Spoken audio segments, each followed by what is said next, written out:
Thank goodness the group stage and the survival stage is done. Now we can finally kick back and save our voices for a little bit.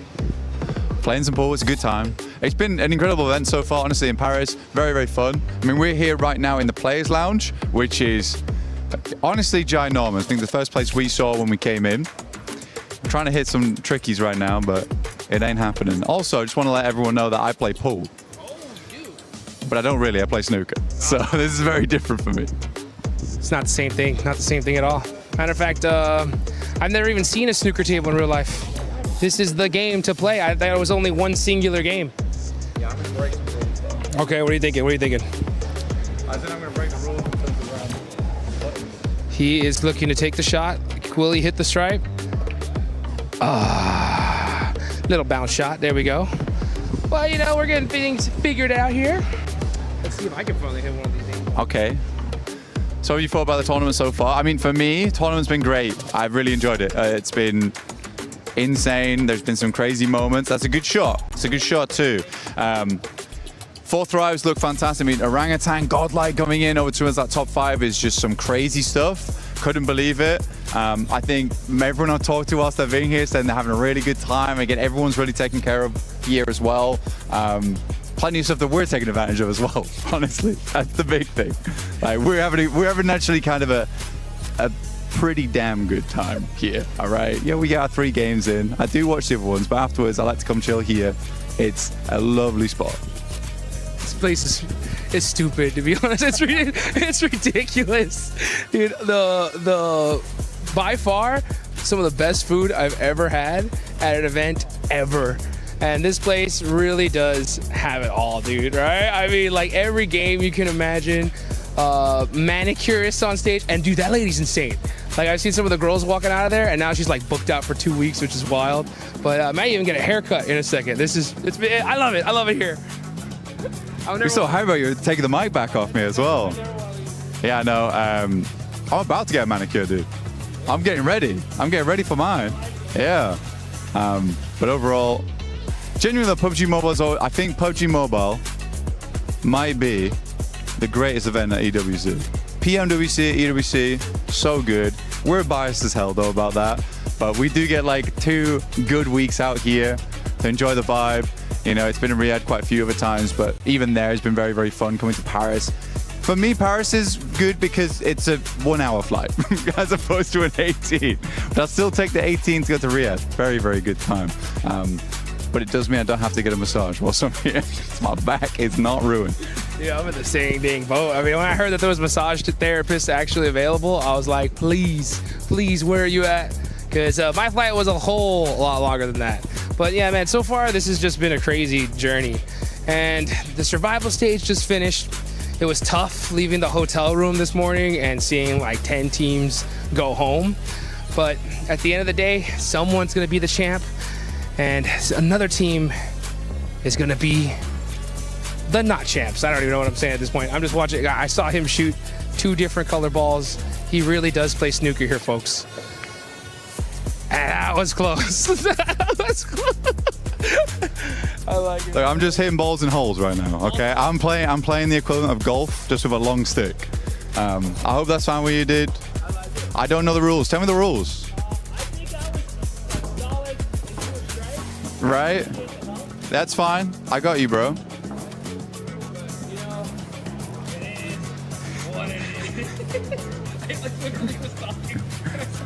Yeah, I heard you like stop. I heard you stop. You kind of confused what was going on. That's fine. Yeah. So you're solids, I'm stripes. Is that how that works? Or the numbers? I just know. I just go for colors. That's where I'm from. It's just colors. It's so much easier. Black goes in last. Boom. It's easy. That's all I need. So I'm stripes. Okay. Okay, he's locked in now, okay? But what's one thing that you really need to make sure whenever you're playing any game is understanding the rules, right? But even if you don't understand the rules, sometimes you just send it, baby, right? You just put in the work and you might come out on top. Like, that's what I'm talking about. You see what I'm saying? This guy is, I like it though. You know what I'm saying? That's how you make the plays, baby. Let's get it. Yeah, sometimes you help other teams. That's kind of rough. I'll try that one. Okay, I respect it. Sometimes you gotta make some difficult shots in your life. I trust you. It's a long reach. It was close though. It was that. I thought you were gonna really ruin that. I thought you were ruin that. Right, like tell me something. 4 thrives. Overrated or not? Hell no, dude. 4 thrives is insane. I mean, they are coming in champions of PMGO Season 1. I didn't think we were going to see a Pakistani team be our champs, not this soon. And this guy's giving me a chance, and I really, really appreciate it. And hopefully, we'll see 4 thrives try to give some of these guys a chance, because in Group A, these guys look like they were unstoppable. They look really good. I mean, they were beat out points-wise by Vitality. But Vitality... It was ridiculous. You're right. It was ridiculous. It was a good time though watching them play. Big return to form for Indonesia. It's not been like this in such a long time.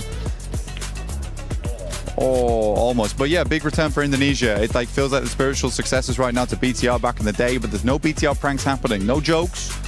Just gameplay. Just gameplay indeed, dude. The whole Vitality day was absolutely insane. I just kept on talking to some of these dudes backstage, and I was like, guys, what do you think about Vitality's performance? And all I heard was, what the, and it was like filled in by any word you could possibly imagine. That's what I'm talking about. That was good. That was good. I like it. Purposeful shots here. Let's see how this one goes for Blank. Side pocket. Oh, just barely off the edge. But you know what, dude? That's the one thing I love about PUBG Mobile. Sometimes you get put in some beautiful situations, but the best teams always find themselves a way out. I mean, AJL is a good example of that. They got themselves in a real good situation. I mean, top team Tiamba going for the crown, and honestly, they completely flubbed it. That was a lovely shot, by the way, dude. Well played. Winning up against Tiamba in that last game, survival stage. They're given all the chance in the world versus Nongshim Red Force, but Nongshim, I would say they're one of the teams looking to continue on. And I don't think AGL had it in them this year, but Tiamba just had a massive turnaround. But these things happen. Some mistakes happen. Oh, dude, I forgot that you're like right at the finish line. I've got like some more steps to go. You got it. But hey, you know what? That's what it's all about. You just take things one step at a time. No matter what kind of situation you put in, you gotta just figure things out and make it happen. Yeah. Take another one.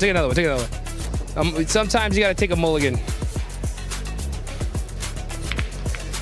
Little combination shot. I tried. I like it. I like it. I've made it easy for you though. I've lined you up. You're lined up. You're ready to go. Look, I've created a runway for you. Look. Say, you come down here and go in this back pocket. Yeah. I've got the lights. I'm guiding you home, dude. I'm guiding you home. Oh! Okay, that was a real. The lights, they guided him home. It was good to see. Let's hope that some of these teams can get themselves guided home to a victory at the end of PMWC here at EWC. Thanks for watching. My name's Blank, and this right here is Hot Jukes. Catch you guys later.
We were there.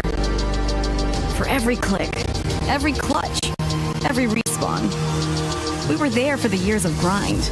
And we're here. Now. The proud founding partner of EWC. Powering the biggest event in gaming, shoulder to shoulder with the world's best. Making history. Greatness deserves a stage. Lenovo Legion. Reach your impossible.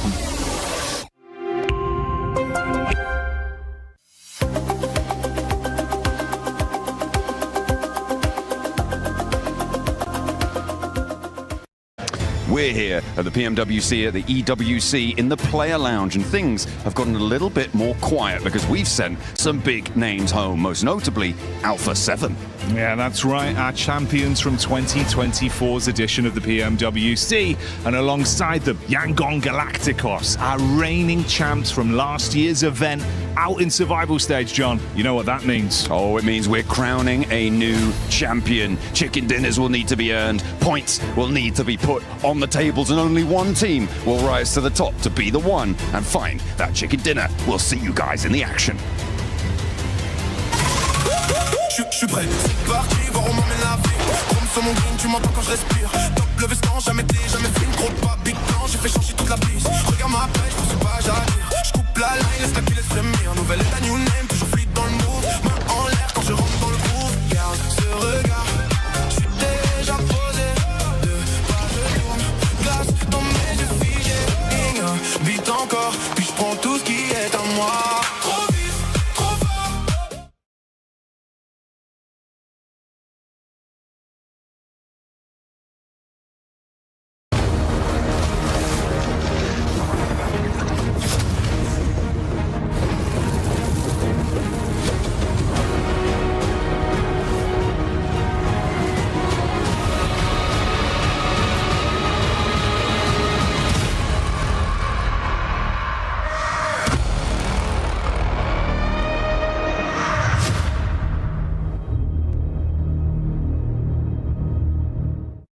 Just too much of a mess. It's just too much of a mess here. We do it live? Seven. Right. Seven. We do it live.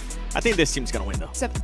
Wait. Oh, we are live. Welcome, ladies and gentlemen, to the PMWC at EWC 26 News. My name is the 7WG, and I'm joined by none other than Lace. Lace, how are we feeling for the finals? I mean, I'm super pumped today for the finals, and I think we've got a lot to cover for you guys today. But of course, we're here to bring you the program and break it down for you. I think so too, because right now, I mean, we have some important news, and that is the $3 million prize pool is on the line. The format, pretty much straight simple. It's going to be top 16 teams are going to be playing that they have made it from group stages, from survival, from all of that. $3 million on the line. Only one team's going to be able to lift that trophy, though. I mean, that's some serious cash money for our teams. And of course, what would you spend it on? Ooh, I don't know. I don't know, because I have so many kids that... They all get $1 million each. You know what? Even then, it wouldn't really reach it. But we do have some record breakers that are going to be at risk, because earlier on, we did get some a team being able to get 29 eliminations. That wasn't in the finals. These record breakers right there are only for the finals. Yeah, and that was none other than our E-Arena being able to get that on map number 1. Of course, they have a lot to contest to. They did make it through, so this is going to be super exciting. Can they be able to do that again? I mean, I don't know if they're going to be able to. I'm looking at that Tony K, 53 eliminations. I don't know if anybody is ever going to be able to beat that, because that man was on a tear during that tournament. I mean, everything is on a tear during that moment, and I, just got to make sure we don't tear behind this. Talking about crazy stuff, we had some insane moments, especially during group stages, during survival. In case you missed it, let us just back it up a little bit. Let us just rewind. Not only with 7-1, didn't get a chance to make it here to the finals, but that boy almost ended up blowing himself up. I mean, sometimes you just got to strategically place a nade right into your pocket. Or sometimes you just want to call one of those cover flares and let it splash you. And if you think about it, they still were able to do some incredible stuff. But of course, Alpha 7 is one of our teams that didn't make it through today. Yeah, they didn't make it through. That could have been why. But Aura is one of those teams that made it here. And Sleepy is going to be hoping that he is not sleepy today, because he's like, Lace, wake up. Because if he does end up doing that, it could end up costing them the championship. It could definitely end up costing them the championship. And of course, all our teams today need to lock in and prepare for what's to come, because it's going to be a bit of a grueling day for them all. But I mean, that's the news that we love to bring you. We want to bring you the action and the love but we want to crush some keys most of all. Yeah, I want to see which keys are going to be getting crushed. But in case you missed it, we do have special reporter Kalaris giving you the STC rewind. But the thing is that Rondo, the first map, is like ridiculous. We saw a team get 39 points, a world record. Wow. And that team didn't even qualify in that group stage, which makes no sense. That's wild.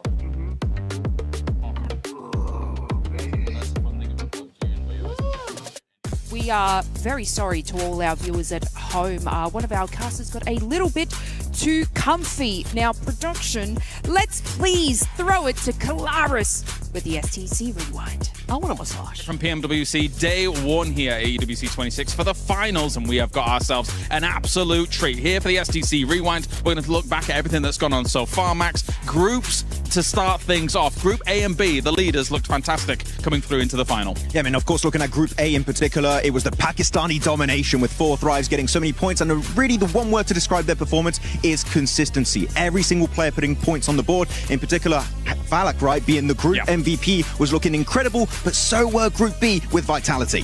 Very dangerous indeed. The smiling assassin in Falak for sure. I think he looks fantastic. And yeah, Vitality on the opposite side of things, though. Record-breaking results, to say the least. Day number 1, 108 points for them, meant that they didn't really even have to matter what was going on in day number 2 for their groups, but they came out kind of swinging as well, finishing off at 148 points. I think just an insane result from them. Yeah, it was absolutely incredible, especially looking at Federalis with the insane peaks he was doing there, just almost breaking the game at times. Incredible performance from them, and also the duo Ray Ray. But looking now at the teams who were in second place of their groups, right, the Indian teams of Orangutan and also Godlike.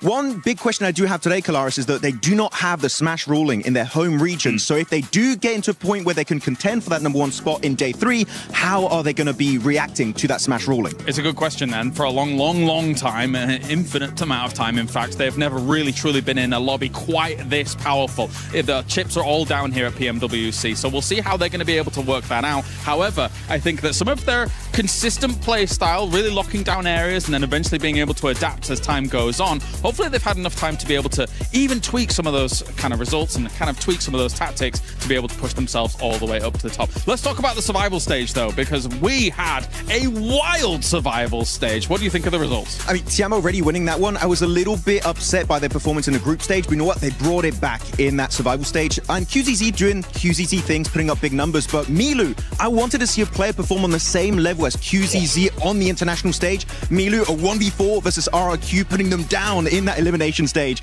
and able to actually become the MVP of survival stage. I'm very impressed. But I feel like one of the biggest storylines were in the last few games, Kalaris, the teams were able to barely make it back up, and that has to bring up the conversation about Ulf. Yeah, it really does. That last game, getting them over the finish line, and you could see the emotion and kind of the relief on their faces when they were able to get that victory. This is a team, Ulf, of course, that arguably coming in, a lot of pundits, a lot of experts had them in their top 5, if not trying to challenge for the championship as a whole. So for them to squeak in towards the end of the survival stage, it feels like some vindication has been done here for Ulf, right? Yeah, I mean, definitely. Every single player doing great. I mean, Aaron and Ketch doing great. But you know what? The player that I would say was the MVP of Ulf was Scarface. Yeah. Oh my goodness. He came out of nowhere and said, you know what, guys, I got this one. I'll do it myself, and qualify us into the grand final. So Ulf, right now, I would say I got that glimmer of hope, just like we had at PMGC last year, or even PMGO Season 1 this year in Jakarta, that they can be on the podium and maybe break that second place curse. And that's just a few of the world-class teams that are going to be representing here in the final for PMWC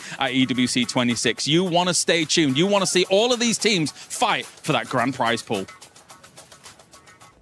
Thank you, special reporter Kalaris, coming in with the information. Now, let's talk about the club championship. AGAL got eliminated. They did. They are no longer in. Lace, don't forget that we still have Vitality, and we still have Aurora, that if they finish in the top 8, or if they end up winning, I mean, they'll get a cool 1,000 points for that CC. Never interrupt me again, Seven. But that's fine.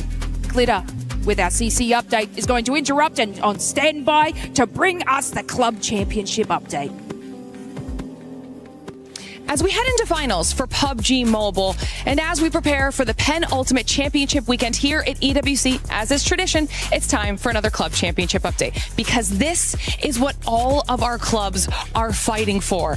The title, the honor, the ability to etch their names in the history books of EWC. So let's talk about what that means for this weekend. Over on the Allianz Vault, we have the likes of Liquid, Falcons, AGAL, all fighting for points in their respective games. And honestly, they're going into semifinals today, whittling it down to top 4. It's going to be a big one. Then at the STC Arena, a little bit of a repeat here because we also have Falcons in the running, and we're also keeping our eyes on Vitality, which could be a big one, as Vitality is in 4th overall in our CC leaderboard. But as we take a look towards our stage at PUBG Mobile, we get Vitality yet again. They are one of our big teams expected to do well.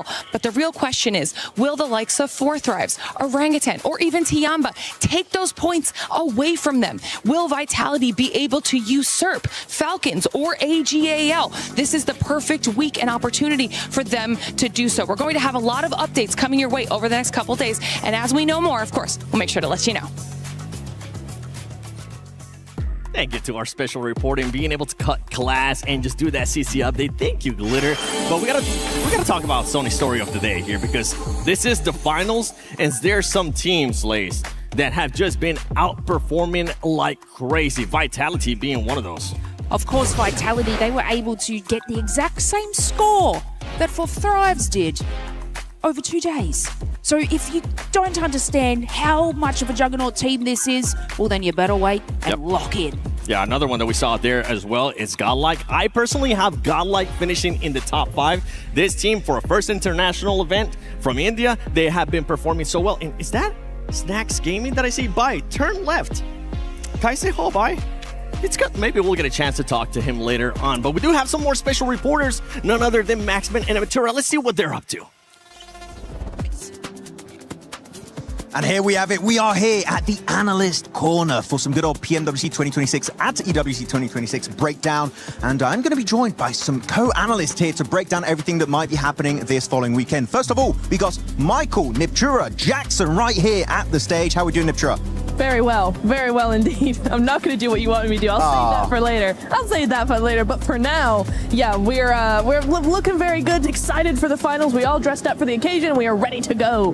Yeah, with that said, looking at the teams, I know that Niptura, you really want to jump in on Godlike, because this team came out of nowhere in Group B and made it straight into the finals. I mean, out of nowhere is a pretty good description of it. We were not expecting too much, simply because of the lack of experience compared to the other groups, right? The other players, the other teams, but they performed very, very well. I mean, we had them coming in 2nd in the groups overall, only by 1 point ahead of Aurora, a few points behind Four Thrives, who had a big group stage, and the back-to-back wins on Miramar and Rondo over the span of both days was just really, really nice. I really enjoyed how they've been playing. They play more compact, they look for those positions, and in a lobby like this is working out very well. So yeah, I'm excited to see what they got today. I feel like a lot of people, especially when it comes to Godlike, are highlighting, they're looking at S-Power, they're looking at Admino. I want to say Some in particular has been doing absolutely fantastic for the entirety of Godlike. So you can see a little bit of a B shot there, them getting ready for this event. But you know what? Godlike is one of the many teams that are going to be here trying to compete for that trophy this weekend. But you know what?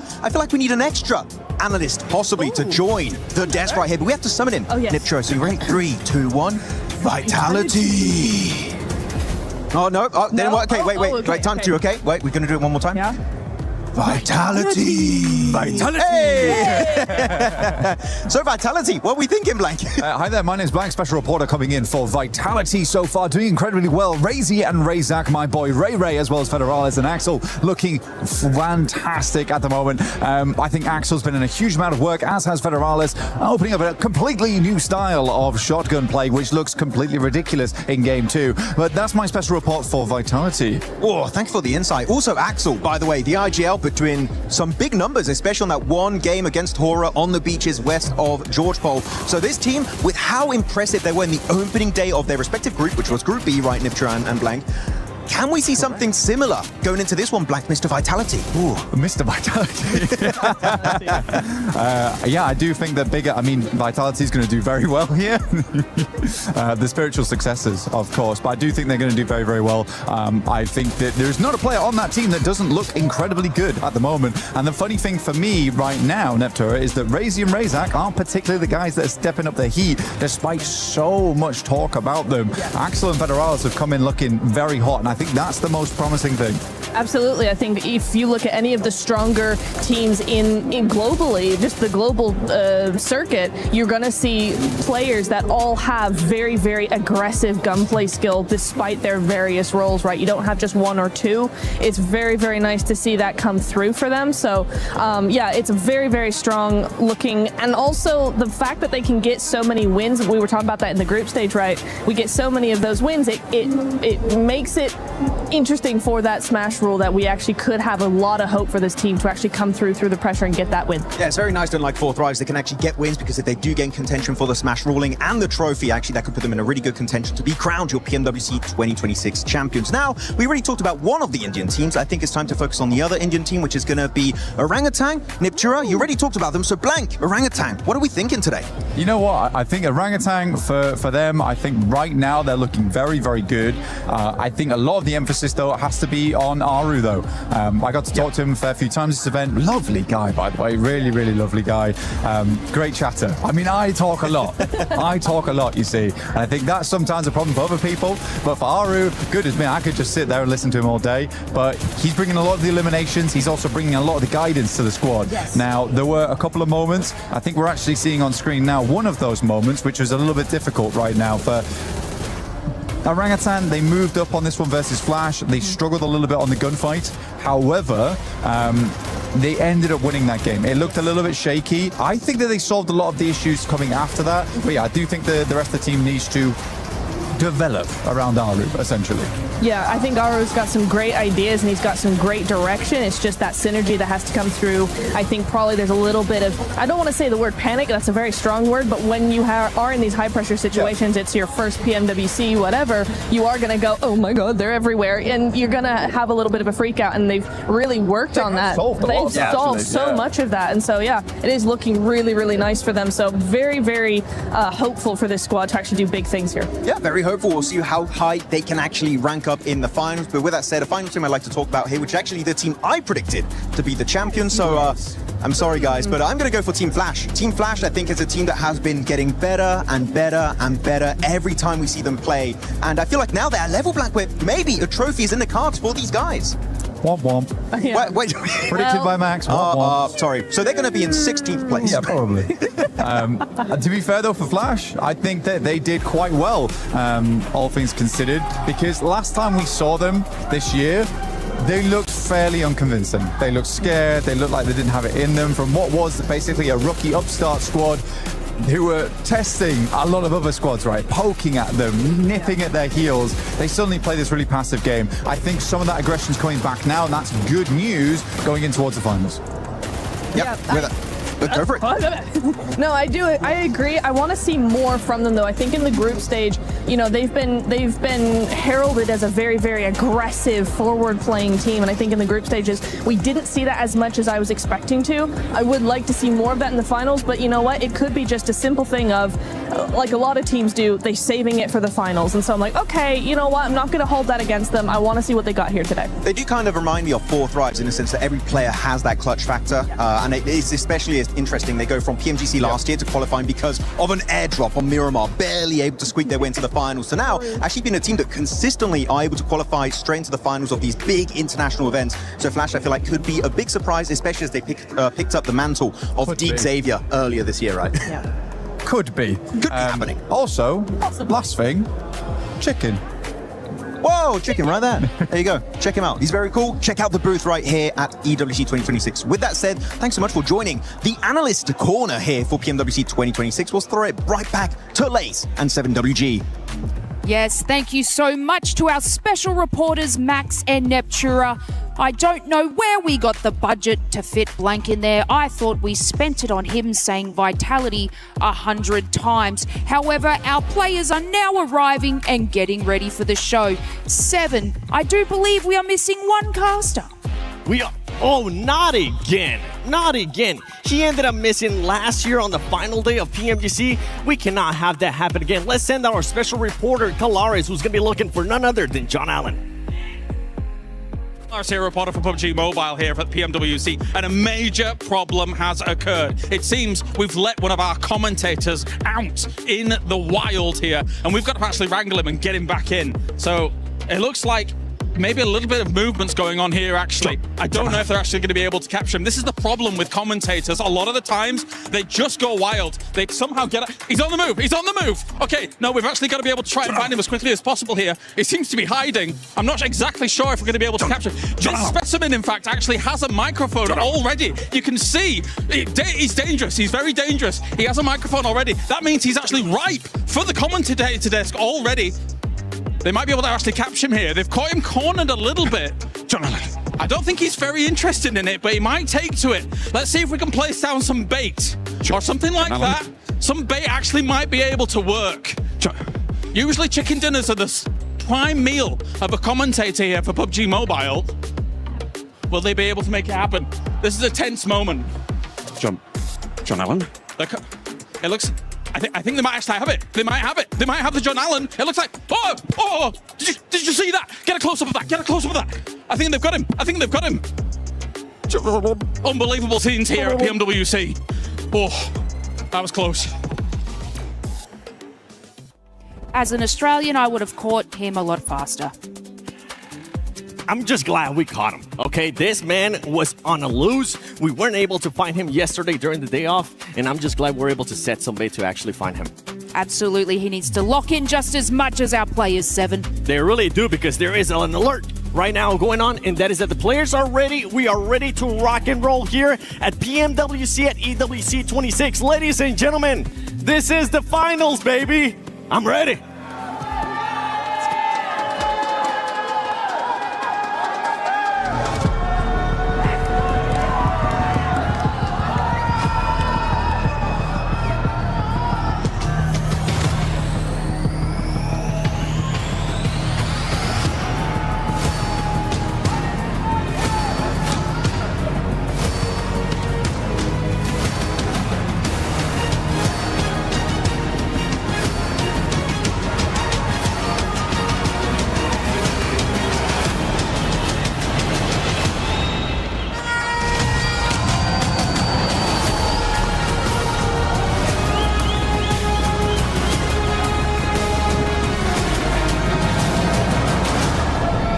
Months of preparation, thousands of hours played, and sacrifices have led to this point. Life-changing money sits on the horizon, and a legacy that dreams are made of. We saw it in the group stage, we saw it in the survival stage. These teams are here for a reason, and every single one of them can actually clutch it all and become our PMWC champion. Today marks the beginning of a 3-day gauntlet that each of our teams have to navigate. Each day more intense than the last. Buddy, I think we don't have to wait. The players look really ready, and it is time for us to welcome our finalists on the Gidia City grid, starting with Arena!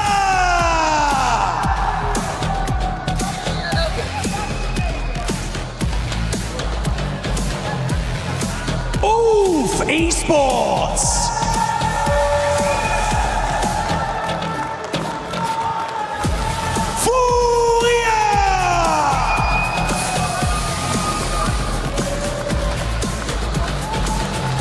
Nongshim Red Force!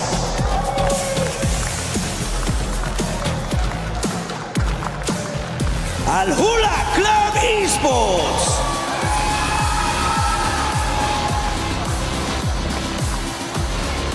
Tianba!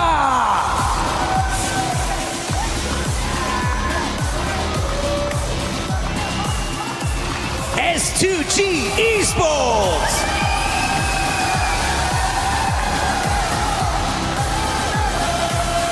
Nigma Galaxy!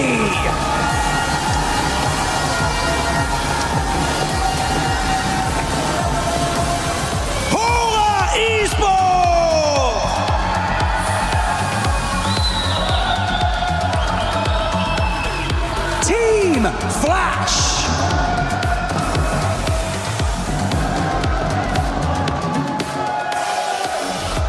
Godlike Esports.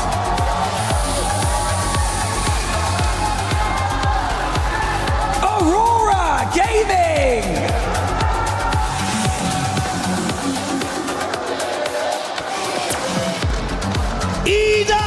Esports.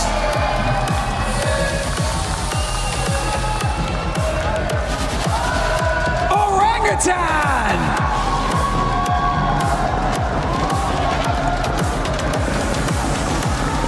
Team Vitality.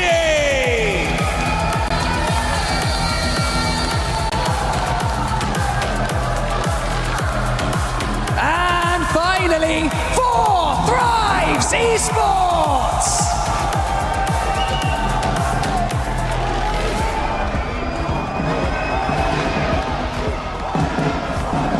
We can't emphasize enough the importance of the next 3 days. On Sunday, we will crown the greatest team in the world. So start as you mean to go on. Absolutely no room for mistake. If you want to be the best team in the world, you need to prove it from the very first day.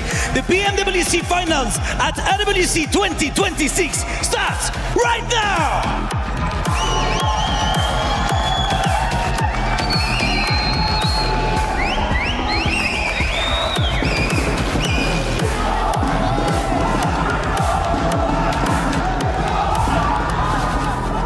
Players from all corners of the world laser focused on one thing, the title of PMWC champion. Fight smarter, adapt faster, and deliver when the pressure is at its peak. That is what it takes to keep this dream alive. So welcome to the PMWC at EWC 2026.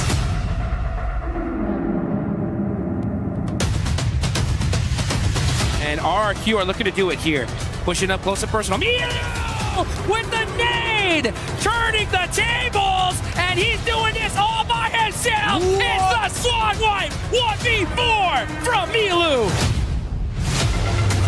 Let's put the 11th on the board. Looking for Teasy, is it a self-denial? It might be. Get to double digits on the E-list and burn yourself down to the ground. What a shutdown. 108 points in 6 matches. Nate misses, Darkin peaks. That's on target. Headshot. Good shot. Follow up there. HG takes him away as Turney K falls. Mormon closes the gap in the shotgun standoff, but will he win it? No! Are you kidding me? What a finish! It's Ida! S-Power is just insane. He's been throwing heat-seeking missiles all game long and opening the fight for his team. A full 4v4. S2G tried to catch a couple of their players off guard, but it's S-Power, baby. You can't shut him down that easy. You can't stop S-Power, and you cannot silence Godlike in this moment. Adamino for the closing play as Godlike take this chicken dinner with ease! That is how you do it here, folks. And you can see the look on their faces saying, make some noise, Paris. It's Godlike's time to shine. You see on Rondo, it is madness in the Ox Factory. Nice. A big nade threaded on up, and it's finding 1 and 2. Falak charges on forwards, and they're cutting the rosters in half. Another one right up in his face. They go wide. Top's moving around the side. Aurora, a difficult beast to handle.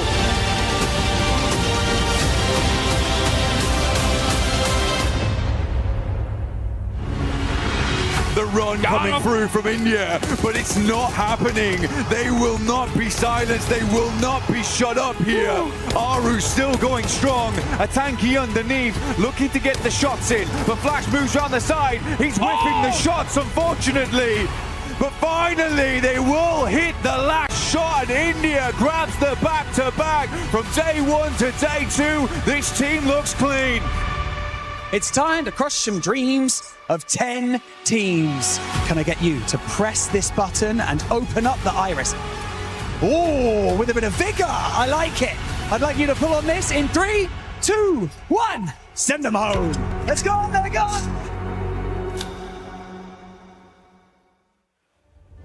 I don't think we could have set the stage better ourselves. So it's ironic that we were featured in that nice little collection of replays there, Blank. An incredible way to give you a glimpse into what's gone on over the past couple days. But it's going to get even more climactic here. The best of the best return to the lobby, and this is where dreams truly do become reality. I'm slouching, but hopefully the players aren't, because this is a day, right? Day one always gives you the most freedom, the most chance to get a big buffer online without that stress, because we saw that come through in survival stage. Yeah, teams were sweating, teams were shaking in their boots, but it's time to get boots on the ground over on Rondo very, very soon for our first match of the day. Who's going to grab that gargantuan point total? Can someone try and repeat something similar to E-Arena? Maybe not the same, because that's once in a lifetime type of a deal.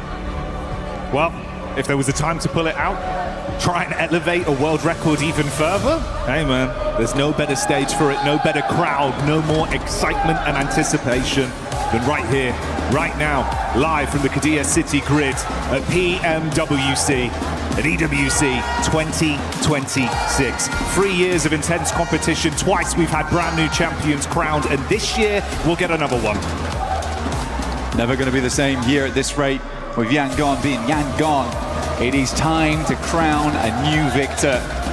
Who's going to be the defending champion? Will they be able to defend it next time? But right now, all that matters is getting those points online. Playing path is in the air for day one of finals. Match one, Rondo. Let's get it started. Energy in the arena already. It's good to hear you, Paris. Let's keep that energy going throughout the day. We'll set the stage for you as we get our playing path on board for this one. We've had some pretty good games of Rondo, mate. You touched on E-Arena there. That was something to be remembered. But the consistency and the level of aggression we've seen from these teams back in their respective groups was intense. Now we put that all together. A big hodgepodge of talent. They're going to be stepping over each other, Blanked. I mean, they will. They will have to, because there's going to be bodies on the ground shortly, as soon as these players start dropping in. E-Arena here, though, and teams do need to be worried. They've been taking this little odd stadium drop where they've been searching out players from different teams on their res beacon positions. Now, if you are remembering our game versus Alpha 7 just the other day, on Survival Stage Day 2, they had a real tough time of it. They were able to hold out, but E-Arena made their lives extremely difficult, but it wasn't just them. So let's see what E-Arena can get done, because a lot of teams are going to be taking those res beacons off towards the northwest side with this playing path as the fights do open up towards Yulin. Just how hot are these drops going to be, and how much aggression is going to come out instantly. We see that opening knock from the side of 4 Thrives as Razy on Vitality starts to let some bullets fly. 2 players on Orangutan instantly being knocked off their feet as well. That's 3 points achieved for Tiamba in a matter of seconds here, Blank. QZZ already hitting the knocks left, right, and center. Milu up to 4. QZZ on 2. 6 eliminations in 1 minute 47. That is an incredible result already for Tiamba, and they should be able to get the easy res beacon. They've already cleared out most of the damn teams in that position. Yeah, that's an unbelievable start for Tiamba. A powerhouse in the survival stage, and again delivering early into Rondo. Orangutan being forced out, as well as Hora look to try and claim a few more points for themselves. 3 points for Hora, 3 in the back pocket for Nonshin Red Force, and that big 6 total for Tiamba already. Oh my days, I mean, just coming through, Milu was just slashing at them. He pretty much cut through the entirety of 4 Thrives there, left them in ribbons by the end of it. I'm pretty sure he was up against guns as well, but he just brought the knife close quarters outside the pagoda. Real samurai here on Rondo.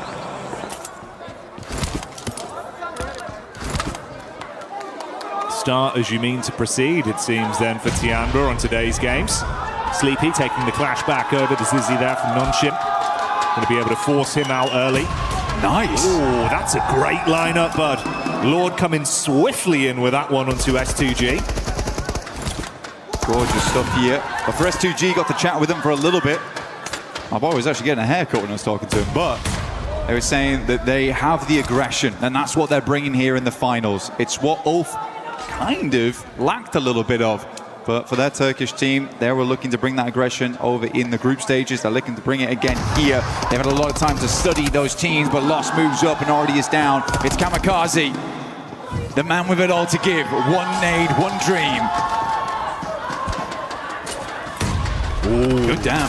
Yeah, it's nice bit of chip damage on the peak. Oh, wow. Lord trying to lean into it, but the pre-fire back from Kamikaze on low HP will at least secure that one. Ralph goes in aggro, though, with the shotty and absolutely pumps them full of buckshot. Good stuff that Solkay, at least at distance, is able to recall the team back into action. We do have a Western circle. We didn't get to talk about too much. Flash already has tops in that region, so Jiao Ting currently covered, but that place can hold a lot of teams late game. Eren now coming against Win, barest amount of HP, but at distance, it's Milu once again. Tiamba up to 8 probably after this. This is the dream start for Tiamba. And Milu, the fact that he's got 6 individual eliminations alone, mate, he was just popping off back in the games we'd seen previously. If he feeds the hot hand and can keep this going throughout the whole day, good luck. It's the buffer that we were talking about. And there's no luck involved, but there is luck involved over on the Lucky Spin, which you can join in with us in-game right now for the 2026 PMWC, for the exclusive 2026 PMWC tournament set, which you can see on screen regularly in-game. Make sure to try your chances just like QZZ and this spray down with the S12K. We are looking at 2 eliminations per minute. Unreal reactions as well. Coming out swinging today. We know mechanically they're very gifted as individuals, but they're putting it all on the line. And hey man, that's the way to do it, right? We were touching on the fact if you can have a huge pop-off game on Rondo, the extra buffer of points from the sheer quantity of additional eliminations you can garner from this battleground, it's worth its weight in gold, especially in a 3-day finals environment like this. You gotta get in there and get stuck into the thick of it, and Tiamba are doing just that. Again, for Tiamba, their biggest success in the survival stage was the fact that they started out so incredibly hot, where it felt like all the weight was off them a lot of times. At Milu making that 1v4 look real easy, I think that came from the fact that they had nothing to lose at that point. They were already in. They're just pushing a little bit further there. We haven't talked about it too much so far on the cast, but we do have Smash ruling this event. And not only does that mean that, yes, you can win technically, game 2, but it also means the further you are ahead, the harder it is for teams to catch up to you to also get into that Smash ruling. So we are looking for more similar result to 4 Thrives as well as Vitality in terms of how far they sent themselves ahead in those rankings to make it difficult for any team to catch up to really engage that Smash ruling on the final day. Might be coming down to match 6, honestly.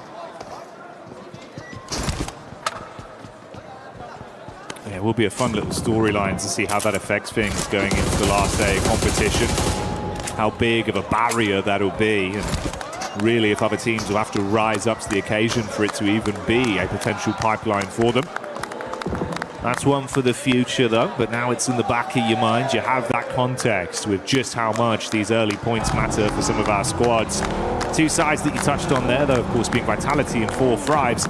They were dominant in both of their respective groups. Easily the best squads we saw when it came to how consistent they looked and how aggressive they were. Yeah. Vitality even kind of completely blowing away what we thought was the upper limit when they then played their group, right? I think they knocked it out by 1 point, but even that 1 point is a hard point to squeeze out in such a short amount of games. For Tiamba, it's a little less impressive, I would say, just because you are playing with the dregs coming through from the group stage. We already did send what we assume to be our best 10 teams forward there. Yeah. Even so, Tiamba still looked very strong, and for them, it was more a case of switching it on in those moments. And they've done exactly that. It looks like all the lights are on at home right now for Tiamba. They are burning the midnight fuel. It's crazy. Actually wild. The speed at which he was like. So was that a 1v4 again? Actually, now I'm thinking about it. Technically, It feels like it is, especially when you then factor in, but we had the one clean 1v4 he won. We then had a 1v4 attempt towards the end of survival stage that resulted in a winning free elims and going out as the last guy. Yeah, like the conversion rate we've had on raw 1v4s from him has actually been unbelievable. I think we're more astonished that that might be a 1v4. I mean, we didn't even clock it because it's like, is he just doing this repeatedly now? Just full-on butcher blade coming out from Milu, chopping everyone to bits. Crazy. Love to see it. Circle goes over towards that northern side. A bit of an awkward res beacon on this one as well, down towards the lake.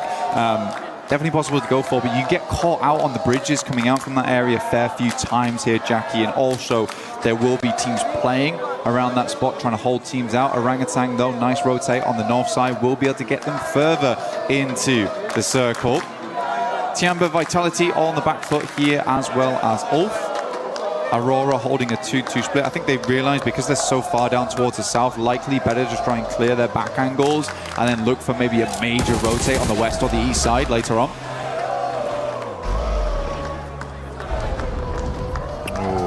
Shades of stadium for E-Arena, a position they'd love to play towards in a final circle, but let's see if they can win out versus Orangutan. Straight through the door, and it's easy cleanup on the opening two players. Arrow and Wizgard down in a matter of seconds. Back down to a duo once again. 4 Thrives taking down a tanky there as well. Leaves Orangutan just on one singular player, AKOP, who is sending for a res beacon. I think he might go far Bailey on this, actually, Jackie. I don't think he's going to stop off early over towards the lake. Like we said before, you get a res off there. Teams know it's happening. They will hold you out. So he is forced to go for the long rotate. But honestly, for Orangutan, it's not terrible because they can just swing back in from that northern side, and it's fairly free with where most of the teams dropped off down towards the south. Yeah, thankfully he's got just enough time. Pulls slightly further out as well, hedges his bets, he goes up towards the top of the north side, going to get that recall in. See Vitality on screen here as well. Just the one elim to start us off with, Razy. I mean, you said it yourself, mate, doing your little special report on Vitality. Razak and Razy, that's been a hell of a duo. They're like the Cray twins, bro. You're just terrified when you see them coming at you. Yeah, you are. I mean, one of them bringing the double hammers as well. It's a bit of a nightmare, honestly, and they are always looking for a proper shootout. But it's nice to see Axel as well as Federalis. I mean, Axel really astonished me. Because there had been so much talk about Razy and Razak, and Federalis has also had a massive amount of tenure throughout the entirety of PUBG Mobile, but Axel was just swinging and not missing.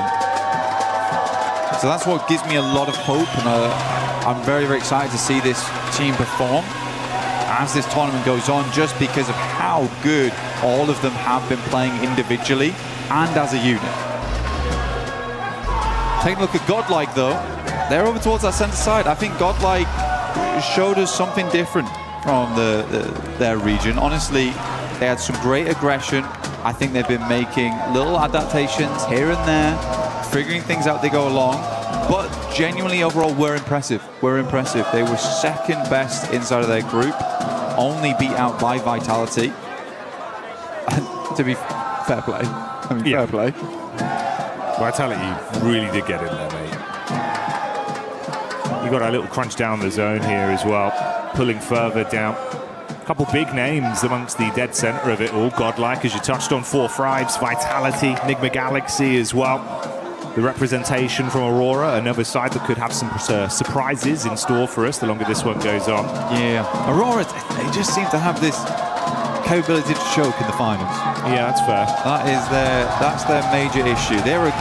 Every single player on that team has greatness inside of them. It just seems to dwindle a little bit once we get to a final. And we've been asking for that not to be the case for the longest time. And to get to the point now where I just don't believe in it, which is sad. But they are consistently always here, and you can't really put them down too much for that. The fact they're in most of the finals is like, that's already a big achievement. Reefus, though, opening up over towards Yasser from Alula.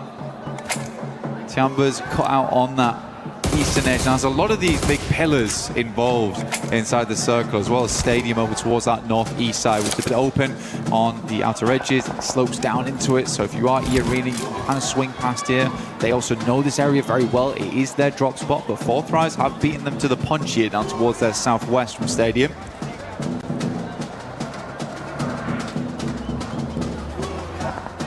Excited to see what the form of Fury is going to be looking like in a final situation again as well.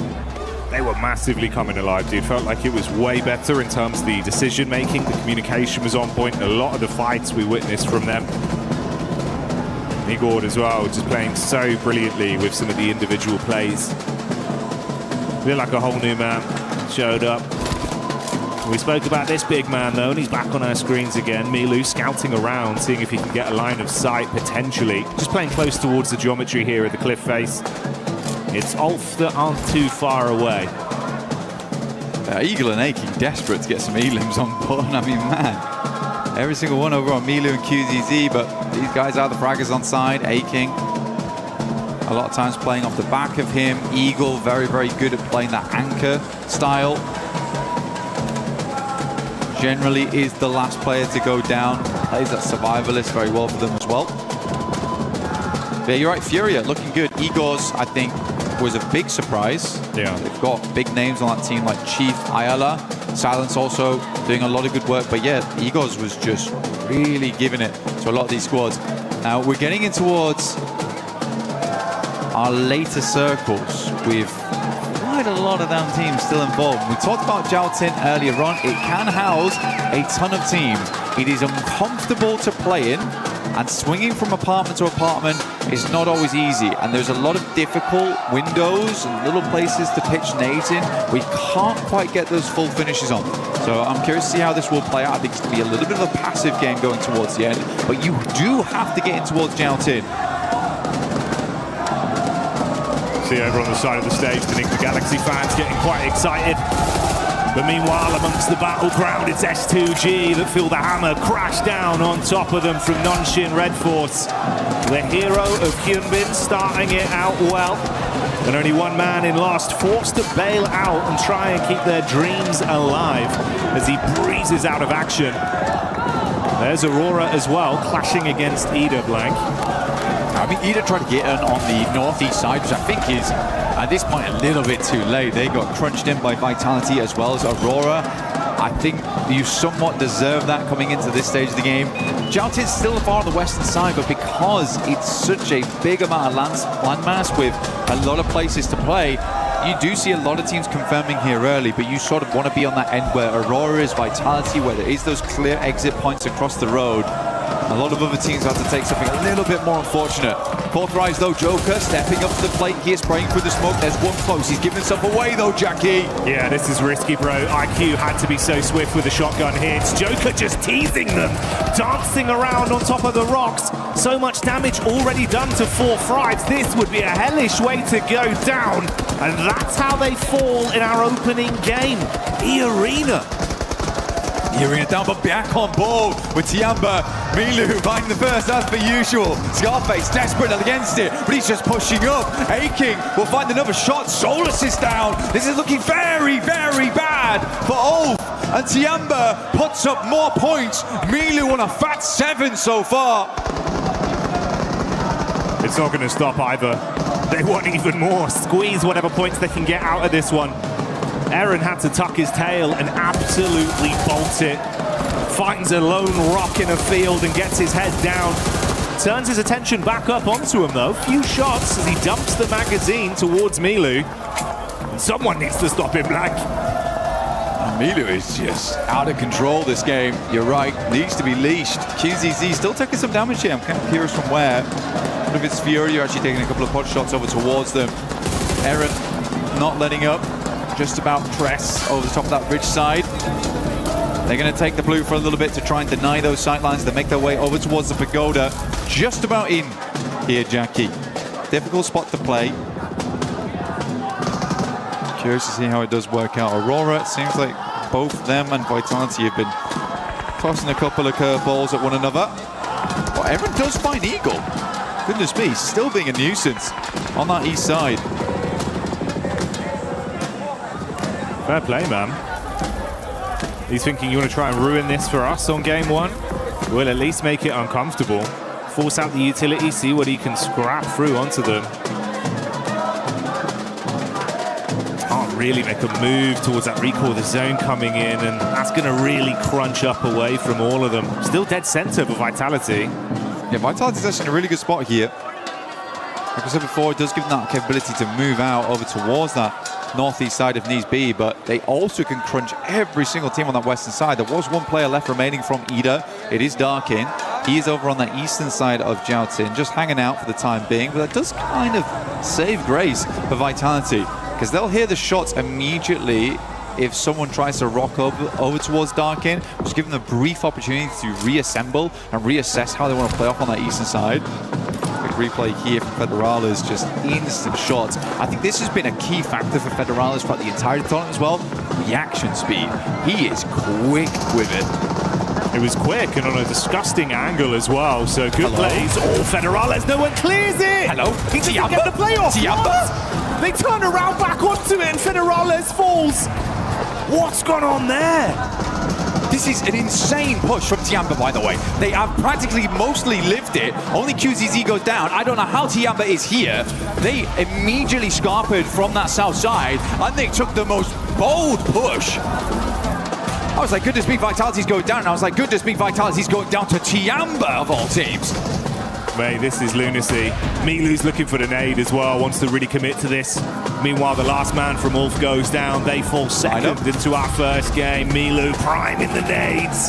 Oh! Nice, good nade from them. Hits it back. Axel and Razak still up and kicking. That nade looked dangerous. Milu's down, tries to crawl his way back in towards the smoke to mask his presence here. QZZ still alive. Last of a player up, probably the one you want to see as well here for Tiamba. 14 eliminations this game so far, though, still decent. That is greedy. Vitality's gonna let it happen? Oh, mate. He's gonna get it in. The res is gonna get him back up.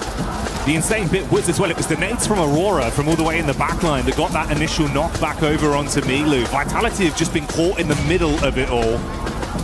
Most aggressive game of badminton with nades being bounced over the top of their heads. Molly in round the corner, QZZ with a nade back. He's just going for it. Angle. Good night. No way. Good night. The shotgun knocks them both out. This is what I can't believe about QZZ, because he's like, I've run out of grenades. You see so many players just step back and be like, that's it then. But he's like, if I can't do it with a nade, I'm just facing. I'm fully facing. Now Aurora, they're pushing on the sidelines. Can Tiamba hold 2 versus 4 here? It's a tough one. The opening grenade is not good, but Reapers is taking a ton of damage. Top bullet finds at least find QZZ, and it seems like Milu will also go down. But 16 eliminations, a fearsome game, even going out in 11th. And I'm sure you can hear that. The entirety of the arena here in Paris lighting up. A spectacle to start here on game 1 of Rondo, and it's Tiamba that lead the charge. Now out of the running, let's see if anyone else can try and mirror their success with what remains. Flash moving over towards Aura. It's on the south side. They're kind of fighting for nothing on this one as well, because they need to leave at some point in the near future. Jiggle. Fair bit of damage. Flash still got bows in the back line here, lining up a grenade inside the warehouse. Hard to pop these off the wall though, because of all the concrete inside. Godlike though, dealing with Nongshim Red Force. What? Tizzy just lets him run straight into the barrel. God damn. Shotgun straight to the cranium. Blows him away. Godlike clap back upon from Schweppes in the distance as well. Gets an angle onto him. This is looking tiresome for both teams. I mean, Nongshim down to just the duo. Godlike with only 1 man left remaining. And Alula, they've seen the blood in the water. They want to see if they can roam over. They smell potential points here. Why not? Honestly, grab them where you can. Alula sends up Yasser. Nongshim Red Force has not got the reset online at all. Still priming nades upstairs. There's going to have to be a big hole. Tizzy on the outside. Luckily, that Molotov is not on target. Tizzy's just going down. What are we doing?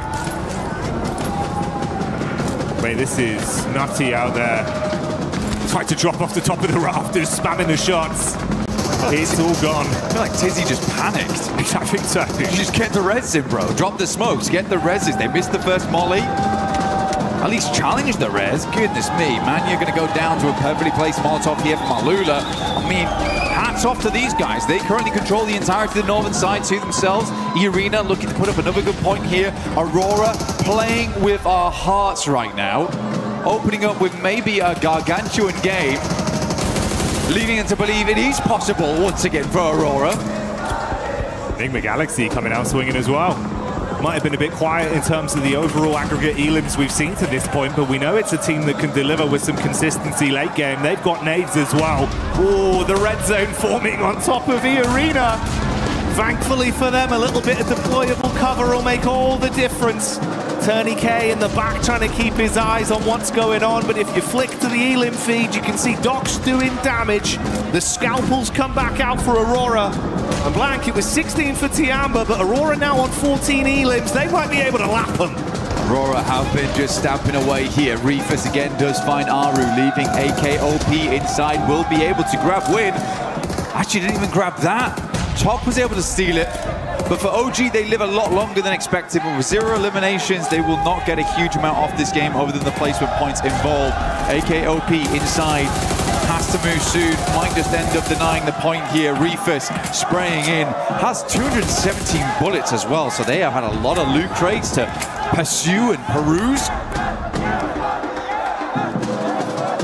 Akop just trying to keep himself sustained and run the clock down on this one as long as possible. See if he can deny it out to the blue potentially, because if he goes running in there, that's just another point for Aurora. He's trying to get an extra placing on this run, but I don't think anyone else is going down anytime soon. Still more. He's mistimed it. Yeah, unfortunate.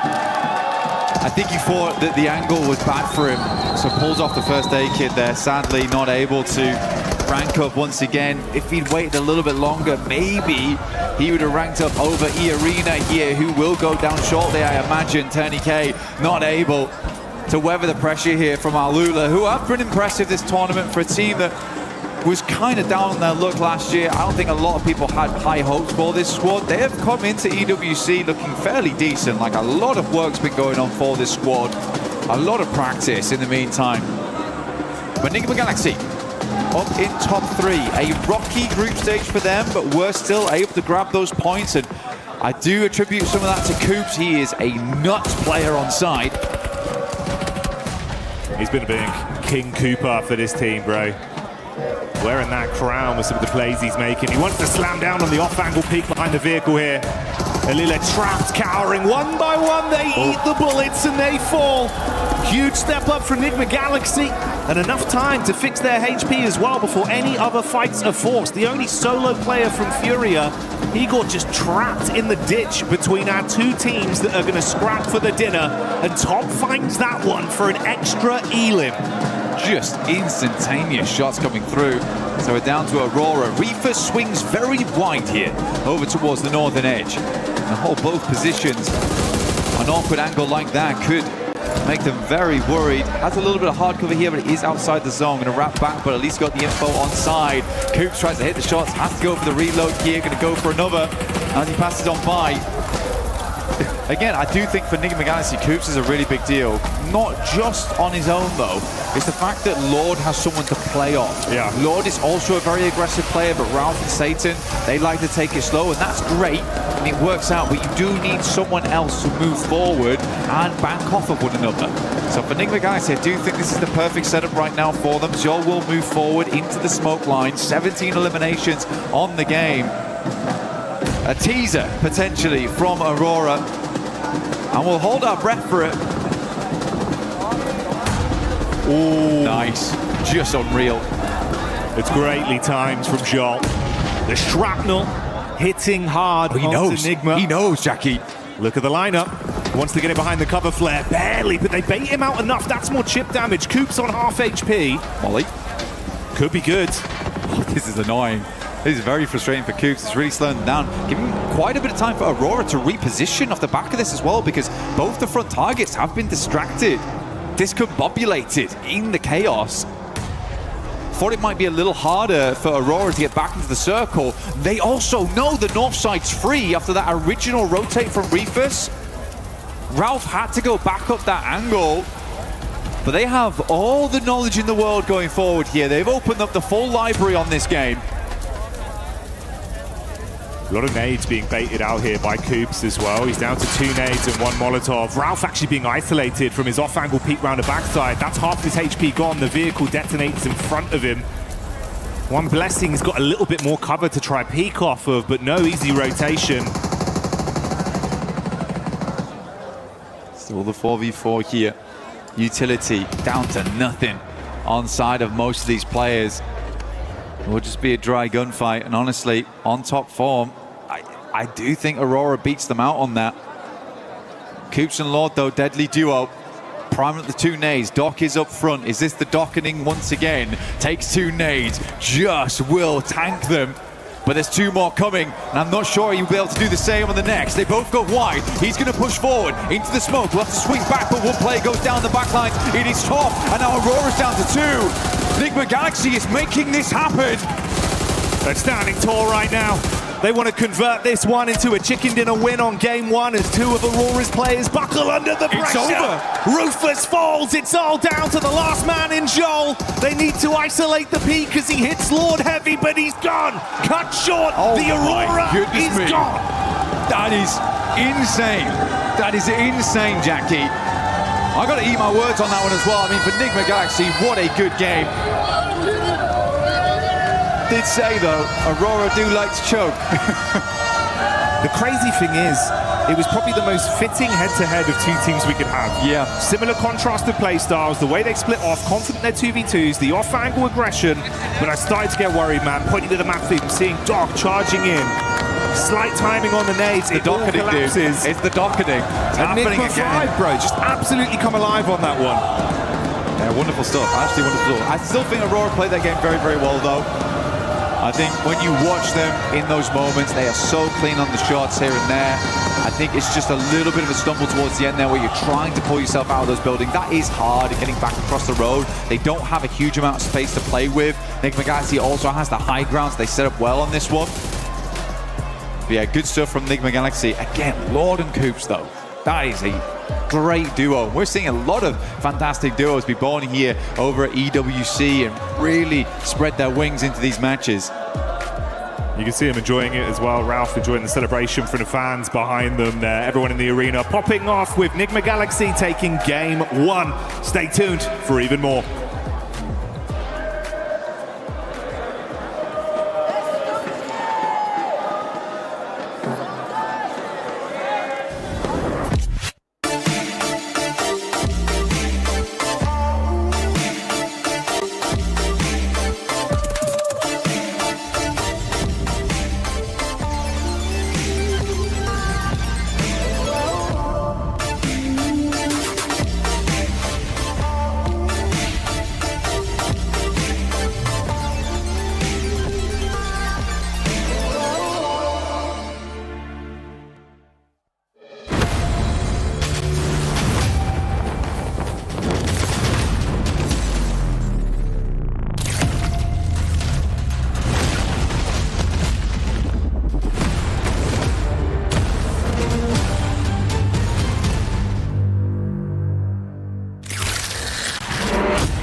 Welcome to the front of stage. My name's Barney Banks and I'm joined by S2G's very own Badish. Badish, how's it going, man? Fine, bro, you? I'm very well, thanks. I mean, let's talk a little bit before we get into the nitty-gritty of the teams and how things are going for you guys. Let's talk a bit about Paris. How's the Esports World Cup been for you so far?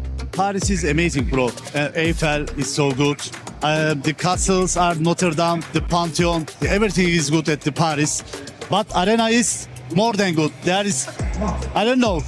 It's my first time at the World Cup and it feels so good. It's amazing, right? Yeah. Let's talk a little bit about your team, S2G. Let's talk about the preparations coming to EWC. Were you guys, preparing here on site or did you boot camp in Turkey? What was the plan? Just we did boot camp at the Istanbul. We have a gaming house at the Istanbul. And before the tournament, we go to China, the PMI, wow. Macau invitation tournament. And I don't know. I feel we're gonna take this. You feel like we're going to get this? Well, S2G's run through the group stage was really good. Now we're in the finals. How are the team feeling? Are they nervous? Are they excited? Like, what's the vibe from the team right now? They seeing me. My players are seeing me. Maybe we're gonna get the first place. Maybe we're gonna get the sixth place. Oh, they wow. don't know. Yeah, but I think we're gonna handle this. It's a very strong group of finalists, isn't it? So if you get on a roll, like momentum is a big thing in this game. If you start playing well, you could take it all. But do you have faith in them? Do you think they can do this? Yeah, I believe them. I believe too. Badish, thank you so much for joining me in this interview. I really appreciate it. Enjoy the event and we'll see you later. See you. Back to you guys. Day number one in serious business here now for PMWC at EWC 26. And what better way to start it off than I have two legends here from India to talk about what's happened so far as well as what may be to come. So, of course, I have Admino and I have Aru here, as we have Godlike and, of course, Orangutan going to be representing from India. So I guess I'll ask you, Admino, first.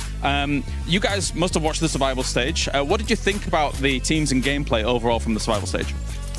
It was kind of little passive, like the previous group were too much aggressive, or maybe they were one more chance, that's why they were aggressive, and this was a survival stage. But I think Tianba got the momentum and the top 6 were expected, as we have decided already in the podium thing that we have a fun activity over there. Yeah. And I think Alula gave a little bit surprise, and I hope so they perform good in grand finals also.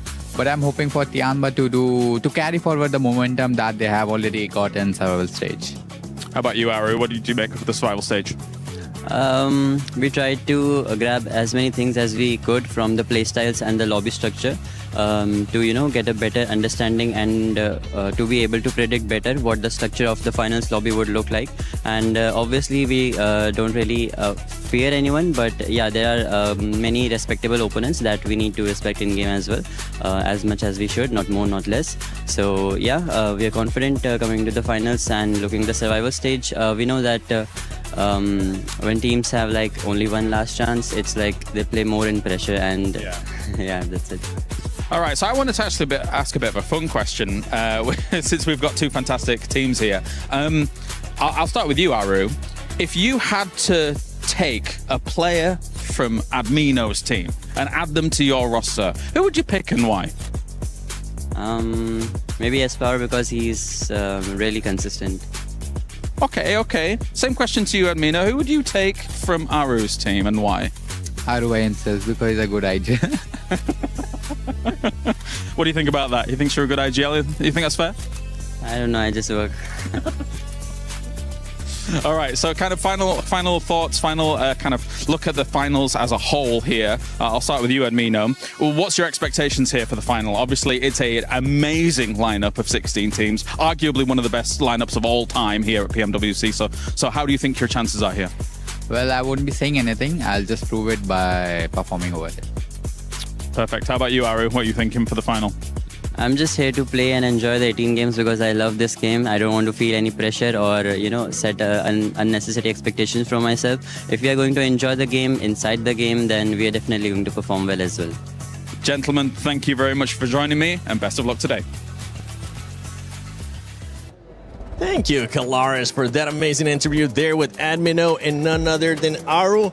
But it does end up coming down to Aurora at the end, even though Enigma Galaxy won. Congratulations, Enigma Galaxy. I gotta give this team some props because we're finally seeing the MVPs show up for that squad. But Enigma Galaxy, Coops, especially at the end, what a surprise for them being able to come out with a win. It's so nice. Just in my notes, I just have Coops because that's all you gotta say, really. I do. Can confirm. Yeah, see that? Yeah. I can't read that.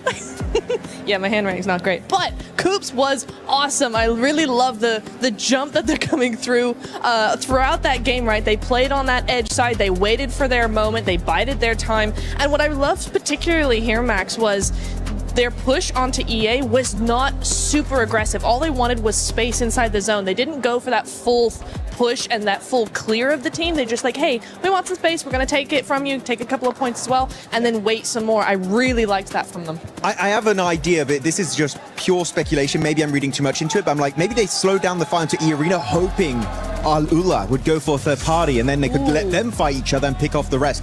I don't know if that was the actual reasoning, but it's how it worked out in the end, and because of that fight in particular, they get a 23-pointer tied with Aurora Gaming. Lace, and we get just pure aggressiveness right off the bat. This feels like a PMWC finals, baby, as 3 teams were able to get 13 or more eliminations. Aurora with the 17. Tiamba started off hot as well. Man, I did not we came out of that survival. It's just I just love the fact, right? I'm just getting so excited, so passionate here, that the fact that they carried on the same momentum that they had. I mean, it was exceptional from them. Obviously took the hot drop seriously, which, shout out, love a hot drop taken seriously, and were able to capitalize and obviously recover the team. And it's just a crazy storyline from them, from bottom to the top. And I mean, I'm so excited to see what they can do next. Yeah, for Tiamba, they're looking to carry that momentum that we saw out of them in survival. Something that you actually enjoyed watching that game is the plan B, the adjustments that Tiamba was able to do, Max. Because they had a great hot drop, right? I think it was, 9 eliminations after the hot drop? Absolute mad start for these guys. And then they start losing players. They want to go for the recall, which is usually Tinglong Garden.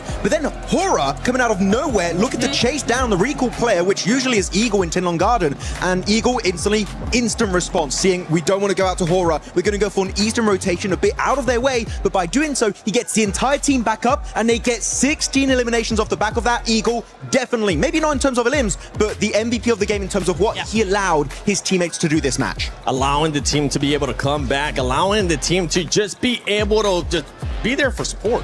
Allow the other players to just frag out. And for anybody that had Tiamba, Enigma Galaxy, or Aurora in your predictions, congratulations, because those teams have been performing quite well. If you haven't already, make sure you check out the EWC Play app. Go put in your predictions. You could end up getting some rewards there depending on what your predictions are. And no surprise here that it is Milu from Tiamba with the MVP once again. 8 eliminations. This man is just non-stop right now. He is.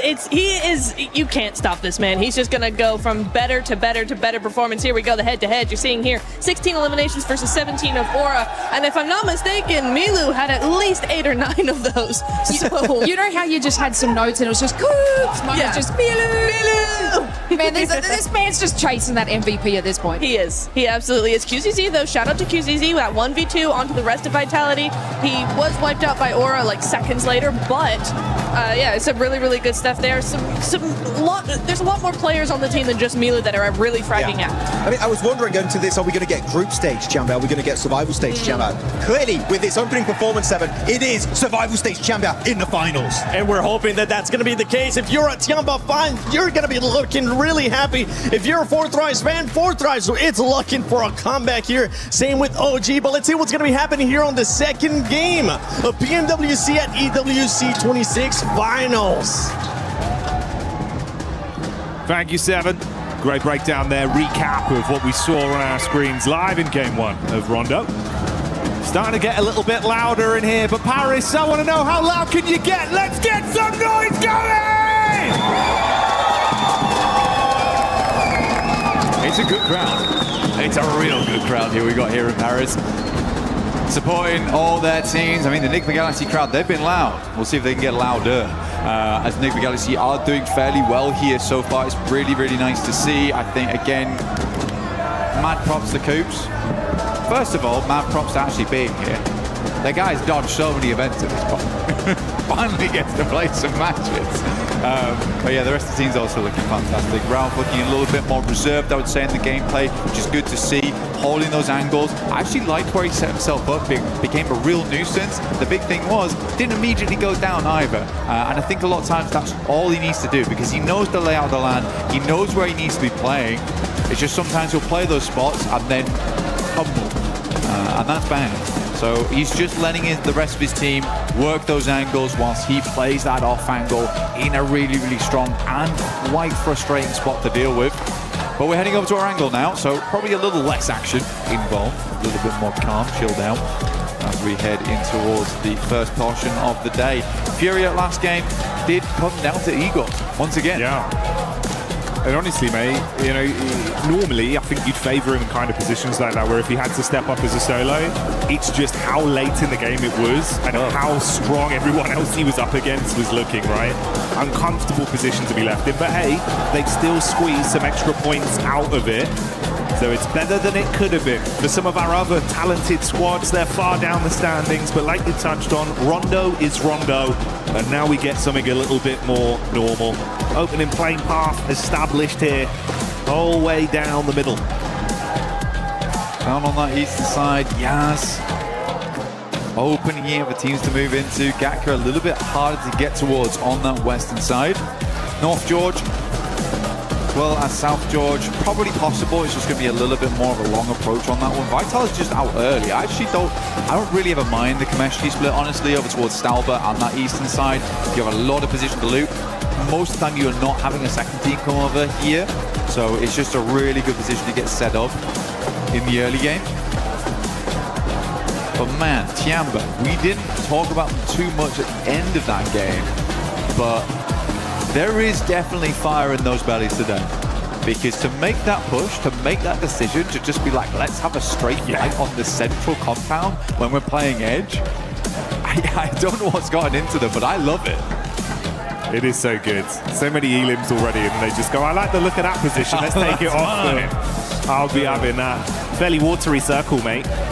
Starting it off one of these. This has been a consistent trend, at least throughout Survival. We had quite a few very similar to this on our start.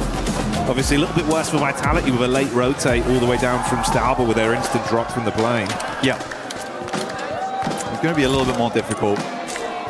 A lot of the rotational tools will probably be removed as well. So it is going to be a long rotate for Vitality, you are correct. That might end up, or probably will end up, creating a little bit more of a passive game for them, a slower game for them.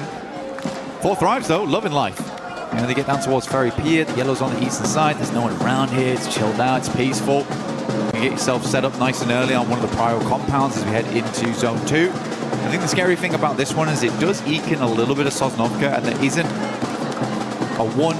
a 0% possibility that this doesn't go down towards Sosnovka in the future. It still can, it could even center up around Bridge.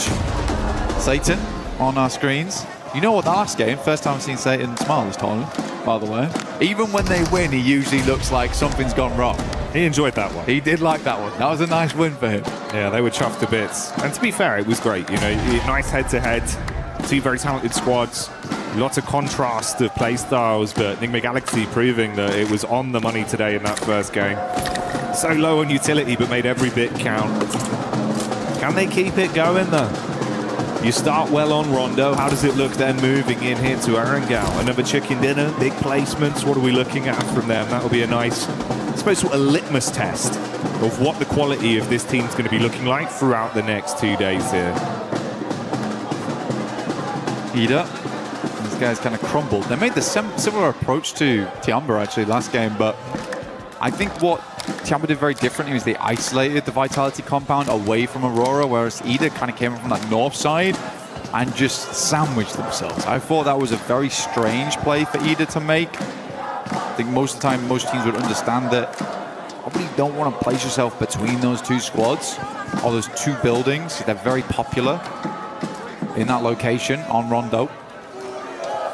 But I don't think Ida had done badly before. They had some really cool clutch moments, some super awesome 1v3s right at the end of the games. Like, they have what it takes to be a champion, but not like that. Or stop making silly mistakes.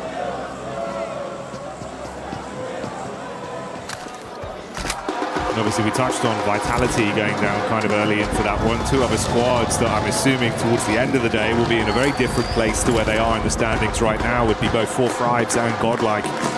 2 teams that have got so much firepower, even just individuals as well. Yeah. Valak gets some of that old 4 back out immediately, mate. You won't only see it, you'll hear it from the crowd. I mean, he looked happy when I saw him this morning. Ready to go. He's got a little bit of a shy smile on him as well. Quite like it's cheeky. He is cheeky. But even when I was talking to him yesterday, he seemed like he was ready and raring to go. The rest of the team all looked happy. IQ is in high spirits, which is very, very good news for the team. be able to give that advice and those crucial bits of information, where the team wants to go, how they want to play it out. You need all of your team to be happy. Though I am kind of worried about Godlike and Orangutan. Okay. Not because of gameplay we've seen so far, just because this is a finals at EWC. I think for them, it would be unwise not to say they're under pressure. I think if you're a fan of both these squads, and maybe today looks a little bit rough for them, I would caveat with that there is a tremendous amount weighing down on them right now, being in such a prestigious finals versus some really damn good squads. I'm hoping they could probably get back into the run of it, like by match 3 potentially. But if it takes till tomorrow, I think that's fine as well. OG already still showing off that they have the rotations capability to make it happen. They got far into that late game. Not a lot of eliminations, that's fine. Godlike similarly, still that aggression in play. I like to see it, but maybe not where we really wanted it to happen during that game. I think it's also for teams like that, Blank. For our other squads that were forced to play survival stage, you've had to consistently keep grinding and keep that form on the go. Yeah, exactly. You come out from your group in those top team spots, you get a few days off, but that does cool you down a little bit. And the thing that's changed is what's going on behind us. The energy in the arena, the noise, the hype. They're getting excited because 4-5s have made the play. That's IQ with an opening takedown. But that's the difference as well. You come back into this area, Blank. Sure, with the noise-cancelling headphones, they might not be hearing it, but I tell you what, they can feel it. The vibration. I know the floor is trembling under my feet, so it'll be the same down there on the stage for our players. And if you're trying to instantly snap back into that tournament-winning mindset after a few days off with all this going on, it might take a game to try and lock back in. Yeah. I don't like that, though, from Aurora. Because you can scout that a lot easier just by sending over towards the beachhead, having a look over towards Lighthouse and being like, okay, there's a guy up there waiting, try and check the girders. I always think it's an odd maneuver to try and just send someone, slingshot them across, and it's like, well, we know there's someone across there though, but you also just lost a player. Like, it's so early into the game, could have even just waited for zone 2. I'm curious to hear what the analyst desk has to say about that, because for me, that's just not EWC, PMWC potential. Right? That's not what that is. Yeah, the trade of it, one player's life, one of your squad mates for an information play, economically, it's not the best trade on it. Especially if we see him get a good run out of this game. Goes down to an awkward fight. One player of difference, Blank. Hell, I mean, even this circle right now, where it's down towards the eastern side, 4-5s knows that. This is prime time to go for bridge camps. Yeah. Like, if this circle was further over towards the northwest, maybe you don't go for that type of thing. But I think this one, if you're Aurora, it shouldn't be a case of, oh, let's check if there's someone there. You should just know. Devil's in the details. And it paints a very pretty picture here for some teams. For Aurora, it results in 3 players alive in game 2 to kick us off. Flash also having 1 player knocked here. Zone crunching in. Yeah. Rich still in play. There you go, buddy. Thought that this might be the case. On a circle like that, it's very, very awkward on these types of circles, and it can center up around bridge across both sides, which is super unfun to play. Because now this really could go back over towards Sosnovka way. I'm sort of expecting it to head towards the northwest. But for Aurora, they're stuck now. As are Alula. Alula's kind of considering whether we should take an eastern crossing or should we just play over towards the ridge side on the southern edge. It cuts out a massive amount of space though. So much water involved. So teams are just going to be sending towards Ferry Pier because there's safety in that location.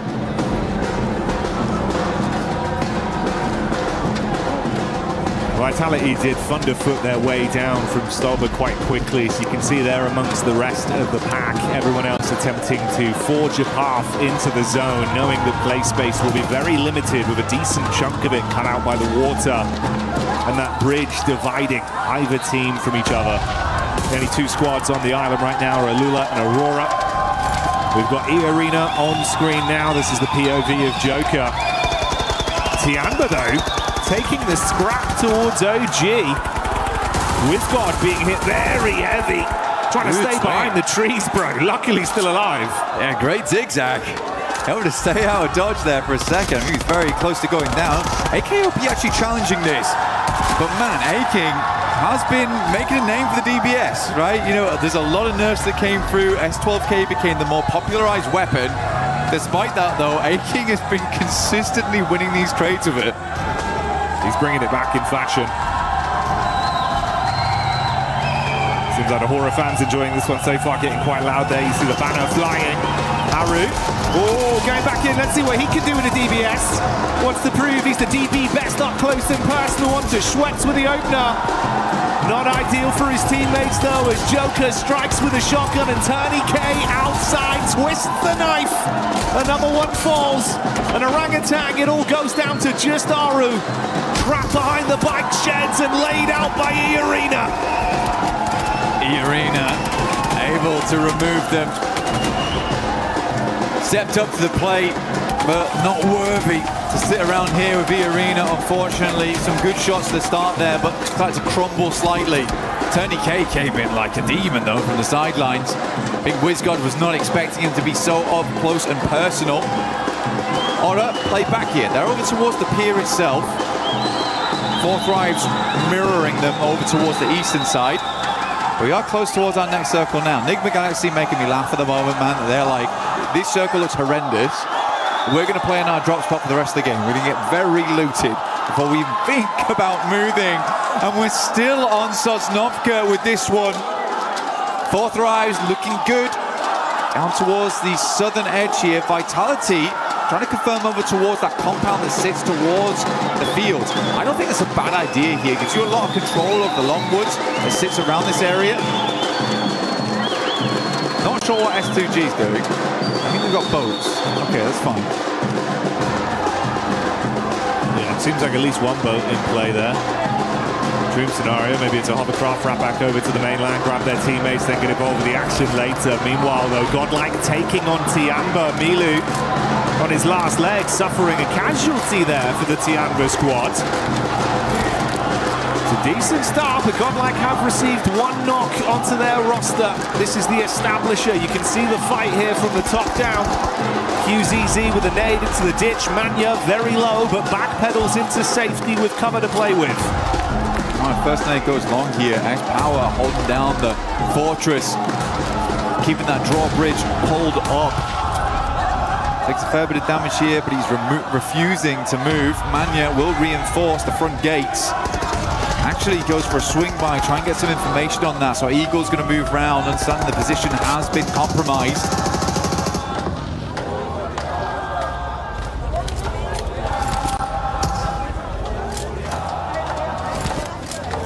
Slowly trying to take some space back.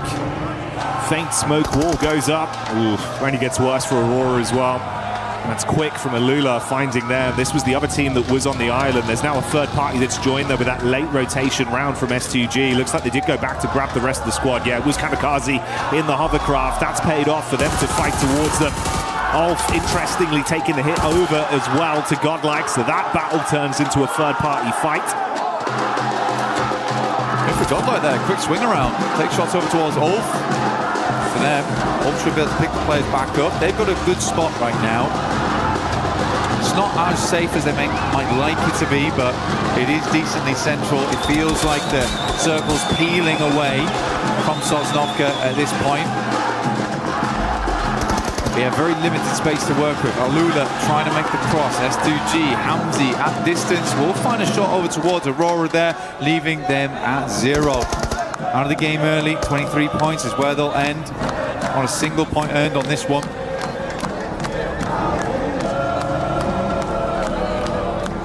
So a great start on Rondo, but a bit of taste left in their mouths off the back of the Erangel performance. But these guys have been playing the same game. I think it's the first time they've been inside the circle since the beginning. How does their entry work, actually? How are we still on the bridge? Yeah, this is kind of unreal. At some point, I thought we'd move. Yeah, we're still here. I mean, Sosnovka's still in as well. I cannot believe this. Alula also took another casualty from S2G on the backside, so they've called it quits and actually rushed over the bridge now into the mainland. Yeah, but that's only a trio blank. Damage onto Yasser as well. Well, Nigma Galaxy might try and trade up They're just in. They're just in. They're absolutely playing a different game at the moment. I mean, I'm glad finally there's some shots that go towards them now. It's just such a wild play from Nigma Galaxy. Coop's taking a hell of a lot of damage. They'll slowly careen it back in towards his team. And lock it down. They have lost one off the back of that. Vehicles are smoking, flaming. Flashes dash with going on. I mean, that's 3 eliminations potential there for them, but they're worried about these sightlines to the side. Furia. Ooh. Go on. Give it some welly.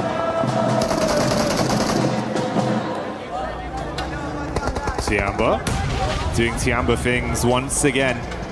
Tony K low on HP on the top floor, upside in the attic. Looking for an angle here, but Falak with the distant shot claps back onto Eagle. A-King gets a little bit high octane as he charges through the ground floor. Nade on the stairs. Mormon's cooking one of his own to bounce down.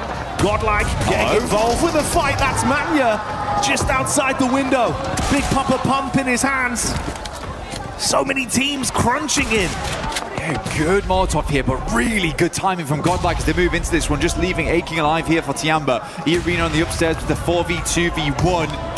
Really good stuff. I mean, this is a good entry point coming through for Godlike, and they understand if they can get rid of 2 teams, they're going to be opening up a lot of space down here. Edmino, still at high HP count, but Manya finally does fall here to a nade from Mormon. Tiamba goes down.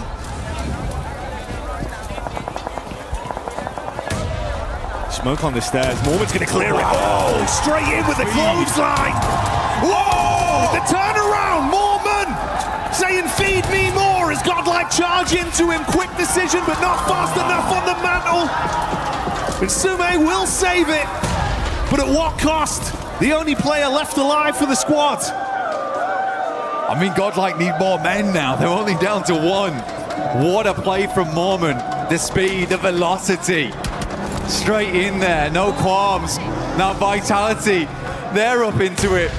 This place has been the graveyard of 5 separate teams so far. Vitality finally just come over towards the dregs. The funeral's almost over. Can Salme stay alive as the sole participant?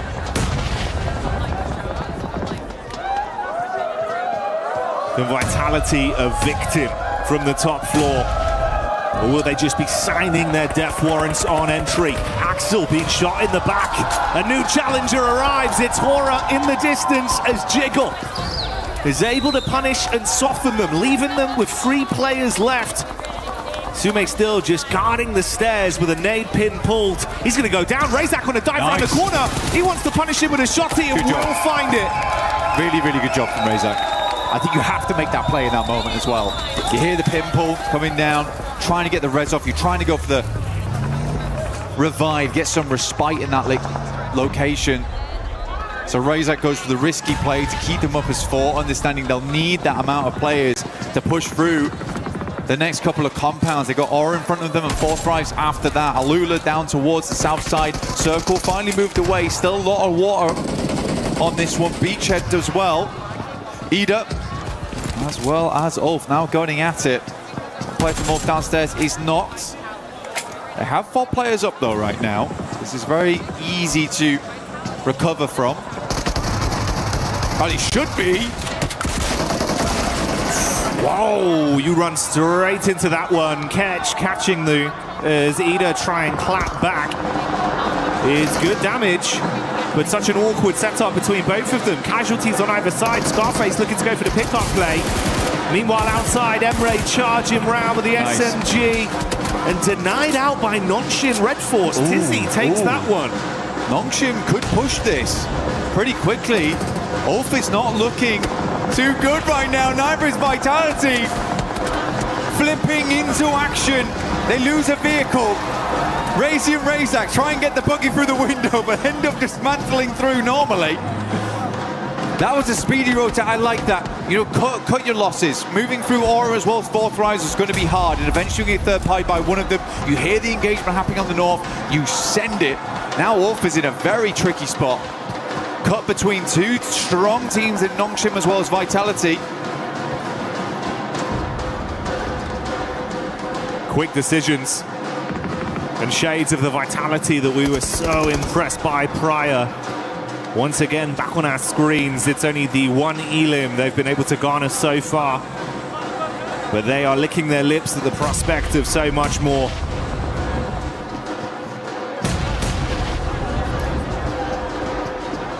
Getting a little bit more here, you can get yourself the Naruto skin in-game, as well as the Ninetales Fury Org.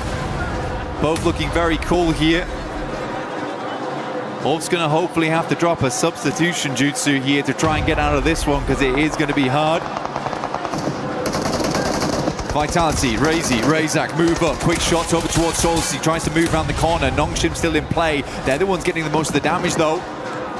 Federales at least will confirm one. Quick switch around the side, denying some of the sight lines. As Ulf does go down. Vitality though, they've been hugging the wall so far. Not allowing a single moment for Nongshim Red Force to try and challenge that spot. Razak though, what are you doing? Testing the waters, a little bit hot. Yeah, I did not like the feeling of that one. Although maybe he wants to go for it from a slightly different approach. Runs back out. Meanwhile, attention turns onto Federales, and that is another knock going the way of Nongshim. Oh, Razak. Oh, yeah, good shots. He's got so easy, very low. Nade right on top of him as well, following up from that. Oh, mate. Hyunbin with the instantaneous conversion. Now it's a raw 3-on-3. Luckily, they will save Federales, but he's got to top himself back up. I mean, Razak understood the idea. Now tries to get up towards the wall, create a different angle to deal with. Nongshim was quick to it. Hyunbin pushing up right now. It's a little bit close for comfort here. But I think they know they want to get rid of this guy sooner rather than later, but he has pulled these kind of antics before. Getting a little too aggressive without the help of the rest of the team. So easy goes down the back lines as Flash starts to move on through. Tizzy tries his might. Rapid shots coming out, but not enough to finish Vitality. The end of Nongshim Red Force. But it does leave Vitality slightly weakened. And Flash, they are next in line to try and keep them pinned here, knowing eventually they'll have to move. Slightly paranoid about the other teams that could be behind them. Blue is ushering Vitality forward. Swinging in on the same angle as Flash. How will they make this work? S2G, you were right. You were actually right. They had two hovercrafts in play. Being able to keep both of these alive all the way through to this endgame is giving them a lot of pressure. Lost isn't quite able to get it up though. And the hovercraft is stuck on the side. Yeah, just about. We'll take it. I mean, they're just letting it happen. Come on, bit more gas. Got to give it some welly. His teammate's taking a fair bit of damage, but with that added armor of these big hovercrafts in play. If you say like this, man, if you can get them into the zone, there could be a lot you could do with it late game. I'm surprised the Lula have been able to guard this for so long, make it look uncomfortable. Nade after nade as well, just trying to soften them up. Vitality do move over to the side. They're looking down over towards fourth rise. The shots are pouring in. S2G, they brought repair kits as well with them. But the blowtorch in play, I mean, that's bold. On fire. Get out. Falak down. Aura, no fear. Drops them all up top side. Looks fairly decent on that one. Airburst are slightly too far. This is some comedy. Not gonna lie to you. Okay, they should be able to clean up from here at least, as long as there's not any more mistakes. It's damage done onto Soul K, but they do hold on. Shut down Alula. What was that? Bit of a weird one. It was a weird one. I'm glad you picked it up strong though, because I mean it is an important fight. It's just interesting. Vitality go down in the meantime as Flash continues to push the advantage, but it is majority of fourth rise doing that damage. Enigma Galaxy, after their strange approach from the early game, now going out slowly but surely. Just Ralph as well as Lord. Flash has been all over the place so far. Next circle will pull in stage 7. Fourth Rise have been weathering it though. They have held a ton of space. It has been a little bit greedy, but they've been doing a good job of playing off one another. Yes, they've taken some knocks here and there, but they've maintained a 4-man. They're in this area early, and they understand better than anyone else. This is a game that they should be doing well on. I don't think I'd put as much pressure on and say this is a game they should win from the spot they had at the start, but it should be at least a top 5, which I think, you know, we've already achieved. So this is a good game from Fourth Rise and shows that they still have it in them.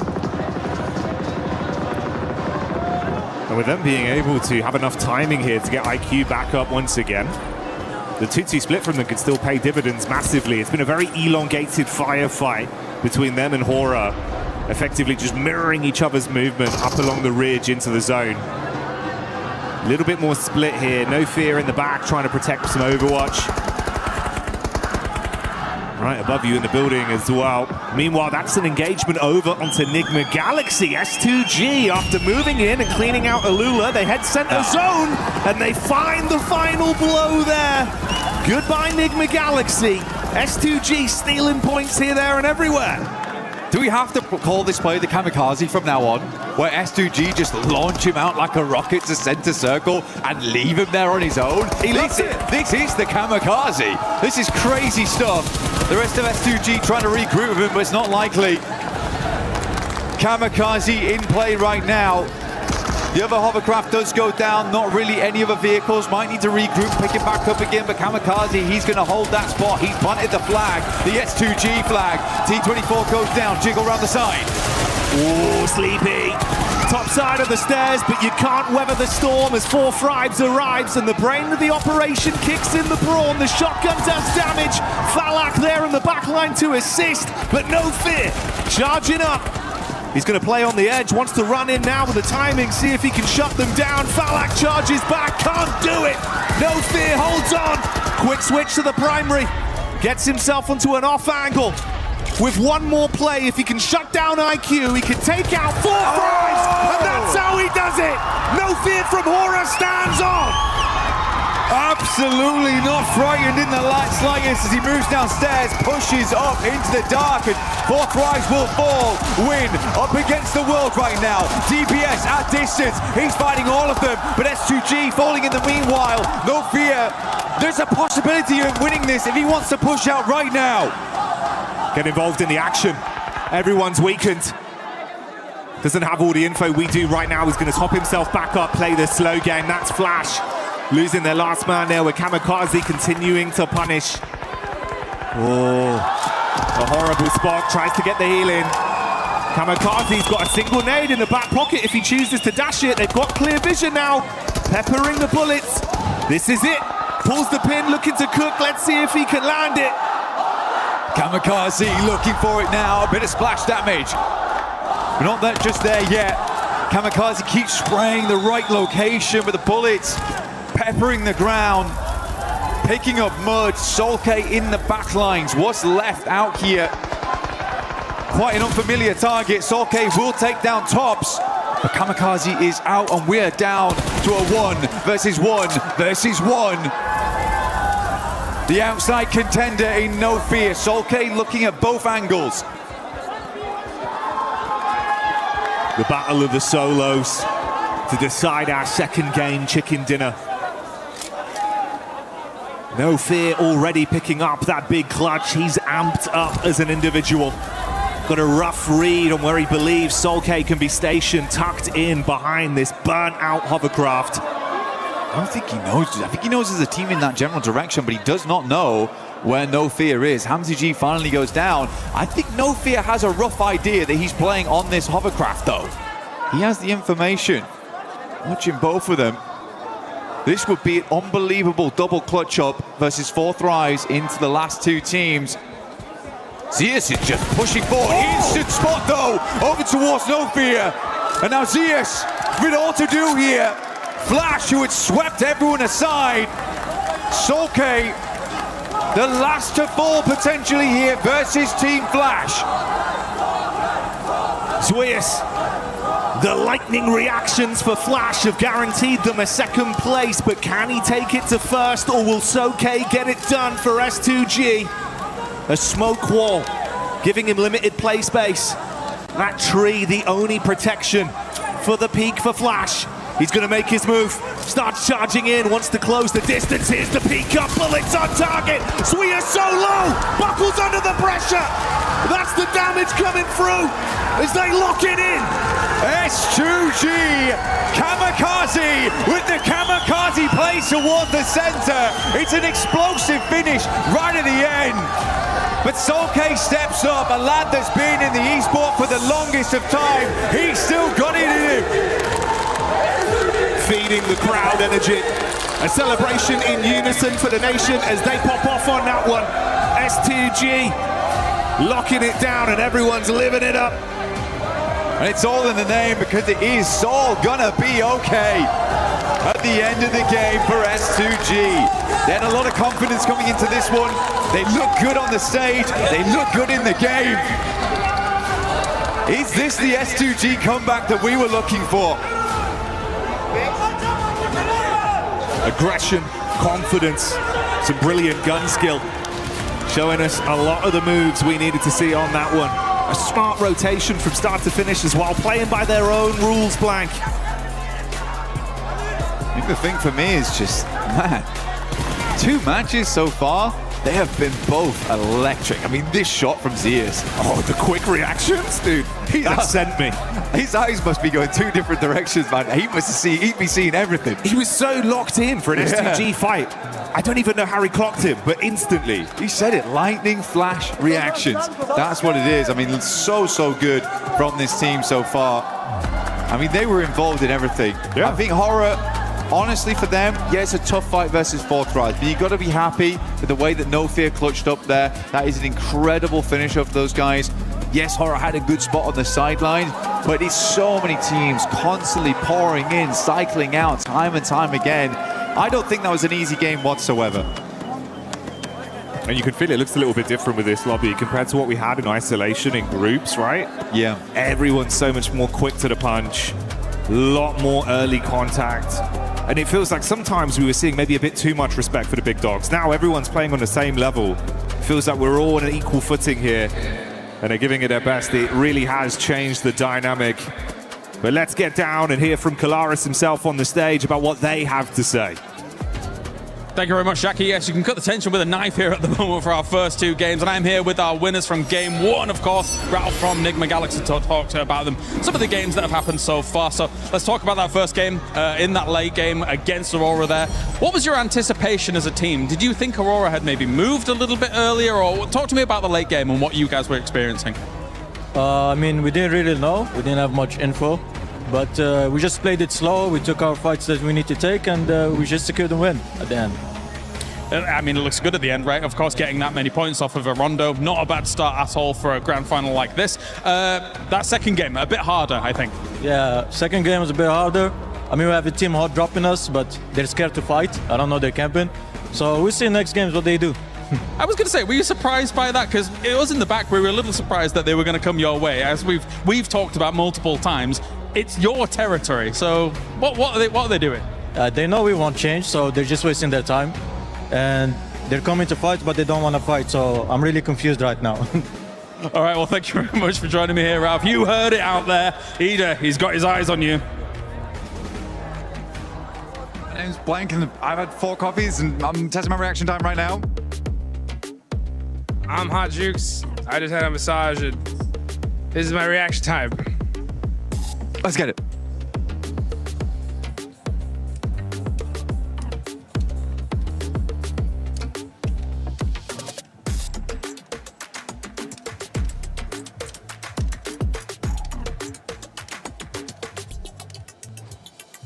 Dude.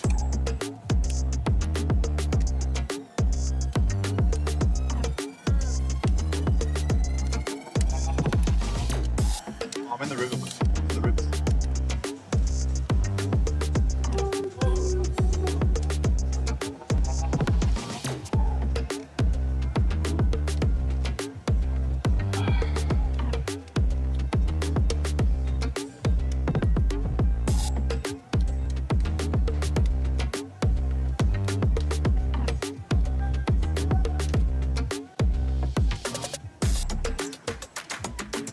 Yes, my reaction score is pretty damn good. I actually don't think it has something to do with anything else or anything like that. But what about you, Jukes? I don't care. Cut.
S2G in hovercrafts.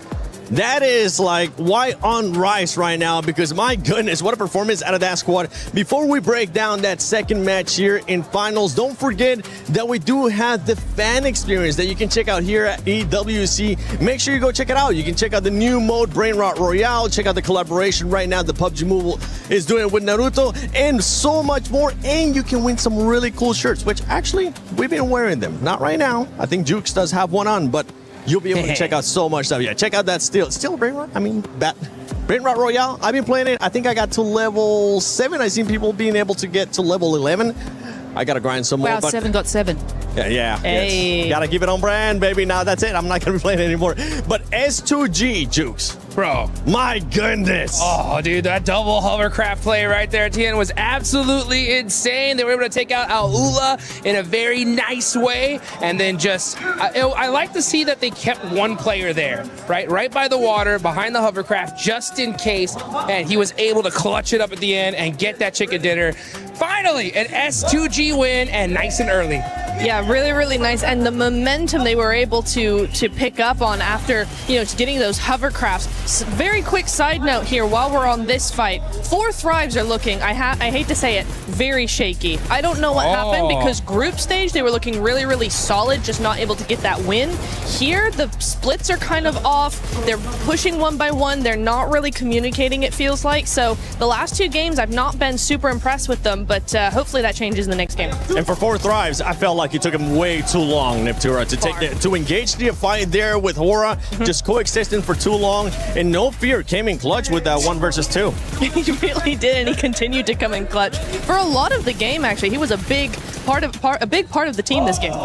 Yeah, I just think he just made a big play. I mean, what can you do against that? When No Fear comes up and clutches it up, I mean, Aura fans are screaming these guys' names at the top of their lungs, and to be able to clutch it up like that is just huge. So yeah, unfortunate for 4 Thrives, huge for No Fear.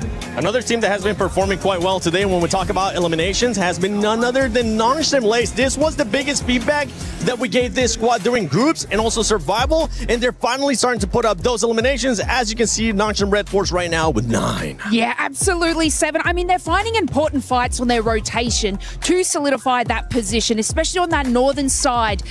They were able to sort of catch Furia off guard. And now I do want to kind of segue into Furia and to why I need to highlight this. But one of our most aggressive playstyle teams is prioritizing the rotate on Rondo. We actually saw them grab utility, move into zone, and Max actually made a good point about this when NGX was sort of on the, I think it was the eastern side next to E Arena. Furia should have just pushed them into it, caused that fight. They would have had control over that whole entire side because they just sort of stopped the revive from Ulf. Then again, on this map, they found themselves in the position, and Nongshim from the northern side just obliterated their defense. This is just unusual for Furia. They are the power play team. Yeah. They're the ones that get in a goddamn vehicle and shooting out the window and making that position them. It's just unusual. They're right. They are supposed to be that aggressive team, and they're currently not showcasing that in the opposite, like you just mentioned, and I was mentioning too. Nonchim is putting up those eliminations, but something happened at the end of that last game. With the hovercrafts and S2G, that was a little bit sketchy now. It was a little bit, it was a bit touch and go here, but the momentum they've been able to build with these hovercrafts, they had 2 or 3 and they just went, let's go for it. And it's this replay that I want to talk about here, because look how they're going to play this. It's like my driving. First of all, yeah. Secondly, look how they take that first hovercraft and they deny the sightlines of Aula, right? They separate them one by one. They can no longer play as a duo. They try and get as many of those sightlines abolished as possible with those hovercrafts. And to be honest, S2G with those hovercrafts have been actually insane. It feels like because they take more damage to explode and they have just a tank, and so they are able to just run with it. They were making crazy rotations from the very beginning of the game. They had those positions on the rocks in the middle of the water, which are normally inaccessible, but having 2 hovercrafts, I wonder if other teams are going to start picking up on that, because that was an insane game from S2G. I mean, we've seen it happen in the past too, and you just sounded like Max there for a second. I was going to have to double check to make sure it was Michael Natura Jackson or if it was Maxman, but we're looking at the overall ranking here. Enigma Galaxy is currently in first place with those 26 points. Aurora, top. What happened at the top of that bridge? That man ended up falling down, and he actually ended up hurting Aurora with the rotation that they were looking to do into the main island. Yeah, it's so unfortunate there. I mean, that's what it's all about. You know, you're trying to be able to get into that end game and make those plays, and if you're Aurora, 24 points on the board, you can't shake your head at, and S2G being able to get that win, push themselves up to 3rd place. I like what we were talking about there about Nongshim a little bit earlier, right? Hey, just look at the elements. Yeah, I mean, look at that. 18 eliminations, and they would have gotten even more if it wasn't for those clutch plays from Vitality right there, because we saw absolute Hyunbin in action making some serious plays. But hey, again, super clutch moments here. We have to talk about some of these other teams that are currently on the second page. I know it is the first day of PMWC at EWC 26 finals. It's only 2 games, but there is some things that we're starting to notice here, especially with 4 Thrives, the passioners that you were kind of talking about earlier, Neptura, as well as OG. OG needs to start being a little bit more aggressive and making sure that they look a bit more cohesive when you are being aggressive, because they were pushing one by one. It seems like a chicken without its head. Yeah, it really did. And also they're losing players very, very early on. I think we've had that in both games now, where they're at least losing at least 1 or 2 of their players. Godlike have had a better opportunity to keep their players alive. They've been split up a little bit more. They've been using a little bit more of the zone, but it's just when they actually get down to the fight towards the end game, that's where they start to falter, and that's why we're not seeing those strategies convert into points. So that's what we need to see there. And India, if I have learned anything about OG, it is they need their 3rd game. So don't count them out yet. I've learned my lesson. Don't you stress. Orangutan in their 3rd match, what they tend to do is actually prioritize just kind of scoping what the rest of the teams are doing, making their game plan. Game 3, 4 is where they set their sights on fire. Oh, I like that one. Now this is the group of death. Woo! This is the group of death, and this does feel like a finals right now with the way that some of these teams are playing. One man that I know is happy because he ended up picking that team that was in the top 3 here, none other than Team Flash. Maxman is looking to make sure he reverses curse. So let's send it over to Maxman in Calaris. Well, we're not going to let him do any predictions here. That would be very, very serious indeed. But of course, we'll take a look at how things have gone down so far here in these 2 games. And we did have an interview just with Ralph, who's also a little bit confused about said hot drop. I saw the hot drop that could happen on the map before this event. I'm like, they're not going to go for it because Enigma Galaxy has been dropping in Pachinki before I was even born. And yet, a team is trying to contest it away from them. And as he said, they're going for the hot drop, but they're not fighting and very confused. And they just see the loot truck pass by like, oh, my P90. No P90. Oh. So, Ida, I might want to change that because it's not helping you out. I think it's going to be difficult for them to go up against that, but we will see if it continues. Ralph is also a little bit confused. Let's pivot kind of where we're at here as well. They've already alluded to it on the desk and how things have gone down so far for S2G, but just masterful control of the double hovercraft, some crazy plays, and the send out of Kamikaze to be able to make that work.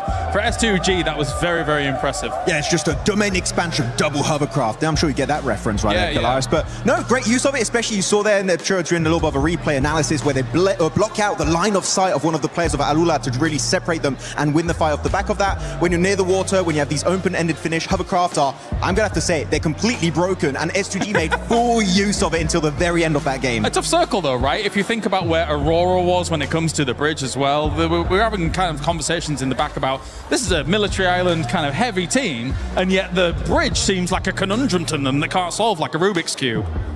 It was a bit weird, especially because Top was on top of the bridge itself. And I think the player 4 Thrive's got an angle onto him, so he goes down, kind of drops to his death at that point, right? And then the team tries to go and back up and hopefully get him back up on his 2 feet. But then Alula were very sneaky, pushing right behind them on the bridge. I think Aurora, they're very experienced on that western bridge. We should be expecting more on the finish like this. So, you know what? First Durangle, it's fine. But the next Durangle, they need to show up. All right, well, thank you very much, Maxman. It is time to head on over to the commentator team once again for game number 3 of the finals. Let's do it. There we go, we'll pick up that throw. Thank you very much, James. There's a good arc on that one. Swift, great elbow on you. You can tell he used to be a drummer, but we'll be beating the drums of absolute anticipation and excitement here, Blank, as our 3rd game of the day is about to get underway. Yeah, national guns as well as we get into this game, because it is going to be a lot to talk about going so far. I mean, even from watching the desk, to watching the stage hits, to watching the interviews, there's a lot to break down over the last match, and even just the 2 games we've had so far, there's been a lot going on. 4 tries on the first game, having a little bit of a misstep, and then coming into the second one, looking a lot better. But so many good teams. I'm very confident to say this is about as competitive as it gets in PUBG Mobile right now. I think we have the right teams here with us. We go into our 3rd match of the day as we get towards our halfway point.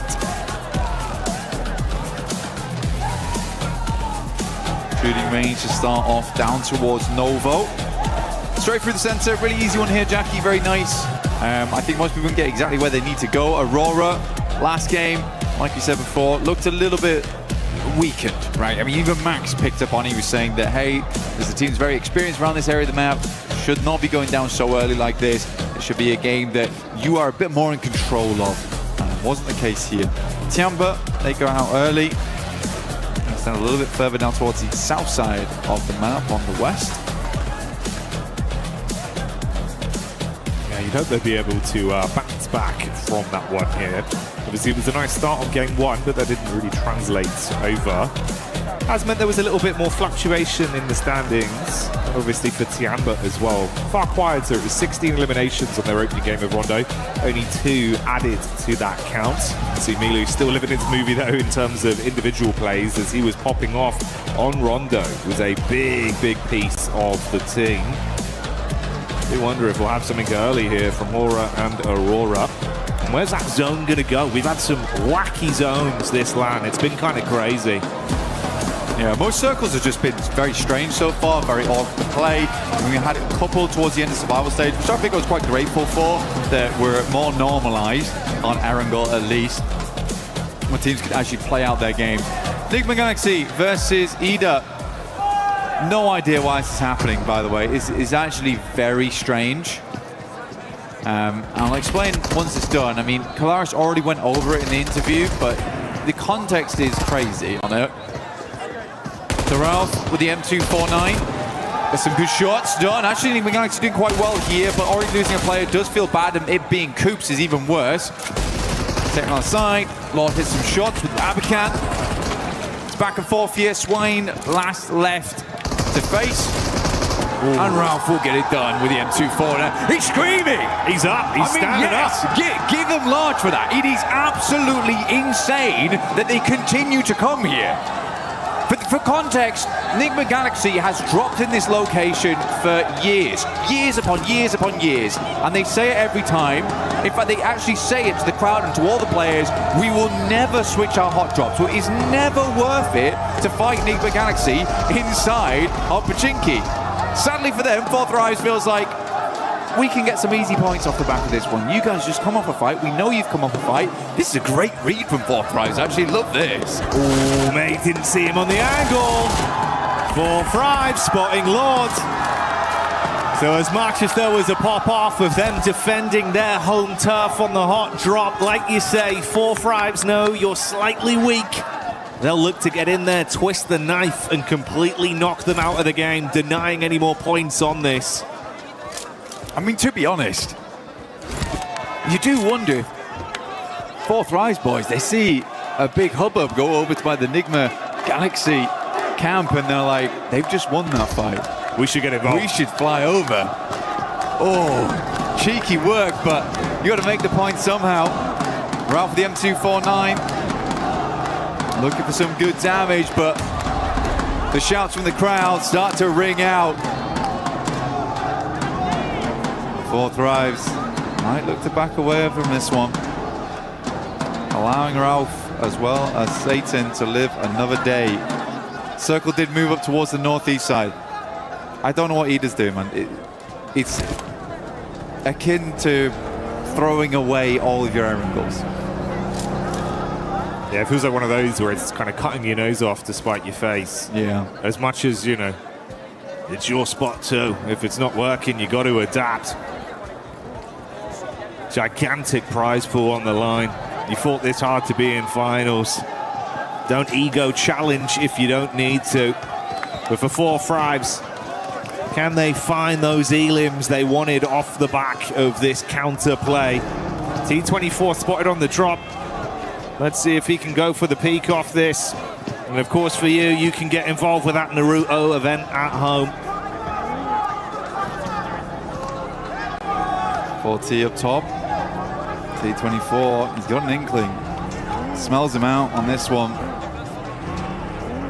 Senses his Reiatsu inside the building. Satan underneath. Ooh, slightly slow on the timing there, and T24 tries to use the DBS. He's swinging around in circles. Satan's not sure where to look on this. The rest of Fourth Rise will come into hold. Finds the first. Takes more damage though. Ralph is nowhere nearby to help. Drops him down to 1. And it's an easy revive gear on T24 inside the building. Church held. Then get the revive back on T24. But Ralph's just had to stay, man. It's where he's been for so long. You'd be furious. Yeah, you'd be fuming. You win it twice. You win the hot drop twice back to back. It happens again, it costs you your game. And not even because of them. Yeah. Oh. Well, that's the thing, it just comes back to haunt you, right? Here we go, this is the full replay on it, so you get all the action. Oh, mate, it's carnage from the start. Obviously, we had Coops go down early, and like you said, they pop off to win it. We saw the celebration from Ralph literally sending a message live in the event. Live in the flesh, said it with his chest. They deserve the drop spot, but Ida don't want to give it up, and it's just really making it uncomfortable for both of those teams to get anything in these games. It's the best Enigma Galaxy's looked in a long time as well. I think that's the saddest thing about it, and now it's happened in finals. And it's happened so frequently in the past as well, where Enigma Galaxy's just got to challenge another team for their drop spot. It's not guaranteed theirs for sure, but they've held it the entire tournament. Come on, guys. No fear getting ran down by Aurora, as Top will find him on the move.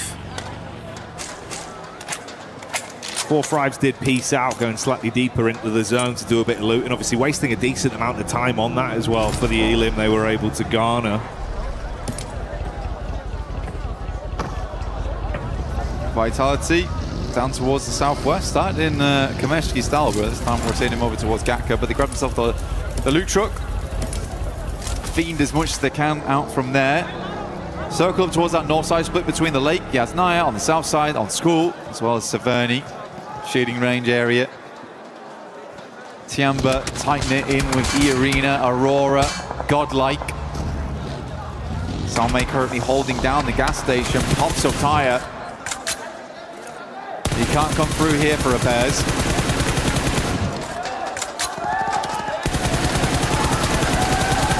He's got no bullets though. Yeah, only 18 left. One in the clip, 17 in a hole. Let's see if he can turn some bodies cold on this push-up. Top going to drop down back behind the car. So Aurora taking a fair bit of damage.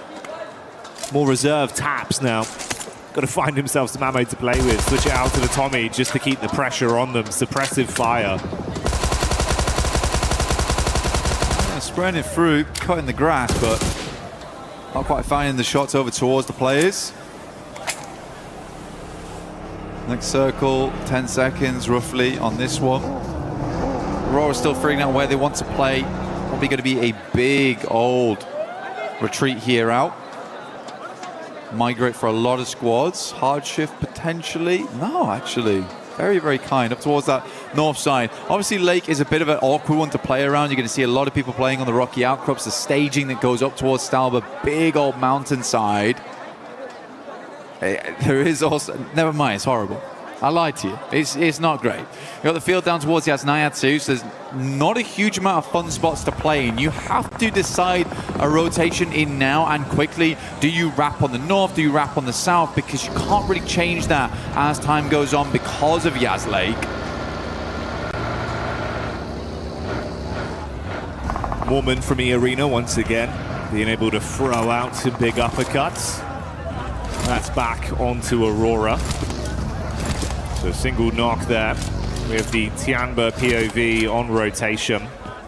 Get themselves into a fair place so far. Mormon keeping it going. Ooh, that's Vitality as well, with Razy hitting a very big blow back onto Godlike. A lot of fights breaking out across the battleground. Individuals being knocked. Ulf coming in with some show-stopping rotates. Oh, right into the nade. Wizgod had that one ready for him. Got it primed. I mean, for Ulf, Aaron comes in swinging. But yeah, got shot down very, very quickly there. Scarface looks to send a nade, but I don't even know if I think it's worth it anymore to go for this. Ulf's deep on the south side of the map. Need to swing back further up in Yazway. Alula instantly takes up the cliffside. Aurora decides they're going to go loot Severny. I mean, to be fair, they had taken quite a fair hit earlier on. Spent a little bit of ammo. Potentially some of the vests are starting to wear down, some of the helmets. Get some resets on that before you get moving.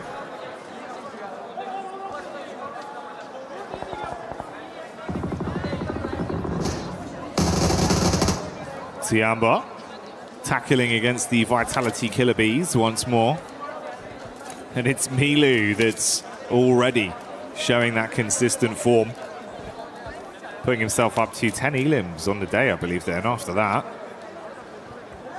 Nice start for the first 3 games. Milu keeping it a little bit quiet, though. Now playing a little bit of a split on this one. They've got Eagle a little bit further forward, perched up. Over towards Aura. Very much slowing down now at the halfway portion, Jackie. Trying to maintain some of that lead because some teams have struck out in a big way. I mean, Enigma Galaxy, absolutely 30 points right now. Aurora at 26. They were able to earn 3 after that last game. In the first, I think they got 23 on that one. So last game was a bit of a dud. Hope they can find more of this one. Centers up over towards Tiamba as well as Aura. So those 2 compounds there are going to be a really big deal. Aura actually has the high ground on this one, the plateau that surrounds them. Very nice to be able to take shots out towards teams as they push on in. Sadly, Alula's much more high ground spot gets pulled off. So you're going to have to move over towards that western side. Yasser pulled away. I like this move from 4 Thrives though, Jackie. This is good. 4 Thrives still looking pretty nice in some of the encounters we've seen individually. Another roster we know that could be very explosive. Let's see if they can bring the boom on this one straight up towards the setup from Alula. Quick on top. Got a pump action in the back pocket ready for it if they can close the gap. Bit of overwatch from R3B on the top side with Claws relatively close to assist. Fast reactions onto the position of Falag, but the shot's not connecting. Falag taking a little bit of damage here, down to half. Claws as a nade though, it's not the craziest of sends on this one. Good bounce on it, actually. That would have been on target if he hadn't moved. I mean, Falag just takes the time. Here's the arc on that one. So he doesn't want to have any part of it. Tough circle though, man. Very, very tough circle. The majority of the center is taken up by that water. I actually do really like S2G's position. They're playing over towards those compounds that sit just a little bit east over towards the lake itself. Oh, sorry, the cliff face. You got flash down towards those compounds, but S2G currently playing on that rocky outcrop on the northern side, just holding out teams on the south here. Tiamba's actually even going to crunch in towards that little bank.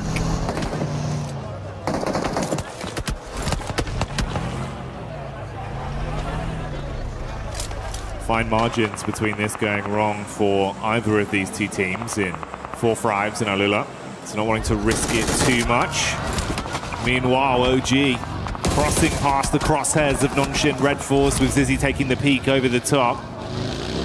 Got the heavy weaponry ready to rock them if they stay close by. And luckily they have at least been able to create some space between the two. Double back over to the bridge where Rolf is stationed. Yeah, they know OG's in the area as well.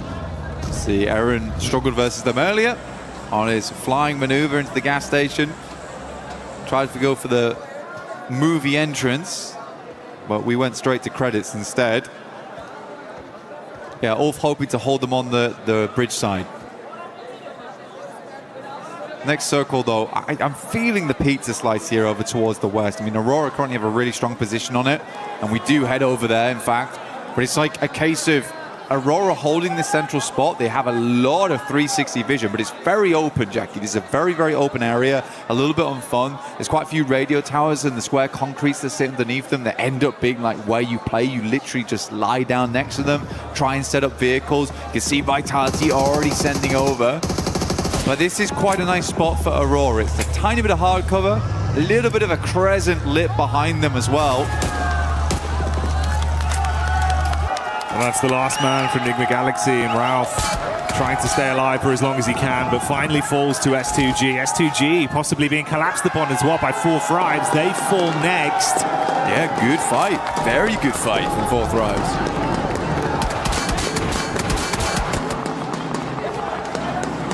S2G tried to jump the gun there, Jackie, and ran straight into titanium wall. A lot of hopes riding on these three players from Aurora, though. Another good game here. Sits them a little bit further ahead. Make up for that previous match there on Arundel. Not the greatest of pushes across the bridge to begin.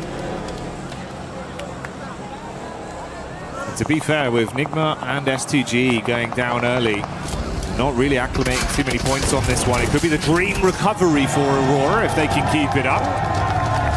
Unfortunately for Godlike, Adamino unable to withstand the hit that is thrown towards him. Furia will get their mates back up and live on to fight on this one. 4 of our squads out of the running into the third game so far. Nongshim on that south side, actually trying to push on in, but there's quite a few teams there. Nongshim's just going to barge over towards OG. Atanki's already down. Another nade towards the backside here. Good damage from Hyunbin, as always. Looking very, very strong. Hits the deck. Good dodge on that. Second nade's a bit stronger, though. Aru now needs to get back into action. The rest of Nongshim Red Force lagging behind as Flash still continues to create a little bit of a nuisance for them in tops. Back and forth blows, but Orangutan still being able to withstand. Uncomfortable for Nongshim, actually, man. Yeah, that's a nice flick back up towards the Wizard Tower, and it keeps him pinned in position, so he can't provide too much Overwatch. He's in a bad spot now. I mean, no position to help the rest of his team. It's a cool side swipe coming through from tops as well. Caused so many problems on the back line there for Nongshim Red Force. Just weren't quite quick enough. He's going to have an even deeper look into this one. Maybe he wants to get up close and personal, investigate. Potentially some more eliminations here left at the crime scene.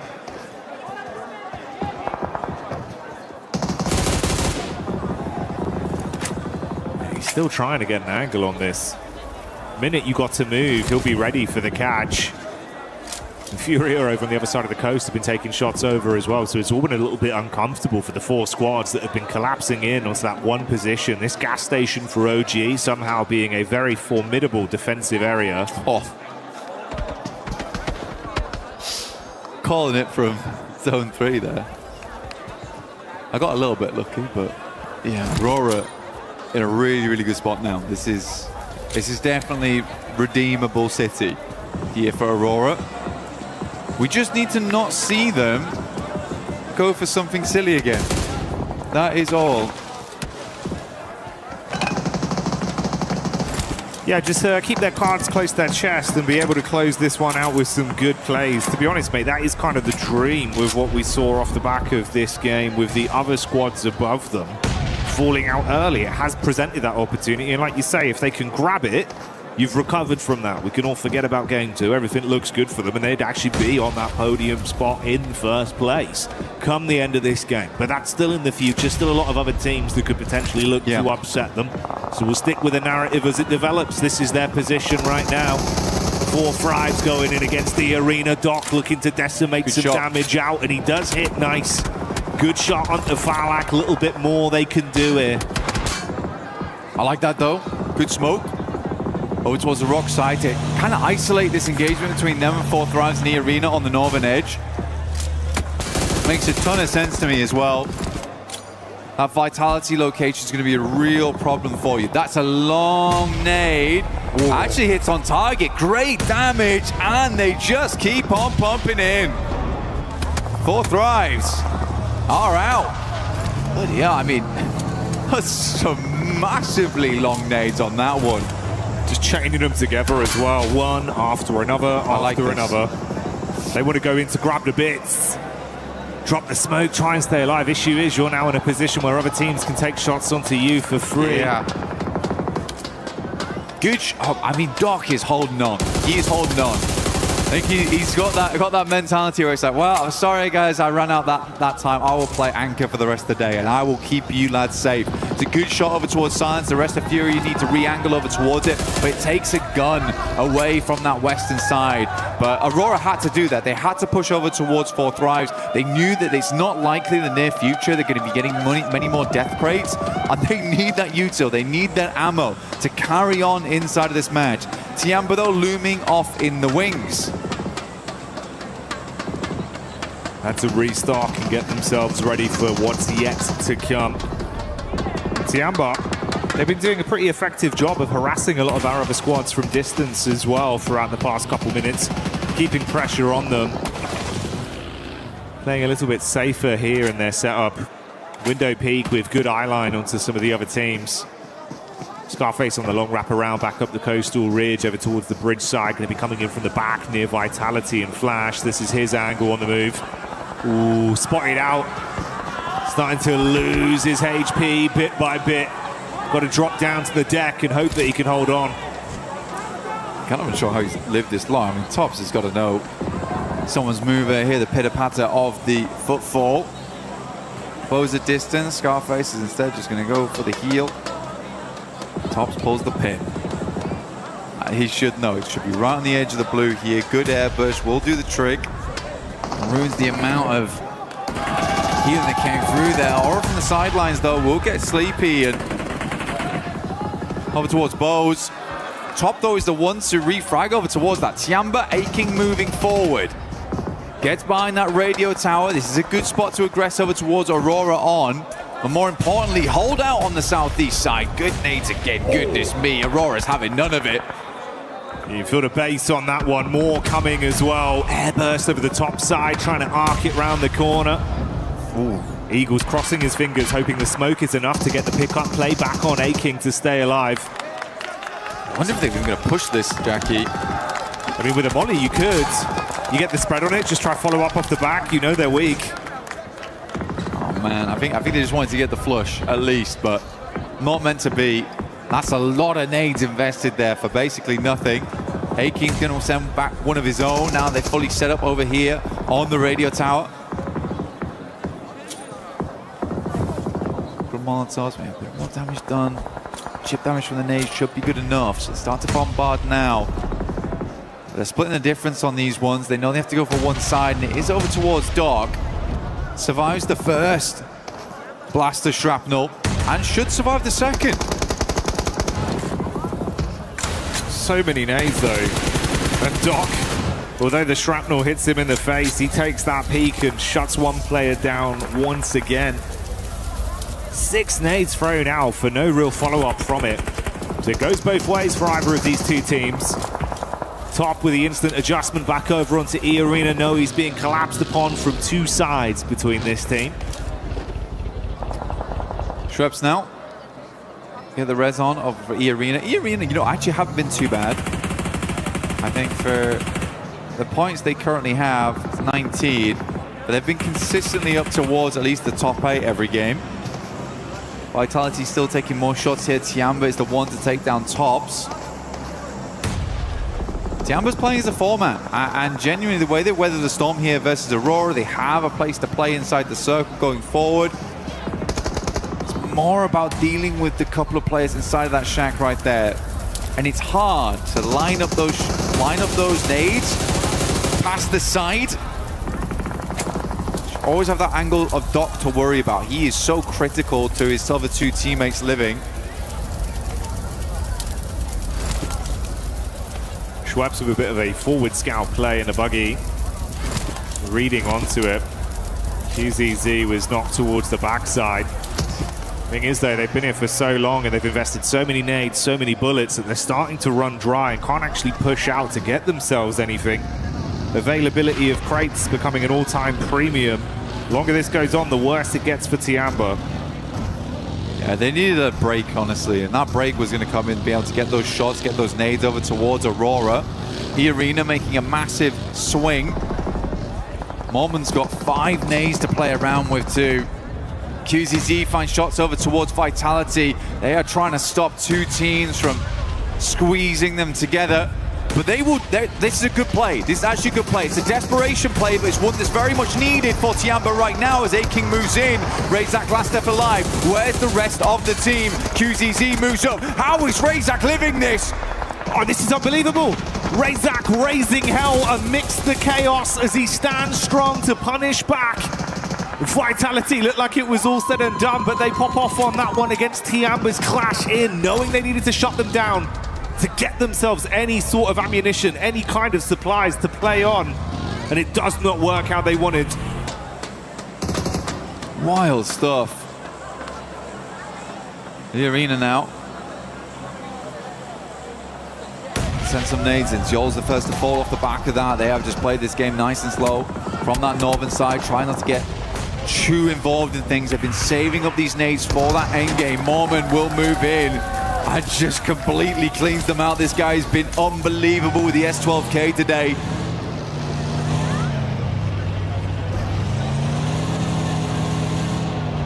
Finishes off the stragglers.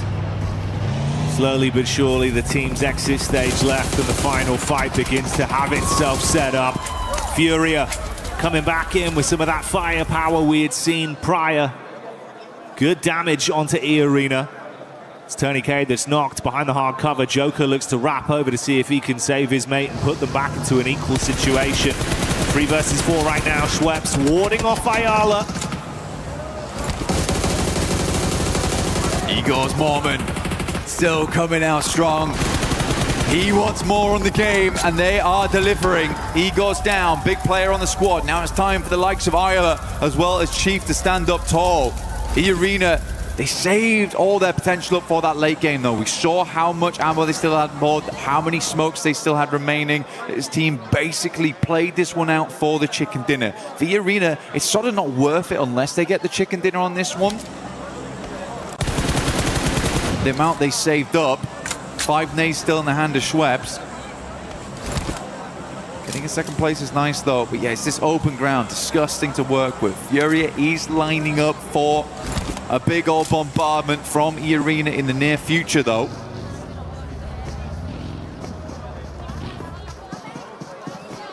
Does he go down, man? It's kind of so brutal because he really has been this pop-off player for the team. Is that going to be enough of a deficit to really make this one uncomfortable?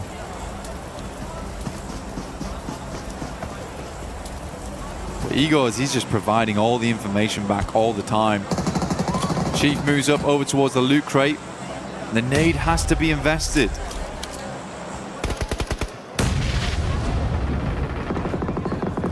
Don't use that on that. Yeah, good. I was thinking that he was going to send it over towards Igor's. But he is just calling every single time they pull the pin on this one. when to move and when not to. Finally, the play zone takes him out, and Fury is blind again. You lose your eyes in the back line and have to rely on your gun skill now. A standoff between these two teams with open space in front of them, waiting to be crunched forth. Silence with the big guns in the back line, ready to spray. A lot of nades invested, dashing them in towards the middle here. I mean, they're mega blind. I mean, they can't have moved that far. Unless Igor's giving it back the worst information in the world, but... Yeah, I mean, for Fury, I think there's a little bit of scaredness of that front line being aggressed upon. Schweppes pulls the nades. We are playing battleships right now. Grenade to E5. You missed by a mile. Just dashing him out. He's gone wide, man. Start forest fire out in this field of Erangel right now. Be the best opportunity for them. That one actually hits. He's happy to drive into it, though. Okay. Assist. I mean, I think we could just wait on these nades. There's plenty of time to wait on this one. E-Arena can play off the back of the tree in the near future. Ayala's just going to swing round, right? Not how I expected the first domino to fall, but that's Ayala going in and opening things up with an advantage for E-Arena. This is PMWC here at EWC.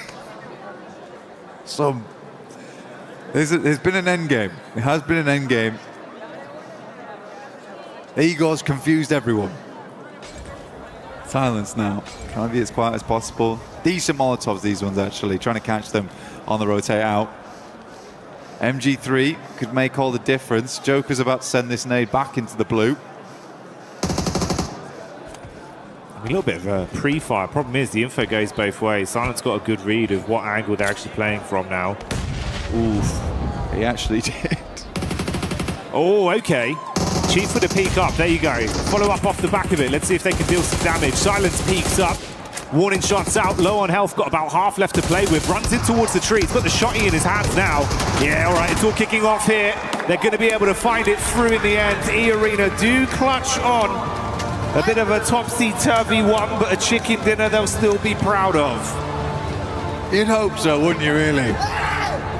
Good game from E-Arena. I think that the game plan was great. I think everyone confused one another right at the end. Igor's, as he went down, I think he might have thrown out some information that was maybe less than useful. Unfortunate stuff. To be fair, whilst he was still alive, they had a real good pinpoint on what E-Arena was doing. So I am joking. It's a joke, guys. I do think Igor's a great player. But yeah, still a weird endgame. Yeah, it was a lot of utility investment with not too much information. Kind of felt like it was, we don't want to push, so we're just going to lob everything. Yeah. And then have that respectful gunfight once we get in. Exactly. Because I do think that for E-Arena, they just wait a little bit longer, play up towards the tree line. With the amount of nades they had, they could have blanketed the entire thing. But even then, they were like bouncing them out into the blues. It was a little strange. And you're right. I also did not expect that to be the first domino to fall, which was just Tyler just getting mega impatient. After all that waiting, it was kind of really like a curveball just came in. Swift gut punch. Didn't expect that. I know they're behind. I'm just going to go for it. All right. Confirmed. That's where they are. You're dead, Tyler. That's where they are, lads. Yeah, I got the info. Okay. Got the info. Info gained. Sick of playing battleships. But yeah, overall, I think if we look a little bit prior into that game, I think Aurora, the way they set themselves up, not bad, but there was a couple moments where it got real hectic. I think a lot of teams made it far into that end game. Tiamba play out that radio tower really, really well. Even I think Tiamba's decision-making does require bringing up a little bit. The fact that they decided to push over towards Vitality in that moment, the play almost works, but the speed at which they do it, like we're getting crunched right now, we have to just fly over towards this team and take them out. They have no qualms about just fully going for it. I really like that, and I think that that's the type of playstyle that's going to win you games more often than it loses them. No, absolutely. I think, again, that was one where it was like Razak just kind of popped off on the hold. Yes. It was, honestly, it was better play from him than it was bad play from them. He just popped off on a solo mission where it's like, oh, fair play. You've actually kind of owned us there. Yeah. But what the play was meant to do was great. They needed ammo, they needed supplies, and they went for it. So absolutely. It was a head-on call. It was the right thing to do. And the right thing for us to do right now is to go for a little moment with the boys over on the stage. And we'll be back real soon.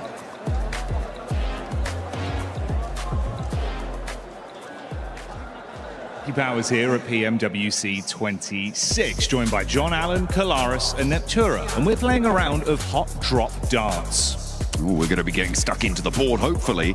Maybe not for some. Some are having a bit of trouble during practice, but we're going to be taking some shots at the board. The person with the least score is going to have to give their hot take, so let's jump into it. You guys, I think you two have to go first. I think we get Nep up there first. Let's get Nep's in a prime position for this. I feel like I'm in the danger zone, but let's see. Get ready to dodge. Oh, it's your best one. Yeah, that's it's on the board. All right, Very much. let's shuffle up. Thursday. And Kalaris up to the bat. Oh, okay, all right. Okay. This is good. There you go, James. There you go. Shuffle in. Thank you. Don't hit me, please. Oh, it's a 17. Currently, Nep's in last with 6. No way. Oh, a double 17. It's a triple 17. It's a triple one, I don't know. That means Neptura is last. Are There you go. serious? Yep. What's your hot take, Neptura? My hot take is that the Uzi is a bad weapon and shouldn't be played. That's, you go. that's it. Wait. This one was Neptura. That one was mine. bullseye. No, it's in 25. Yeah. Oh. It's you. Well, she's already done a hot take now, so.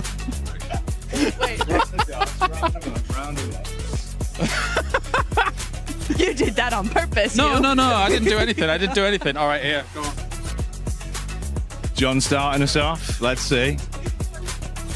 Oh, hey. A 5. It's Not in. bad. That's all that matters, really. It's on the board. Here we go. I haven't missed. Kalaris now. Forearm strength. It's good. Ooh. That could be a treble. That's nice. Get out of the danger zone. The splash zone's coming for you, Kale. Good maths. Whoa. Oh, that's a triple. Okay. Triple 3. God. All right, here you go, mate. Take this. I'm pretty sure it's currently the lowest. Wait, no, it's not. I'm John's on a the 5. lowest. Yes, John's the lowest. Or is that a 2? It's a 5, I think. It's a 5. Oh, and that's a 2. That is a 2. I've been saved by the upside down It's true. version of my own Jackie, number. it's your turn. There you go. Okay. Hot take. Dino Park and Vikendi, infinitely better than Ronda. I miss it. Bring it back. Oh, okay. All right, considering I actually lost the first round, I should probably do a hot take because I cheated you out of it. I'm so sorry. Tiamba will not win PMWC despite looking really good.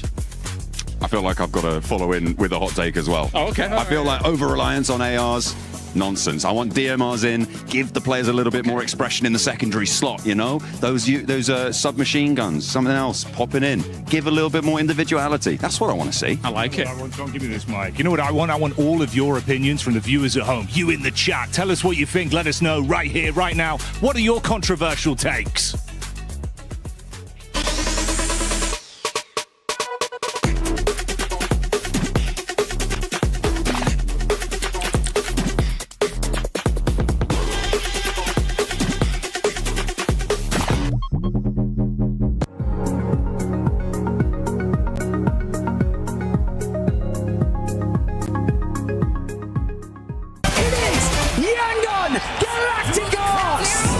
Chasing the sunrise, boots hit the ground, hear the battle call. Loot up, lock in, we're ready for it all. Every street, every door, searching for a little more. One squad, one dream, nothing's ever what it seems. The circle's closing in, can you feel it on your skin? Heartbeat like the drum, the final fight has come. Fight till you make it. Never gonna break it. Stand your ground and take it. Right into the fire. Fight till you make it. Every move can change it. Higher and higher. We're reaching for the winner, winner, chicken dinner.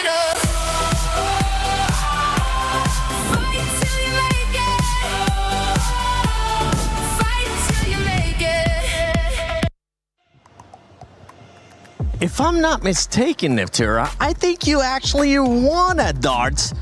And I think you got that chicken dinner. I did. You were lied to, but very mad. In this last game, E-Arena wasn't lied to, Max, because E-Arena came out with the win. I never know how to react to an E-Arena win now since that Rondo 39-pointer. I'm like, okay, that's great. That's a cool win. But what's next? No, it genuinely was a good game. It was very open-ended finish between Furia and E-Arena. I think it was kind of even-steven until eventually Ayala got a little bit overly aggressive on that push, and he gave them an advantage, and E-Arena using every resource they had available to get that win. Good to see, but again, I need to see that continue in your next coming matches. Take it away, Lace. I know you've been wanting to talk about this team for a minute. Hey, Ayala, I am revoking your driver's license because I was waiting for the Furia drive by Max. E-Arena, obviously, they deserved that win because of Furia and their driving and not taking that position early on. I mean, I liked the way that they sort of held out E-Arena early on in the map. Yeah. They had Silence kind of scouting Vitality's movements right down at the south side. So this was such a better play from them. They're actually defending and looking where other teams are sort of pushing into that position. They had such a strong split hold. Obviously, a little bit of tunnel vision coming out of some of the players there, and then I don't know what the vehicle situation was, and you could hear me screaming in the back, he's like catching nades with the vehicle as well, and I'm like, what plan is this? They had such a strong position after getting like this one. Yeah, after moving their way into zone on the rotation on the southern side, Max. Look, I'll give you my pack next year. I'm really upset. I know what happened, actually. I was talking tonight. I saw him as we were leaving the talent room, and I asked him, like, what was the play with Ayala? And he said the idea for Ayala was to get an off angle on the team and actually catch them from behind. But then he saw two players and he got scared. And that's the thing is, right, lack of information will make you do these kind of mistakes. So it could have been a good idea, and catching nades didn't work out. It could have been great, but unfortunately, two-player setup was exactly what E-Arena needed in case of those kind of pushes coming their way. That was just a big, something I like to call, what the Furia. WTF, because that's exactly what ended up happening with that one. I've been working on that one all day, especially with the way that they were playing earlier. There was a squad, though, that was able to put up a good amount of eliminations, and it was none other than Aurora. Aurora, once again, Neftura being able to back it up with the limbs, even though they wasted a lot of utility with Tiamba. They did wait. It was a big old red zone, and it was fairly unnecessary. However, it does get you those points, right? And it's been really nice to see them actually, because I think in the group stage, right, we saw them just doing just enough to get into the top 5, just enough to get to where they wanted to be. Now we're seeing true Aurora here. Now we're seeing the team that we're used to seeing, and I'm really, really enjoying that. I think they've actually played a lot better, right? They're very even. They're not splitting. Doc's not doing his thing. He's staying with his team, and Rifus, Enziel, we've seen some really cool off angles from them, so very happy with them. And something that I enjoy seeing there, especially out of that graphic, Max, is Top being able to bounce back. Remember, earlier in the previous match before this one, Top was on top of the bridge. It didn't end up working out for him, but 4 elims out of him, a person that has been an MVP before on an international finals, that's exactly what you want to see. Yeah, really happy. I mean, the best way to describe it is what you said, Niptra. They became a red zone at that moment in that game, and I love the way that any team would get in contention of their zone, they would start just nading them to hell and back. So Aurora playing it really well. I am still not sold on their performances so far. I feel like there's still a lack of fragging power that they used to have in the past. Doc is underperforming quite significantly. So Top, GG's, I'm loving it. Ziol too had some great moments, especially in that Rondo. But Doc, he's still sleeping right now. He needs to wake up. Wake up, Doc. Wake up. Just make sure you don't start going away from your team, because that's when things ends up falling apart for Aurora. But Aurora, honestly, 36 points, currently tied. But the tiebreaker does go to E-Arena with that win that they ended up getting. Tiamba, though. Tiamba right now, the aggressiveness that we've been seeing out of this team, if you want to give the mic to Lace, they're truly putting up those numbers, Lace, because 27 eliminations for that squad and only 4 placement points. Yeah, I see. This is what I'm saying. They're finding those fights. They're gathering those eliminations, finding a nice power play position, but then unfortunately losing it, which is where we see the decline in placement points. But obviously this is still a really good trend for them, especially coming out of survivals into this sort of scenario. And to have that amount of points and that sort of trajectory is incredibly good for them. But of course, we got to bring it back to kind of the smash rule and the way that you have to gather these eliminations. It's fine. It's good to do it, obviously, today, but then we got to see more of those placement points and those wins out of them to be able to take more than that. 100%. And another team that's currently doing that, Max, it's none other than Nongshim. And I know you weren't quite happy with what Nongshim, especially Human, was doing that last game. Yeah, initially I love the way they initiate the fight onto, I think it was Orangutan in that gas station. I'm like, okay, you've got some solid off angles, I like it, they're pushing the fight. But the thing is about off angles, they lose effectiveness the longer the fight goes on. And I think it was one of the play on the Harry Potter Tower, he had a great line of sight, but eventually Orangutan know you have that line of sight, so they're not going to peek you that aggressively. That would be the prime time for them to regroup, fully commit to the fight and send it, and hopefully come out on top. But they're very slow to respond to these moments, and I'm very upset with their opening performances so far. Yeah, one team talking about aggressive, talking about people committing to a fight. We saw Nigma Galaxy and Ida finally commit to that hot drop, and if I'm being completely honest, I don't want to see it. I don't care about it. Leave that ego to some other time, because right now it's going to be hurting those two teams. Yeah, it is, and we did see Fourth Thrives take advantage of what's been going on there, right? Just dropping in on, trying to get a few limbs and then move back to their position. They were trying to punish that as much as possible, just because it's kind of silly. In the finals, maybe day one you kind of get away with it, but keep on doing it, it's not going to work out. Fourth Thrives knew that, and you know, they might not be the only team to take advantage of that. If the playing path's a little funny, if that keeps happening, other teams might just third party that. Yeah, they will end up third partying that. We saw there towards the bottom of the leaderboard as well. Godlike, OG currently not being able to put up those numbers. Those are two teams that are looking to bounce back, but right now we are halfway through that mark. Lace, any team that has surprised you so far? I would just like to say that, like, I'm very proud of you, Furia. You know, I know I was a little bit mad in that situation, and I was surprised about you in the first couple of games, and I just want to make it note that that was a much better performance, but still I'm taking your driver's license away. That was a good performance. Next time you ever take my mic, Lace, this big old chicken is going to be hitting your head once again. But as we're getting ready here for match 4, let's send it over to none other than Barney and Luti. Luti, yeah, you know how last week we were talking about how to win PMWC? Oh, yeah, the big secret I told everyone. You gave everyone some incredible insight for those of you at home that were listening. Teams were listening as well. Aurora Gaming, Tiamba, the Arena, they're playing very well at the moment. Indeed. But let's break it down into the finer details. Oh, it's pleasure, yeah. I want to ask you a little bit more. Okay, so what's the best map to capitalize on points? I mean, there is different teams with different play styles, so it depends. Okay, yeah, that's fair. Okay, it depends. Yeah.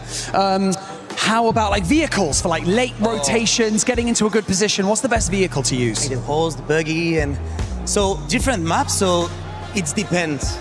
It depends. Yeah, as well. Okay, sure. Yeah. Utility, okay, so end of game, smokes, nades, medical packs, bandages. What's the best thing to have in your arsenal? I mean, depending your situation with the cycle, so I will answer, it depends. It depends. Yeah. Okay. Luti. It's not that easy, you know? Luti. What's the best gun in the game? I mean, let me guess. It depends. Sacre bleu. No, Barney. Everyone knows it's a P90. No, depends. Okay, back to you, casters. I hope you're ready. It depends.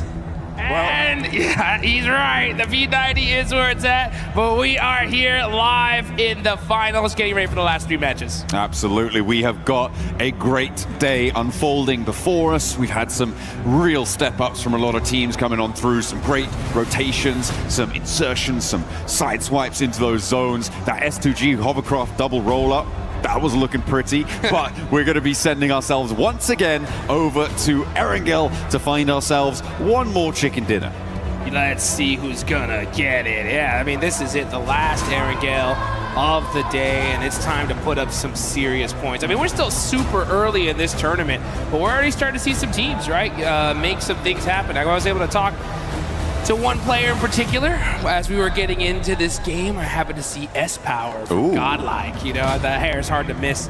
I went up to the man and said, hey, you know what, give me 3 words before we get into this next match. And he said, the domination begins. Ooh, using a whole word on the. That is bold. That's the sort of confidence that you want to see coming through. For Godlike, they do want to try and push a little bit further up those tables, try and get in the competition for those top spots. Of course, having only seen 3 matches, we are still in a fairly uncertain situation, in a state of flux when it comes to those tables. Obviously, some performances standing out more than others, but it's definitely still achievable because of the fact that we have got an 18 match set, right? We've been playing so far on 12 match sets time and time again, but moving over to that expanded 3-day approach, that 18 set, that's where consistency really comes into play. So it's teams that are able to earn 6, 7, 8 points on those games that are going to be the teams that will take those top spots, those podium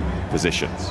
Yeah, you're exactly right. I mean, it's all about putting up as many points as you can early on, and consistency is going to be the king here at the end of the day. I mean, we saw in the group stage, right, E-Arena, 39 points in one single game, and they weren't even able to make it. I mean, straight to the finals. They had to deal with the survival stage, and let's be honest, I mean, luckily we're able to get here, right? So, I mean, but they're crushing it now. They did a great job in that last game, right? And so they're off to a strong start. Let's just see if they're able to keep that pedal to the metal. Aurora starting off strong is really good because historically, they've always taken a long time, right, to really get warmed up.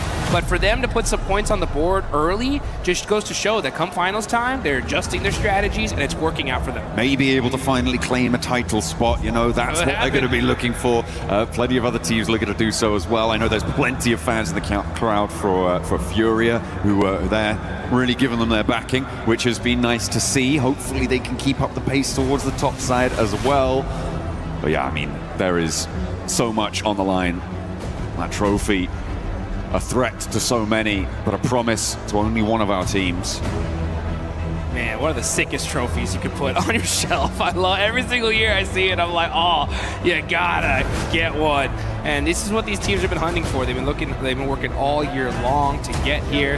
And we can tell the teams that have prepped, and it's every single one of them. It's wild to see all these names, and the level of competition has never been so even, in my opinion, right? I mean, there is squads all across the board. They get a good couple zones, good couple situations. They're not messing around. They're going to take full advantage of it here. You talked about Furia, right? I think it's only a matter of time before we see them get a chicken dinner. We got to see some keys a little earlier. We saw that Team Vitality key, Tianba, 2 monster squads as well. So it's just really about that consistently, like you talked about. But you know what? We're in the final Erangel of the day, John. One thing that stands out to me, without a shadow of doubt, is Pachinki, right? What is going on there? That last game has to mean that something's got to switch up, right? It has to. Something definitely has to change. For me, I feel like Enigma Galaxy, they kind of, well, certainly we know how consistently Ralph will just sacrifice tournaments to hold on to Pachinki. So for me, I'm just unsure as to why Ida made the decision to stick to that drop spot. There are obviously other opportunities, and it's sort of, it reads ego to me. It reads ego that they aren't disengaging. I liked 4 Thrive's adjustment. They were able to get in. They were able to get, I think, 2 eliminations right at the start of the match. Really, really nice stuff from that very peer position that they normally drop around. They were able to move on up. They exploited that situation. But I think that the second good decision that 4 Thrive's made in that scenario was not to hunt down Ralph, right? Because he's a solo. He's hiding in a corner. You don't know exactly where he is. You disengage. You don't go hunting, because a solo in a corner in Pachinki, you could lose a player to that very, very easily. So I liked their withdrawal there coming on through. The other side of a hot drop in Pachinki that is a massive factor, certainly for later into the mid and later game, is the fact that in a hot drop, you don't get that loot truck, and you can't get it double either, which means that it went over to Vitality during that last match. It goes over to other teams who just sit on that northwest side. It's also an incredibly clear indicator that a hot drop is happening to a team out there, so they can grab that one and send on in to maybe pick up the pieces. Yeah, let's take a look at some of the highlights here before we get started, as these teams are going to get locked and loaded here in just a second here, folks. But yeah, you know, when we go back to that hot drop, it's wild to see. I've been kind of watching these two teams talk to each other all along here in Paris. and I'd see, you know, Enigma Galaxy players walk by IDA players and kind of have some exchanging of words. And I was hoping they would kind of get this settled before the finals, because I think it's just a devastating loss for this to continue here for both of them. And in the last game, it showed, just like, because guess what?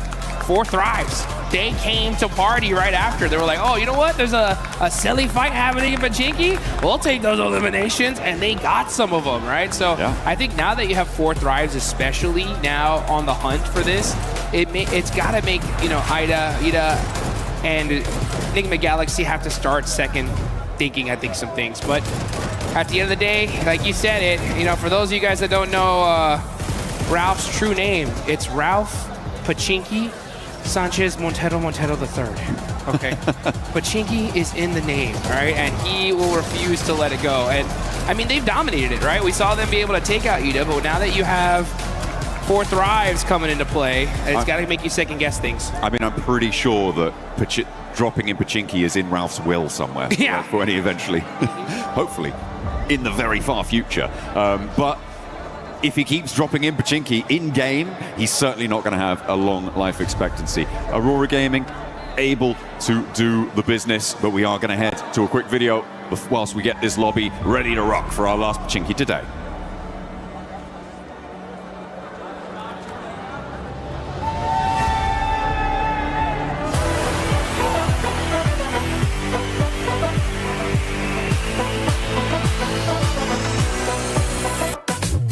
안녕하세요. 저는 농심 레드폭스의 엑지입니다. 여기는 현빈, 소이지, 키즈입니다.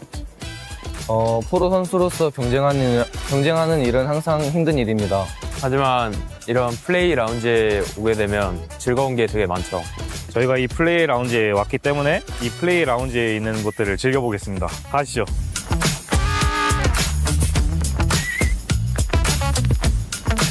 이 공간은 협력 공간입니다. 대회 측과 소통하거나 협력해야 될 일이 있으면 이곳에서 해결하실 수 있습니다. EWC 공간에 있는 한 공간 중인 탁구장이 있는데 저희가 한번 재밌게 해보도록 하겠습니다. 오! 연습반이네, 완전. 어이씨, 뭐야?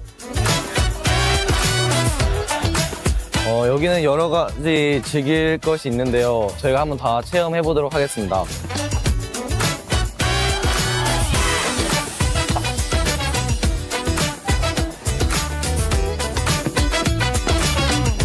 대회를 할 때면 항상 배고플 때가 있는데 EWC에서 제공해주는 음식이 있는데 그 품질이 아주 좋고 최고급이라고 해서 저희가 한번 먹으러 와봤습니다. 아, 배고프다. 빨리 가자.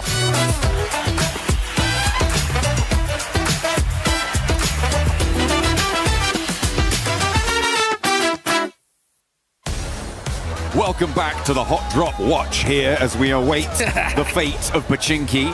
It is still undetermined as to who is going to last the longest in that location, and if we may have a 4th, a 5th, or maybe even more teams. Perhaps everybody is going to Pachinki. It's going to be a 64-player brawl in the center of the map.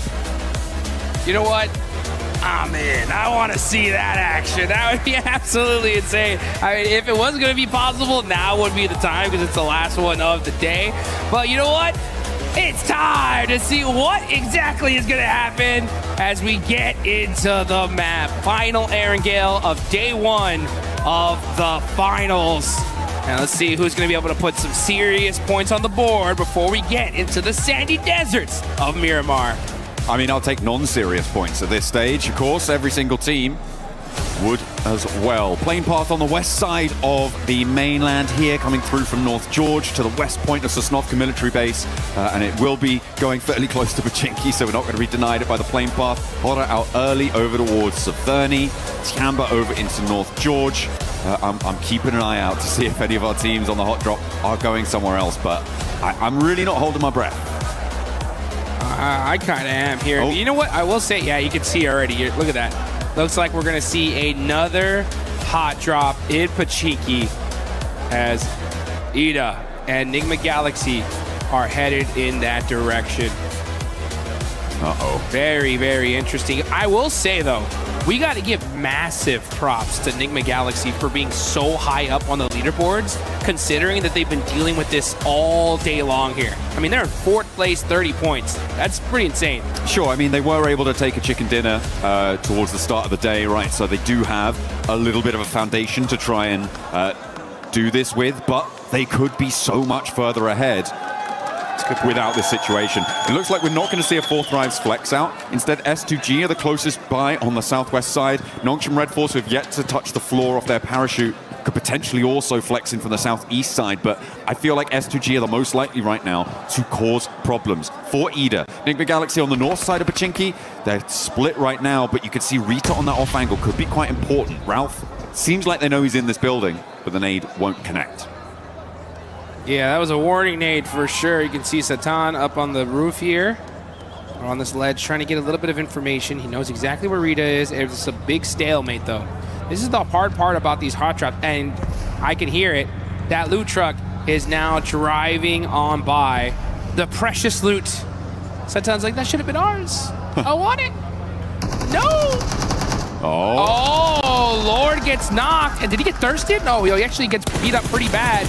Satan, through the door! What a clutch knock for this team. Able to take out the off angle there, and EDA are going to really struggle to get back to this one. It's across the road, and I don't think you can break past that. The res, though, in the meantime, is going to be there, and because it's so early in the game, it's so much less likely that you've got the nades on side to just completely suppress that res position, which allows Enigma Galaxy to go back to 4 and leaves EDA stranded on 3. Rita getting knocked there is the most crucial part of that fight, Jukes. Man, that was an insane shot there from Satan. I mean, that's that game sense, guys. Shooting right through the door. He knew he was there, and he makes the play for his team. It's one of those micro plays, right? That when you make that kind of play, it just changes the entire situation for your squad. And now, because of that, Enigma Galaxy up ahead against EDA. They still have to get a little bit more pace to it, though, and EDA are retreating now right to the southeast point of Pachinki. They've read that immediately Satan can move out, get this position on the off angle that they were previously in control of. The fact that they're aware of that is good, but you're just going to keep losing players. At this stage, I feel like Enigma Galaxy definitely have had a better result so far in this Pachinki hot drop. They were very ready for it. As you said, they will have known, they will have been aware that this is unfurled. Yeah, and what are you going to do if you're EDA at this point? I mean, look where they're at on the leaderboards. I mean, this is crazy. 16th place, only 2 points so far. If I'm their coach, anybody that is in the leadership of this team, I'm like, give it up, guys. We lost. I mean, I get it, right? Day one, you're going to battle it out with Enigma Galaxy to see if you could conquer this location, but it's an L. Like, you got to at some point realize that this is not going to work for us. If we want to be able to do well in this tournament, I mean, Erangel is the majority of the maps we're going to be playing here. We cannot afford to continue doing this.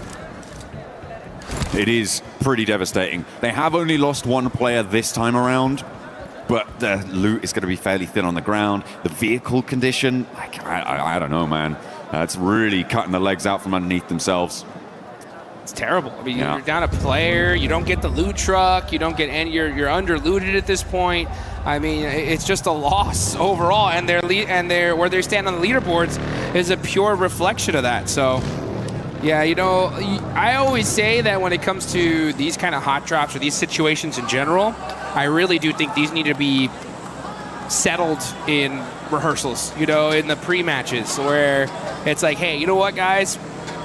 Have a little handshake agreement. We're going to drop in Pachinki this game. Whoever wins it gets it, you know?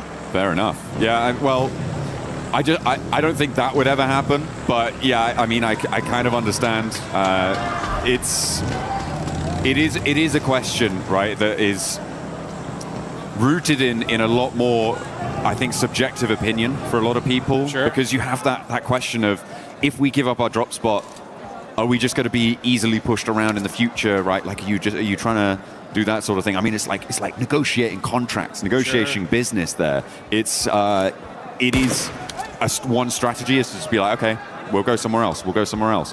But you can hold your nerve. And if you guys want to be the best, then you guys need to hold your nerve, and you can look good doing it using the Naruto skins here. Make sure you're heading into game, get that character set, get that Ninetales Fury AUG skin, get that one developing as well, because you can get some variations on that bad boy. Yeah, you want to be maxing that bad boy out and looking real good. As you know, Tiambas have been looking really good today. They're in 4th place, 31 points. Milu, man, the way he started off that Rondo match was just crazy. wild. I mean, this man has been performing all tournament long for his squad. He had, for sure, right, the play of the tournament. That 1v4 earlier in the group stage was so sick. Yeah. And then come finals time, the way he started out, they are looking really good. Absolutely. They are currently in 4th place right now. Looking to try and keep themselves within striking distance of that 1st place spot, Godlike. Would love to try and join them, but they are a little bit more destitute on that points front with only 8 towards the bottom of those tables. Another circle heading up towards the north side, split by that central river. A lot of open ground south of Severny, being covered actually mostly by Aura, who have a wide spread around the river, are causing a lot of problems. I'm interested to see how many teams look to head east of Yasnaya. Furia likely going to do so. Could potentially see that from teams who are still on the military island, by the way, Aurora and Al-Ula. And maybe we'll see it from one of the 2 teams who are still in Pachinki too, because, well, it looks like either looking to push back in and re-engage. Enigma Galaxy have been working the ground in the meantime, snaffling up all that loot and checking every corner. Or at least I hope they are. Yeah, they better be, that's for sure. I mean, you can definitely tell they're keeping their head on a swivel here. They got to know that Ida's around here somewhere. They're just clearing building by building with Satan on the other side, rocking a 3-1 split. Got to be careful, though. One day could be dangerous. Oh, the shots ring on out, and the knock onto Coops is huge.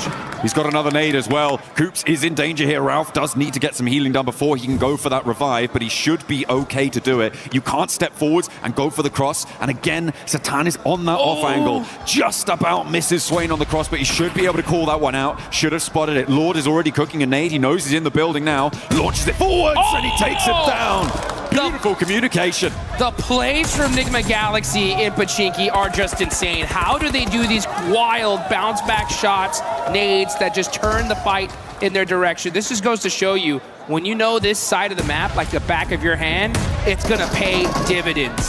In the meantime, Nongshim Red Force and 4th Rise are going head-to-head. And at the moment, it looks like 4th Rise are in the driver's seat. This is out to the east side of Potato Hill, but they are grabbing a couple of flushes on board as well. As we keep going with this hot drop, though. Yeah, Nongshim Red Force, they're going to try and get out, just leave a solo survivor coming on through. And another knock goes on in. This is Enigma Galaxy sweeping it under the rug. They're putting this hot drop to bed. It cannot come back tomorrow.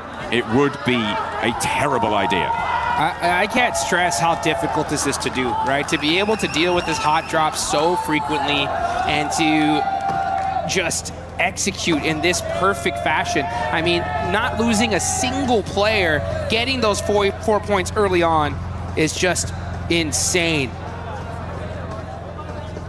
There was a hard north shift on the circle in the meantime.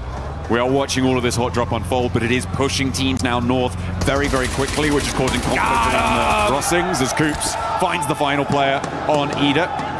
And down they go. All 4 players from Enigma Galaxy are there, and no third party came on through as well. Now we're going to jump over towards the teams that are looking to put pressure on up towards the north side. We talked a little bit about Nongshim Red Force losing 3 of their players. 4th Rise lost 1, but they did manage to get the 3 points for that fight. They are both still south of the river. Ulf Orangutan now on this northern side of Roshok River, and trying to get their foothold to move in towards those shooting range hills, potentially over towards Severny Way. Yeah, we've been really focused on that Pachinki fight for so long. This zone is all the way up to the north, like you mentioned. We already got Fudia up there in Severny, E-Arena over by shooting range right now, taking that Snake Hill position. And now we're gonna see a lot of these teams start make that rotation. Aurora Gaming, oh, the one rock! You gotta hit it for good luck. That's a map open right there. Guaranteed. 100% looking at the map. Yeah. No ways. I think we're gonna go here, guys. Is he gonna do it again? Oh, no. Okay, we're getting a little replay. This is on the 4th Rise and Nongshim Red Force fight. They'd already lost T24, but the hold from Hazaifa, the angles that he was able to clock, it seems, pretty efficacious on the high ground there. Love to see it. for fourth Thrives. Aurora on their crossing, run into Vitality. Looks like they may have run their last across these bridges. This western hold looking quite good for Vitality, who, for the time being, have been a little bit quieter, I think it's safe to say, than their group stage performances, but they're still very much there. They're still very much present. Certainly their presence is being felt by Aurora on this northwest side. Vitality. Oh, southern shift here, and a big southern shift. This actually might be really good for the side of Enigma Galaxy, as they're going to be mushing in super late here. And are you kidding me? If this zone actually south shifts one more time to Roz, that would be devastating for this lobby. Aurora, I'm trying to figure out, what do you think they're doing here, right? They're over there by North George, splitting up, maybe trying to find some late loot. Well, I mean, they were being held out by Vitality, yeah, right? So you're right. They're just trying to take a turn around the town to maybe allow Vitality to disengage and then maybe re-engage later on, see what they can do with a little bit less pressure from the river crossing on that front. Team Flash over on the east side need to settle their score with Alola to try and get towards the circle. And it is not looking pretty for Alola. They lose a player. Not a good start, but yeah, it would be kind of mental to send all the way down to Rozhok. It'd be great for Enigma Galaxy, right? They're still just on the north side of Pachinki, so they could just take up that mountain and lickety-split, get themselves another chicken dinner. Godlike, in the meantime, on the hunt in the middle. Getting stuff done, getting bits out to Aura, and it seems that they are going to be able to take at least one and get the flush for Godlike. Mormon, the nade looks good. Puts them all the way down to 1 HP. Mormon, pow, pow, pow. That's 12K getting the finish. And look at that. I mean, teammate instantly there with the vehicle to make sure that they can get him over to safety. So Aura going to have to go out pretty early here in this game. Only one single player up, see what he can do later on. But now we're off to the gas station with a Furia. Keeping their eyes onto Team Flash. Win has the P90 and the ghillie suit. So he definitely won that crate drop. He came out absolutely stacked to the teeth and hits the tree for good luck. That is a necessary thing to do here, folks. Yeah, absolutely. Bold just a strategy. Little tap on the tree. Tap, tap, tap. Little shout out to Mother Nature there, just saying hi. And then... Gotta make sure it's secure. Yeah, and then proceeding to unleash lead into the hillsides around him. Hopefully. With that P90. Team Flash getting out of dodge from this east side could be tricky. S2G managed to make their way to one of the buildings here that is this lineup from S2G, from Orangutan, from Tianba, and from Ulf. On this lineup, very central on the circle, some very defensible positions, but teams will start to crowd in around them. Vitality and Aurora, this is the re-engage, Dukes. Here they go, they're battling it again, and it looks like Aurora are on top so far with that knock on a Razak. Here you can see Zol driving around, trying to get some information. Federalis up close and personal, having to run back. Oh, it's Godlike on the other side. Yeah, that's too dangerous. Vitality need to disengage this, as their 6 is not covered, but Razy is driving up close and personal, giving an opportunity for Remus to put some shots onto him. And yeah, it's just down to these 2 players left for Aurora. This fight would have definitely went off earlier, but that third party from Godlike bought Aurora Gaming some time. A little bit, but now they're down to 2. And Vitality doing a little bit of nade there, not ideal. E-Arena in the meantime trying to find their way in on the north side, but it's not looking super accessible right now. And now it seems like they're engaged with the final player from Horror. Sleepy is holding it, but in the meantime a crash. S2G trying to roll across, but Tiamba are holding face against it, and they are not going to let S2G in without a fight. Aurora want to jump in and join the party here. A nade in, that could be brutal there, right under his feet. Is it going to blast him down? But there's an answer, and Reefus falls. A third knock over towards Tiamba, but now everybody has been isolated and evacuated from this fight. Nobody's left to put the pressure on this triple knock. Are you kidding me? It looked like these guys were fighting in a lake of fire here. QZ in the center of it. And Top could have been there to make that play, but unfortunately, there are too many teams surrounding him, and it stopped that crucial third party. Oh, another nade from Top. Doesn't quite connect there. There is an answering nade, and that is going to back Top off nicely. The run around there. Orangutan maybe missing a beat there, maybe missing a trick, not able to flex out, didn't quite have the angles on it. Top! Oh, Top just about behind the concrete there to keep him safe from catch, but they know exactly where he is. He's got 2 smokes. He is slap bang in the middle of the circle though, Jukes, and that might be a little bit of a help until another team rocks up with nowhere to go. They're going to roll right on top of this guy. Yeah, Top's cooked right now. He's just like, I think I'm just going to lay down right here. He's on the simmer. For as long as I possibly can. No standing up for me. It's straight hit the deck time on the side of Top. But hey, you know what? That's good, right? He's got a good position in zone. They're pretty high up on the leaderboard, so if they can just kind of hang on and get some placement points, that'll be good for him.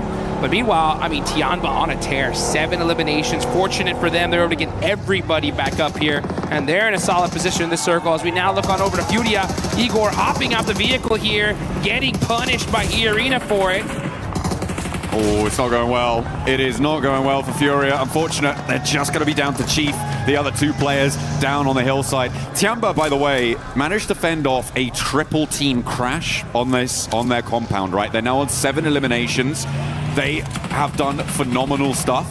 It's likely they're going to have to fend off at least 1 more, but the number of crates around them is going to be ludicrous. They're going to have to try and figure out exactly what they want to put in their backpacks as Flash try to find their way through, thread the needle, but E-Arena are just going to roll it down. Mormon over the top, doesn't even need to ring the doorbell to open that door. And Tops has to turn tail. Turney K sees to it. He's going to get backed off by a third party. I think that might be Orangutan chiming in. And now Tops has to head towards 4th Thrive, so nowhere real to go for him as Hyunbin finally bites the dust, the last player alive for Nongshim Red Force. E-Arena are putting some good points on the board here. I mean, they're having to really battle it out, holding the edge of that circle, because there's a lot of open field in this zone. And now you're going to see 4 Thrives. 6 eliminations so far. Falak with 2, Zypha with 3.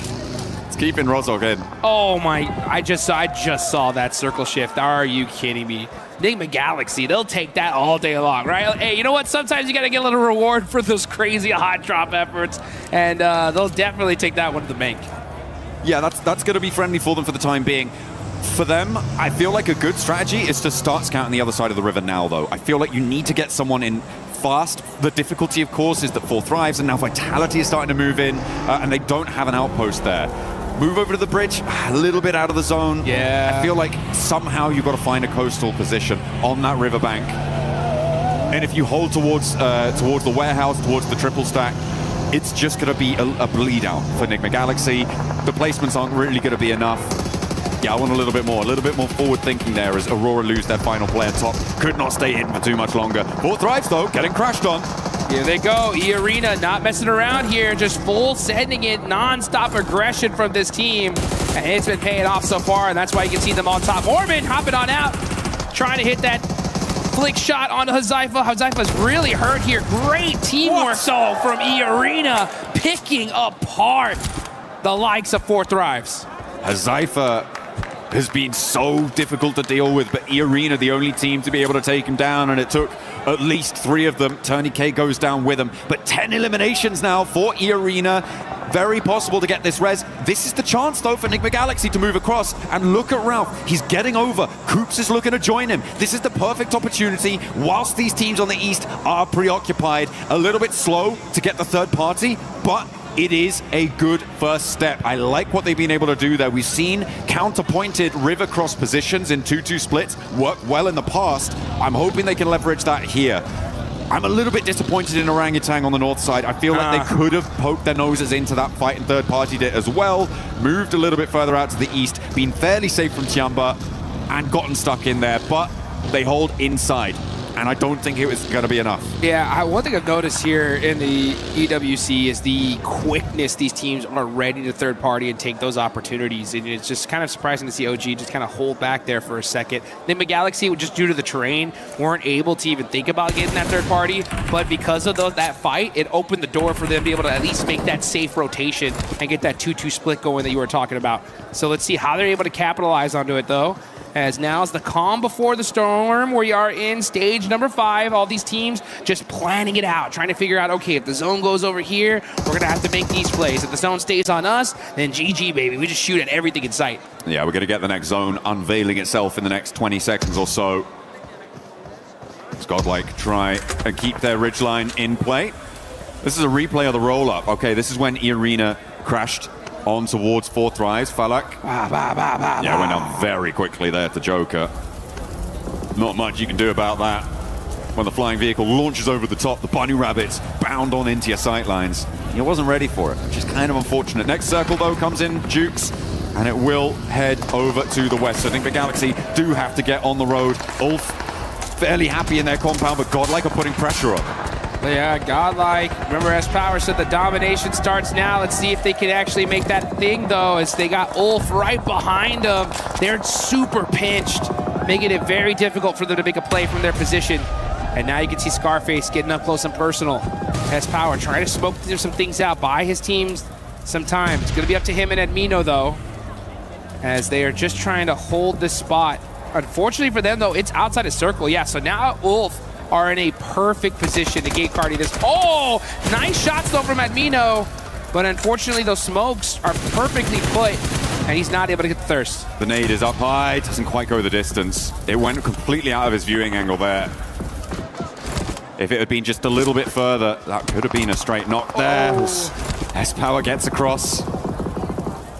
Just to get some healing started as well, but that blue zone pressure is coming through. We're looking at OG and E-Arena, as well as Enigma Galaxy, also having to make moves in the meantime, Dukes, and move in from this east edge. Tiamba gonna have to move. There is a lot of teams that have to make some difficult decisions now, and OG are making it right now. They're gonna roll straight on forwards, try and get dead center here and contest with Enigma Galaxy on the coastline into Vitality sightlines as well. They drop down, and 3 of them managed to get across, not unscathed, but alive. Great IQ of a rotation. They knew that one little plateau was right there. They were able to head straight towards it. They get their safe. Coops in trouble. The closest nade, he's done. Oh, able to get the heal off, and now get some shots downrange. Headshot onto Mormon.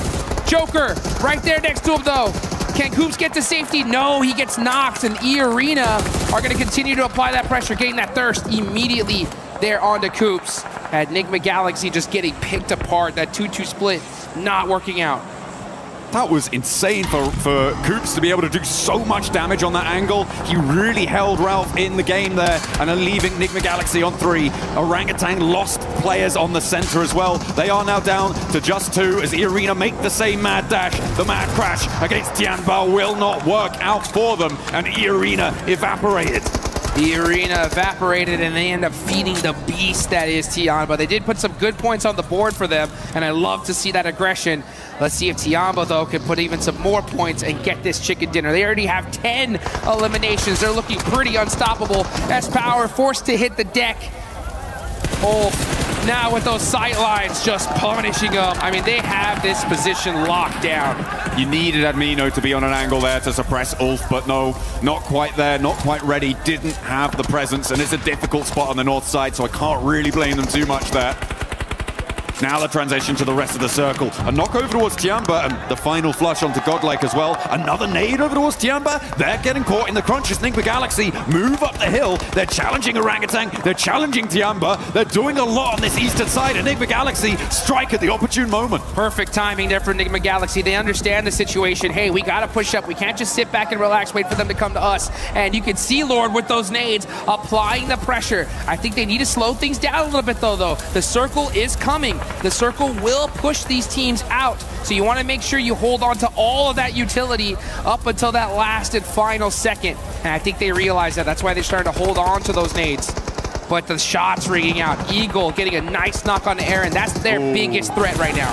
Catch, though, with the response over to QZZ, and it leaves Eagle alone. Dropping that smoke, the zone starts closing in 15 seconds, so this res needs to be now. It needs to come through as fast as possible to be able to be in a position to move out. Orangutan lose their final player. Gone. And it is going to go down to Enigma Galaxy, who are now up on 7 elims. Their transition from across the river has gone so well for them. What a game from Enigma Galaxy, getting hot dropped over and over and over. They take out Ida in just a beautiful fashion. And now with this fortunate zone shift are putting the punishment on this lobby as they take down Eagle from Tianba. Now QZZ will go down too, and Tianba knocked out. They managed to get a whole host of points though, 14 on the match. And they will keep themselves in the running for the podium. Enigma Galaxy looking to join them. There's not enough room for both of you. You've got to organize it. Back to front, stand the line. But Vitality gonna have to leave as well from their cover on that south edge. Does Solus not see Satan right there in that corner? He had to see him now. No, he's too focused downhill. Oh, never mind. It's gonna be Axel that catches him out. So it's all up to Vitality. Axel, the last player up. Is he able to survive? Oh, Ralph gets knocked as well. Ulf are captaining from this compound for quite a while now. They haven't had to leave it. And when they do, it's against two duo teams with one of their players on either side knocked. For Ulf, this should be a clean sweep. There are no two ways about it, but it might get a little bit hairy. Lord is shut out first, and Aaron doesn't even hit the deck. A 2v4 here would be needed for Vitality, and they are getting cut across, sliced and diced. Ulf are on the hunt. Downhill, they roll on in, and it's just Razy to stand in their way. The smoke billows, the P90 at hand. You couldn't ask for a better setup, but Ulf are here, and they have the nades, the ordnance to blast them apart at the seams. And that is how you do it, folks. Ulf just taking full opportunity there and capitalizing it on it. We love to be able to see that. That building so strong, it was in circle all the way up there towards the end, but they didn't just sit on their hands, right? They just saw, they hunted down every elimination they possibly could, and then once they realized that those teams were weak, they pushed out immediately and were able to get it done. Some real heads-up plays, some proactive plays during that match. I mean, we focused a lot at the start on the hot drop, but the rotations up towards the north side also came in to be really impactful later on into that match, right? It was the teams that got there early that had the staying power. For me, a highlight of that game was also Tianba holding off against the triple crash. It was Aulula, followed by S2G, followed by Aurora. Everybody wanted to get into that central compound, but they denied them access at every single turn. It was a shame that Tianba couldn't go the full distance. They did get shut out. And I feel like for Orangutan, they could have had more of an impact on that northeast side that would have changed the tune there. And hopefully they can find those opportunities in the future. It would be great to see them perform at the level we know them to be capable of from their performance in the group stage, but it is looking pretty powerful on multiple fronts. It's so tough. I mean, everybody here is playing just hyper aggression, zero hesitation gameplay here live in Paris. The second you see an opportunity, these teams are taking it. One team in particular, right? We got to talk about it. Is E-Arena. Just straight aggression there towards the end game. They soak up a ton of eliminations. Unfortunately, don't get the chicken dinner, but when you get that many elims, that's a good game no matter what. Yeah, that fight with 4 Thrives over the ridgeline worked out well for them. And again, the lack of third party allowed them to keep in the match for a lot longer. They were down to just a single player standing at one point, but they managed to get back to 3 to recover that pressure without any third party look-ins coming on through. And yeah, for E-Arena, it's a good result. I would even say it's a great result to keep them at the top of the tables, to keep, well, I don't know if they're actually at the top of the tables anymore. We'll have to double check that, but a man who could find out is Kalaris down on the stage with E-Arena. I'll try my best, John Allen. Yes, that's right. E-Arena looking fantastic so far, so let's ask them a few questions about the games here to get things rolling. So first things first, your previous win going up against Furia. Were you surprised by Furia's approach to the late game? And talk to me about that late game in general after you got the win. ในเกมที่เราต้องเจอกับฟิวเรียนะฮะในเกมที่เราชนะเมื่อสักครู่เนี่ยฮะตอนที่เราเจอกับฟิวเรียฮะเรารู้สึกเซอร์ไพรส์นะกับวิธีที่ฟิวเรียเล่นเพลย์สไตล์ของฟิวเรียในเกมนั้นครับแปลกใจครับแต่ก็รู้ว่าเขาเล่นอย่างนั้นอยู่ครับก็เลยไม่ได้ตื่นเต้นเลยครับ Well, we expected, but we still surprised with how they approaching the teams. But even though the last result is that they're winning the games. Okay, so you guys got very close to qualifying via the group stage and then came really close to not qualifying via the survival stage. So has there been any difference in approach here to the final? What has the team talked about to adjust here coming into the finals of PMWC? ก็สนามที่2นะฮะในกรุ๊ปสเตจเราก็เกือบที่จะได้ควอลิฟายแล้วส่วนในรอบ Survival Stage ฮะเราก็เกือบที่จะตกรอบแล้วด้วยซ้ำในตอนนั้นอยากถามว่าในตอนนี้ฮะรู้สึกยังไงบ้างครับก็พอเราเข้าไฟนอลมาได้ใช่ไหมครับก็ทุกอย่างก็เริ่มใหม่ครับทุกคนเริ่มจากศูนย์เราก็เริ่มจากศูนย์ก็เลยไม่กดดันอะไรครับ Well, right now we have zero pressure at all. Like, so we are here to win, of course. And it's like since everyone, this is a new day, new group. So this is a champion group now. Everyone's starting at the 0 point, so that's no different. And we're gonna claim all the glory back to Thailand. Okay, so that does it then. Well, thank you very much for the answers. That does it down here on the stage. We'll be with you for more from PMWC in just a moment.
Today, our players are taking on a brand new challenge, Drop Hunt.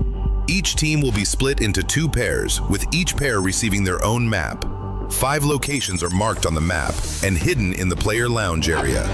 At each location is a mystery envelope. The mission is simple: find them, grab them, and bring them back. But there's a catch. There are only 5 envelopes, and each one is worth 20 points. The team that collects the most envelopes wins Drop Hunt. Ready, set, hunt. Mana kita? Iya, so. Mana ya? Ini bang. Sini bang. Kita stiker di sini bujang. Kita di sini aja. Coba tengok mapnya lagi. Udah keren. Mana tengok di daerah sini? Kayak mana cara dapat amplopnya anjing? Kita nggak tahu cara. Berangkatnya mereka.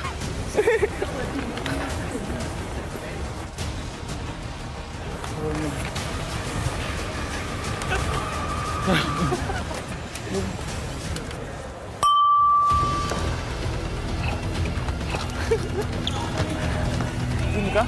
Mana si amplopnya? Mana diambil harusnya? Lihat mana? Di sini. Viewing di situ, viewing. Viewing ini nggak sih? Mau kita serang aja gitu. Iya, serangin aja mereka, ayo. Woi, Rai.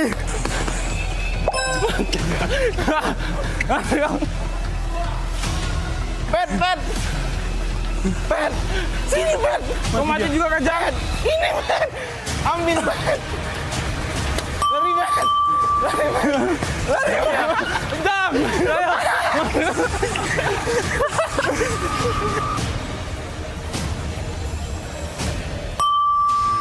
Oh, yang ini. Mana dia? Ini, Mas. Oh, tren juga, Ren. Ambil.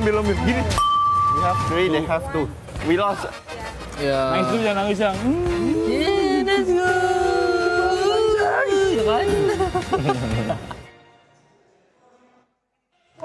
Today is going by so quick. It feels like a final here at PMWC at EWC 26. And these players are currently putting up the numbers. By the way, for everybody currently watching home, Don't forget about the PMWC Lucky Spin that is currently in the game. Log into PUBG Mobile and get those PMWC skins. They are co-created with PvP creator, none other than Nana. You guys want to check them out, make sure you do so. The Alien Fusion Grossa looks absolutely stunning. On top of that, the Electron Energy set and the Proton Power set. Maxman has all of them, if I'm not mistaken, and I personally just want the Grossa. Yeah, I do have the Grossa. Unfortunately, I don't use it much because I cannot control that recoil. So I just stick to the AUG because I'm basic like that, Seven. But the AUG is cool. I'm with you, honestly. I won't be able to control the recoil, but I just want to see it. I want to see it glow, even if I'm able to get at least one elimination. One team that was able to glow in this last match, being able to keep all their 4 players alive, none other than Ulf, Natura. Oh, finally. You said it, right? We're finally getting a play where we actually have all of Ulf still around, still here to fight for the end game, to fight for that chicken dinner coming on through. Yeah, really, really nice to see. I mean, yes, they didn't have to contest it too much. They had 1 or 2 fights in the mid stage of the game, OG more notably, but then they were able to just hold their position, wait for the right time, and then once that time struck, Max, they were all over that final circle. Yeah, I mean, really able to get himself some good presence at the end, keeping 4 players alive, which is my biggest issue with them since PMGO Season 1 in Jakarta this year. And you know what? They're able to finally get it done. I told you they're a slow starting team. We're getting to the finals. We're finally starting to see these more dominant finishes from Ulf. But second place, Nemo Galaxy.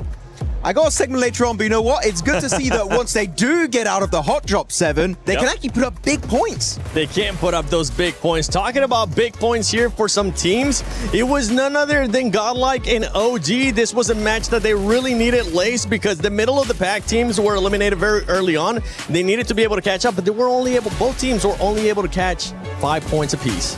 I mean, look, it's still a great improvement from them. And being so, they had like that kind of control in the middle of zone. So they were there for that early rotate.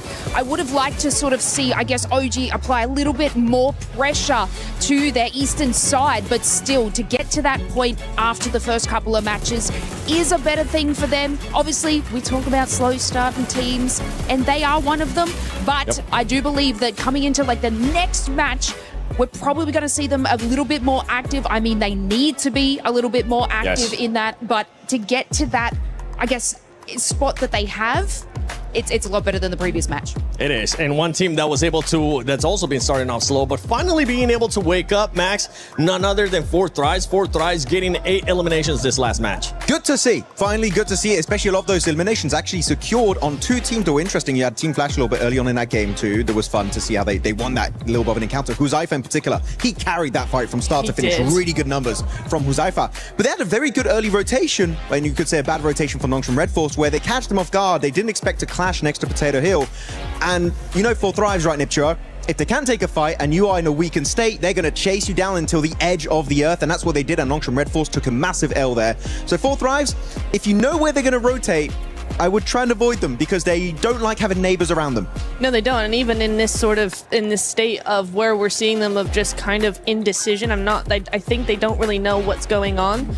But it is nice to see that, they're still a threat even in this state. And it's just been really difficult for me to watch 4Thrives because I'm used to a very confident team that knows exactly what they're doing at all times. And I can tell that they're not sure what's wrong, why this isn't really happening. There's a little bit of the old spark there in this last game, but I think really it's just indecision. They're hesitating just too much. Didn't you say like something about T24 going out a lot early recently? Like that's been a big issue, right? Early. Yeah, and he's one of the big fraggers. He's really up and coming as a big fragger for the team. So for him to go out early, yes, Huzaifa is able to clutch, but you know, T24, they need a 4th player. They need somebody like him on that squad to just stay alive a little bit longer. Yeah, T24 was able to start slow during groups as well. Then he was able to pick it up. But right here in the finals, you don't want to be starting slow. So that's one team we'll definitely be looking to see bounce back. One team that has been really consistent, especially with eliminations, we talked about it earlier, Lace, is none other than Tiamba. Tiamba just keeps putting up those eliminations in a big way.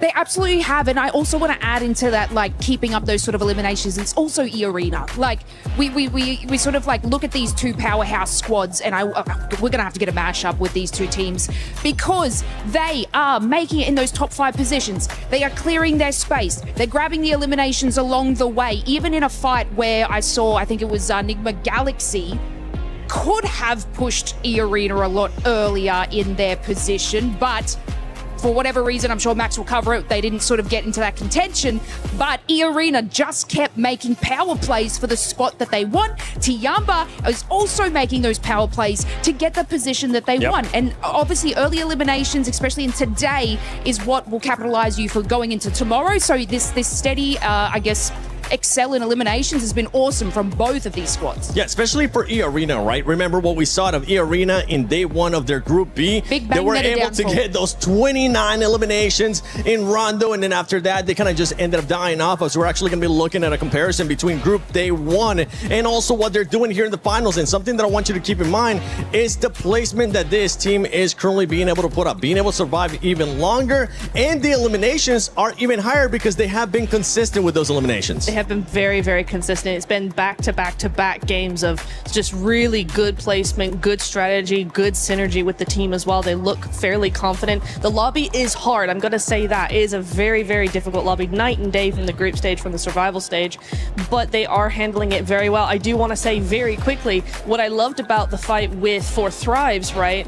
That dip, the way they use the terrain, because there's a bit of a cliff area there, it's a dip, and then you got those two cliffs, and what actually they ended up using is they went off the cliff, back behind For Thrives, and then used that terrain where they couldn't actually see to move around in front of them as well. So it gave the illusion that they were everywhere at once when really they weren't. And for a team that is slightly struggling like For Thrives, that was just the death knell. So very well played by EA. Good knowledge of the terrain and great synergy overall. It was a magic trick almost. It was. Who do you mean?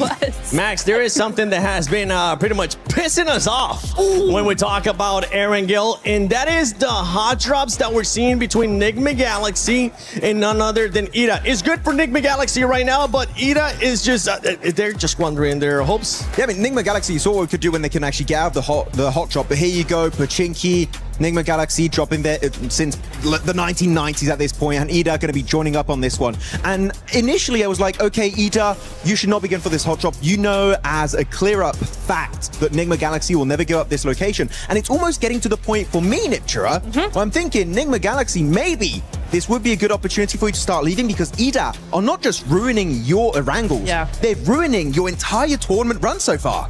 Yeah, it's really weird, right? Because for Nigma Galaxy, it's like Ida is the newcomers. They need to get out. Clearly, it's not working for them. They have 2 points over the entire day. 1, 2, that's it. But you're right, Nigma Galaxy is ending up ruining their tournament chances as well, because we are seeing really good performances from Nigma. I love how they've been playing, but they're just entering the zone way too late because of Ida. Yeah, of course, we did say this game was good, right? Because they got out of the hot drop as a four-man team. They lose a single player. I promise you, they do not get a finish like that. They do not get that many points. So right now, Nigma Galaxy, I would say there are other options available, and I understand it's your drop, you've been there for the longest time, but I do not care at this point which team leaves. One team has to leave. This is a waste of time, and it's making me angry, and I'm just looking at that on the early game.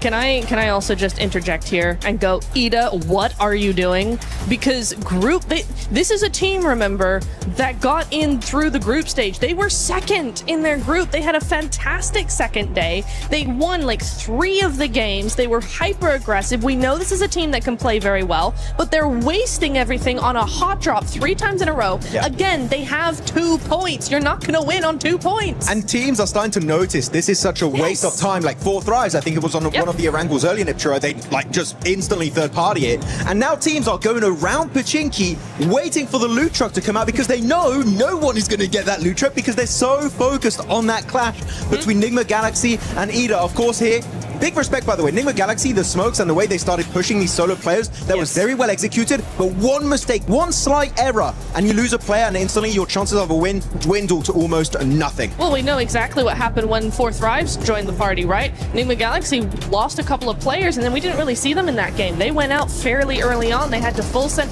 game 1, they had to full send to the beach and just kind of stay there. There was no opportunity for them to get any points whatsoever. So yeah, for Nigma, this is bad on both sides. I'm mad at Ida for initiating this every single game, but Nigma need to figure out how to adapt to this. Yeah, we'll have to figure out how to adapt to this. If I had to pick one team to stop hot dropping in Pochinki, it wouldn't be Nigma, because Nigma has been getting the better end of this, especially they showcased what they were able to do in the last match.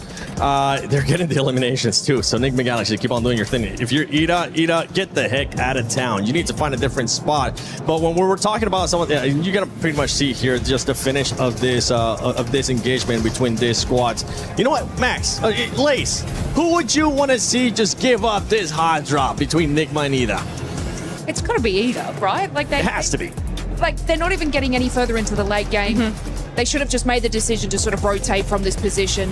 I mean, you know, I was kind of touching on, I think, Nigma Galaxy a little bit later into the zone, how they're making slow decisions. But again, this is slowing their decision. But yeah, Ida just, yeah. Look, by the way, look on the left side of your screen. While they're still in their looting stage, technically, right? So hot drop's a bit weird, it's a bit different. You have Nongshim Red Force fighting for Thrives on their first rotation after the looting stage. This is, look, even here, you have the fight, Orangutan fighting Ulf. Everything is happening. In the game, teams are not going to wait for you. And while that's happening, you're still in your initial drop location and you have no scouting done. The loot truck, you can see on the left side of your screen, he came back for round 2. Round 2, and the fight is still not done. What are we doing? It's okay, Max. This is Picado Red Buildings all over again. It's really annoying. It's Picado Red Buildings all over again, Max. I mean, we get so mad at that hot drop, and we still have the Miramars to go. So if either of you hot drop Red Building Picado, I am going to come over to your table, and I'm going to moonwalk. Be aggressive. Yes, I'm going to moonwalk. Look, okay. I'm going to hee-hee at you. TLDR. Very aggressively. TLDR for the entire segment. We don't like it. End of story. Yeah. Unless you're Nigma Galaxy. Nigma Galaxy currently in third place. You have E-Arena right now in first place with 48 points. Tiamba continuing on those consistency of eliminations. This is the main story for Tiamba right now. 45 points, 37 coming from the Elims. And if we start going down, we are seeing one team that has been going down as the day has been going on. And it's none other than Aurora, Max. Yeah, unfortunately, I still have not seen the comeback of Doc, right? I would even take the dockening at this point. I would be like, I want to see something come out of it. But yeah, they've definitely been slowing down quite significantly.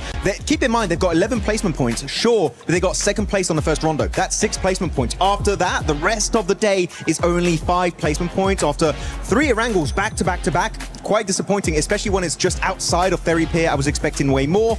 They're slipping down, and especially when Ulf now, they just got a 4-man finish. You know, Ulf are going to be chasing for that podium spot.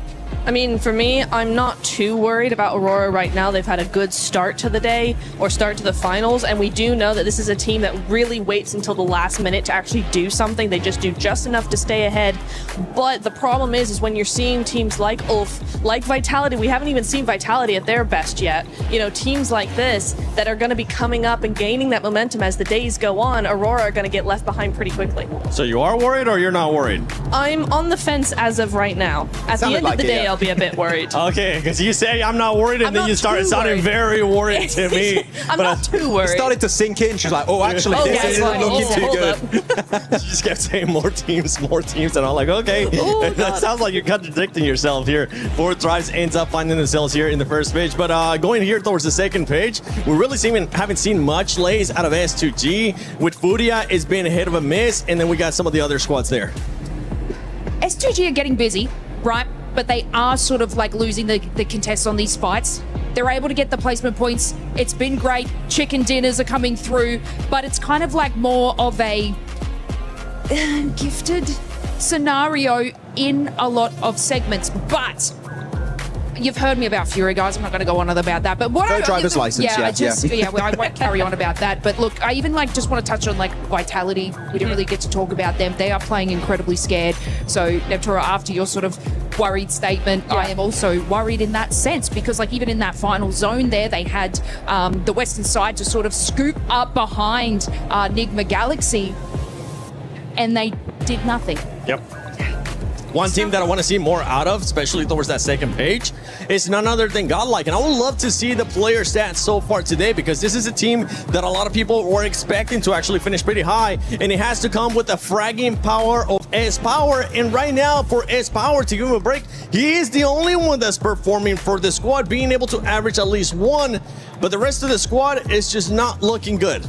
It's looking pretty bad in terms of eliminations, and the reason why the eliminations are so low is look at their survival time. They're not even breaching the 20, and some of the players not even the 18-minute mark, which is not good in a lobby of this caliber if you want to be contending for that, let's say, top 5 situation right now. So godlike, even looking back on this game, they should have pushed up onto, I think it was Ulf's compound, but they got very idle because the thing is, compared to the group stage where some teams might do mistakes and you might be able to weasel your way in, here you have to take fights head on if you want to have a chance to get very late into those games, get those placement points. Godlike, in a lobby like this, you cannot be hesitant. We've seen in your group stage, you have that raw fragging power from S-Power, from Admino, even Somé. And Manya is a great IGL, but you need to utilize it and take your chances. Yeah, what I've noticed is Manya is making like these sort of scouting power plays, but the rest of the team is not supporting him, which they're getting caught out. So, I mean, it's surprising to sort of see that level that they're at right now, because Manya is making incredible decisions, but it looks like a few other sort of on the team are just kind of tunnel visioning into the wrong direction, and then that's when they're getting caught out. Yeah, I think also one thing that we really need to think about, or they need to think about, is it seems like they keep going for positions that put them in a position to have to fight teams head on, and they're not succeeding in winning those fights. So if you want to make sure that you're actually going to get a position and be in there in the late game, you know, if you know that you're not really fragging out against these squads in the finals, then stop putting yourself in these tight positions in between teams that mean you have to frag your way out of them. Play a little bit more like Vitality, the way that they're on the edge. Enigma Galaxy as well, they're on the edge. They try to just wait out other teams, take a fight here or there, but just survive and keep their players for later. Survive.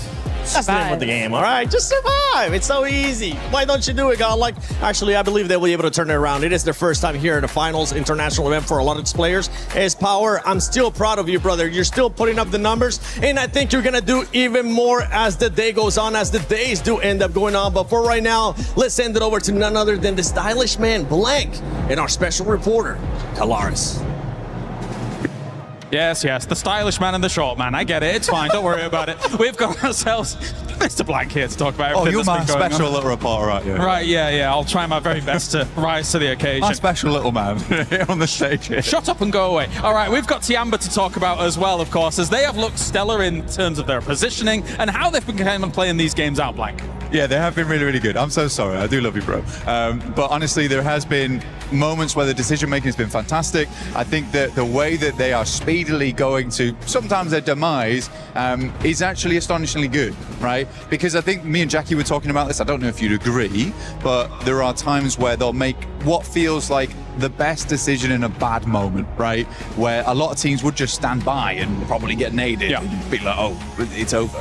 Well, Circles haven't been kind to them, so they've been able to kind of fight against some of that adversity. And I think that when you watched as QZZ was able to get MVPs on international stages this year alone, I think a lot of people, including Max and some pundits, etc., wanted extra people to be able to step up to the plate alongside him. Sure. Milu's been able to do that like twofold, which has been really phenomenal to watch so far. Oh, Milu has been amazing. Yeah. Milu's been really, really good. It's fantastic to see. I mean, you were talking about it was FMVP for PMI, where he was able to get 39 eliminations over 7,000 damage for QZZ. But yeah, they have balanced the load in a big way.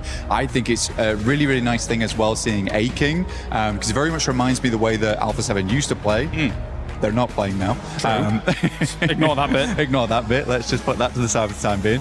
But yeah, A-King's kind of like the Revo of the team. He plays forward, he plays shotgun for the team. Milu's just very good in those clutch moments. And yeah, the load is spread out very, very evenly across the squad. Eagle is also a great survivalist. I think they have all the tools necessary to actually honestly win this at this point. As you're talking, you're getting further away. Come back. It's fine. No. Okay,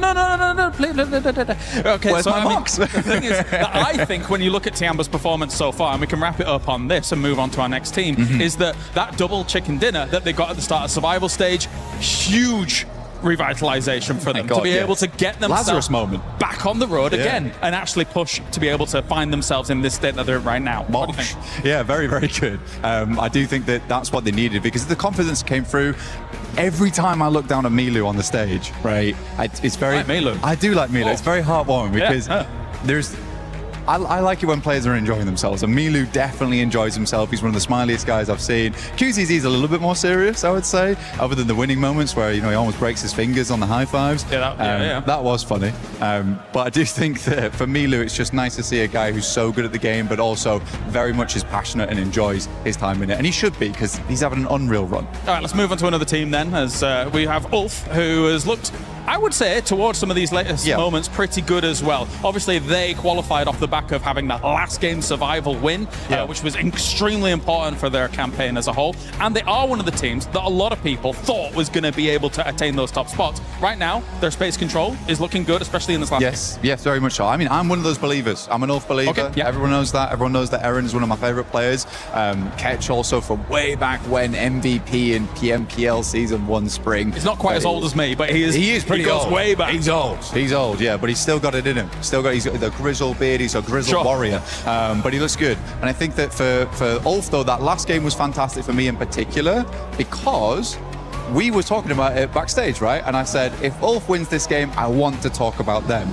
But it was nice for me to be in like stage 6 and really believe in Ulf to actually win the game that they should be winning if they make the necessary movements, which was to take out Tiamba and slowly corral the rest of the squad. So the fact that they did one, kind of a prideful moment for me, because I was like, get in, lads. This is fine. You've got it. And you liked your prediction. I did, yeah. Also, I was quite chuffed about myself. Yes, that is right.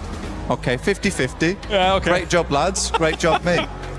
I think as well, controlling that compound, it actually has great lines of sight on the south side. Any vulnerability normally comes from the north, which actually didn't really exist in that game due to the way the circles were shifting. So they had to turn all their attention to the east as the next main threat. And I think you're right. They prioritize those threats very well from a compound like that. So good stuff by Ulf so far. And let's turn our attention as well to E-Arena, who has looked...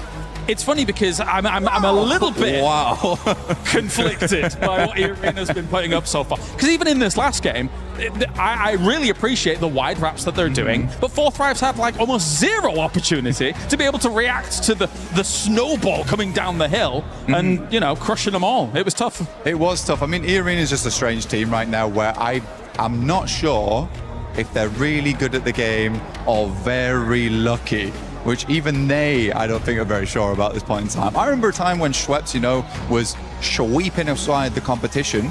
But again, I think E-Arena just hasn't quite hit that full stride yet. But they do have the massive potential, Caleb. He's been able to win twice on the stage in the past, Schweppes, with, of course, Vampire in the past. But anyway, thank you very much, Blank, for joining me here down on the stage. It is time to head on over to Glitter with an update. Because there's a lot going on in chess today, and a lot of it is very CC heavy. So talk us through what's been going on. So currently the game going on behind us at the moment is Magnus Carlsen, the tournament favourite, playing for Team Liquid against Nahal Sarin for SAUL. Okay. So pretty big game, mainly for Team Liquid. SAUL have popped up across a few games, but not really near the top of the leaderboard. So Team Liquid, I'm not going to pretend like they're near the top at the moment either, to be honest with you. Fair. They're probably lower down than SAUL at the moment, but they're expected to get a win here this weekend, considering Magnus Carlsen being the chess player that he is. And he is up 2-0 at the moment as well. So even if he gets one more draw through the next 2 games, he'll be progressing to the semi-finals. Earlier today, we had the first quarterfinal, which was Denis Lazovic playing against the Na'Vi representative, and he managed to get a win. So that's huge for AGL as well, considering they're trying to keep the top of this leaderboard. They pretty much need to outperform Falcons, which in itself, it sounds kind of doable, but then you realize they've got 2 players. One of them's already progressed through, and Ali Reza Farouja's kind of playing now and beating his opponent as well. Okay. So Hikaru Nakamura already through to the semi-finals, which lines up a Hikaru Nakamura versus Denis Lazovic, AGL versus Falcons in the semi-final. I mean, to be fair, Denis was trying to almost preempt the win. He was practicing putting the key into the trophy yesterday. So, maybe that's a good omen? I mean, the thing is, he was literally putting his opponent's key that he'd beaten in the winning trophy.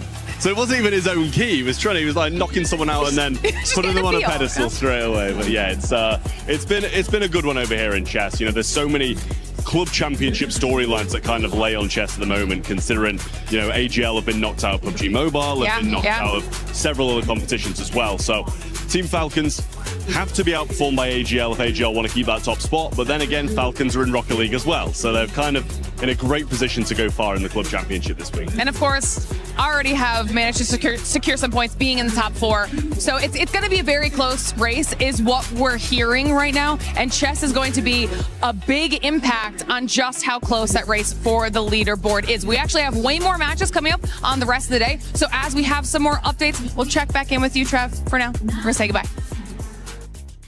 Shout out to the amazing Glitter Explosion and the amazing Trav as well for the Club Championship update. But now going back to PUBG Mobile's esports here at PMWC at EWC 26. We got to talk about Aurora. I would love to see Aurora player stats because there is one player in particular that you're not happy with his performance. You're over here like George St. Pierre, Max. You're like, I'm not happy with your performance. That's exactly what it sounds like because for this squad, I mean, they were able to start off hot, but they're just going to keep going down that leaderboard. Yeah, it's not even just Doc, actually. I feel like I kind of want to see more from Rufus as well. That has kind of like been underperforming a little bit. Even Ziol. Ziol, I can give him a pass because he had some incredible grenades early on Rondo. So sure, maybe it doesn't showcase itself in the stats, but in general, I feel like Ziol has definitely also been pulling his weight. But top, it's been the top show. Getting almost 3 average eliminations per game is crazy in a lobby of this caliber. But it's not enough when only one player's putting up those numbers, Niptura. Doc, Rufus, again, Jolly get a pass, but Doc and Rufus, I want to see those guys doing well here in these coming Miramars. Oh, absolutely. We know they can offer so much more than they are right now. I also want to give Rufus a half pass as well, because similarly to Ziol, we did see Rufus have some really cool information scouting off angles, like way across certain areas of the zone, really trying to get as much information as possible for his team. So in that regard, yeah, I do feel like he's kind of pulling his weight a little bit, but yes, overall I do agree with you, Max, that all of them need to really be stepping up to the plate here. 4th place is okay. It's not far behind 1st, but we just want to see more because we know that they can do so much more. Yeah, and for me, no pass for Rufus. Okay, Rufus, I expect a lot better from you. You're the only player right now that hasn't gotten one of the international MVPs in that squad, so the pressure is on you, okay? Any passes that I had for him was last year. This is a new year. I want to see more survival time out of him as well, but here we go. We're looking at the overall lace. We're talking about Tiamba. We're talking about Flash. We're talking about some of these teams that we need to see more placement points out of. Yeah, I want to ask Max, if he were to be an embodiment of a coach, you pick Team Flash, right? Oh, if I wanted to coach a team, which team I would coach? No, so I think Flash was, wasn't that your... They're my prediction, yeah. Yeah, your prediction? Yeah. Obviously being 7th place there, not doing terribly, but come on. 23 points behind. Inner coach, what do you think they need to do to be able to skyrocket up that leaderboard so your prediction is correct? Oh, it's complicated exactly to pinpoint what's going on with Tell Team us, Flash. Max. You're putting me on the spot right now. I didn't prepare a segment for this. But, Team Flash, I feel like... You're thriving on this. There was one fight that was versus 4 Thrives that I find interesting. That was actually the one that happened last game that eventually was won by Ulf. And I feel like what happened with Team Flash, they got caught off guard and they didn't find a good way to get themselves back up on their 2 feet and get ready for the fight, which under pressure, that is what you need to be able to do.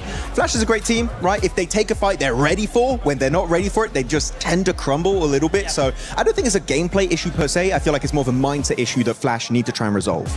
Yes, we're looking at the second page here. I'm also going to be looking at Hora Esports, Neptura. This squad, I mean, they have the fan base here. They have the support from the fans.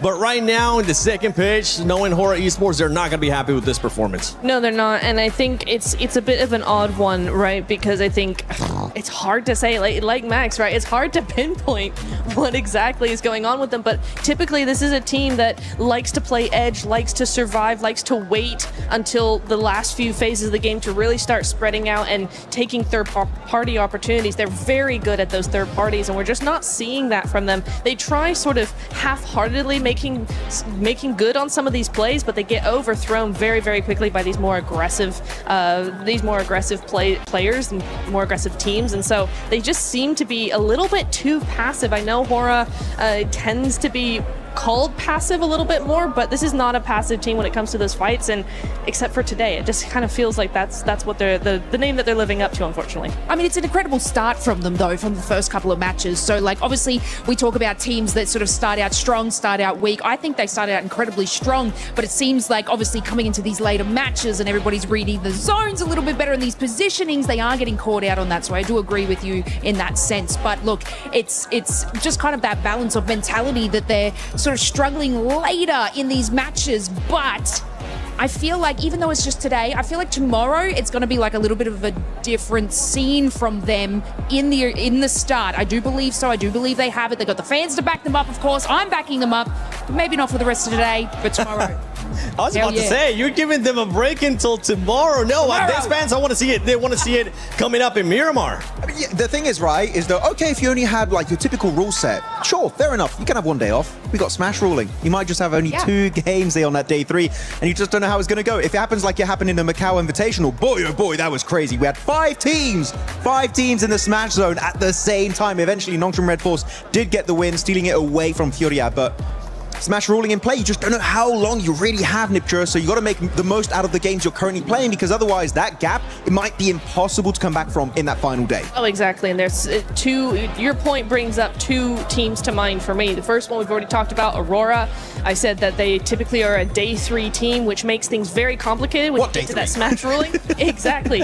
What day 3, right? The other one is for Thrives, because again, they do very well, typically, very well on day 1, because day 2, they tend to dip. The momentum just drops significantly, and then they can bring it back up on day 3. Again, what day 3? We could very well have a scenario where day 3 is really non-existent. So for those 2 teams in particular, that's really scary thought. Yeah, day 3 will still happen, but depending on how the leaderboard is looking, and depending on what other teams end up doing, we could end up just seeing 2 games because Smash Rule is in effect. So just to remind everybody, the way that ends up working out is when we end up going to Smash Rule on the last day, whoever's in first place on the previous day, you get plus 10 points if I'm not mistaken, and then that becomes what we like to call the Smash Zone. Once a team is able to pass that threshold, in the next game, if they do end up winning, or whichever game after that, if they do end up winning, they would end up winning via Smash Rule. And this is something that you were especially hitting on just now, Max, because it could come into play. If a team is too far ahead, I mean, especially with Rondo starting off as well, it could be an easy 10 points for that squad. And later on, we can see teams just readjusting their playing style because all they have to do is just win, baby. But it also adds so much pressure. Yes. Right? We do have to highlight it. I mean, I want to take you guys back to PMGO Season 1, Jakarta, right, in Indonesia. 4 Thrives. What was it? 50+ point lead after day 1. Like something crazy like that. They just destroyed everyone in those 6 games. And then comes over day 2. They're like, oh, wait a minute. We try and get into the Smash Zone. They get in the Smash Zone very early. Pressure gets to them. Ulf is like, oh, you're crumbling. You're having a bad time. And they catch back up to that team and almost take it away in that last Miramar. But luckily enough, 4 Thrives do maintain that top position. But the Smash ruling is a blessing and a curse based on how you approach it. And for 4 Thrives, I am scared if they do get into the Smash Zone once again, how are they going to perform? Because back in that last event, it was looking shaky. They can't afford to shake up badly here back to back. Yeah, that team, they ended up pretty much just showing us what we have seen in the past with 4 Thrives, which is the biggest question mark, and that is the mental state of the players, because when things don't end up going their way, they do end up getting into their mind. Yep. For them, being able to be champions, though, for 4 Thrives is going to be looking different. For a team that's wanting to become champions, none other than Enigma Galaxy, they have had a great start here today, but I know Jackie got a chance to talk to them. Hello everyone, Jackie Powers here, live from PMWC at Esports World Cup, and I'm joined by the legend himself, Raouf, from, of course, Enigma Galaxy. Now, buddy, I gotta get in there and ask, the pop-off moment, Ida's been hot-dropping you every game. It feels like every time we're in Erangel, they're willing to sacrifice their own points to target your team. What's going through your mind in these moments, and what was that like, kind of asserting the dominance of, we keep winning this, and I'm gonna prove it, standing up on the stage? I mean, Ida knows we've been landing in Pushinki, me personally, for 7 years now. So they want to challenge us. They want to prove themselves as a new team. But they know we won't change, and they know we're better than them. So just a waste of time for them. They're just giving us 3 points. First match, they were scared to fight, and they ran away. The other 2 matches, we fight them, we push them, and we just kill them easily. So, yeah, that's why I pop off, because it doesn't make sense. Oh, exactly. I mean, we kind of mirrored that on the cast in the moment, thinking it's doing more damage to them than it is you guys in these moments. Obviously, let's talk a little bit more on a positive term. It's been pretty good for you guys so far in finals. It feels like the comms right now on the team are really clean as well. Do you think this is going to be Enigma winner? You're looking to take the trophy home this year? Yeah, definitely. I feel like we're prepared more than ever to win the trophy. We're trying our best. Everything is going our way for now. It's a good start, but the tournament is still long, so we keep it up, keep the momentum, and try to grab that trophy. Respectful as always with some brilliant takes. Always lovely to chat to Ralph. There you go. Enigma Galaxy. Let's see if they can do it. I see the Key Crusher on stage, I think, yeah, that's cool, but it could be cooler. Yeah, baby, all the way! Oh, hell yeah! That's why I found a crusher of my own. Through totally legal means.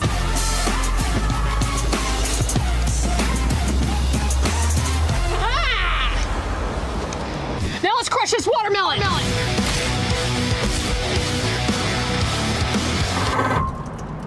That's how esports should be done. Solve this, nerd!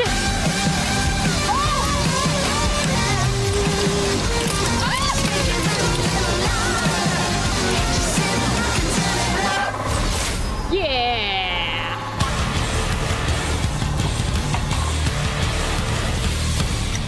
For T1.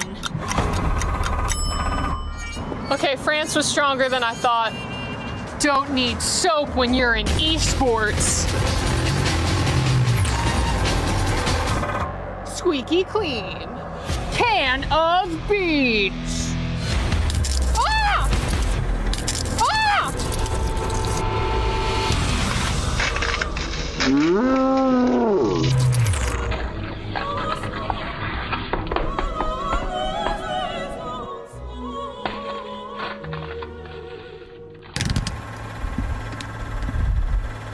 Can of cola.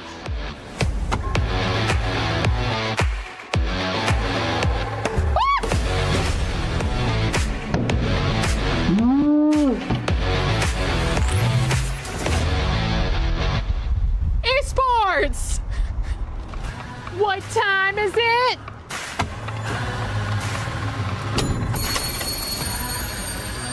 Time to go.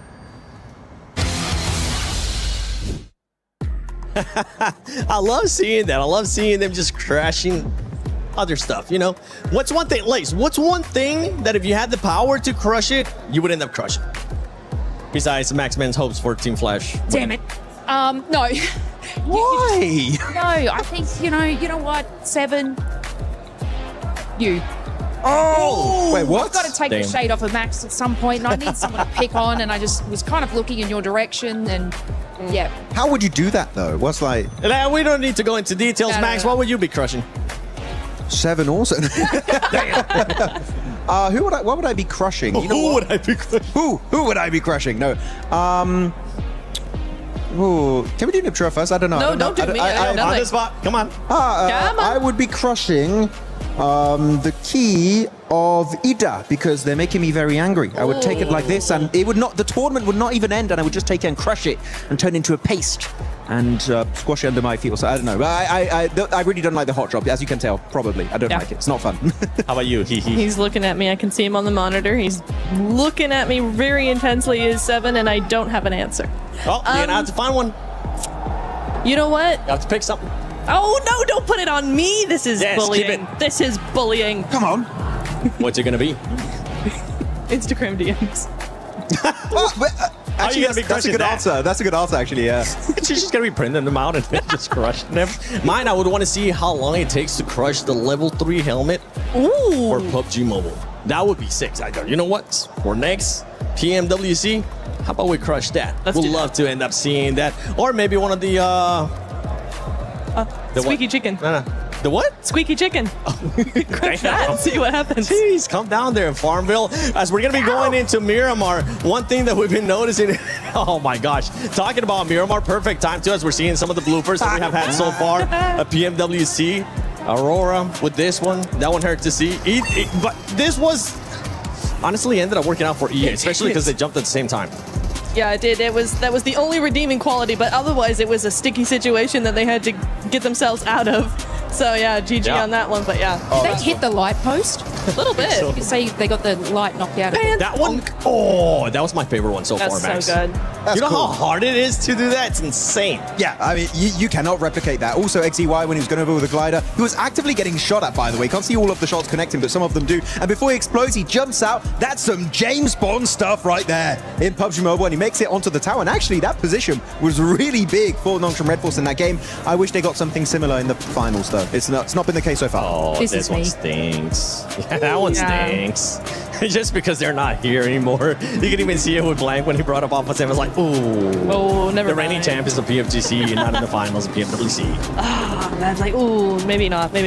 Hora, we love self-nading in this household.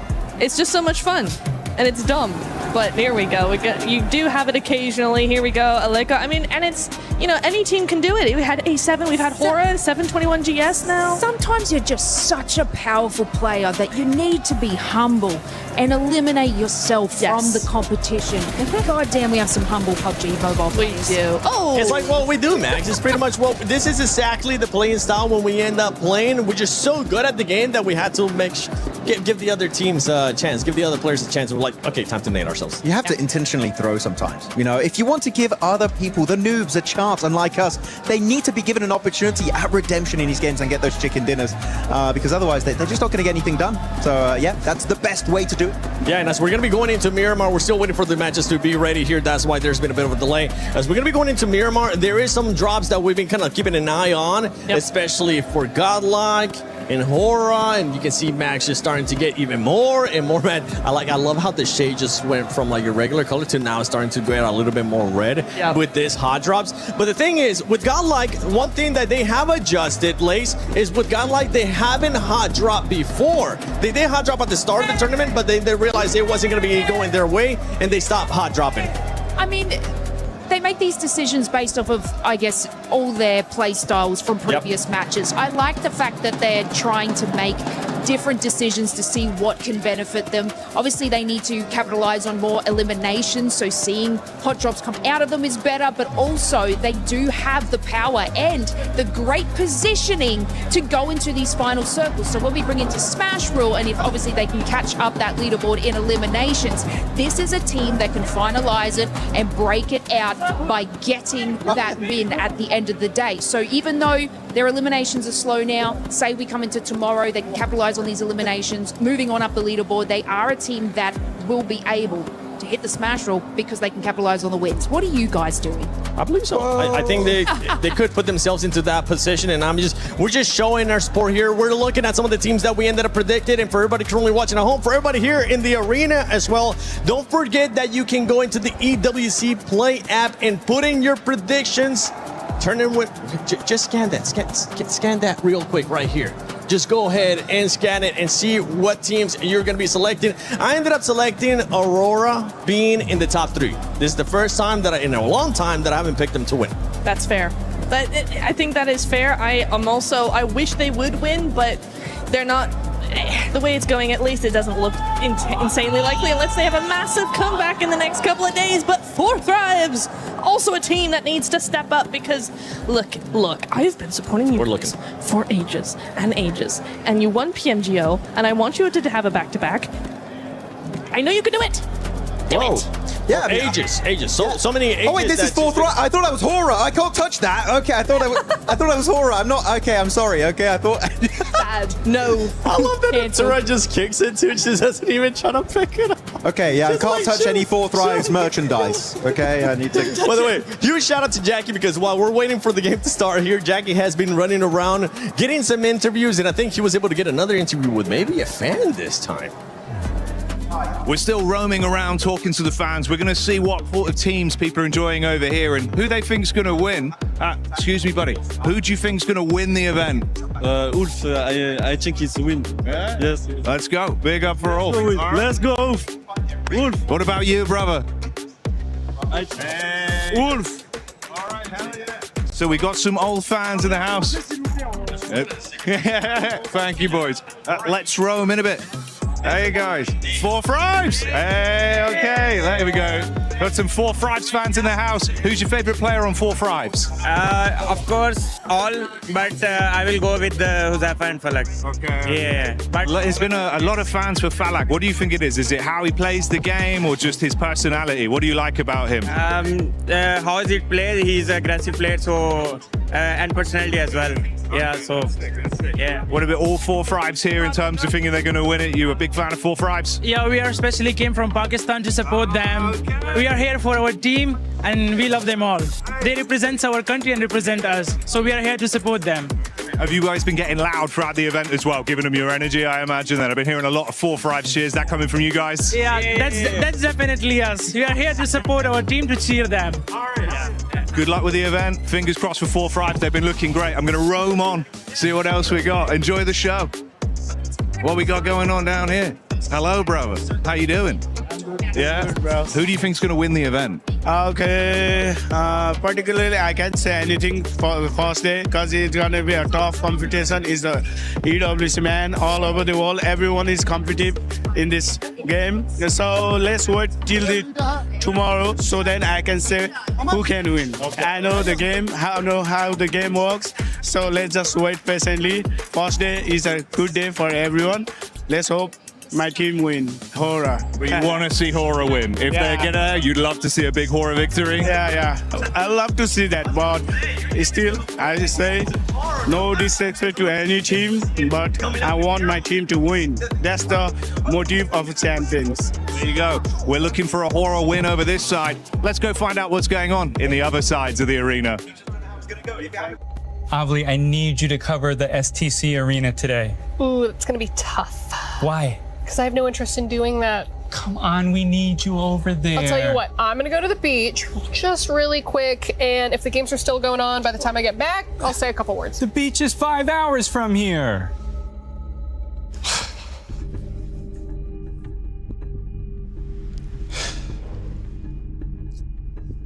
I wish Avli cared about esports more than anything in the world. That's a candy bar. It's worth a shot. Avli, what are you doing? I'm here for EWC. I love esports. More than anything in the world? So you can cover STC Arena? I'm gonna cover it all. That's great. Well, let's get you over there. I want a key. No, you can't have a key. Keys are only for clubs. Yeah, okay. We'll figure out your key.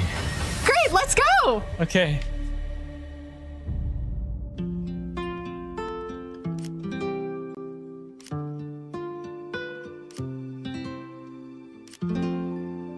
Avli, I just want to say you're doing a phenomenal job. Everyone's really excited about your work. I just love esports so much. Yeah, well, I'm going to ask about getting you a raise because you deserve it. I don't need a raise. I have my key. How did you... Can I see that? Mm-hmm.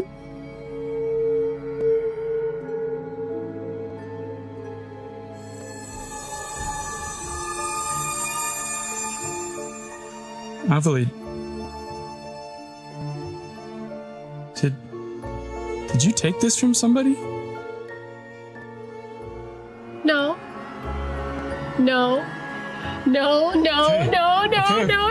Don't do that! We were having such a nice tournament! Why does it matter? We were having such a nice tournament! Okay, it's your key. It's your key.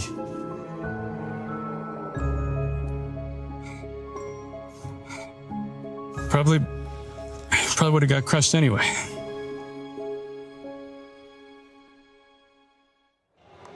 Yeah, I wouldn't want to run into that because that is scary. Talking about scary, we had some hot drops that we were talking about with Godlike versus Hora.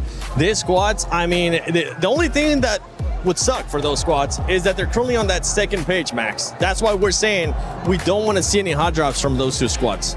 Nobody wants to be Ida 2.0. Okay, sorry. You know it's what? fair. If you're an Ida fan, I'm sorry. I'm gonna start. I'm just memeing at this point. No, but they didn't do the hot drop in their respective group, right? Which was Group A back then, if I'm not mistaken, or the other one, but one of the groups. And they didn't go for it. But the reason why they didn't go for the hot drops, really, the real reason is because the planes were very focused over to the eastern side and the southern side, meaning La Cobreria was not in reach. I want to see a plane, right, Niptura, where it goes and reaches La Cobreria, and we see as a fact that Hora and Godlike, and hopefully also Chama, that might drop there, will not commit to the fight because, yeah, right now they're not in a good position. They cannot afford to lose points, and I think they're not going to commit to it, but it could get bad. And for Godlike, I mean, you don't want to go up against a team that's currently being able to put up even more elims than you, that usually ends up being more aggressive, like you were talking about in the stance of Hora. Yeah, no. Again, yeah, if they were doing much better in the last 4 matches, if they had, if they were top 5, top 6, something like that, and they were feeling really good and looking very confident, maybe you could try to contest the drop, right? But the way it stands, honestly, for either of these teams, I don't think either of them should really try and contest this. It really is down to who had it first and up to the other team to kind of figure out where else they want to go, because I'm not confident that either of those teams would win against each other. I think it's a 50-50. Even if you lose a player, right, it just hurts your potential performances onto Miramar. So yeah, I do think that Godlike, talking to S-Power, you and me, right, Seven, we had a bit of a chat with him. He's like, you know what, it's not worth it. They had that first hot drop onto, I believe it was Hustler Crew, onto Erangel in their group stage, and like, you know what, it's just not worth it. Let's give it up. And I think that was one of the best changes in this entire tournament was from Godlike, and I want to see that bleed into Miramar going into today. Maturity, honestly, from the first time being at a global event, especially in finals, and well, during group stages, it ended up happening. But maturity out of that player for S-Power, saying we don't want to continue with the hot drops. We want to stop that. We see that it's going to end up hurting our performance. And Lace, I want you to put your mindset into a coach right now. Into the biggest hype coach for some of their squads. Godlike and Hora, which team are you going to be picking, and what are you going to be telling them if they do decide to hot drop, or if they don't decide to hot drop? Just get it together, man. No.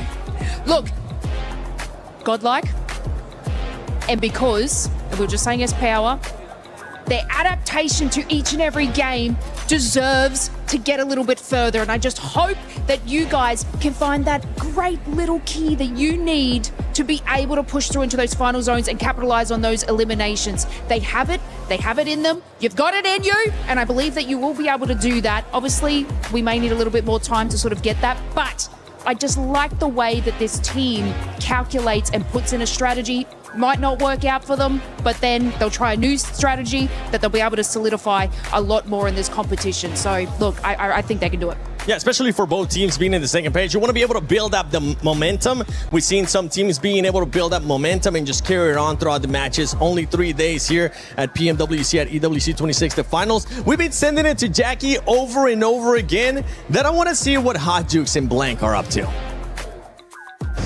Woo! Thank goodness the group stage and the survival stage is done. Now we can finally kick back and save our voices for a little bit. Playing some ball was a good time. It's been an incredible event so far, honestly, in Paris. Very, very fun. I mean, we're here right now in the Players Lounge, which is honestly ginormous. I think the first place we saw when we came in. I'm trying to hit some trickies right now, but it ain't happening. Also, I just want to let everyone know that I play pool. But I don't really, I play snooker. So this is very different for me. It's not the same thing, not the same thing at all. Matter of fact, I've never even seen a snooker table in real life. This is the game to play. I thought it was only one singular game. Yeah, I'm gonna break the rules. Okay, what are you thinking? What are you thinking? I think I'm gonna break the rules in terms of where I'm. He is looking to take the shot. Will he hit the stripe? Little bounce shot. There we go. Well, you know, we're getting things figured out here. Let's see if I can finally hit one of these things. Okay. So what have you thought about the tournament so far? I mean, for me, tournament's been great. I've really enjoyed it. It's been insane. There's been some crazy moments. That's a good shot. It's a good shot too. Fourth drives look fantastic. I mean, Orangutan, Godlike coming in over towards that top 5 is just some crazy stuff. Couldn't believe it. I think everyone I've talked to whilst they're being here saying they're having a really good time. Again, everyone's really taken care of here as well. Plenty of stuff that we're taking advantage of as well. Honestly, that's the big thing. Like, we're having actually kind of a pretty damn good time here. All right. Yeah, we got our 3 games in. I do watch the other ones, but afterwards I like to come chill here. It's a lovely spot. This place is stupid, to be honest. It's ridiculous. Dude, the by far some of the best food I've ever had at an event ever.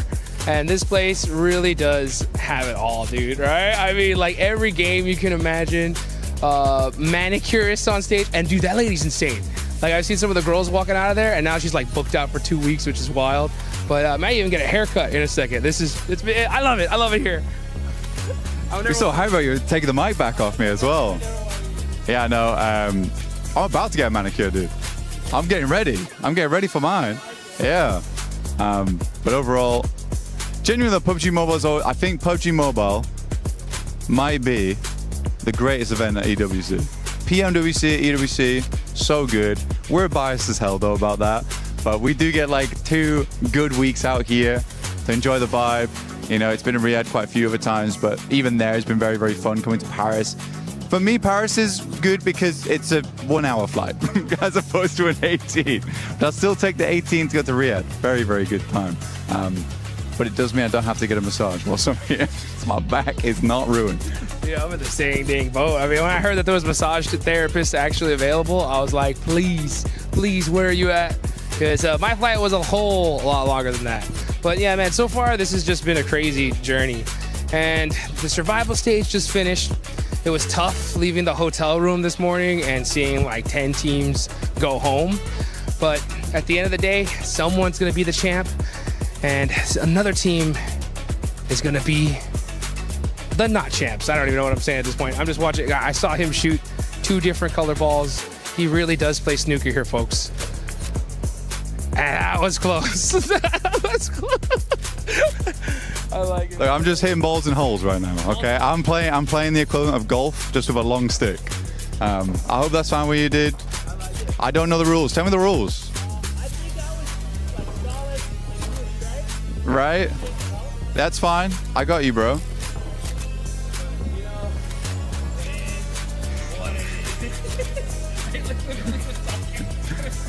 Yeah, I heard you like stop. I heard you stop. You kind of confused what was going on. That's fine.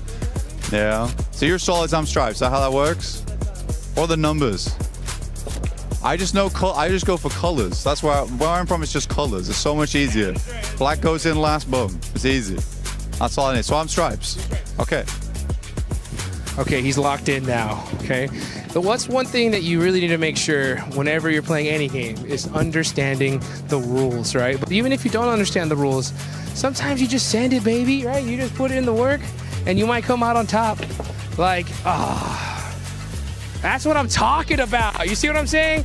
This guy is, I like it though. You know what I'm saying? That's how you make the plays, baby.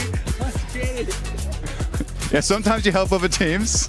That's kind of rough. Okay, I respect it. Sometimes you gotta make some difficult shots in your life. I trust you. It's a long reach. It was close though. It was I thought you were gonna really ruin that. I thought you ruined that. Okay, like tell me something. 4 thrives. Overrated or not? Hell no, dude. Thor Thrives is insane. I mean, they are coming in champions of PMGO Season 1. I didn't think we were going to see a Pakistani team be our champs, not this soon. And this guy's giving me a chance. I really, really appreciate it. And hopefully, we'll see Thor Thrives try to give some of these guys a chance because in Group A, these guys look like they were unstoppable. They look really good. I mean, they were beat out points-wise by Vitality. But Vitality... It was ridiculous. You're right. It was ridiculous. It was a good time though watching them play. Big return to form for Indonesia. It's not been like this in such a long time. Oh, almost. But yeah, big return for Indonesia. It like feels like the spiritual successors right now to BTR back in the day, but there's no BTR pranks happening. No jokes. Just gameplay. Just gameplay indeed. Dude, the whole Vitality Day was absolutely insane. I just kept on talking to some of these dudes backstage and I was like, guys, what do you think about Vitality's performance? And all I heard was what the, and it was like filled in by any word you could possibly imagine. That's what I'm talking about. That was good. That was good. I like it. Purposeful shots here. Let's see how this one goes for Blank. Side pocket. Oh, just barely off the edge. But you know what, dude? That's the one thing I love about PUBG Mobile. Sometimes you get put in some beautiful situations, but the best teams always find themselves a way out. I mean, AJL is a good example of that.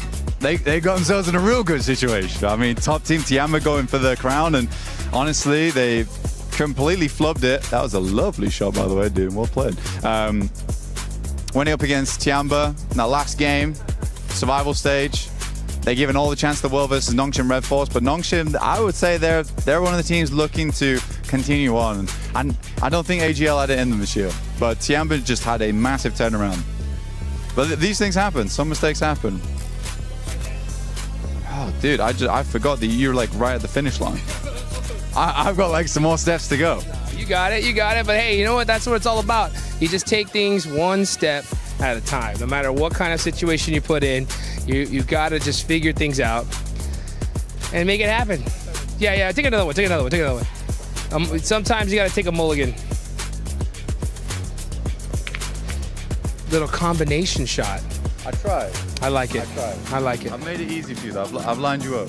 You're lined up. You're ready to go. Look, I've created a runway for you. Look. Say, you come down here. You go in this back pocket. Yeah. I've got the lights. I'm guiding you home, dude. I'm guiding you home. Oh! Okay, that was unreal. The lights, they guided him home. It was good to see. Let's hope that some of these teams can get themselves guided home to a victory at the end of PMWC here at EWC. Thanks for watching. My name's Blank, and this right here is Hot Jukes. Catch you guys later. This is probably my best acting performance ever. Man, it's gonna be a crazy finals. I mean, we got 4 Thrives who from Pakistan. They won PMGO season 1. They're a huge favorite. Team Vitality, dude, they had the craziest group stage performance I've ever seen. Godlike. Yeah, we got OG. Yeah, they're insane. Dude, anybody could really do this, you know what I'm saying? Team Furia is a huge favorite of mine. They qualified in through survival stage, but it's one of those things where, like, I feel like this year we're gonna see a team nobody expected win the whole thing. Okay. Which should be fun to see. All right, $5. Who is it? Who could it be, dude? It's gonna be so wild of a pick. Honestly, if 4 Thrives wins this, it'll be like the nuttiest thing ever. Yep. It would be crazy. What do they got to do to win? Get a little lucky, obviously. But what else? What can they do to set themselves up? That's the biggest thing, right? Like, PUBG Mobile is a game. It's such a team game that even if you don't get those lucky circles, you got to put up consistent points no matter what. You know, I mean, and if you don't, it get a little, just even the slightest bit lazy, you're going home. You know, like one of my personal favorite teams, because their NA team, was the Wolves. They made just the tiniest little car mistake. They end up losing and went home by 1 point. Wow. And the margins here are insane. And if you look back at the videos, like, there was one play where one of the players accidentally just drove into a wall, and they ended up getting pretty much flushed because of it. And you just think, like, if just any little tiny mistake was avoided, they could have got that extra point and went to the finals. But don't you have to risk it to get the biscuit? You gotta risk it, dude. Sometimes the wall looks too juicy. There's those coin flip decisions, dude, right? And you can go left, and if it works out, you're a genius, you know? And if it doesn't, you're like an idiot. So, like, I think it's just avoiding as many of those coin flips as possible. But if you do have to make those coin flips, you gotta have enough trust in your team to, like, for them to just send it completely. Right. Yeah. They're doing great. Oh. I can hear it. The casting has been so tough. So hard. Okay, try that out. Oh, man. This is officially my favorite part of Paris. A little bit to the right. Yeah. 7, we're live. That's the left. God damn it. Not again. Thanks, Max. That was actually a pretty good massage. That was nice. Hot Jukes enjoying massages out there, being able to play pool, being able to do a bunch of stuff as well. But for some of these other squads, I mean, Natura, I know you've been wanting to talk about S2G. Yeah. They were cruising very nicely on like one game with those hovercrafts, which I'm still very impressed with. I think the momentum, they saw their opportunity and they took it. They absolutely ran with those things.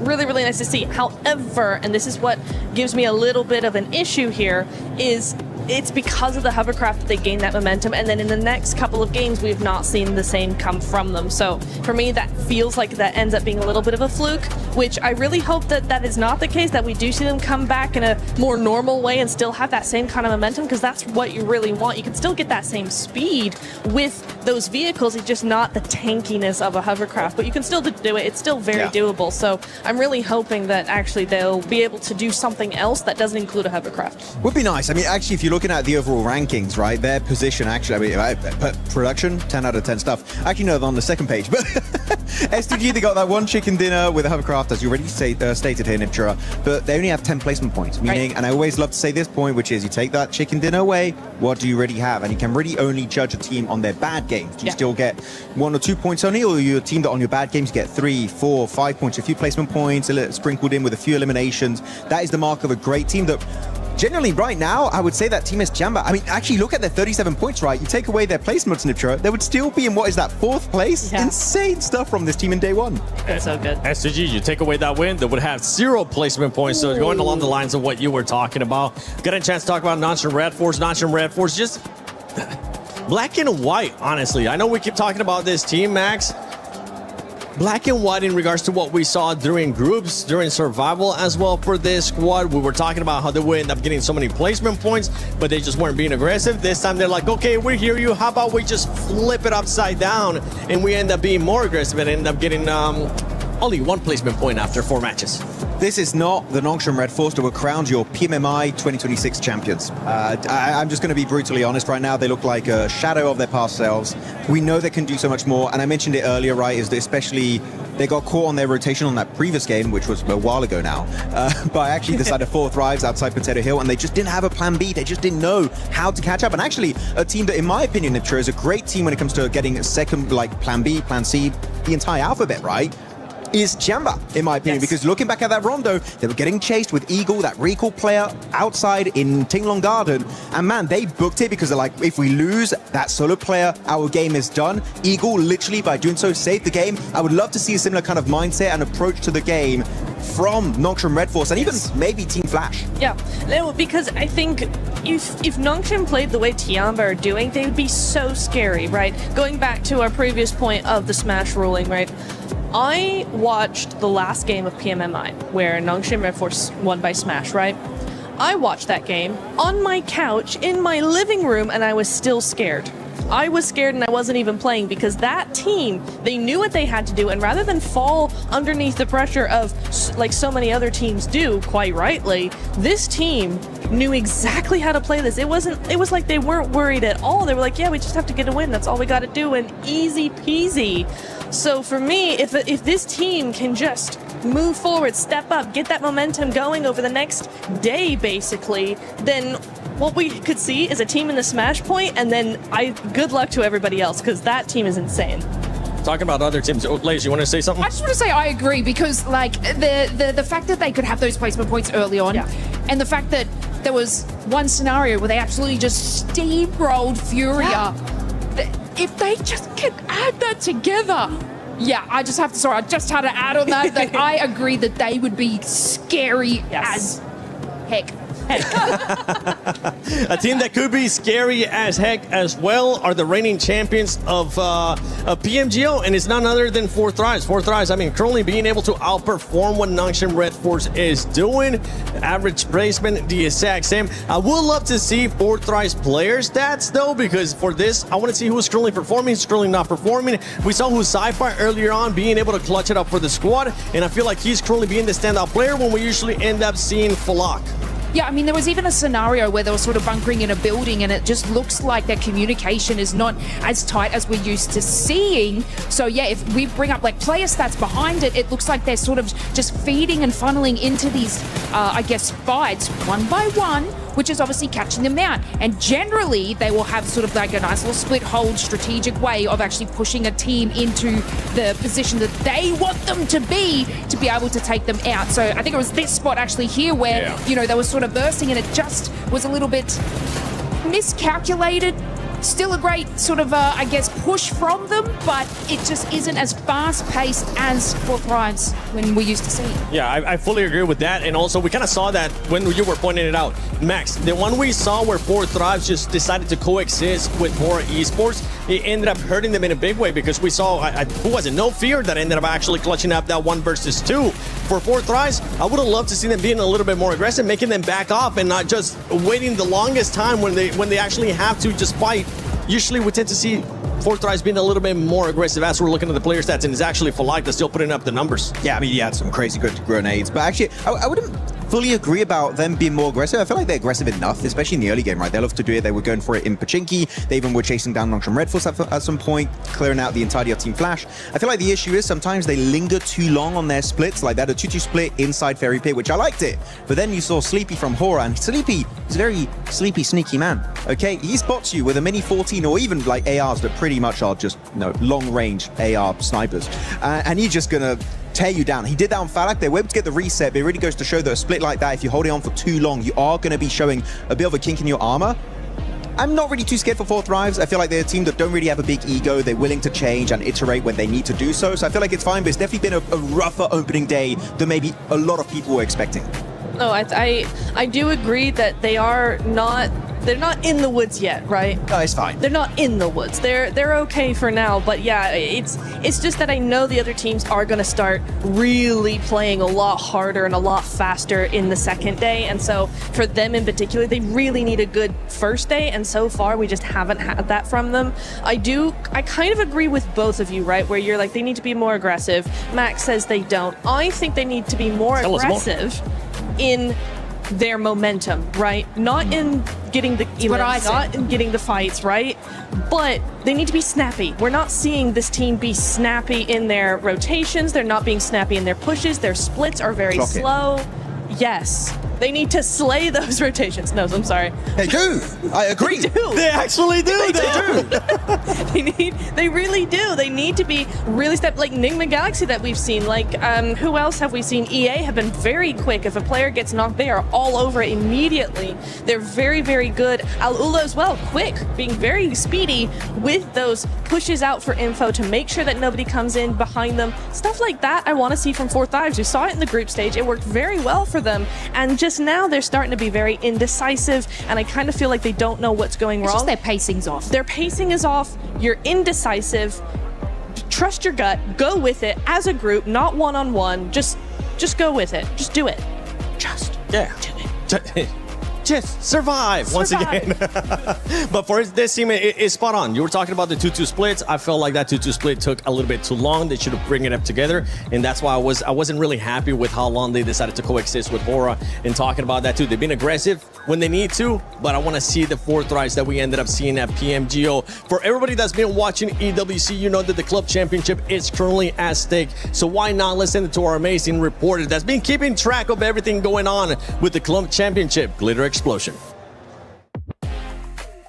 SCC Arena to check in with Ginny about what's going on over here, what's going on with CC and the fans, really. It's a really good time right now. This is our second game where we have the French crowd absolutely cheering out of their minds. Starting off today, Gentlemates had their game, which was in that lower bracket, and they needed to win in order to be CC eligible, which now they are because they ended up in the top 8. Okay. Same thing for KC. They were second on the second game that we had here in the SCC Arena way back when EWC has just started. So they need another top 8 finish. If they win this game, they'll make it happen.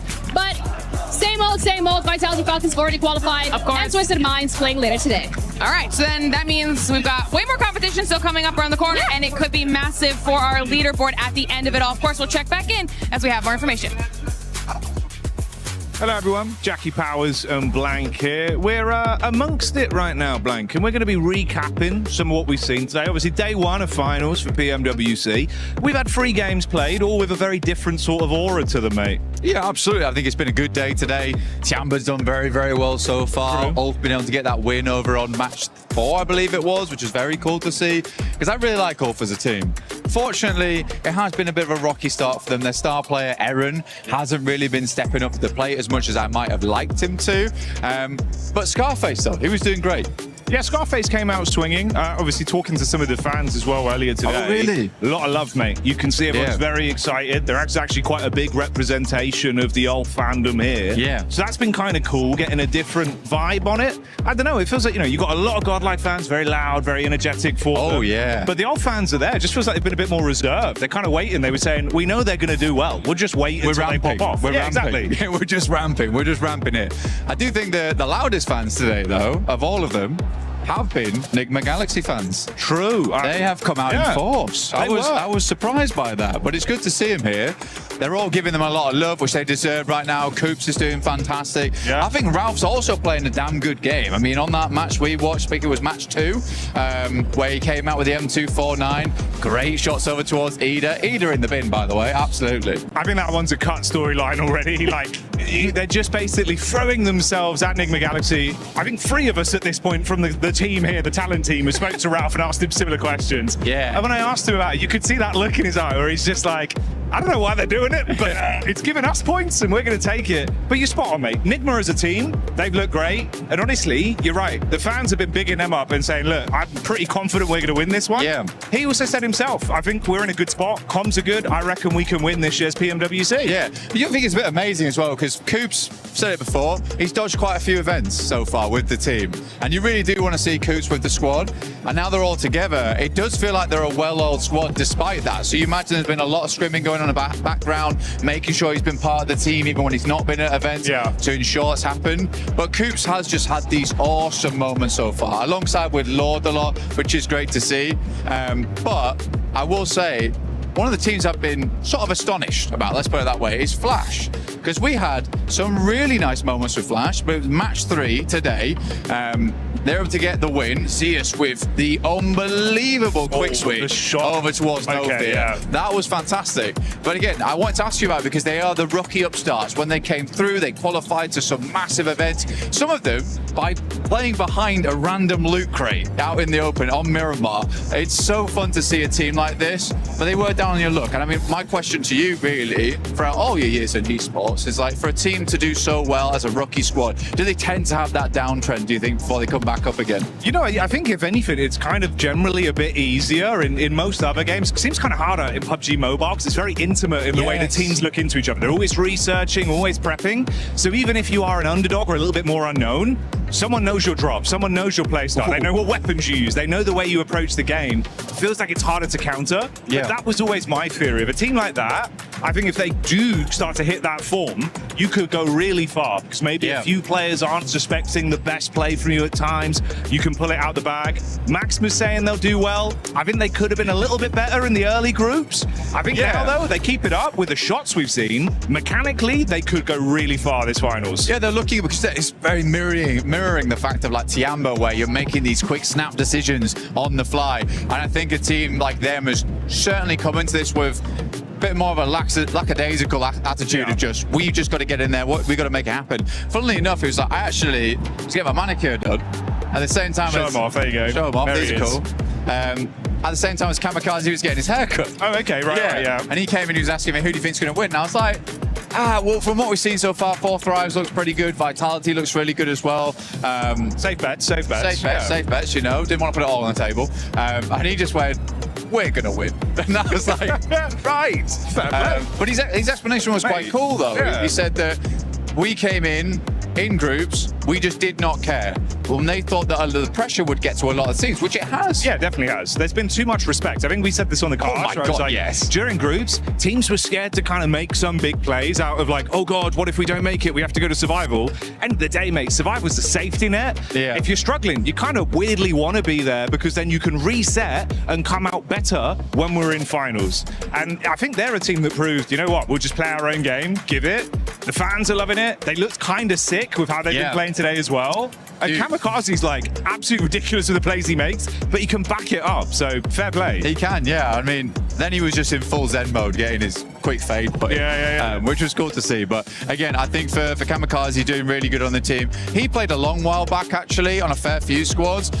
He'd always been like subbing in and out for S2G. And it's finally they believe in him now to really make those moments happen. And he is, because he was sort of the new kid on the block. Because you had your Solaces, you had your Silas, Sol K, Ketch back in the day, Kelsey, Hamty G, and then he would be like filling in here and there. But I think this must be a great moment for him, having such a fantastic time on the main stage. But yeah, I think S2G's doing well. Ulf, on the other hand, there's still a little bit more to go. They're ramping. They are ramping. They are ramping. But it is funny to me because there is some big Turkish rivalry between those teams. It's not brotherly love between those two squads. No, like organization-wise, you can see everyone's firmly in their own corner of we want this team to win. Yeah. It's kind of fun. It makes it a bit more exciting where it's like, no, I love my team, my players. I think that's cool. I did also like to throw it in there. We had the pop-off moment with Ralph earlier. Oh, bro. The fans loved it. You could see we loved it. It was like, dude, this is what I want to see. There's a lot of personality in PUBG Mobile. And I think PMWC seems like one of the better events for it, where people get into that mindset of like, we are superstars. And they absolutely are. Best of the best in the game, biggest stages, most lights on them, and they're living up to it. $3 million prize pool. You got to bring your best. So we'll find out how it goes here in the finals.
And thank you so much for your patience. We have been made aware that members of multiple teams have reported feeling unwell and are currently receiving treatment and the support that they need. Our immediate priority is, of course, the health and well-being of those who are affected, and we are providing them with that care as we speak.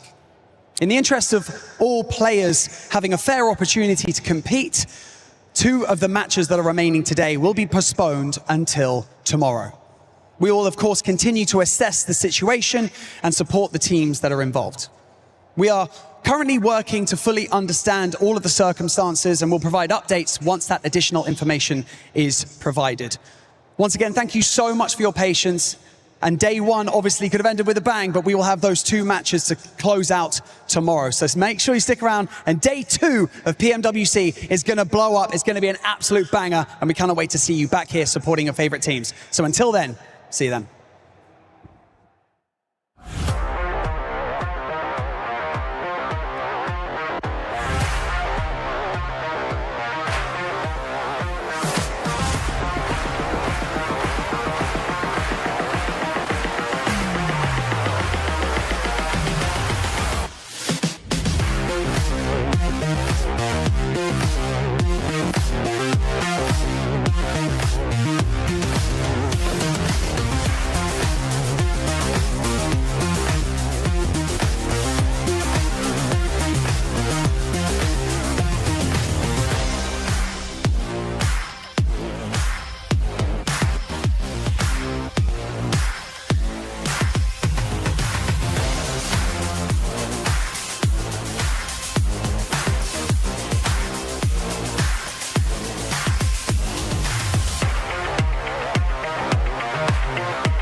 Thank goodness the group stage and the survival stage is done. Now we can finally kick back and save our voices for a little bit. Playing some pool was a good time. It's been an incredible event so far, honestly, in Paris. Very, very fun. I mean, we're here right now in the Players Lounge, which is honestly ginormous. I think the first place we saw when we came in. I'm trying to hit some trickies right now, but it ain't happening. Also, I just want to let everyone know that I play pool. But I don't really, I play snooker. So this is very different for me. It's not the same thing, not the same thing at all. Matter of fact, I've never even seen a snooker table in real life. This is the game to play. I thought it was only one singular game.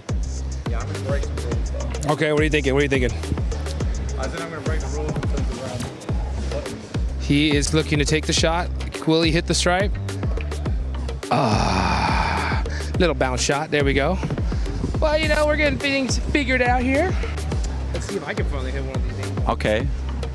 So what have you thought about the tournament so far? I mean, for me, tournament's been great. I've really enjoyed it. It's been insane. There's been some crazy moments. That's a good shot. It's a good shot too. Fourth thrives look fantastic. I mean, Orangutan, Godlike coming in over towards that top 5 is just some crazy stuff. Couldn't believe it. I think everyone I've talked to whilst they've been here said they're having a really good time. Again, everyone's really taken care of here as well. Plenty of stuff that we're taking advantage of as well. Honestly, that's the big thing. Like we're having actually kind of a pretty damn good time here. All right. Yeah, we get our 3 games in. I do watch the other ones, but afterwards I like to come chill here. It's a lovely spot. This place is stupid, to be honest. It's ridiculous. Dude, the by far some of the best food I've ever had at an event ever. And this place really does have it all, dude, right? I mean, like every game you can imagine. Manicurists on stage, and dude, that lady's insane. Like I've seen some of the girls walking out of there, and now she's like booked out for 2 weeks, which is wild. But I might even get a haircut in a second. I love it. I love it here. You're so hype about you taking the mic back off me as well. Yeah, no, I'm about to get a manicure, dude. I'm getting ready. I'm getting ready for mine. Yeah. But overall, genuinely, PUBG Mobile is I think PUBG Mobile might be the greatest event at EWC.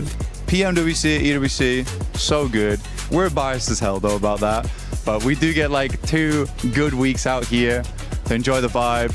You know, it's been in Riyadh quite a few other times, but even there it's been very, very fun coming to Paris.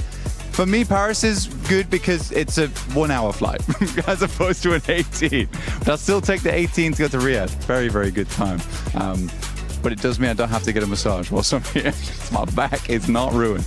Yeah, I'm in the same dang boat. I mean, when I heard that there was massage therapists actually available, I was like, please, where are you at? Because my flight was a whole lot longer than that. But yeah, man, so far this has just been a crazy journey. And the survival stage just finished. It was tough leaving the hotel room this morning and seeing like 10 teams go home. But at the end of the day, someone's going to be the champ. And another team is going to be the not champs. I don't even know what I'm saying at this point. I'm just watching. I saw him shoot 2 different color balls. He really does play snooker here, folks.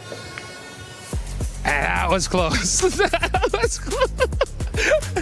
I like it. Look, I'm just hitting balls in holes right now, okay? I'm playing the equivalent of golf, just with a long stick. I hope that's fine with you, dude. I don't know the rules. Tell me the rules. Right? That's fine. I got you, bro.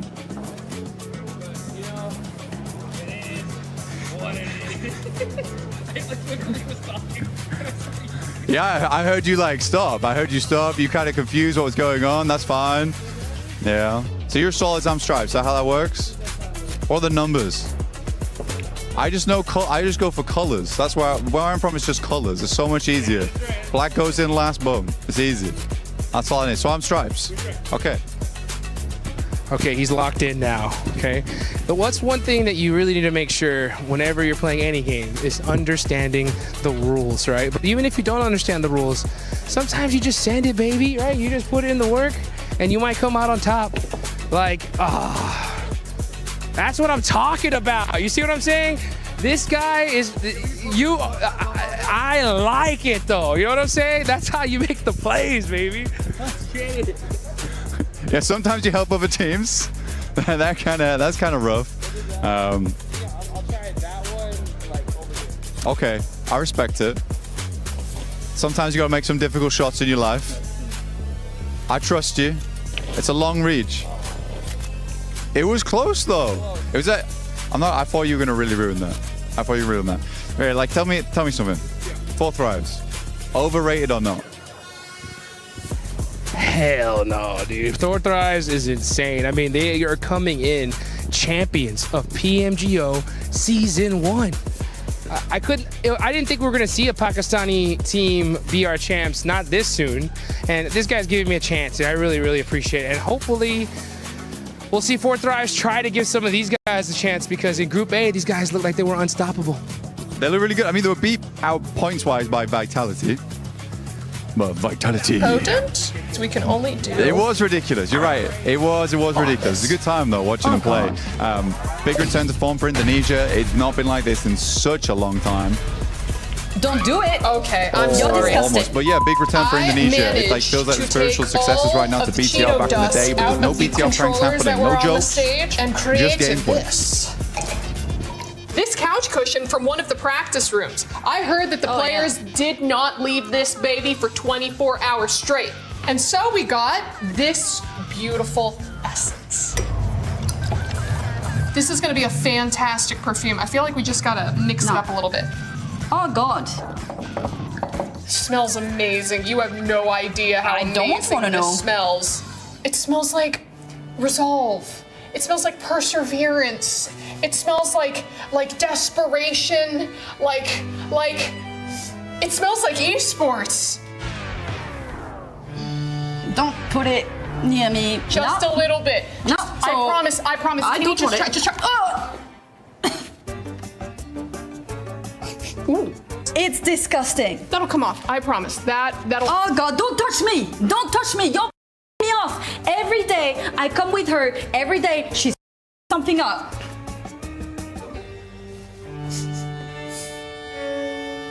Le Esport.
Hello, everyone, and welcome to the EWC Spotlight. Get it? Because we started with the Spotlight. Did you do that? Do you understand that? I did. I cued that.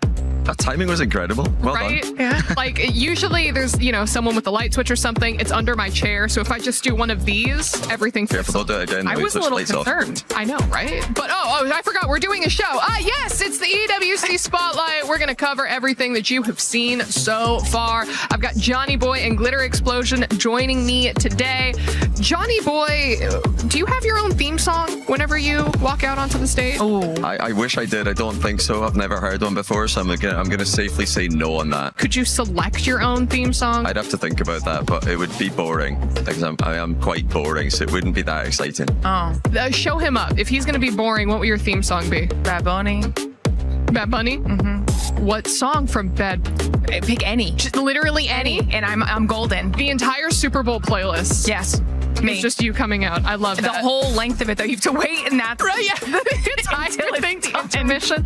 Mine is Colors by Flow, and there is no ifs, ands, or buts about it. But we got to talk about what we've seen so far over at the STC Arena. We've had a little bit of Rocket League, and oh boy, there were some surprises. You got there, yeah. There are plenty of surprises. I mean, most surprising, what we've just seen, the draw, the playoffs have been drawn, and they're all same region quarterfinals, so there's no cross-region quarterfinals at all. 2 EU versus EU, 1 MENA versus MENA, 1 NA versus NA. I'm just looking at this thinking, how have we avoided even one cross-region matchup? But that's the way it is. Is that allowed? Apparently it is. Wow. It's in the rules. It's going to be spicy. It is, well, script writers backstage. It's matches we've seen before, but then it's also a chance to do it on LAN, because you don't get those matches on LAN that often. So it is a bit different. We get to see, are they really the best team in the region? Because if you can beat the team online, that's one thing, but to do it on LAN, of course, that's where you really need to prove your point. I love that. But walk us through how we got to the draw, because of course we did get to see a little bit of overtime. Yes, yeah, lots of overtimes, lots of close matches, a lot of close games, and you know, even the teams that are getting eliminated, it's not all bad. So I'm thinking NRG had a big regain today. They like started the tournament with the worst possible result they could have, and you know, had a bit of a regain before being eliminated. So you've got to take the good with the bad if you're an NRG fan. Yeah, I think that's the story for a lot of the teams at EWC. Okay, and then circling back to the draw show for a second, what did you think about the technique when selecting the balls, where we had like a little bit of like a little finger, kind of like curl it up, but I don't know, how would you rate that technique? I don't hate it. You kind of have to go off vibes. You have to, you know, go for whichever ball you're feeling, really. And clearly, they were feeling regional matchups. What would be the alternative methods if you're looking to? You gotta like dunk in like you're digging for the king size candy bar in like the Halloween bag, where you just go in and you have to feel it. There's none of this like, oh, maybe this one, oh, maybe this one. It's a vibe. Yeah. Claw hand style. Claw hand style. Yeah. Also with 4 options, I mean, it didn't really seem like it was doing much when we're mixing them. We're not really mixing them, are we? We're just spinning them around. I don't know if I'm ready to take any type of like tech advice, theme song advice, or anything from Johnny Boy. So Glitter, I'm just gonna come to you as we talk about our next stage over at the Qiddiya City Grid. Sure. We had some PUBG Mobile. Sure did. We're 4 matches into the finals, and just beginning, really. You know, there's still many games left in the competition, but when it comes to the storylines that we're really paying attention to, at the top right now we've got Arena, then CC side we're also paying attention to Vitality and Aurora Gaming, 4th for Aurora, 6th for Vitality, but I feel like that isn't painting an accurate picture, right? Because only 4 matches in out of 18, that's nothing. So we still have a lot of action left to go. Excited to see what happens there next. But moving on over at the Lenovo Legion, or excuse me, rather the Alliance Vault stage, we got a little bit of chess going on, and some surprising faces are maybe on the way out. I mean, yeah, I'm surprised. I think chess, from the games that are currently happening, that's the one that I'm second most familiar with after Rocket League. And I was thinking, looking at this, well, it's got to be Magnus versus Hikaru in the final, right? No, Hikaru eliminated, which I'm very surprised to see. I'm thinking, you know, I'll go along and catch that, you know, match when it happens, and now it's not going to happen. You thought you were going to get what you were looking for, but it was AGAL, it was GM Dennis, who I feel like kind of it qualifies a little bit as an upset with taking out GM Hikaru, because I think a lot of people were planning on Hikaru being in the top after the performance last year. Still a top 4 for Falcon, so it's still a really good performance. But AGAL, top of the leaderboard in CC, now they're actually getting pretty far in chess. Yeah, I think that I have it in my notes here that AGAL have become the first club to break 4,000 club championship points so far. That tracks. Hello? That tracks. Hello? So what's that done for their chances now to just straight up win? It's tough. It's going to be really tough because Falcons still have really good chance. Obviously, they still have Ali Reza, so there could be some potential points on the board that they've already secured at least top 4 points minimum. And then, of course, it depends on how they do in Rocket League over with you guys, because that could be another big chunk of points coming their way. And there's still an entire week of competition left where they've got a decent amount of teams playing. So, yeah, I think as of this moment, as we're speaking, AGAL is currently 500 points ahead of Falcons at the moment. Of course, anything could happen.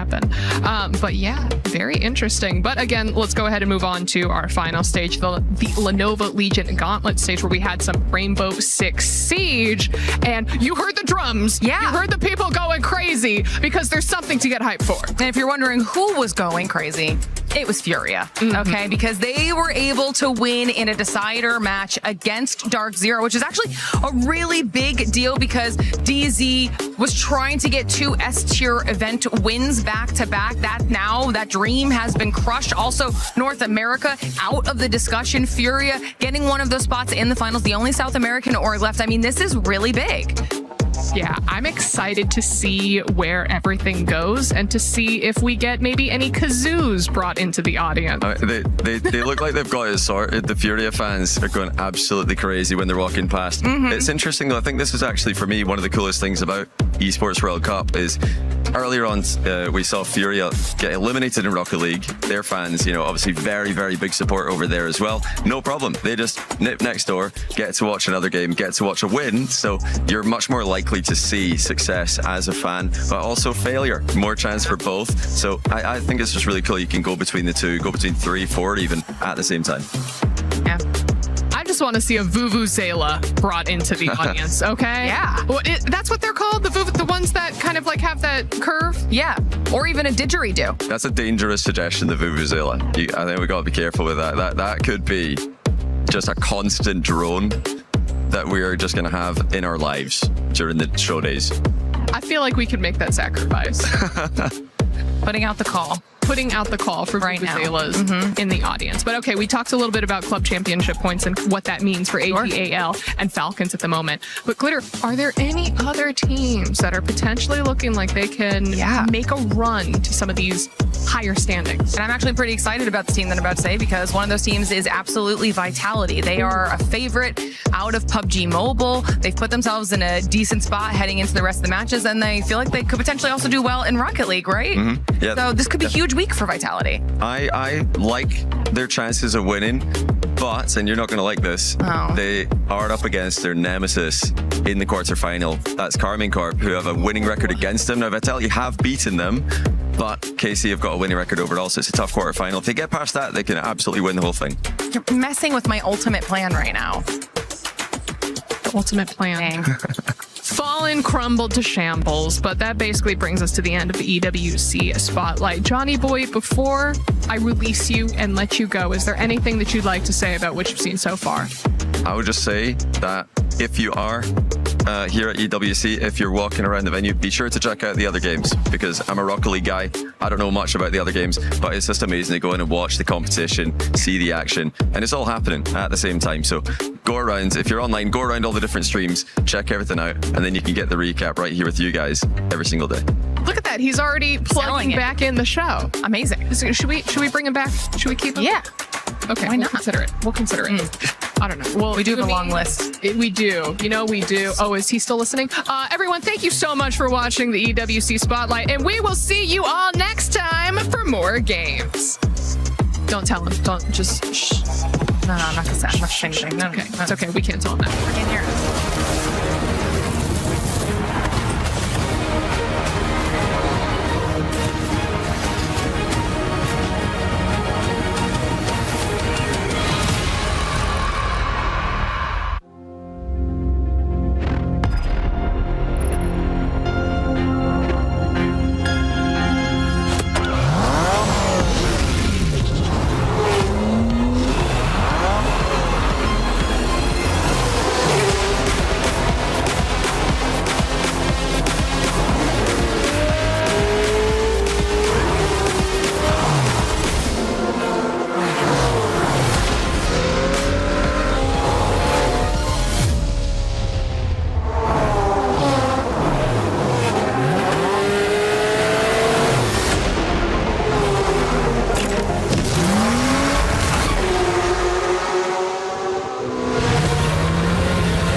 Today, our players are taking on a brand new challenge, Drop Hunt. Each team will be split into 2 pairs, with each pair receiving their own map. 5 locations are marked on the map and hidden in the player lounge area. At each location is a mystery envelope. The mission is simple: find them, grab them, and bring them back. But there's a catch. There are only 5 envelopes, and each one is worth 20 points. The team that collects the most envelopes wins Drop Hunt. Ready, set, hunt. คู่อะไรแยกดิแยกทำไมเดี๋ยวโดนลุมทำไงอ่ะเราอยู่นี่นี่แอดดอปตรงนี้อันนึงเปิดแล้วจำเราอยู่นี่นะเราอยู่ขวานี่แอดดอปนี้ห้องนี้CO work แต่ถ้ามันเอาไปแล้วอ่ะเราแปะอันนี้ไม่ได้นะดูใช่ไหมถ้ามันแปะไปแล้วอ่ะ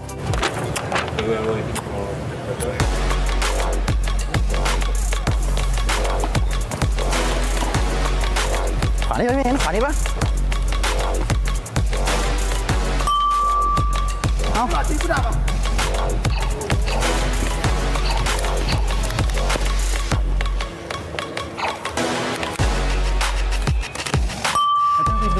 ไปดูเดี๋ยวมันมา Hello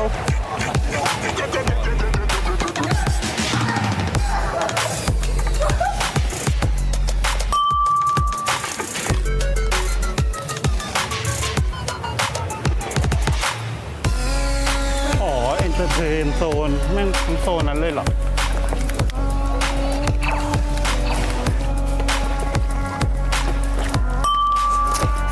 ใส่ดิ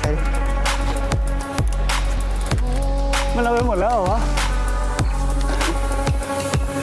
มันหันหลังเลยได้เตอร์เดี๋ยวมันยิงหน้า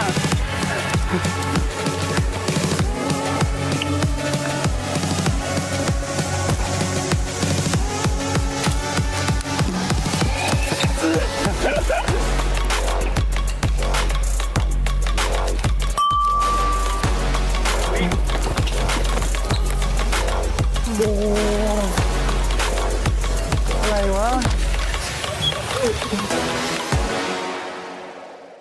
The human body was built to move, not trapped at a desk in one singular posture for 12 hours a day. It's time your chair evolved. This is Secret Lab Titan Evo. Ergonomically engineered for you, gamers, hybrid workers, artists, backing your every move. I got a little bit distracted playing Brain Rot Royale. Welcome back to the PMWC at EWC 26. Day 1 was explosive. E-Arena, even though they didn't get 29 eliminations in one match, they were able to get a chicken dinner. Enigma Galaxy, they started off with the chicken dinner too. And I'm here with my boy Naruto. But yesterday was intense for so many teams, including Ulf. They finally got a 4-man chicken dinner, which you love to see for the squad. But also, such as Team Flash, my predicted team, middle of the pack currently, but I know the boys have exactly what they need in their arsenal to hopefully make a climb back at the top. And Team Vitality and Team 4 Thrives, teams we expected to be at the top of the leaderboard, actually in the middle of the pack. Playing scared or calculated? Well, we find out their true power today.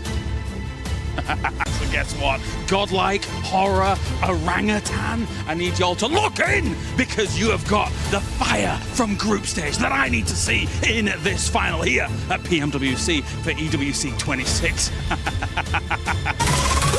Je suis prêt, c'est parti, voir où m'emmène la vie. Comme sur mon green, tu m'entends quand je respire. Top le veston, jamais fait une trop de pas. Big plan, j'ai fait changer toute la piste. Regarde ma pêche, je sais pas, j'arrive. Je coupe la line, laisse la qui laisse frémir. Nouvelle état, new name, toujours fluide dans le move. Main en l'air quand je rentre dans le groove. Garde ce regard, je suis déjà posé. Deux pas, je tourne, glace dans mes yeux figés. Vite encore, puis je prends tout ce qui est à moi.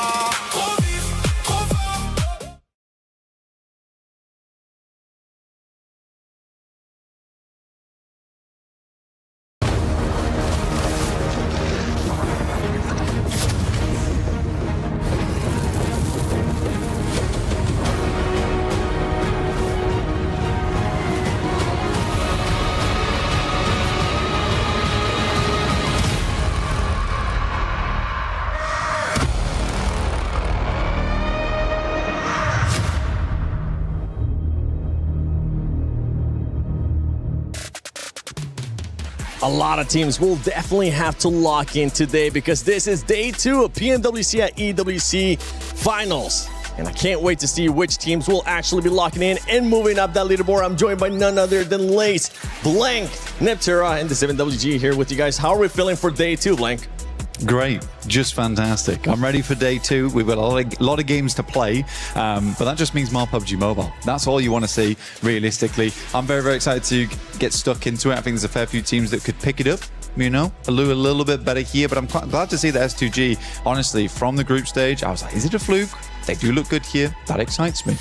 Yeah, I mean, wait, predictions? Is that, I'm thinking about predictions here. Don't make me S2G? predict. Stop. You're thinking that they're going to be doing better? Okay, you know what? We'll lock you in. Make sure you use the hashtag EWC and hashtag EWC26 to give us your prediction. Or if you actually want to participate on it, make sure you go to the EWC Play app and put in your predictions because Neptura has which team moving up the leaderboard? Ooh, Nongshim. They're definitely moving up. I believe it too because that team was able to perform yesterday, especially eliminations. But as you were saying, it is going to be a long day. Today we'll be playing 8 matches, the 2 remaining matches from yesterday, the Miramars, and then we'll go into the actual day 2 matches as well, which could come into effect, Blaze, especially towards the later end of the day because some players might not be ready to play those 8 matches in total. Yeah, look, it's an extended day. That means, you know, you got to keep the mentality a little bit extended, but also kind of that more like pumping opportunity to be able to do your best work. I know if I take a couple of days off a video game, I suck. So the fact you get 8 games, that means you can just absolutely obliterate, lock it in every moment. So I'm excited. This kind of reminds me of my A-level art degree. You know, they gave us 4 hours to draw my painting. It was terrible. I even practiced. But if it gave me another 4 hours, it might be still terrible, actually. But I would have had a lot more time to spend on it. I would have felt better about it.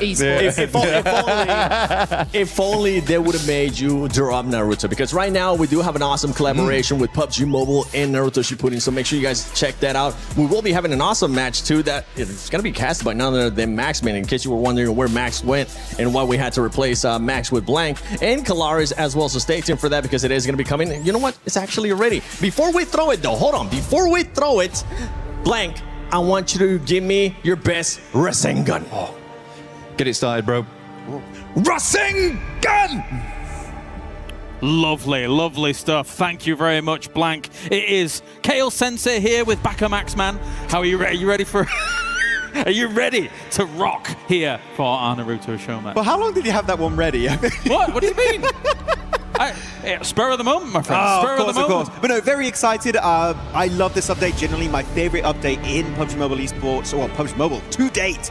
So much going on, and especially, are we going to see anyone take down the Ninetales, the big evil boss of the mode? That's going to be the big question because I went down to him many times, but I did beat him a few times, but he's not impossible to eliminate. It's tough. I also spent many a game not defeating the Ninetales. But before we do get into the games, let's check in here with the Naruto collaboration.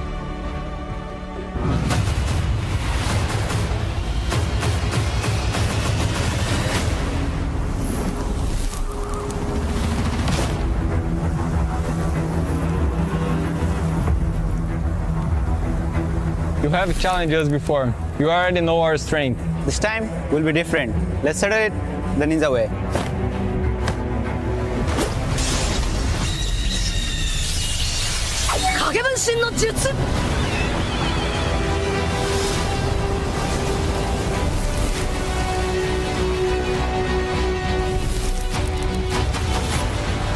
Let's take down Ninetales together. Fine, but the final hits belongs to us. You will have to defeat us first. That's the plan.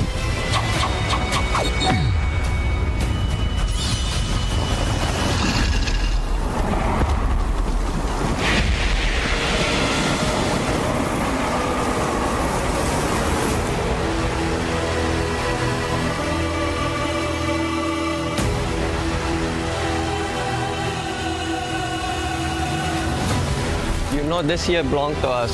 Step aside or get knocked out. I am right here. If you want us out, come and try. No special power, just a straight fight.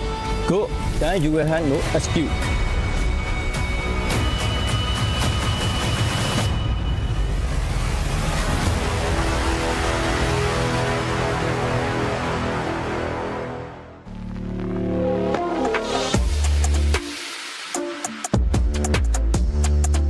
That's right, the demonic presence of the Ninetale looms across PMWC. Who will rise to the occasion to defeat it? But they've got to defeat each other first on the way to the victory here, Max. Yeah, we got so many great players joining the fray, trying to become the Hokage here in PUBG Mobile Update 4.5.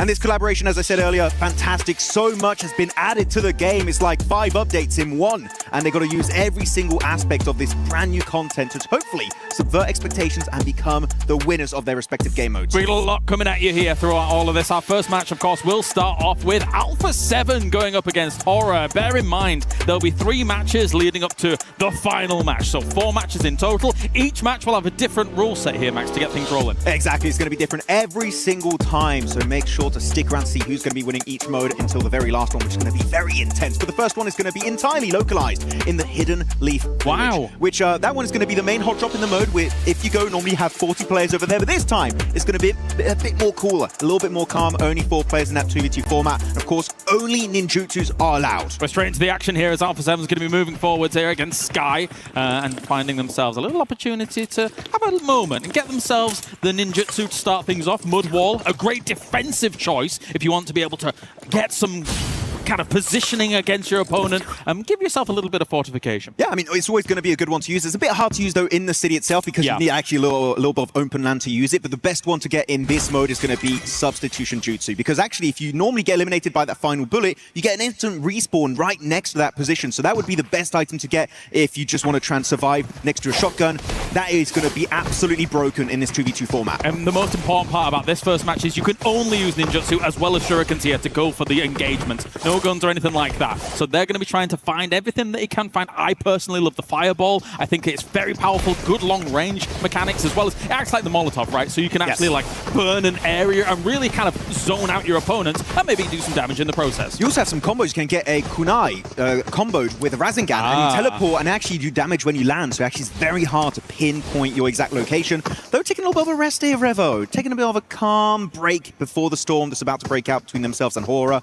Okay, they're having a good time, enjoying it. But look, really, the landscape. I've watched Naruto for the longest time. Yeah. It looks exactly like in the show. Like, I got to say, the devs did a fantastic job with this hot drop. Yeah, they did. And I think that as well, it's such a condensedly packed landmark that you're going to have to be a bit careful. Shuriken's already coming in from a Horror there. Can kind of miss. They do fan out in that 3-way Shuriken play, as now we're going to be running around seeing if they can get a little bit of damage done moving forward. Is that the fireball coming forward? He's charging it up and looks like, a great landing to start things. That was a direct hit. Really hard to connect. Normally it's a little bit slow, but you just get it. Here you go. Substitution Jutsu going to be coming out. He gets an extra life here, but that's not going to be enough for Sleep. He's taken on out with a Shuriken. Now 1 player remaining. Sky trying to take himself to 1v2 with the ninjutsu available for him. He could make it work out, but Cadio on the front line going to load the Rasengan, and that's a direct hit once again. A little bit of training here with the Shurikens. Try and get a bit more damage. Sky's going to have to get out of there as quickly as possible. Still a bit more dodging and weaving.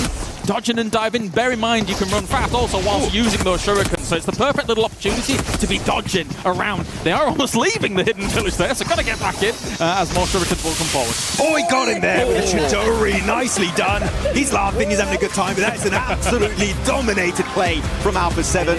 Really good plays, and every single ability I feel like was used in that 2v2. Yeah, very nicely done to start things off. Obviously, we did see the wall picked up, but not much use of it. As you say, I think it's for these guys, for these pro players, too fast-paced, so going to be difficult for them to be able to really make use of what is kind of a slow mechanic compared to the others. It is, but if you set it up, actually, you need way more than a clip to get rid of that mud room. So it would be great in open areas, but for this first mode, definitely maybe not the best one to use it. But I love the usage of the Rasengan and Chidori just to close that gap, get CQC and get that damage. But as you see, congratulations to Revo and Cadio for securing the first win. Yeah, very well done. Let's let him check in with an interview. Very good speed. It's so fast.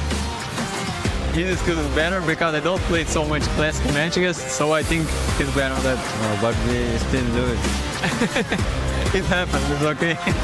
If Sleepy hasn't been knocked down so early, maybe we could do better than that. To be honest, I'm not the best guy playing classic matches, so I don't know. I would let that one with Kaino. So I hope he takes everyone.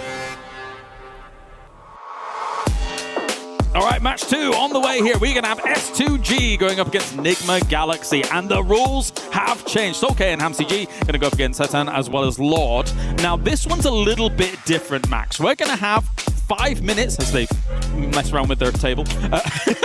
We're going to have 5 minutes of a looting phase. After that, they need to head to the Ninetales. And then, of course, from there, if the only time they can actually engage one another is when the Ninetales is at 1/3 health. It's not going to be easy. Usually I have way more than even just one team. Usually you have 2 teams of 4 players working together to beat it. So I have done it solo a few times, but I had to cheese it a little bit because Ninetales is definitely very strong. But here we got pro players on the board. We'll see if they can actually take them down. But as you said, the 5-minute looting stage hopefully can get all the ninjutsu techniques, especially substitution jutsu, which is a lifesaver in this mode. But outside of that, it's in the open. And the fact they can't fight each other is a big advantage. They're going to get so much damage done from the get-go. But when they do have to fight each other, and the Ninetales is going to be involved, all hell is going to break loose. Yeah, and particularly when I'm fighting the Ninetales, if you're really wanting to go heavy APM focus, I'm a big fan of that multi-shadow clone jutsu because you can teleport to the other clones. Yes. So you can actually dodge some of the attacks quite swiftly here, as now the looting phase here for the 2 teams will begin, Max. Also with the cloning jutsu, they replicate your movement, meaning that if you are actively pushing someone, they don't know instantly which one is which, so it is actually quite hard to notice which one is actually the real player, but also, as you said, you can also swap positions if you want. But though, Naruto with the supercars, with the Ferraris in it too. Not bad at all. Now, the M249 for me, Max, is one of the Ninetale eliminators. What do you think about the M249 for this? No, I would disagree. Okay. It's not the M249. Okay. It's 2 M249s. Oh, smart. Yeah, usually I rock up with 2 M249s. That's my go-to. You want to try and get the extended mag to you, right? 75 bullets is nice, but if you can get 150, that would be fantastic. But you got to wait 5 minutes here. No, for the looting stage, that is what they're going to be doing into this one. And they are going to be making their way forward to get the damage. But yeah, he does have the M249, but no extended mag, which really would make this fight so much easier. But so far, they're going right into it. And the big thing you want to focus on when fighting Ninetales is to damage his cores. You can have this little weakened spot. That is how you're getting him in a knock state. And when you do so, he can't attack you, and he can do just so much more damage to this boss. He's being... Well, never mind. Actually, he did have to jump in. There's the AoE in the front of damage that they're going to have to try and dodge out. HamCG does take a lot of damage there, though. Swipes as well. He's almost down. Going to have to get out of dodge. Also, to keep in mind, if you do get eliminated while fighting Ninetales, you get an extra free life, you get an extra respawn. He does make it out barely. Nice. That ability does a lot of damage. You've got to be careful. You can see, spread out throughout the boss, you've got these little spheres, right? And if you get there, it gives you extra ammo. So even if you're out of ammo in the fight, don't worry, you can still easily reload and get that damage done. An interesting tactic SUG has gone with here, considering Enigma Galaxy is still looting. So they have just completely said, you know what? We're ready to go. We've fought the Ninetales multiple times. We're going to take this fight. Maybe Enigma Galaxy doesn't even get there before they deal with it. I think they were surprised Ida was not in Pachinki. And they were like, wait a minute, oh, it's just Ninetales. There's no hot drop. What's going on? What's happening? Oh, hot drop is going to be right here on the Ninetales boss, actually. But Soke going for the engage once more. He did get some extra ammo there. You can see for the ammo count, he's going to be looking pretty healthy. And actually, the stagger bar is already down to 50%, so they can actually get some significant damage here. Attacking the back paws, which usually would be the front paws, but it's fine. No, that's a mistake that a lot of people do when fighting it. Oh, I see the car coming in. Here comes Enigma Galaxy now going to be joining the fight. Remember, the teams can't engage each other until it's down to 1/3 health. Oh, there you go. Moving away. Yeah, that's it. That's when he gets actually taken too much damage. He's going to go to his main zone on the map. Fair. And that's when he's going to be empowered, doing a little bit more damage and actually starting to run around you if you do get some good damage onto his headshots. There you go, closing the gap once again. Here he's going to be focusing mainly onto the side of Enigma Galaxy. The car is going to be on fire, going to run out. And they do make it in time, but that is a mistake that could cause your life very quickly against Ninetales. It's a strong strategy to use the car. Technically, you can avoid some of those big AoE damage maneuvers, but if you do actually get hit, then you're down and out. So here for Enigma Galaxy, they're going to have to be on foot for just a little bit, as now Satan was very, very low on health. You can see those weak points showing themselves as now the Ninetales dances around, looking towards Lord a little bit, seeing what they can get done. Still not down to that 1/3 health. Bear in mind, the last killing blow here on Ninetales will be the one that is the winner in the end. Exactly, it only gives you the award if you are the final player to get that final bullet to connect onto Ninetales. Though the focused eye is going to go onto Lord for a second. He's got to go and make sure he does not take any damage. The best technique that I would give to everyone at home if you want to take down Ninetales with your squad, whoever has the focus of Ninetales, usually you're going to have a little red eye above your head. Make sure to keep running. Make sure to keep running and you'll be fine. But here you go, the main ability is going to be coming on through and he's going to snipe down all of Enigma Galaxy, but does not connect. Yeah, they are able to get out of dodge quite nicely there. Just to run out and make sure you don't get hit by that. If you do, okay, staggered can do a lot of damage. Maybe go for some of those headshots, Max. Exactly, you want to try and get as much damage as possible. Actually, S2G don't have a great angle to connect with a headshot. A lot of it's going to be connecting on the arm, but that's okay. It's still going to be putting them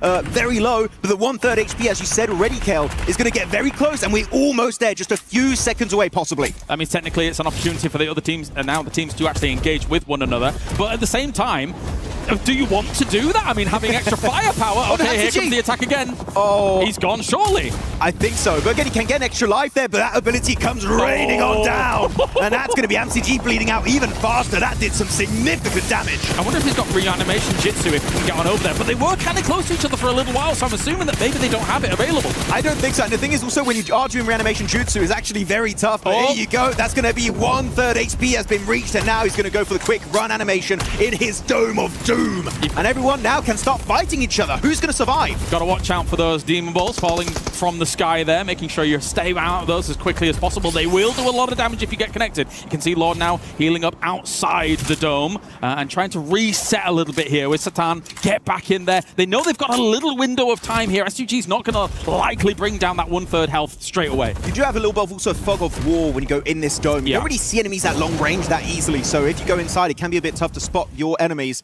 But here's still going to be SUG over there just trying to slow it down because MCG we did see get eliminated, but I believe he will be coming back. Actually, it still says remaining 4 on the top left side of your screen, meaning he will get an extra respawn. He should come back soon enough. There you go, Lord spots him out, trying to Naruto run here and dodge all of those incoming bullets. He swaps over to the AKM, but can't connect it. One more would be great, but he's dodging everything. Oh, here comes the Ninetales as well, though. Big swipe on Soulcade, knocks him out. He's tries to go for the reset and keep away from all of this. So much pressure put on Nigma Galaxy, from Nigma Galaxy, as well as Ninetales pushing away Soulcade. That was a great escape. That was a great one, but unfortunately did see there for a split second. No more ammo on his M4 or the M249. He's already struggling. Hopefully can get access to one of these spheres to get some extra ammo for himself. But Lord Satan still looking pretty healthy in that encounter. But look at the minimap. HamCG is coming back with a parachute. Just no ammo on some of Nigma Galaxy was really going to cause the problems, as you say. So I don't know about this. Maybe, you know, a few shurikens or just try and go for a little bit more loot as well. And I think that's exactly what Lord's doing right now. Running out of some of that 5.56 is a very, very big problem. Now back on in here. Soulcade trying to go for a little bit of a dodge once again. Swiped against him. Double swipe, in fact. Soulcade going down quite low. Probably wants to get out of the way again. Oh, that CQC ability really just takes you down so quickly if you're not careful enough. Actually going to be taking some shots, but it's Lord. He connects one bullet, but he's going to be forced out. Actually, the buildings around the spawn of Ninetales can be destroyed by the boss himself. So that was actually a little bit scary for Soulcade. But you know what? He makes it to another building. He's got a bit of respite, a bit of time to relax and heal up with that med kit. He will be good to go.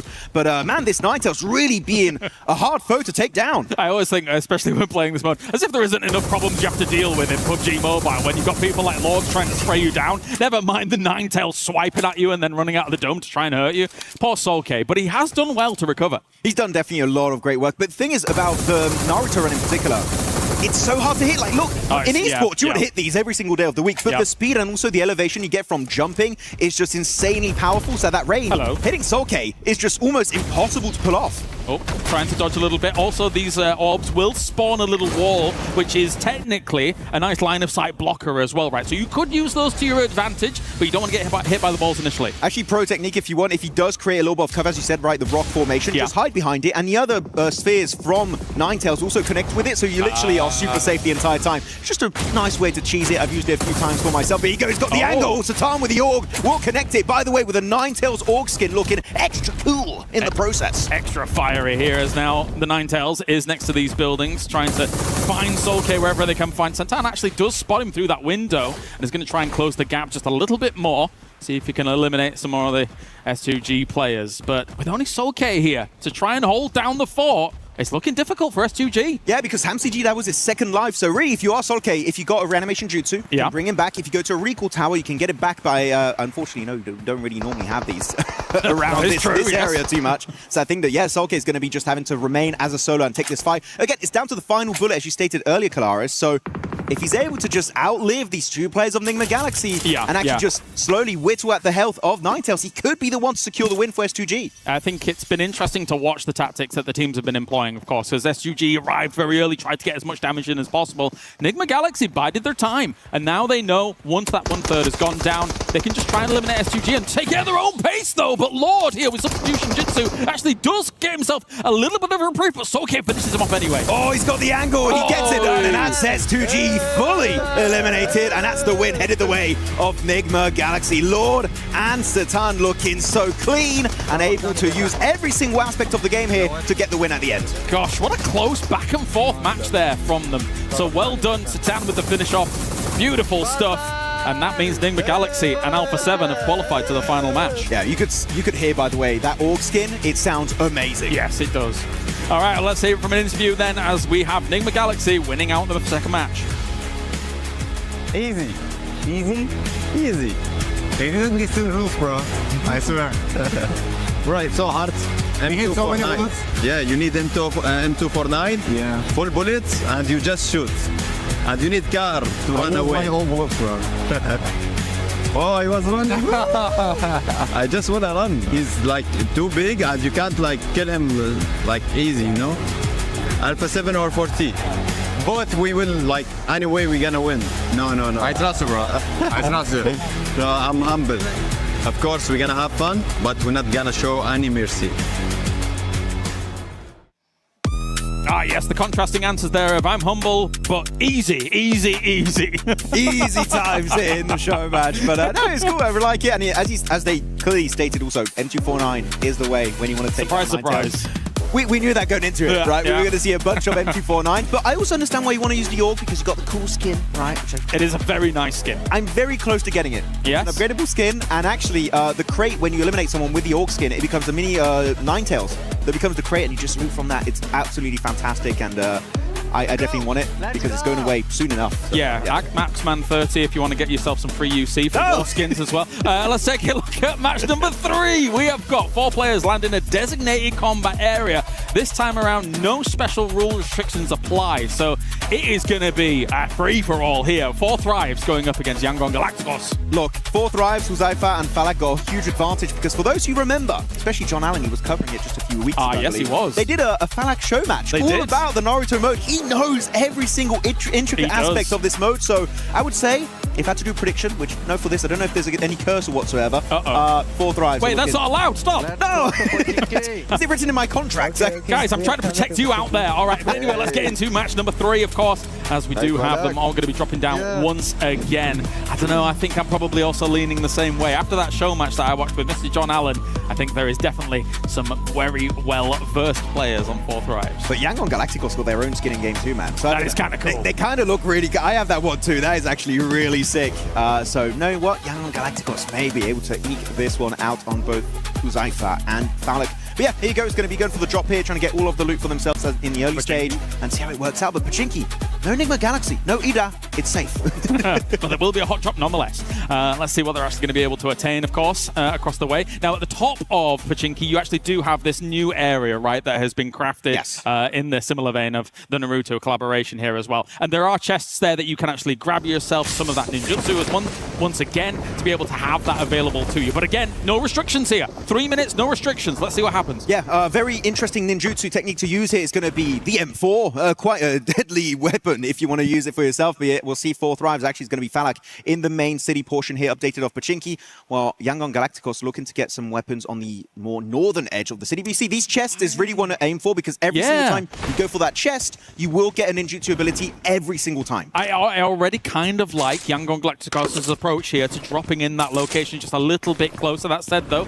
Falak and, of course, Huzaifa have been able to find themselves on the south side of that, so they're going to be able to gather up a little bit more. PP Bison in action here for Mr. Falak. Oh, yeah. Oh, very happy about that one. Falak going to be having that one for himself, followed up with also a... Now, he swapped over for the Org, of course, the weapon that does have the skin from this current collaboration, which looks absolutely amazing.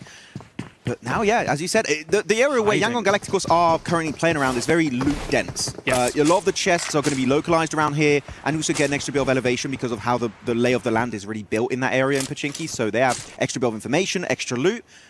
Currently, if I didn't know who was playing, I would say Yangon are currently looking good, but Huzaifa going for the wide wraparound outside of Church, trying to get the drop-off angle onto Yangon. Yeah, a little bit of a crawl around here, trying to get the dupe on them. As now, I don't know if this is going to work out too much here for Yangon Galacticos, moving down this side. Seeing if they can try and find... The problem is for them is that I think that they completely lost Falak way early on in this game, and he's been lurking around, being very, very sneaky in the middle of that. So they've been trying to find him, but it's not been successful thus far. Where are we going, Yangon? They are just going back to regular PUBG Mobile, right? Yeah, it's just... Okay, I think they saw that Huzaifa was going for a wide wrap behind them, Yeah, so maybe they want to just get better entry points. They're just trying to reorganize how their approach to that fight is going to actually go down.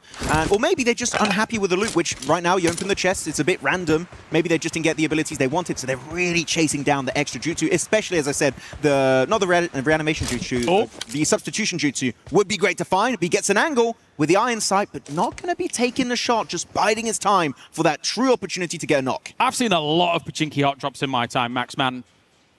This ain't one of them yet. This is very respectful. A respectful Pachinki hot drop. Mana has been spotted, though. I appreciate the trigger discipline that we're seeing so far, because this can potentially allow Falak to reposition and go for that pincer maneuver that they could get on Yangon Galacticos. Yeah, you can definitely tell that Fourth Thrives are trying to be very methodical, very thoughtful of how they want to engage that fight, because if it was a 4v4, it'd be a bit of a different kind of approach. But here, you get one knock, you instantly turn into a 1v2, which your odds of winning are going to be insane. But Murnat drops down. He's going to be instantly taken out by Huzaifa.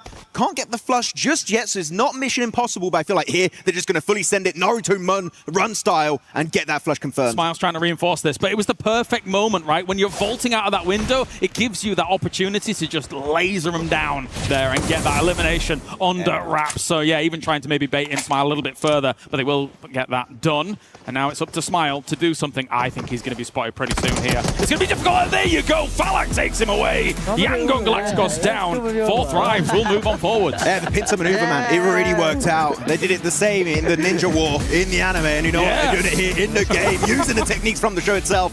And Huzaifa looking very impressive. Actually, the one really getting two impressive ankles, but at the end, Falak gets that final blow. Nail in the coffin. Yangon, all done.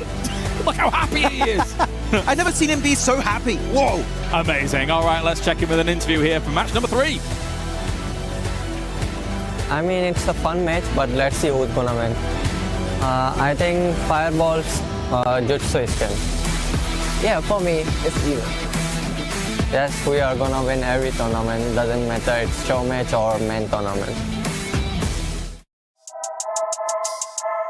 Felt like a man after my own heart. Fireball Jutsu, I'm taking that every day of the week. All right, we've got our final match here, Max Man. It's going to be a 3-way. Oh, yeah. There we go. Nigma Galaxy, Alpha 7, Yangon Galacticos, all fighting each other at the same time. So now, it was already quite intense. A lot of Jutsus being used at the same time for 2v2. Yeah. Now you've got all of these players all fighting at the same time. There's going to be Jutsus all over the place, fire on the floor, walls everywhere. Going to be very hard to tell what's happening in those matches. No, definitely, definitely. Now, bear in mind, it is, the only ninjutsu as well as shurikens only. So no weapons going to be allowed here. I mean, a shuriken's a weapon, but you get what I mean. Yes. No guns, all right? No guns. No guns right now, except for Falak on his 2 arms. That's the only guns he can bring in game. Do you think... Do you think Falak's like jacked to the 9s? You think so? I don't know. He scares me in game, so in real life, you know, that's fair. That's fair. There too. All right, here's the rules as we do start things off. A 3-minute losing period, and then moving into the Valley of the End. Players may only attack each other using ninjutsu, as well as those shurikens obtained in game. And the last surviving team, look at it, Max, they get to do the commemorative moment. Ooh, that's going to be great. Sick animation at the end of this game, with some very popular characters from the anime that we might be seeing later on in this final match. But Valley of the End is very interesting of an area, because one cool thing you can do in this mode, right, is Naruto run on water. And Valley of the End has so much water to work around, so that's going to be great for these teams. There you go. Everyone has spawned in. It's a 2v2v2 showdown. Who's going to become your champions? Interesting that our looting phase starts here, of all places, for these teams. So you do have crates spread throughout Valley of the End, but they're very hard to find. But here you go. The fight is ready to begin. All right, so what are they going to be able to find to start things off? Of course, nobody really starting with anything other than some shurikens. A little bit of damage done already done to Falak here. A little slow in it all as well, and he's already down. Oh no! Oh, trying to use a CQC Rasengan is not the way to do it. Satan is going to be beaten up in the water. Can't make it out. And Alpha 7, they were waiting for that third-party opportunity. They're all damaged. They're wounded. They're on the floor. And now Alpha 7 looking to clean it up. Trying to pick him up and get him out of dodge. It's not going to be working out at all. Lord here. Just turn around a little bit once again. There is moving on a little bit further. More shurikens coming in from all angles. This could be over quicker than I thought. There we go. Huzaifa in the 1v2 situation is not looking too good. He's going to try and run the way. Oh my goodness. He can't even make it out of the water. And now it's going to be Alpha 7 winning the final match. There you go. I didn't think it was going to happen that quickly. I'm a little taken back, Max. I didn't see a lot of ninjutsu, a lot of shurikens. Just in case you missed this, right? That is where it's at. Yeah, so unfortunate for Aurora. And it just goes, and I'm telling you folks, at this level, I mean, we got $500,000 for first place, and it's little mistakes like this that hurt. But we can see Razy with the AWM starting to put in some work. Shouldering that can opener.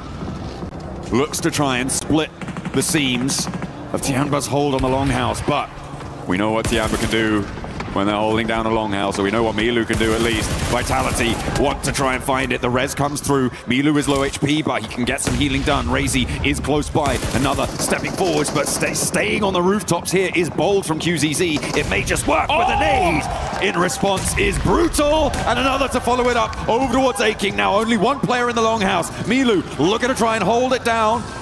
With the Molotov burning, it's going to slow it out, but there's the off angle coming through from Axel. Where's the backup coming from Eagle? He's too far away to get involved here. The nade dribbles down the stairs. Might prove to be difficult to get past there. Does go down. And the res is still yet to come through. 3 players now for Vitality on the inside. Nade's cooking. Axel with a long one. Up to the top floor. May just blast them apart, but Eagle, he's just chilling. What is going on? He's leaving it up to Milu, saying, you got this, bro. Oh, I guess you don't got this, as Axel gets the nade onto him. So that is Tianba just getting picked apart here. And really unfortunate for them, but you know what? Vitality soaking up some good points. I mean, the Eagle has flown away here. It is not what you want to see. I'm not entirely sure what he's trying to do. Maybe he wants to keep that forward position, but the rest of your team's dead, mate. You need to do something about that. Vitality were able to run through there. They got a really great opener with that AWM that we were talking about, the can opener on the position. And he was able to keep that momentum rolling with some big nades up to the top of the roof and a couple more positions beside. Amino looking to stop the run out from Vitality, and they will have to run out with the circle shifting central. Oh, Amino's got this on lock. Yeah, I mean, we're gonna have to see a crazy shot here from Vitality to help this team out. I know that there is an AWM somewhere around there. And oh, nice shots there. They know exactly where he is. They say, oh, you think you have this down? Oh, that headshot though said, okay, how about you like some of that? So, oh, that looks like it is Eagle going down. Oh, there's the AWM. Razy's got it. Said, pick me. I dare you. I dare you to go over that rock. I told you! That is it! Razy taking him out! Boom! Takes him down from behind the rock. What a pickup coming through from the shot. At the end of the AWM barrel. Beautiful stuff. They baited him into thinking it was a rifle fight as well. Yeah. Little tickle trades, and then he was like, I'm going to win this trade surely. And then he's like, bam! You didn't expect that. Claps back, and immediately now Godlike down to 2 players alive. After losing one earlier to Hora on that northwest edge. Ooh, Tizzy, that's not good news. That's immediately flushed by 4 Thrives on the southeast. Now we're going to go ahead and see Vitality. That goes to show you, folks, the bolt action could change the game for you. And it works out here. AWM clutching it up. Now you can see the rest of Godlike just going to have to hold those buildings for now. This is inside of the circle. Vitality, they know they have the numbers here, though. So they're like, all right, there's got to be a couple of players of Godlike somewhere. Can't just run into these buildings for free. Just trying to get a little bit of information. Mania, ooh, doing some little pre-fire shots onto some windows, looking to possibly catch somebody off guard. But here we go into the end game. Stage 5, circle starting to close. And this is an interesting one. I mean, we still have San Martin in play. A lot of open field, though, as well. You can see Aaron getting in some headshots onto So Easy. And now here comes Team Vitality on the push. They're looking to roll around. 2 players now remain for Godlike. Federalis leads the charge into the position. S-Power first to face. Molotov on the window, burns him down, immediately toasts him. And now S-Power on the inside has more to say. The suppressor on the end of the SK-12 makes it quiet, but it's speaking loud with it. And he looks for more as well. 3 players fall at the feet of S-Power, and he looks for the flushes to keep it going. Manya will not be in this fight just yet as he drops for another flush, and in comes the backup. Manya. He hit him with the Molotov, and now Razak is down to 1 HP, and there they go! S-Power with the 1v4! Ascendancy coming through for Godlike on the north side. Vitality, they thought they'd taken enough out of them, but no! The gas in the tank, burning! Let's get this going. Are you kidding me? Day 2 of the finals starting off hot here. Multiple 1v4s. S-Power at the end of the day yesterday said the domination begins, and now it has begun. Unleashing that luxurious hair, sweeping it left and right with the shotgun shells ringing out in the ears of his enemies. Vitality have no idea what hit him. Milu, S-Power, these longhouse shotgun plays, I'm telling you, man, there's something special about it. I love to see it. I absolutely adore it. With 5 eliminations now in the game, Godlike looking to keep their march going, but they have to get across some open ground here. E-Arena will be fully aware of what has just occurred on their north side. They should know exactly what has unfolded, and crossing this open ground is going to be difficult. I imagine that it's more likely they may look to sweep to the east, get a little bit more coverage as they may try and approach Ulf or sweep through the remnants of other teams across the map. Let's see how the rest of this match turns out. It's already been so hot here. Coops had a 1v4 earlier. They're sitting with 4 points on the edge of the circle. Satan, I believe, does have a position. Oh, I think this is still out of zone, so they're going to have to start pushing up here. Ooh, XEY in the blue, and this one hurts. This is stage 6. This one's going to start chunking you down. So he's going to go ahead and get himself healed up, and yeah, already getting shot. He's like, oh, I thought I was safe. Nope. You thought. Yeah, you thought. Down he goes on that side. Ulf all too happy to pick up the point there. They're now on to 6 eliminations, and that will hopefully bolster them. Oh, he was going to find the shot onto S-Power as well. I mean, I said I was thinking they were going to wrap east. I didn't say I thought it was going to be successful. Yeah. It's still a really tricky approach here. And down goes Mania. But they have left an impression on this match. Godlike can hold their heads high on their route out of this game. Hey, it's plays like that that can be the difference, right? I mean, from a big jump in prize pool. So, I mean, Godlike losing players early, still put some good points on the board on the back of that 1v4. Looking on over to Enigma Galaxy, though. What are they going to do? They got their eyes set onto Ida. And it looks like Hoops does get caught, though, on the transition by Sky. But he should be able to get safe here in res. I like the fact that Rauf is starting to throw some util up on top just to buy his teammates some time. And they should be able to get the reset here. I mean, that was a long-range assist coming through. Hodder on that north side, I think that's at least 300, if not 4, away. And that's a really helpful hand over towards Ida to leave Ninja Galaxy on 2. Ralph now in position to potentially look for the res, suppress the run-outs here with those 2 nades lying in wait. Darkin mollying the corner. That's actually going to help them. The res coming through. So for Ida, they're keeping them on the outside, sure, but they're keeping themselves on the inside as well, which is going to allow Ninja Galaxy to get back to fighting form, and they're in the zone too. E-Arena versus Aura on the north side, though, that looks like it could get nasty soon. Yeah, I think Ida are just kind of holding him out here because they realize the zone is coming and the edge of this might be outside of it, but let's see how the play ends up reading out. Satan throwing in some nades in there, trying to get that crucial first knock. Rita trying to make some plays. Oh, the off angle here from Ida is going to be huge. Let's see what he can do from that spot. Could have been huger, but I think he just dropped the nade into the sand dune instead of throwing it over towards the opponents there. Not quite as efficacious as you need it to be. You can see on the picture-in-picture there's fights across the map. Horror really suffering against the arena as Enigma Galaxy still hold the stale over. Ida on the run out now, rolling around the edge. Emre goes down, and there is just a cacophony of shotgun shells blasting them back. A tide of lead sweeps them straight back in the door they ran out from. I'm so shocked that they ran out like that. Let's see what Enigma Galaxy can do on this push, though. Darkin's up on top. Coops in the front line with the S12K. That's the weapon you want in the CQC. The best close quarters combat gun in the game. Now let's see what Ralph can do. Everybody shotguns out. Oh, nice play there from Ida, catching some little angles there, peppering up the side of Ralph. These guys are level 3'd out of their minds, though, right now. Oh, goodness me. There's the off angle. I think that's E-Arena taking shots across the way. Because, of course, E-Arena did clean up the fight with Horror just a moment ago as well. Hot Jukes on that northern side. They got some really big openers with a couple of nades on board.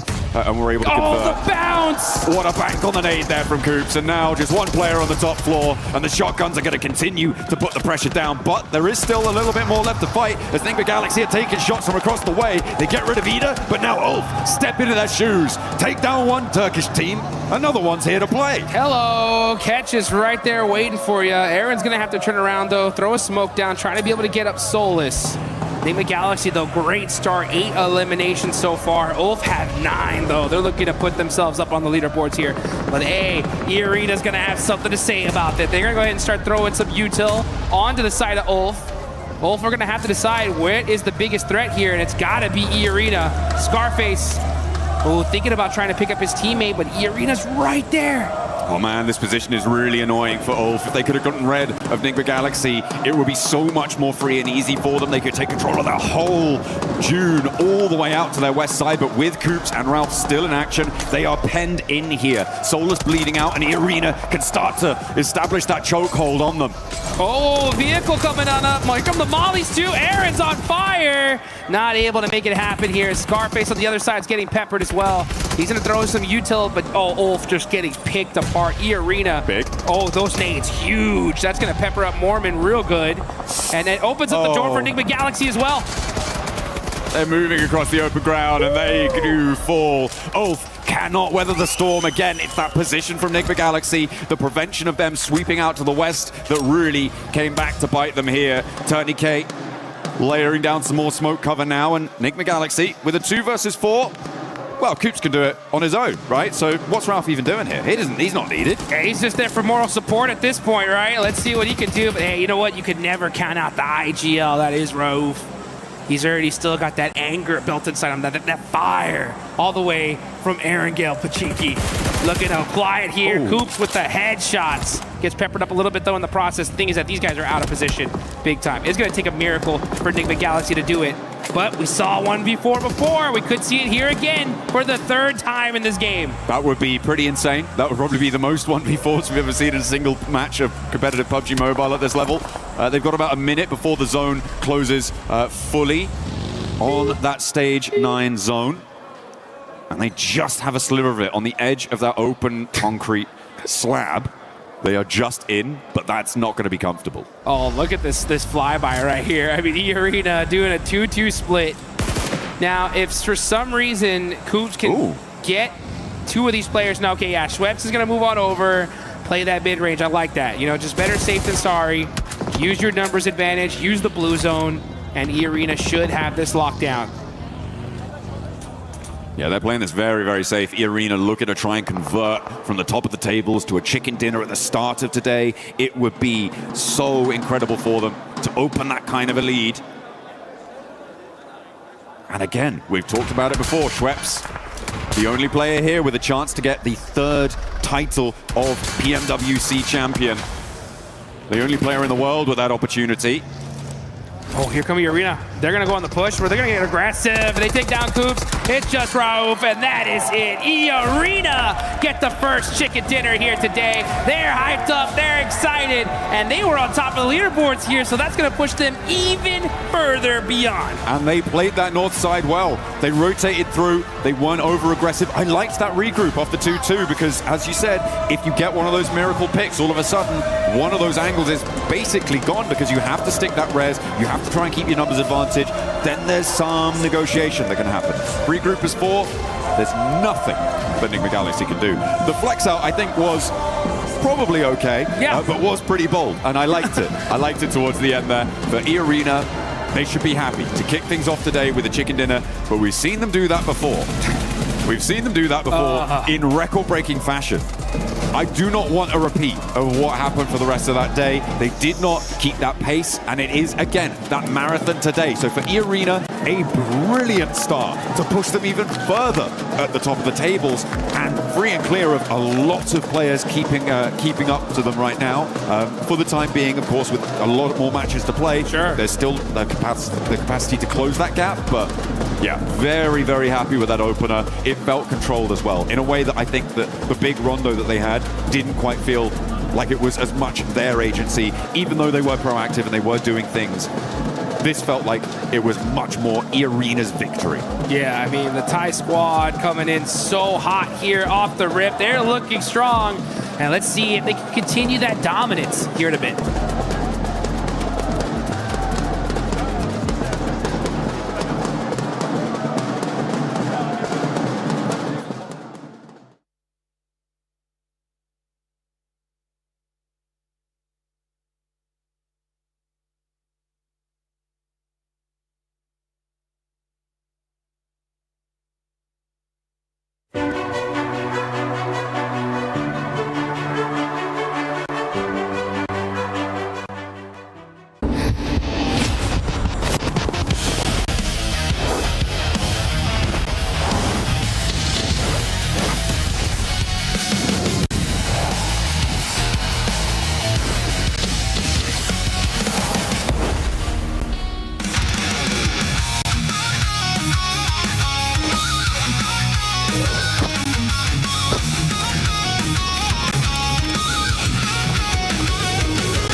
What's up, guys? It's Barney Banks here. I'm backstage with Njang Smith. He is one of our co-streamers here at PMWC. We're going to have a very quick chat ahead of day 2 of the PMWC finals. Njang, let's talk first and foremost about Paris. How's the experience been here at EWC? PMWC's been absolutely crazy so far. So give us some insight about, what your experience has been like so far. Jadi gimana perasaan kamu tentunya tentang Paris sendiri dan juga tentang PMWC yang selama ini udah gila banget gitu sudah berjalan. Terima kasih pertama-tama buat pihak EWC dan PMWC telah menyelenggarakan turnamen ini. Saya sangat mengapresiasi dan berterima kasih karena telah diundang ke sini dan saya sangat senang dan vibes-nya di sini sangat-sangat real, nyata, memang benar-benar keren banget. First of all, I just want to say thank you for EWC and PMWC for inviting me here.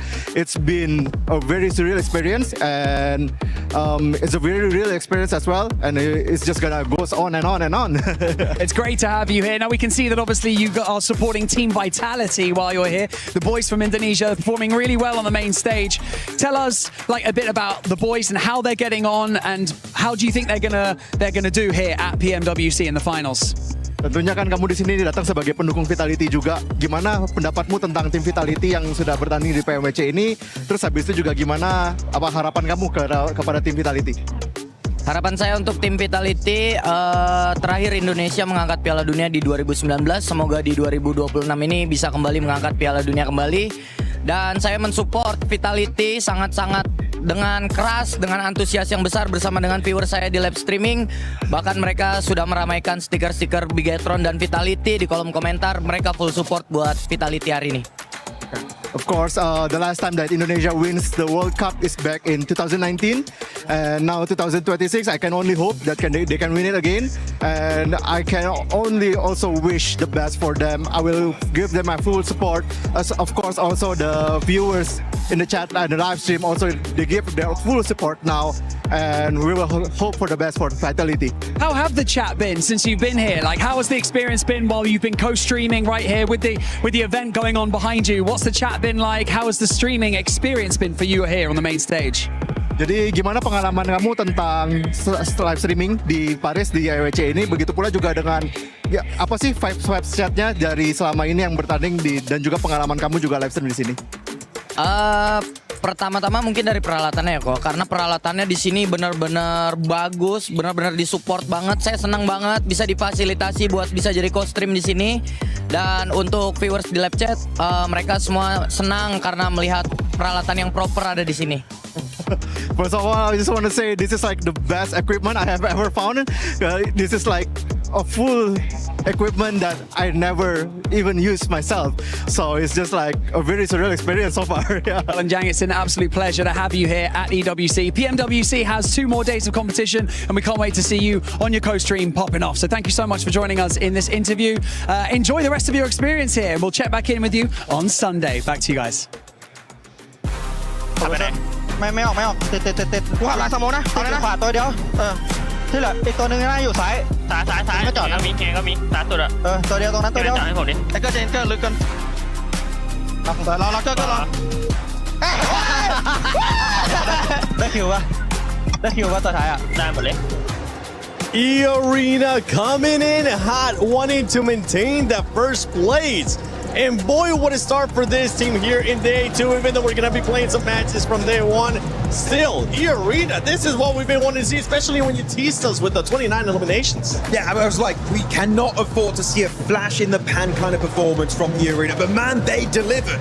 I will say, the reason why they won is some teams doing some mistakes, right? We'll dive into it a little bit deeper here with Natura, but man, E-Arena putting up the 10 placement points from that chicken dinner, 10 eliminations on top of that. They were already number 1. Yeah. And now they're creating a gap. Yes. Hey, it seems like this tournament might be the chase after the White Rabbits. Absolutely. You've got Enigma Galaxy coming in here. They were in 3rd place coming into the first game here, so they've done a bit to extend that gap a little bit more. But you've got Ulf, you've got 4 Thrives. Those kinds of teams, they're also bringing some heat to the game here, Lace. Yeah, I don't know what you guys are going on about still this first 29 match. Did you guys have eyes yesterday? E-Arena, have been performing the entire time. This ain't even their first chicken dinner. They have actually had so much progression through every single match. It's been amazing to watch. Yeah, we're going to revert back to that, you know, that huge statement they made in the group stages, but their consistency has been king. Yeah, and for Enigma Galaxy, it's all about that goose, because this man has been performing. He actually baited Furia into rushing him after they were able to eliminate Lord, and Coops was able to handle them all by himself. He got the revenge he was looking for. I mean, Coops, you know that we were missing him during PMWC Season 1, and he's been putting up the numbers, but look at this. Let's quickly go through that 1v4 scenario. During this entire fight, Coops is on the mountain, uncontested, and this is not a position he should be willing to push. I feel like this is a big fumble from Furia. This is not a fight you should be even willing or even thinking about taking. And Coops here, having the time, going to flush the elimination, denying extra information from Furia. But this grenade, one of the best grenades of the tournament, a Maxman grenade of the day, as he gets that 1v2 and then sprays him down from a distance. He gets the headshot, eliminates the final player. What an insane clutch, but so did S-Power, Niptura. Didn't he just? I mean, I wanted to replay this because look at what he's able to do here. This guy is a machine. The angles, the quick flicks. Oh! He's using these angles. He gets that one. He realizes that Razak is coming around, gets that elimination, and then he knows he doesn't have time to heal up, so he throws the Molotov in there, tries to come out, tries to get these angles going, and that is just buys enough time for his teammate to come on in. Yeah. The Molotov will go forward. It's fantastic. I gotta say, that Molotov he put to try and clear his backside, that was one of the best Molotov. That is a global level Molotov coming out from S-Power. He is showing he has what it takes to be up here. Absolutely. I love what we're seeing from him today. I love what we're seeing out of him today as well. I love what we were seeing out of Four Thrives in this last match. Four Thrives being very aggressive, especially with being able to chase some of the other teams. Talking about chasing too. We got a chance to see Enigma Galaxy versus Ida towards the end as well. It doesn't matter, Max, and Lace and Aptura, if it's Pachinki, it doesn't matter where it's at. Enigma Galaxy has their number, but when we're talking about some of the other teams, Four Thrives versus Aurora. Yes. We gotta mention that because it was so quick, and then Doc with them. We're not going to talk about Auroras. We're not going to talk about it. I'll talk about Four Thrives though. Look, they had such an immense sort of split hold in the hillside while Aurora was sort of making their rotate, and it was only a matter of time before they were able to do that. And what we were obviously touching on yesterday is their pacing. So obviously when they get that first contention and then following up with the fight, their pacing is back to what we want to see. So it's very, very impressive that they were able to do that. Unfortunately, they did have IQ at the southern side trying to find a position in zone whilst that contention was going on. Nongjin Red Force was sort of running up the eastern side, so they kind of like fell a little bit short there trying to move in because there wasn't much cover for them to sort of progress through that. And I mean, then it was just down to, you know, a little solo, and unfortunately he was found out because Top actually was sitting on top of a building, and that's probably the best spot and the only spot that could have been played. Yeah, absolutely. I'm very, very, very happy with Four Thrives. T24 especially coming in clutch there. He's back on that long range with the mini. He's back supporting his teammates really, really well. And the whole squad is just looking very, very different from yesterday into today. They're looking very confident. They look like they know what they're doing. They have those final decision-making skills back and at him. And here we see him, 6th place, coming in clutch here. That's right, Four Thrives being able to jump up that leaderboard with 33 points. But E-Arena with the win starting to create that gap, Max. And this is something that we're going to have to keep a close eye on what kind of gap we're going to be seeing from 1st place to 2nd place and the rest of the teams. I'm really happy with E-Arena, right? Of course, you're looking at the consistency. You remove their 2 chicken dinners, their non-games. Like, they're sure they're a little bit low on the placement point side of things, but you know what? You'd still get 2 chicken dinners over the course of what is that, 5 games? That's an insane win ratio. So it kind of takes out of the equation the consistency when you get these big wins. But though, going on to the 2nd page, one team I really want to highlight here, Nick, is Hora. I feel like this should have been at least bare minimum a podium finish. Yes. But the moment E-Arena just slightly started pushing up on the mountain, they crumble and they give the high ground position for free. I think Hora really threw that game. They're not the only ones. Ulf did the exact same thing. They did the exact same thing here. And hopefully they don't do it again. Hora threw that game, but I did like the aggressiveness that we got a chance to see out of Hora, and I'm hoping that it's going to continue on here. Let's see what's going to be happening on the 2nd Miramar, because it's getting spicy here. Hot Jukes. John, take it away. I'll tell you what's going to happen. The aggression is going to be at an all-time high here. We've already seen multiple 1v4s to start us off here. And I think we're just getting started. A whole bunch of matches left to go. My Juke's next to the legendary John Allen. One game down and a whole bunch more to go. Oh yeah, we've got our second Miramar today, of which we're going to be treated to 4 Miramars over the course of today. We're going to end on 12 matches played total of our 18-match set. We're going to set that smash boundary. A lot to play for today. And if the arena can continue to perform in the way that they are, that smash boundary is going to be so far away from everybody else, it's not even going to be worth thinking about. And that is what they're going to be doing. You heard Max say it earlier. Everyone's going to be chasing the White Rabbit here in this tournament. You can see the fans are so hyped, excited.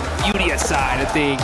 Pumped up, waiting for them to start making something happen. Unfortunately, they got taken out by Coops in that one. It is what it is. But a bounce back is imminent.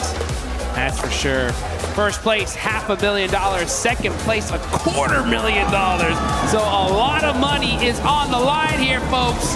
And let's see which team is going to push themselves and try to catch E-Arena. It's not just about that cold, hard cash. It's about that warm feeling in your heart when you realize you are the new champions here at the PMWC, at the EWC. For 2026, there's no team here to defend that title, right? Alpha 7. Don't know where they've gone. They must have gone home or something, you know, so, something like that. Yangon Galacticos also not making it to these finals, but it's time for another team to sit on that throne, to sit atop the rest. Let's get things going. Yeah, let's see which team it's going to be here. Southern playing path here on this one. So we're mixing things up for sure. And this is going to be that second Miramar match. So after this one, if it wasn't hot already, we're going to Toronto, right? That's going to be a crazy change of pace. Top players so far, you can see Milu right there, 3,000 damage. What a day this guy had yesterday, man. Everything considered, this guy is an absolute monster. And let's just see where Tianbo will end up. All these teams, so many big names, so many top squads. Enigma Galaxy, honestly, I really want to give this squad so much props. I mean, to be in second place, considering that these guys dealt with so many hot drops, is pretty insane. Yeah, over on Erangel, it certainly was the main feature of their early games. Fortunately for them, though, Ida didn't do anything other than just sort of give points to them, it seemed like. So it was kind of only really one map where 4 Thrives actually third-partied it in that hot drop, where Enigma Galaxy didn't actually have a pretty okay start to their Erangels, right? So for me, it's definitely Ida that needs to move today, but we'll be seeing that later on. And they have been able to profit quite nicely. I mean, you get those 4 points right at the start of the match. That's a good profit already. Right? I was talking about how I want to see consistency across a lot of games, across the whole set, rather than just these big pop-offs once or twice over the course of it. And that's exactly what you want, right? If you're able to get 4 points, it's not unlikely you can get 1 or 2 more, and that is a massive boon to your point scoring tally. That's what Enigma Galaxy have been able to find. Yeah, and again, fortunately for them, it works out with the fact that A7's not here. They're taking El Bozo, which is one of the highest loot areas, if not the highest, in this map. So they're going to be very, very well kitted. They've made some great plays this tournament so far. And yeah, you know, we were talking about them in Erangel. Ida did feed them, essentially, but you still got to beat them. You know what I'm saying? And it's not easy to win a hot drop and keep everybody up. And they're able to do it time and time again, but E-Arena catching out IQ 4 Thrives. That's a huge loss for them. Oh, that is nasty. Not a good opener, and a pretty great opener for E-Arena. Put themselves now on 69 points total. Nice. And they get a free buggy delivery. What more could you ask for? Unfortunate there for 4 Thrives to be losing a player like that. That's a little bit careless, I think, in my book. Should have been a little bit more aware of the surroundings, but not to be. E-Arena causing problems already this match. Man, E-Arena making it happen. Looking on over to 4 Thrive saying "Kapkun krap." That means thank you in Thai. Oh, okay. Yes, it does. Yes, it does. Very, very happy so far. 69 points on top of the leaderboards. and only just beginning. That smash point threshold is going to be where it's at. So if E-Arena have just they continue to have such a fortuitous day today, their goal should be to just set that point threshold so dang high that nobody can possibly smash in the final day. Now, so far in the history, we've seen one team smash at an international event. That's going to be Nongshim Red Force, and that was just earlier this year at the PUBG Mobile Macau Invitational. It was, I believe, Furia that was on top with the most points, but Nongshim Red Force won that final game just by the skin of their teeth, and that automatically made them the champs. So yeah, I think it was a 1 point. They were 1 point behind the leaders as well, so they needed to win via smash. It wasn't just a case of winning the game. So a really nice ending for them there, but that's that fairy tale not really converting over to Paris, unfortunately, for Nongshim Red Force. At the moment, they're in 9th place. Still very much doable, but they have got a little bit of a way to go on that one. yes, they do. They gotta make sure that they just stay secure in the end game here. Can't afford any slip-ups at all. Gotta be able to make some plays. Man, that 1v4 earlier from S-Power was so dang hype. They're still having a rough day of it so far, though. 13th place. We haven't even reached the halfway point of this tourney, though, so they still got plenty of time to bounce back. But if they want to win this thing, they've already kind of burned through the bad games that they can already afford. They really need to start putting up some good, solid, consistent points here. Because when you see E-Arena on top, that's a major threat. I mean, we've seen this team earlier in this tournament break a PUBG Mobile record for the most points. Again, so silly that they didn't make it into the into the finals off of it. Well, but they got some little extra, survival cash, I guess. Yeah, sure. But that's the point, right? It's a huge, massive, incredible game. Wow, brilliant, bright lights and billboards, sure.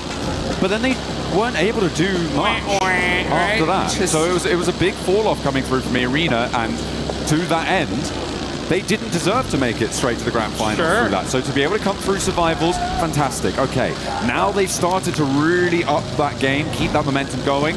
This is a much better scenario, which is kind of why what I was alluding to before is I prefer this chicken dinner that we just saw from E-Arena to the one that we saw in Rondo in terms of quality, in terms of an indicator for what we might expect for the rest of this phase. Yeah, and we got to be honest too. I mean, these guys very luckily made it here into the finals. They were barely able to pass up the Wolves. Oh yeah. So I mean, to see them barely make it in, at least I think it gives a lot of relief, right? Because for all the Wolves fans out there, they're like, we were so close. Yeah. But for E-Arena to actually pop off, it's like, okay, you know what? The team that made it deserved it, right? Like, they're actually doing something here. And if they were at the bottom of the leaderboards, it'd be like, kind of a waste. But they're not messing around. I think that the way this tournament fared for them so far was kind of a perfect storm, right? Because they had the record, don't make it. They barely make it here, and I think that really just lit a fire in them to be like, you know what? We got to just play our game. Let's go full-fledged aggro. And that's what's happening, because they are just pushing team after team after team as a full squad and just picking them apart little by little. A lot of teams will unravel under that kind of pressure. Need to keep your mind thinking forwards. We saw some monumental plays in that last game, so yeah, I'm hoping that the nerves aren't going to be too rattled for a couple of our squads. It's going to be difficult, not only on the losing side of those fights, but again on the winning side of those fights, because in those scenarios that adrenaline just hits your system, and it can end up, once it drains out after the end of the game, that can be a real detriment to your performance. And that's when you need to rely on the rest of your team, on the advice of your coach, on the feeling of comfort, hopefully, that you can find with the rest of it, to be able to absorb the impact of falling from that great height. Yeah.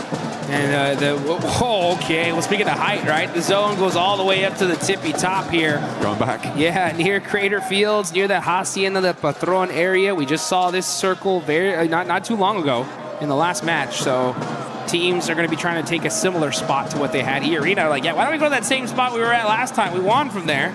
We'll take that. Yeah, I mean, it's a little bit further west. It does keep a lot of those crater fields areas in, but it is very similar, you're right, in terms of that location. Aurora spotting a player from Furia, but Coops will not stop in just one game. He's going to find shots onto them again. I feel like they should definitely be aware of his location this time around, but losing a player, you know, for Furia, that's not a good feeling. That is not a good feeling. Yeah, that's Miramar for you. It's tough. I mean, you're trying to rotate, and losing players on rotation is a rite of passage here. You try to avoid it as much as possible, but just sometimes there can be that one guy there waiting for you. You can see Godlike getting peppered up from Lost. And all these players just ridiculously good at shooting people out of vehicles. And Jiggle, I heard the crowd pop off. Jiggle ends up taking out quick from Aula. I mean, they did it last time very early on. This time it's taken them a couple more minutes, but same start to unfold. Horror have managed to transition down towards that south and look to control the really sharp high ground that sits to the east of Crater Fields and overlooks a lot to that south side. So a powerful position for them to hold if they can maintain it. A little crash between Flash over on the east side and Vitality. That very quickly concludes with one casualty. Win trying to get some revenge, but not really connecting as Razak bumbles over the top, but doesn't eat damage either. There goes Vitality, rotating away. They take that elimination and run with it. Federalis driving outside of the zone here, maybe looking for another vehicle. Seems that's what they have their eyes on here. No fear, popping out the buggy though. Going to be putting some pressure onto Aurora. They're on the rotation and they're going to get caught out by Ulf. No Fear's going to push up a little bit closer here. Scarface through the nade into the building, catches out top, and that is Aurora getting picked apart here in match number 2. Only one player now left standing. I do not think Doc is going to get the back up. He is over 500, probably about 700 meters away from them right now in the shadow of Enigma Galaxy on the west side. You just can't move.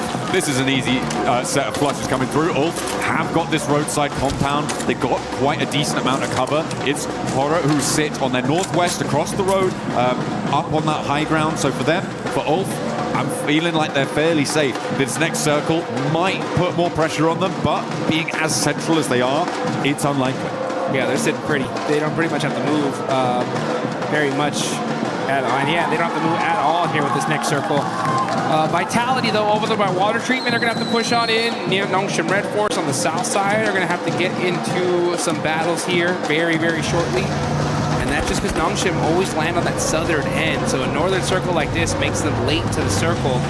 We'll see what their decision-making is here as Tianba looking to put themselves in a slightly more central position as Sleepy gets a nice knock there on Aaron. S2G are also pushing in from this northeast side. Aaron down, allows Tianba to move in. Eagle and Milu in with the same vehicle, but there's a beautiful spray down.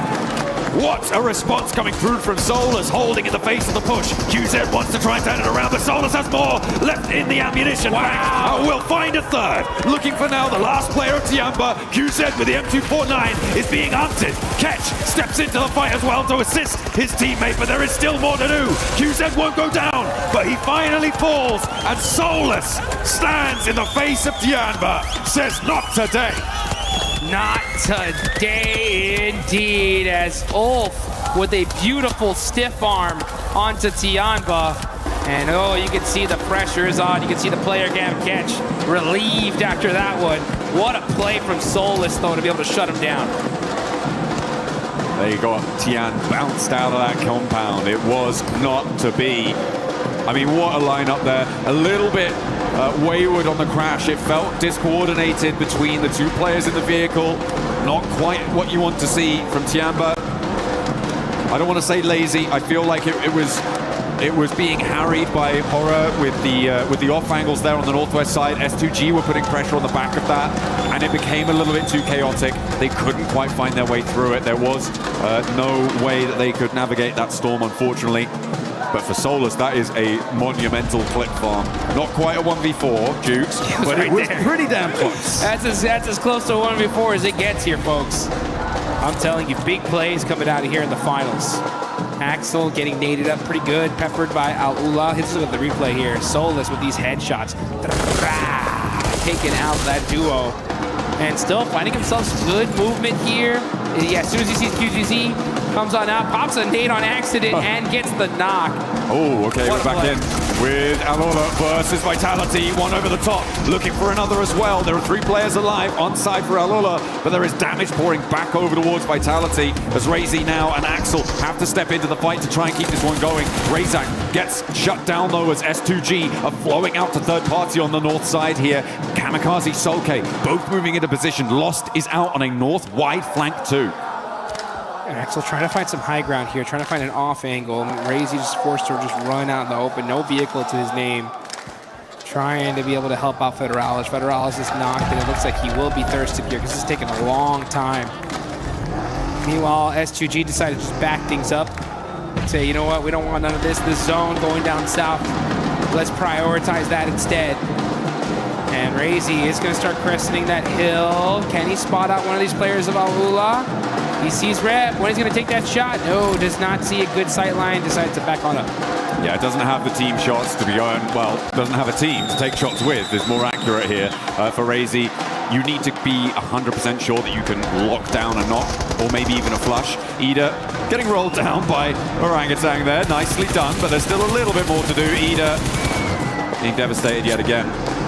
Rita now the last to stand. Aru and a tanky about face for another approach. Rita cooking a nade to try and slow things down, but there's an off angle coming through from Arena, who is stepping up and forcing him over the ridgeline into the firing line of Orangutan, who get 4 elims on the game and send Ida packing. There we go, and that's going to be the 15th place team so far. Starting to turn things up, but here we go. It's the White Rabbits battling it out against 4 Thrives. Tourney K getting the flushes. It's all up to Falak, and it ain't going to be good enough. Arena just putting in that work, and they're going to keep their whole team alive. And back up they get. Nicely done, nicely done. We saw Razy doing a lot of work against Alola. Hang on a minute. This is a solo?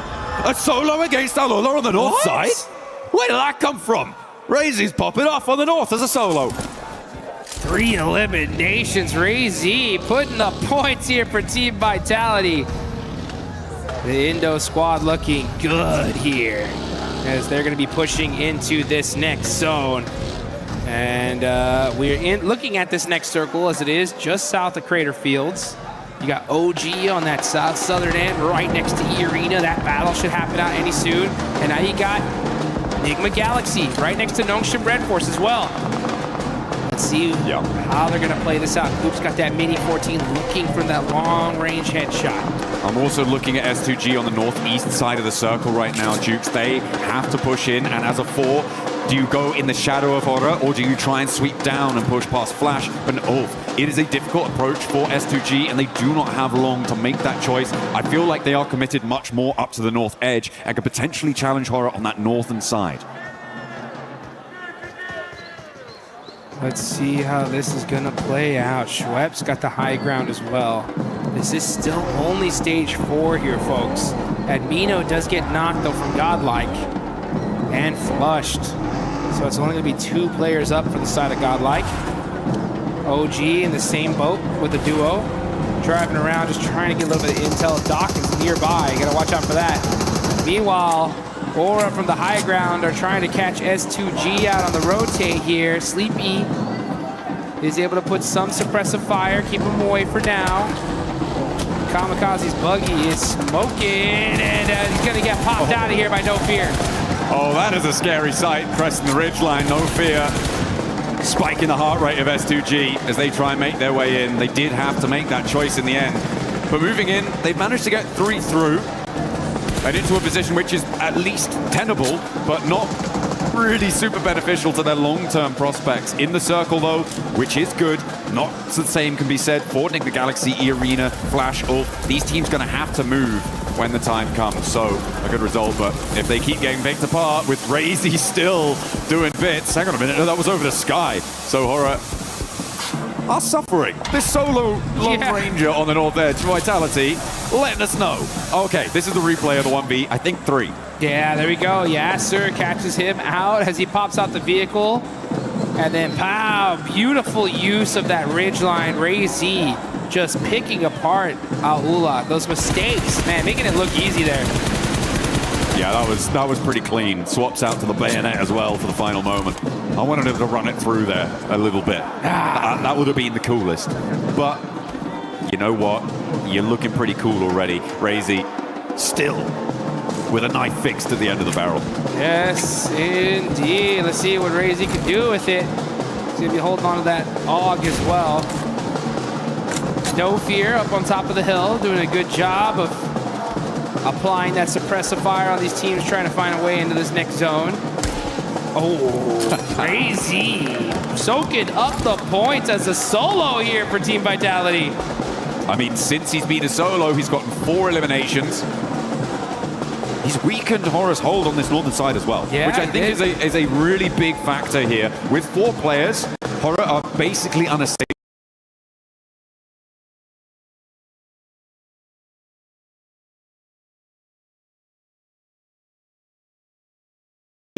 Horror are basically unstable. With 3, that's a different conundrum altogether. Ulf could potentially have an opening road towards them if they don't go down in this spot, because Sleepy has got that angle. But if Sleepy gets knocked, if he gets spotted,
side with his ghillie suit. Trying to play it quiet, trying to play it smart, finding these angles. Crazy. Playing it very, very quiet. Finds a little spot to hold himself in for now.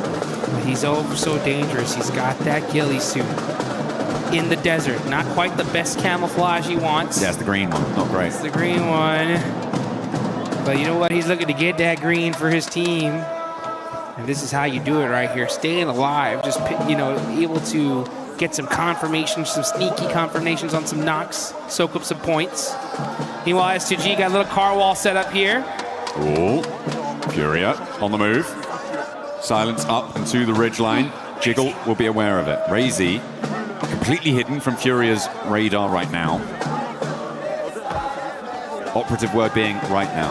Right now, and yeah, look at this, silence. Gonna have to be silent here, but Razy, he knows something's up. He's waiting for someone to peek that hill, waiting for someone to make the move. But instead, he's just gonna stay very, very quiet here. Uh-oh. Up they go. Jiggle, you better watch out. They're coming for you. Silence, driving up the hill little by little. I think Razy's going to get spotted here. Igor is going to run straight into it potentially. Oh, maybe not. Darts back a little bit. They're waiting for the peaks.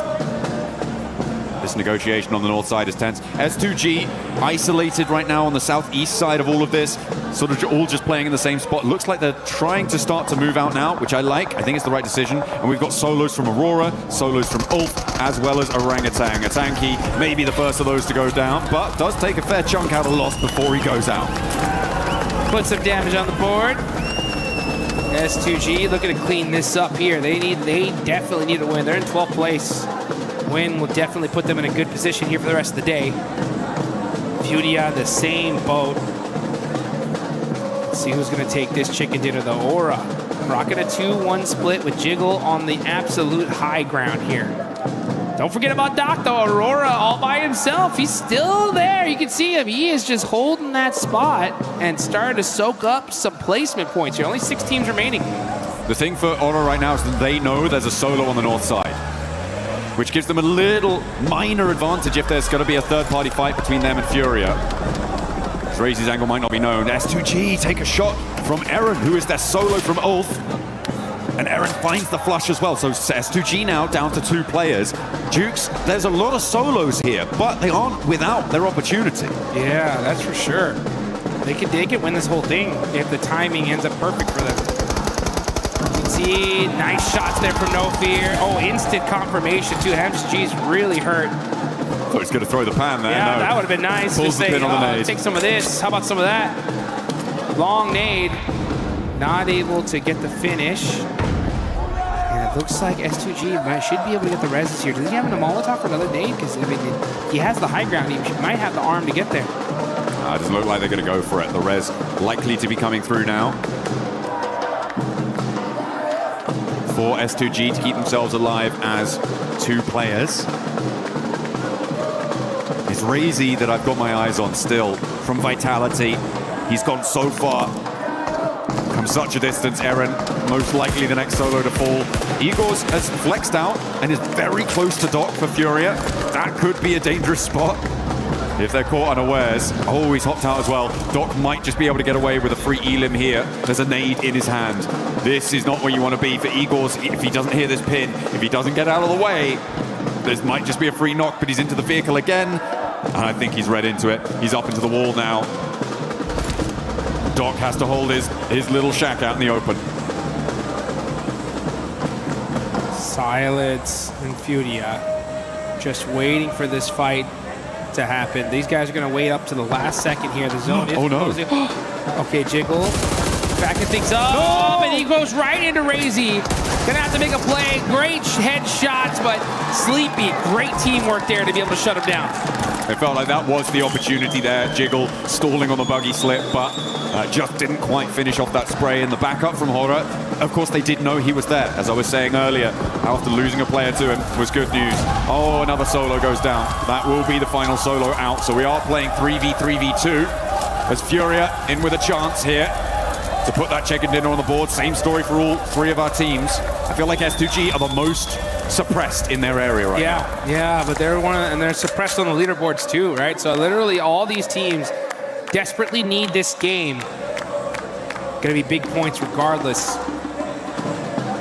You can see right now, 8th place, 11th place, 12th place. It's gonna help them out big time. Let's see what No Fear can do with that high ground. This is stage 8, folks. The zone will be closing into nothing. Once that zone pops, Sleepy applying that pressure on S2G. He's got the intel now, knows exactly where they're at. He's got a couple nades.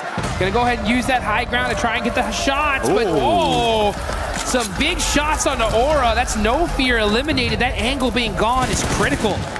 A really nice pick up there over onto the high ground, as well as Jiggle going down. Leaves Aura now just on the 1 player alive. Furia want to regroup, and the descent comes through from the last remaining player for Horror, Sleepy, who has broadside on Lost, but he's not taking the shots just yet. I think Lost spotted him just before he ducked behind the ridge.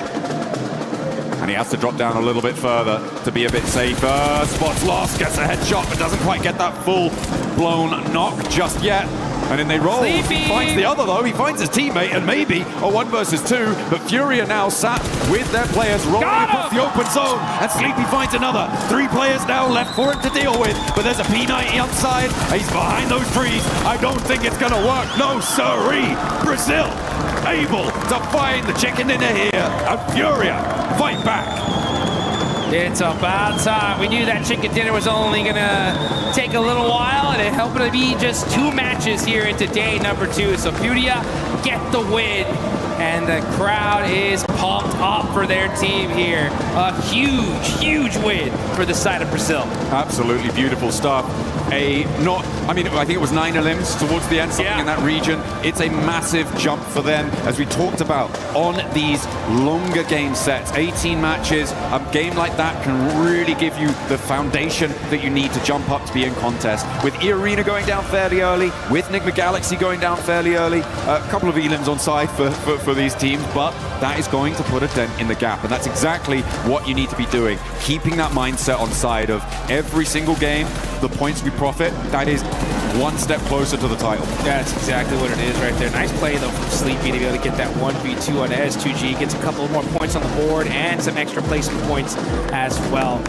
But you know what? The board is going to be, the leaderboard going to be balanced out a little bit right now, because like you mentioned, top teams go out, teams in that mid-pack start moving their way up. But I think that inequality is going to be coming right back, because guess where we're headed now? Oh yeah, it's going to be a little bit toasty over on Rondo next, which is very, very exciting stuff. We've already seen, what was it, 2 1v4s, at least 1 1v3, a couple more. Why not throw them in there? It's basically just what happens at this stage. But yeah, I mean, the Razy solo 1v3 on the north side there, beautiful. The impact he had also cannot be ignored. If 4 players were alive for Horror in those final circles, I think they win that. Yeah. Without Razy having that impact, it completely changes the dynamic. It allows Furia to be so much more free and easy on that western side. The suppressive force of Horror on that north edge is so much assuaged. So I think that is a very, very important part of that last game that maybe flew under the radar for a couple people. Yeah, you got to be hyped up for Razy. 1v3, then finish in with a 1v2. And you guys got a 1v1 and watch the rest of these matches coming up in just a bit.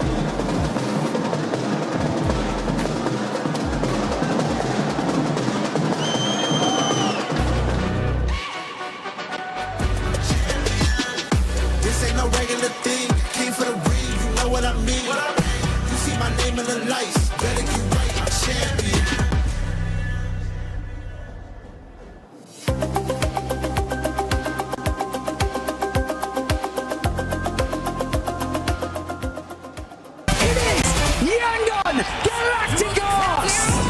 Chasing the sunrise, boots hit the ground, hear the battle call. Loot up, lock in, we're ready for it all. Every street, every door, searching for a little more. One squad, one dream, nothing's ever what it seems. The circle's closing in, can you feel it on your skin? Heartbeat like the drum, the final fight has come. Fight till you make it, never gonna break it. Stand your ground and take it, right into the fire. Fight till you make it, every move can change it. Higher and higher, we're reaching for the winner, winner, chicken dinner. Fight till you make it, fight till you make it. What's happening, everybody? Jackie Powers here, joined by 2 absolute legends of the Sidemen. We got Ethan and Toby in the building, just arrived in France. You enjoying your time at PMWC here at EWC, boys? Absolutely. It's my 3rd year on the trot coming to this, so yeah, really excited to see what today's got on offer.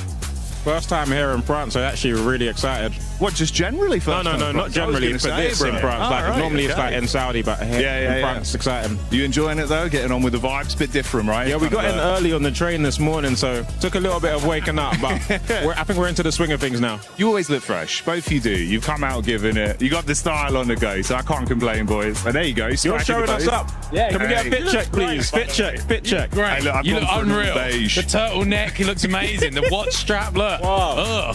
That's what we do. That's what we do at PUBG Mobile. We've got a bit of a different vibe on the go. I know you love a bit of PUBG Mobile yourself, but you've been enjoying the chicken dinners? Caught any of the glimpses of the games? I haven't caught any glimpses just yet, but they're going crazy as we speak. We've got a little glimpse of a screen up there, and I can't wait to watch some of it. It's going to be big. I think we've had a lot of interaction from the fans this event, which has been cool. A lot of different nations. It's been super loud. We've had drummers. We've had like cymbals. Mate, I've seen instruments I've never seen before. I thought it was a football game. I heard it. It was crazy. I can't believe there's drums at an esports event. It's unreal. They've kind of been getting sick with it too. One of our commentator talent basically used to be a drummer. Oh, so he's okay. been sat there every game, mate. He's watching in the background. I just want to get involved. I want to teach him a new He's beat. loving it. He's loving it. You any good on the instruments yourself, pal? Me, no. So Jizzle, however, he has an own producer back in his day, you know. I dabble. Hey, we got to get you in there. We could cook something spicy up with the fans. No. It's been a long time. It's been a long EWC time. anthem? Come on. I don't quite have the same rhythm as I used to. You know what It could be a nice tie-in. We'll get that in for the next charity match, no? Maybe. That's what I'm saying. That would be sick. Look, it's going to be a good time. We got about, all of today, so about 6 games overall today, and then tomorrow we go into the final finals, last 6 games. We got some big orgs here, boys. Couple big names. You got like 4 Thrives. They're coming out, showing up. Vitality, legendary esports orgs, right? Orangutan as well. They've come in bossing it. Orangutans. Orangutan all the way. Come on, orangutans. Listen, this ginger bearded beast. My orangutan. Yeah, come on. Go on, the orangutans. Oh, mate. I hope they do you justice. Yeah, They've been looking good, honestly. They've been looking good. So we're saying orangutan Go chicken dinners all the way. orangutans. Let's go. All right, let's see what happens, boys. Always a pleasure. Pleasure, Any mate. final words before we send this one back? Up the EWC, up the PUBG Mobile. Bosh. We'll see you later, guys. Thank you, Jackie. And I agree, Jackie, that you look good today. You look good every single day, and so do we. Joined by Lace, Kalaris, Natura, and once again, the 7WG. But we got to talk about Furia, that last match. The Brazilian aggressiveness was there, and boy, did they show it. Didn't they just? I'm so excited. Furia's back. Let's all jump. No, but they... He's just gone. Okay, my show now. Furia, right? Furia was on top of it. I really, really enjoyed how they were actually able to play that so well, right? You've got the duo of Ayala? Ayala. There we go, I got it. Yeah. Ayala and Silence, both of them just coming in onto that third party against Nongshim, then over onto EA, just wiped them completely, no point about it. The 2-2 split coming up onto the western side, making sure that Furia couldn't, making sure that S2G couldn't go around to the south side, but also pressuring Hora to actually push into S2G at the same time. Very, very well played. Good control of the teams, good control of the zone, and the timing was really good. They backed it up with firepower as well. You're seeing 9 eliminations. 19-point game is exactly what they needed. I just absolutely love the fact that they sort of, like you were saying, they had that sort of western side of the mountain. Hora had such a great setup though, right? Yes. So I was getting a little bit scared in the I guess final moments because that zone closing in pushes them off the mountain. But Highguard's just down there scouting for the entire team, able to get that little 1v1 out of the way, and then having that sight so that when they obviously descent down the mountain, Sleepy comes down the mountain further through this and just cleans it up easily. Their timing today, Neptura, why aren't we Furia fans? Just backing you up. That was just such a smooth play from them, and when we're used to just seeing them get in a vehicle, charge down, whatever, this is more strategic and smart from them. Very exciting. I was scared for Furia, though. I thought we were going to see some drive-bys that we ended up seeing from them yesterday that ended up backfiring. But for Hora Esports, I got to give them even more prop scale because they had a 3-1 split on that mountain that ended up working out perfect, especially when the circle didn't go their way. There's multiple facets to it, right? Hora, when it comes to them controlling that kind of mountain, La Cabrera is somewhere they oftentimes go to. They've actually abandoned that and gone to Valdemar on most of these Miramars.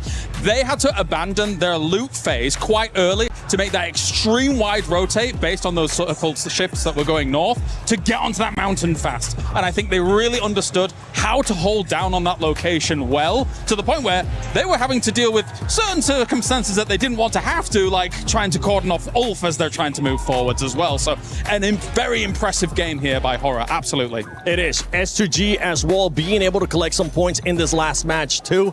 And one team that was able to collect even more points that definitely needs them, Orangutan. collecting 7 eliminations. It's something that we've been wanting to see out of this squad, being able to frag out a little bit more. I know yesterday we saw the passiveness out of OG that we're so used to seeing, but being able to just bounce back. And it's actually not Aru by himself. It's Atanki coming out with 3 eliminations. I mean, it's great. I mean, I think in the group stage, we saw more from WizGod than from Atanki, but he's coming in really, really nice. Ara, the IGL, also stepping up as a fragger as well, which is really, really nice to see. So very excited to see, very excited to see what we're going to be looking at into the next Rondo, for instance, right?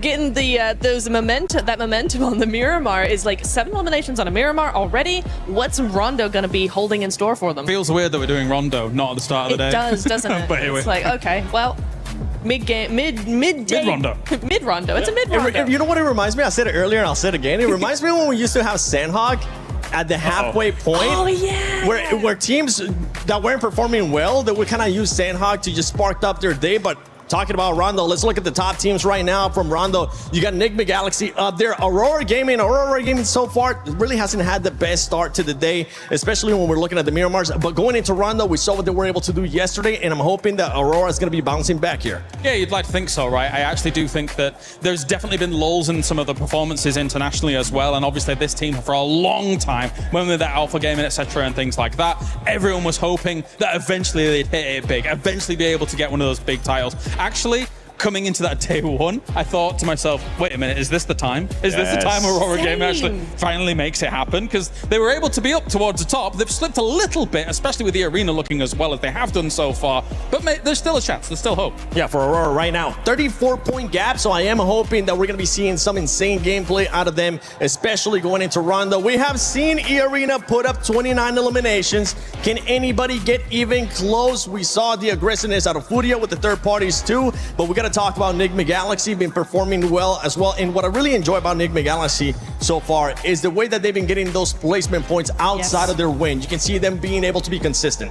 Exactly. They've got 14 placement points outside of that win. So they are really making sure they hit that podium time and time again, backing it up with eliminations. And again, this is something that I saw yesterday from Enigma Galaxy, is their timing is on point. Coops is back in his prime, it feels like, and the whole team is rallying around that. So the timing is really good. The synergy is very good. They're holding, they're waiting, they're making other teams play for them instead of doing all the dirty work themselves. It's a really, really nice control play that we're seeing from Nigma, and it's working out beautifully. I mean, I just want to quickly touch on Ulf, because we were a little bit worried about them at the start. We're like, what kind of plan do they have going forward? It's good, it's wins, it's that, it's not, it's dropping. That one, the vehicle sent. They're actually in like a 2-2 split hold, and they were like, what do we do? Let's take the vehicle, let's wedge Tiamba up against that, and able to sort of decimate that entire squad. Obviously the rest of the team sort of joined in that position, but look, they're making split decisions quickly when that moment comes. Is it bad that these decisions have to be made incredibly quickly because they didn't plan it out beforehand? A little bit, but look, they can capitalize on it. It is. One team that I'm going to be looking to hopefully capitalize here in Rondo as well when we're talking about eliminations is going to be none other than Tiamba. Tiamba has been quite slow today. We've seen them just going down that ranking, and it's a team that needs to be able to bounce back, because guess what? Yesterday, it was all about eliminations. Yes, they do end up having some placement points, but it wasn't of the likes that we know they're capable, especially with what we saw to Survival. Yeah, Milu and QZZ have looked fantastic throughout the entire tournament, right? And Milu really rose to the occasion after QZZ was able to get that MVP title on previous internationals. I do think that, yeah, it's been a bit of a slow start for them, but regardless of that fact, there's definitely an opportunity for them to get back to fragging power, fragging potential that we've seen from them in the past. I'm just looking at Coops right now. He's locked in. Raouf just going around, circling his chair. Satan as well. But Coops, it's all about Coops right now. Hopefully somebody else will be able to step it up from that team, as we're going to be going into Rondo. So Hot Jukes, John Allen, take it away. What is Satan looking at? Here we go. We're headed into Rondo, the match to put some massive points on the board. As if Miramar wasn't crazy enough already, it's about to get even crazier. Maybe it's just something about the start of the day, Jukes. Maybe it wasn't Rondo all along. It was just the first games. Maybe this will be the calmest Rondo we've ever seen. They brought that Rondo energy off the rip, right? Yeah, they're used to it. Fresh off the breakfast, ready to find their dinner. And that is what we're going to be looking to find here for one of our teams. It will be the case. maybe a massive early game. We saw it from Milu yesterday, huge, and the rest of Tianba as well. Huge start to the day yesterday. Not quite as powerful in the game so far today. So hopefully for Tianba, they can find that resurgence here. And if you're an Arena fan, you're hoping that they can continue to make their strides forwards and keep that White Rabbit chase going. Gotta be able to separate yourself from the rest of this lobby, and if you're gonna do it anywhere, it's Rondo, that's for sure. I mean, we've seen a 39-point game in this tournament. Oh man, well that turned things around from. Look at Team Vitality though, averaging, 4.33 limbs per game, 1,000 damage. It's a great average here. The thing is if you want to win that $500,000 at first place, become the champions, you gotta do something special consistently. So I'm interested to see, right, how these teams are going to fare now that we're playing Rondo for the third match of the day, right? Are they going to be able to keep that aggression up throughout the entire day here? And who's going to be the kings of Neox Factory? Oh, could be. Or indeed, somewhere else if Flintpath decides. So we don't want to be going to Neox Factory. In general, when you're talking about podium competitors, you're talking about teams who are looking to get about 10 points average. 10 to 12 points average tends to be where we see at the end of these game sets a first place type scoreline being. That generally is a great indicator that you're performing at the level that's needed to rise above the rest. So hopefully our teams will be able to keep that on side. And being able to get, as we were seeing, sort of mid-4 elims average, being able to complement that with placement points is very, very important. There are a couple, I think, of teams who have a distinctly higher average on those elims than others, but it is definitely something that you need to be focusing on to join up at that 10-point average. Because right now, I think quite a lot of our teams are falling short of that metric. That's a fact here. And if you want to be able to get in that metric, though, this is the place to do it. You can see these players are locked in, they're focused. They understand what's at stake here, just how important Rondo is for your total tally. You only play it 3 times in this whole finals here. And this being the second one. 6.3. Yeah, 6.3 average from Tianba, man. This squad have been really consistent here. A night and day difference from their group stage performance. And this is the Tianba that we know and love. We expected them to do very well here. And it's only a matter of time. I think they get that right position going, and then we see them get that chicken dinner. I mean, we want that survival stage, Tianba, right? Yeah. To be able to jump up and compete with the very best. Furia, fresh off of their chicken dinner, their numbers don't quite display that sort of a storyline just yet, but it is a great start for them to be able to add that one to their tally. And again, it's a real great mental boon to these teams to be able to find a high-scoring game and to be able to close out that game. Sure, maybe the point swing isn't huge depending on how many seconds into those final circles you last, but I feel like there is nothing more relieving than finding that chicken dinner, than converting it.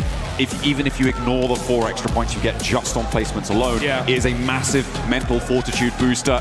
And you need to keep your head on straight because you are going to get into something crazy very early on. I know it, I love it, it's Rondo and it's ready.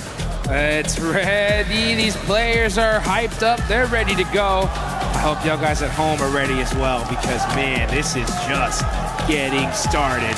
As the plane is taking off, we're headed to Rondo. Ooh. Okay, we got a little double plane path action here. Okay, so Neox Factory is accessible from the easternmost plane path, and to be fair, from the west one, but it's unlikely you want to go there because the teams in the east plane will hit the ground so much faster than you. It's much more likely if you're going to hot drop, you go to Yulin, and the same is true vice versa, right? Yulin is further along that plane path.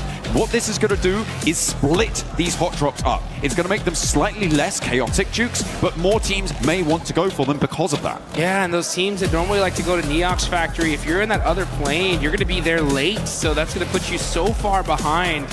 So teams are going to have to adapt on the fly, switch drop locations, and make these decisions very quickly here. And you can see, these squads are out. Top players right now. Scarface from Ulp, okay, 16 eliminations. Mormon right behind him, and of course, Milu right there as well. Yeah, Scarface on those damage numbers as well, right on the heels of Milu. Look at that, only 20 damage points behind. We'll see if that changes. very quickly into this match because teams are now starting to touch down in towards Neox Factory. They'll be grabbing those weapons. Yulin also will now be occupied, and things are going to get hairy quite quickly. As E-Arena already taking a knock, Tianba as well have already lost one. E-Arena, by the way, generally preferring to drop out near Stadium, but the plane path they're on didn't assist with that. We saw them hunting down solos in other matches, those solo outposts that are near those recall towers, which are a major feature in Rondo. They were the team to take that dynamically to that fight in a way that we haven't seen from many others. Oh no, S-Power goes down to a guard. Not good. Schwepp's hurt and gonna get caught by a beautiful angle from a cop. And that's what happens is that if you're just so used to dropping in one particular area, switching it up here, sometimes those little angles can catch you off guard. And OG putting in the work here. Gonna be keeping an eye there on the side of the pull. Ooh, does see Aaron. Now we're gonna switch on over to another fight. Here goes Furia. Applying that pressure to Aura. Sky bandaging here. Waiting to be able to find those angles. He's got some good weapons here, but Ayala gets caught.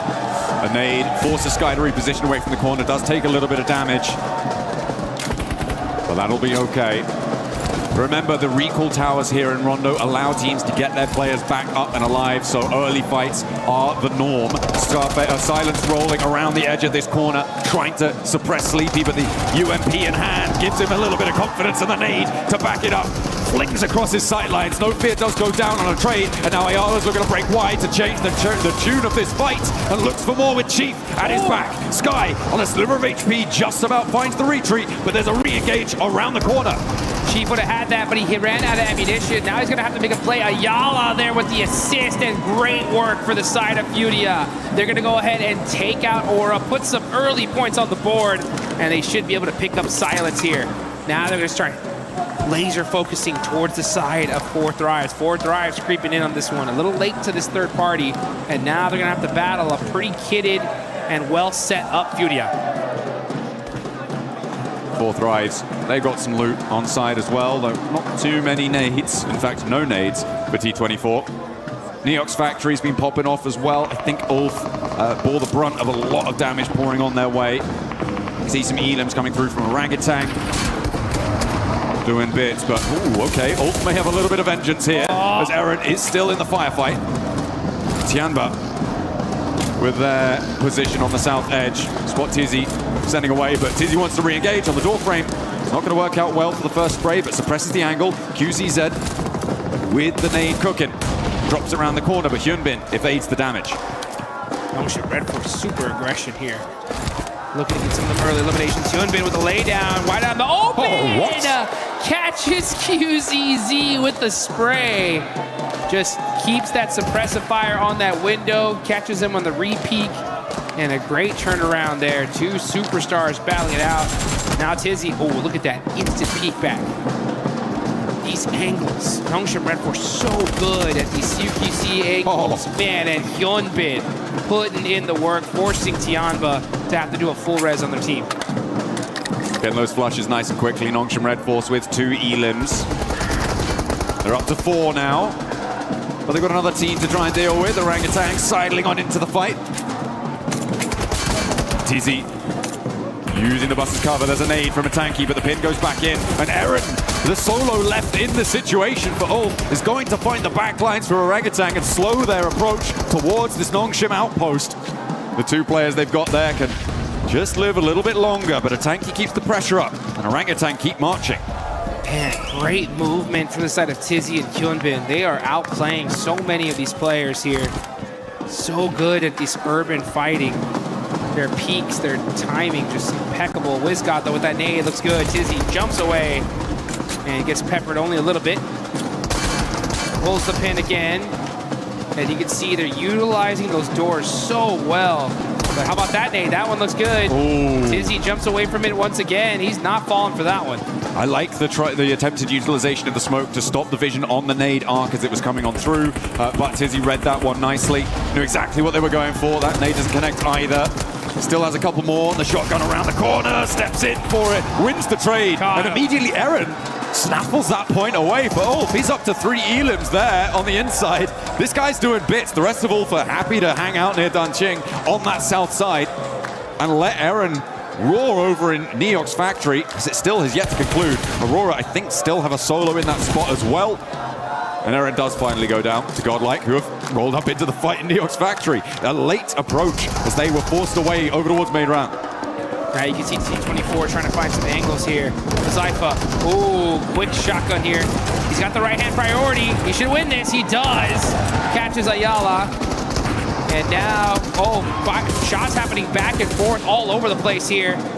But Zypha's gonna have to make another play, but suppressive fire. Was that IQ? Yeah, IQ on the other angle, doing a great job of applying that pressure, that headshot. It's gonna be the end of Furia.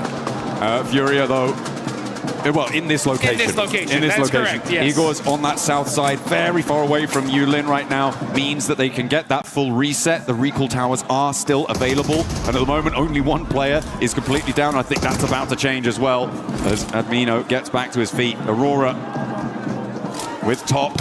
The man on the spot only needs the one shot to take down Salme, and now he wants more. S-Power with the nade, can't quite connect on towards top, but he spots him running up, has the nade cooking. This could be perfect, needs it over the top, a lot of damage, and the spray to convert. That is good for Godlike. Great work from S-Power there, right? Just staying calm, collected. He had that nade locked and loaded, just goes, chunks it, and just uses his weapon to take down top. So we're going to see some recall action happening. Everybody pretty much back up for the most part. Only a few players still eliminated. And now you know what? Why don't you guys do us a favor? Get in game and go ahead and pop some of the lucky spins right now. Hopefully you can get one of those exclusive 2026 PMWC tournament sets. So you can be styling and looking good like a lot of these players are. Let's see how S-Power is going to look, though, in this 1v1 against Ateki. It is India on India action here. That's that Molotov. Oh, yeah. He's like, all right, I'll hold the stairs for a little longer. Hot footing it away from that, doesn't take a tickle, which is good result. Hard southeast shift on this next circle. Pushes us down towards the southeast side.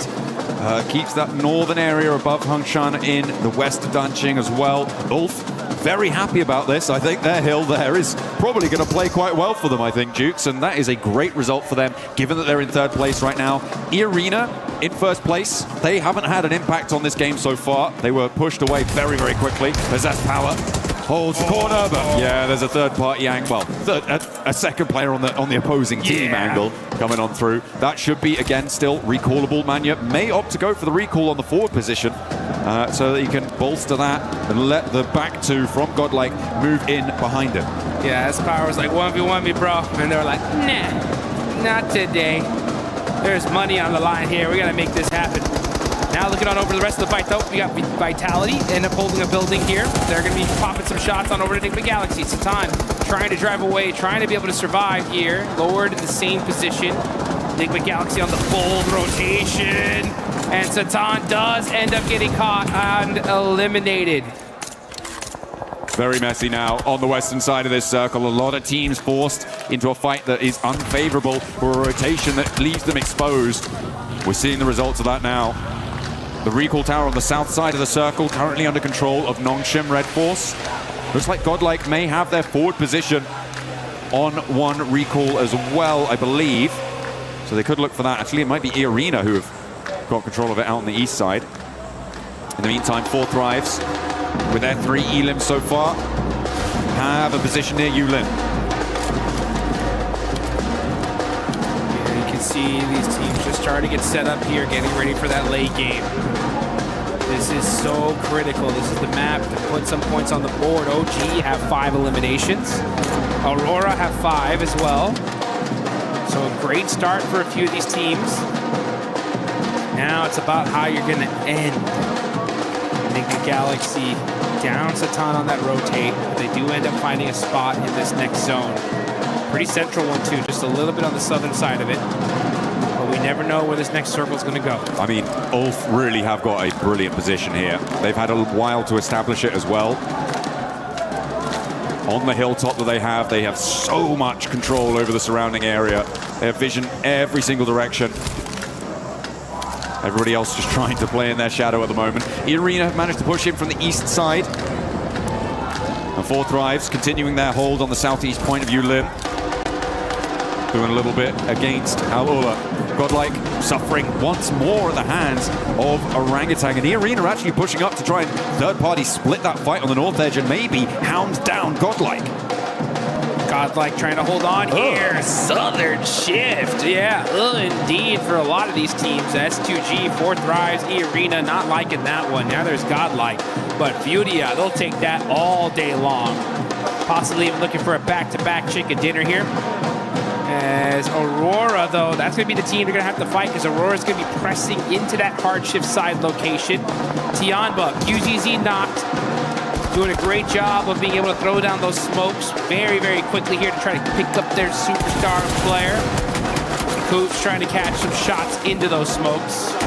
They need to go ahead and just hold on to that coverage for just a little while longer. Just a moment longer. Right now, I think that, yeah, we've only seen 3 players really fully confirmed to not be really in with much chance of moving forwards. A lot of recalls coming on through. Almost everyone in the lobby getting back to their feet. Damage going over towards S2G from Coop, but not quite fully connecting. He's locked in today, man. I mean, those shots were on point. He was hitting them for the little slight angle that he had. He was getting serious value. You know, Tianba's locked in as well. They're just trying to get themselves in a good, solid position. They're in 4th place, 48 points. Not a bad start. But E-Arena with 75, they're the big threat in this lobby. The Thai squad looking really solid here in the Rondo. 1 elimination, the whole team up. They do have a position on the eastern side of the circle. Aurora right on top of them, though. Let's see what they decide to do here. I mean, they are certainly alive on this side of the circle, but between Aurora and Ulf, it is a difficult position to try and hold down. And can they get much further forwards? I'm not entirely sure, Schweppes. Oh dear, the flames already licking the front of the bonnet there. And that is going to be an unhealthy vehicle. Not really too reliable when it comes to moving next. But they are safe for the time being next to these 2 teams. I'm looking at Orangutan and 4 Thrives on that north side. Could be a contest around the mountain that sits between them. Godlike, I think, are going to have a difficult time moving in as well. Either they could swing out into the blue zone very, very quickly now and try and rejoin Rita. But if you do, you're basically committing to going down in the next zone. Yeah. It's just not going to work out. Yeah, for sure. And EDA need to have a monster rondo here if they want to be able to get themselves into serious money. Enigma Galaxy, meanwhile, 2nd place. Down a player. Lord going to be using some of that terraforming to put himself into a safe position. This is still super early. I mean, that's just Rondo. Rondo starts off so aggressive, starts to slow down here in the mid-game as teams solidify their locations. And then it's going to get red hot here in just a minute. Let's see where this circle goes. We're going to see a crazy Southern hardship again. Will it center up? That's going to be huge for these teams. And it does favor the south side a little bit. Okay, I mean, for Aura, this is great news for them. Their west side is fairly free and clear. Ida do opt to regroup on the south side, which I'm not entirely sure about. I feel like that may be a misplay for them. A very difficult approach from that angle. S2G trying to make the approach that is probably in Ida's future. Finding out how difficult it can be. Furia extracting a toll for it. But they do crash in. They do get to the center of this one. And actually, may be able to get control of this recall tower that's available for about another minute or so. If they can get control of it, get that recall in fast, they could be in with a full force squad on this location. And I think they know that Jiggle's here, but they don't have a lot of time to play around with. It's really ticking away, and a bounce on the nade's not good. Yeah, kind of a little bit of a self-nade there. I don't know if you saw that chain link fence at the top of it. Great nades, though, from Nongshim Red Force. Oh, it doesn't hit the mark, though. I thought that was good. And they're going to be sharing this location for now with E-Arena. And this is pretty darn central. So I'm surprised they're really battling this out. This is a dangerous fight, honestly. Like, if they take this fight, they're going to get third party. I mean, all the fights now in the middle are dangerous. Godlike on the south side. What happened? Ooh, I think a vehicle explosion there came on through. Was Took that? Tony K down. No, it wasn't a self-drop, don't worry. I would have clocked that one. It was an explosion that came through. The nade, just falls short of the deployable cover. And they continue to not quite find the mark for Nick McAllister, sorry, for Nongshim Red Force. They aren't quite connecting here. Not quite getting what they want to get done. Orangutan try and crash into the middle against S2G. It's looking to go pretty well for Orangutan, actually, as S2G are going to go down fully. These recall towers are pretty much done and dusted. Only a couple more seconds to get them used. Yeah, it's going to be tough to be able to use it here at this late stage, especially if you already burned a lot of your recalls earlier on. And let's see right now as Ray-Z is able to get a nice knock there on the tops with a nade. Another one would return as Bose catches Federales. And now here comes Win in the vehicle. Possibly just trying to get some information. He gets some for sure. Pops out. Oh, that did sting. Okay. Razak, though, got the shotgun. S12K. Oh, gets knocked. And Team Flash put in the work here on Vitality. Hey, we know what Razy can do, but he's not going to do it this time around. Vitality go down. Flash playing on with 3. The recall towers are now shut down, which means that every elim will stick. There are no recalls available. The arena somehow managed to get straight to the center of this circle. Is kind of crazy, and to do so with 4 players alive, great news. Hopefully they can make that one work. Meanwhile, on the south side, you've got Godlike, Ida, and Furia all looking for position. Yeah, this is a replay, I think, on how Tony K went down. Yeah, he ran into the buggy. He ran into the buggy. Yeah, well, it was that cover flare that ended up busting up that buggy, and it was just inching it little by little and just did enough damage to pop it. So you gotta watch out where you drop those cover flares. Hey, no harm, no foul. They're all alive, and that's what matters right now. Nade over the top, over towards Enigma Galaxy, though, from Tianba, who have had to fight down from this north side of their compound. Enigma Galaxy have been hiding here for quite a while, and Tianba seemed to be an overwhelming force for them. Ralph, alone, isolated, away from the rest of the team. Ulf have been trying to push in from the east side, and somehow Scarface doesn't go down here. Finally does get knocked to QZZ. There is an answer, a little bit of damage, and his 4th drive's chiming in for a 3rd party from the west side.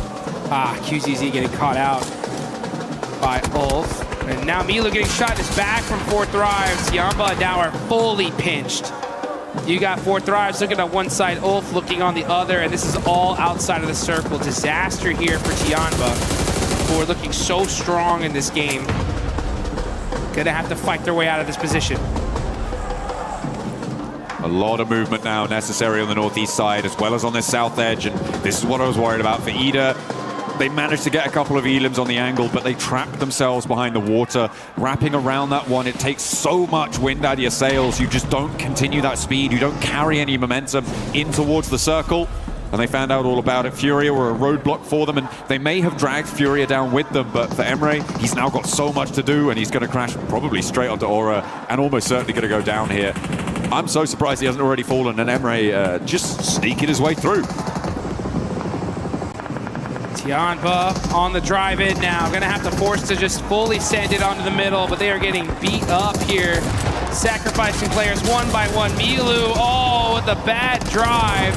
And now it's up to the single player. Oh, he does end up catching 1 point. So Tianba hold on just for a little while longer. Staying alive, staying in the thick of things. The arena unlikely to be able to push fully up and over with Ulf suppressing this angle. Aking can survive for just a while longer. And Ulf are going to have a tough time actually pushing towards this one with the suppressive fire coming in, but Aking does go down. That actually comes from Furia. Very long shot down from the south side. Close to max range, I believe. Furia. 393 meters there, Ayala. Ayala and Furia are putting in work here. 10 points on the board so far. Right behind him is OG with 8. They definitely needed those points. And here comes Furia, pressing in through the south side.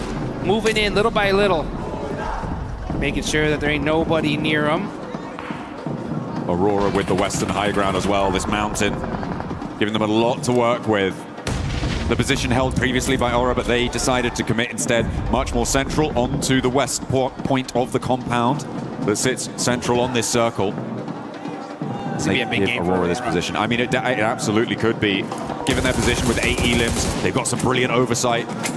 Not too many teams have the flexibility to challenge them. It is, of course, the Kiss Curse position, though, because you do have to leave it at some point. Well, almost certainly you're going to have to leave it at some point, and that is where things start to get a little bit muddy. If this zone shifts to Aurora, they're getting like 20 points this game. Plus. I mean, this is the spot to have. But it is quite on the edge here. Let's see if they end up getting lucky. This is the time to get lucky in the map that you really want to get lucky on, that's for sure. But meanwhile, Nongshim Red Force catching Chief out from Furia. Sneaking it. A shot in around the sides of those silos, through the fences. It is pretty resable though for Furia, I imagine. The circle does move away from Aurora though, and up towards the north side. This is a lot of open ground that maybe Fourth Rise could try and leverage, but there's not a lot for them to try and work with. You could see just sweeping out to the west, it's wide open. You're going to need those cover flares, so it depends how many they've got in the back pocket. Create some of your own defilades with that destructible terrain. It's what they're going to be needing to do to control that north side. In the meantime, Furia still giving it large on the south side. Doc starting to throw some nades in. They know they got to get moving here. They got those vehicles. They're smoking though. Bose does go down. That's huge for the side of Aurora. And Doc trying to drive very carefully, little by little. Oh, saw that crate. I need that. I need that. I got 300 rounds. I need more. I need that util. And he's going to find at least another drink because he was out. Swaps vehicles, and now Aurora just trying to leapfrog into this next zone. Last player of Orangutan goes down in the meantime. IQ gets spotted out in the open. I mean, this is what I was talking about, right? It's such a difficult area to try and move into. The question is timing, and for IQ, he gets caught a little bit too early.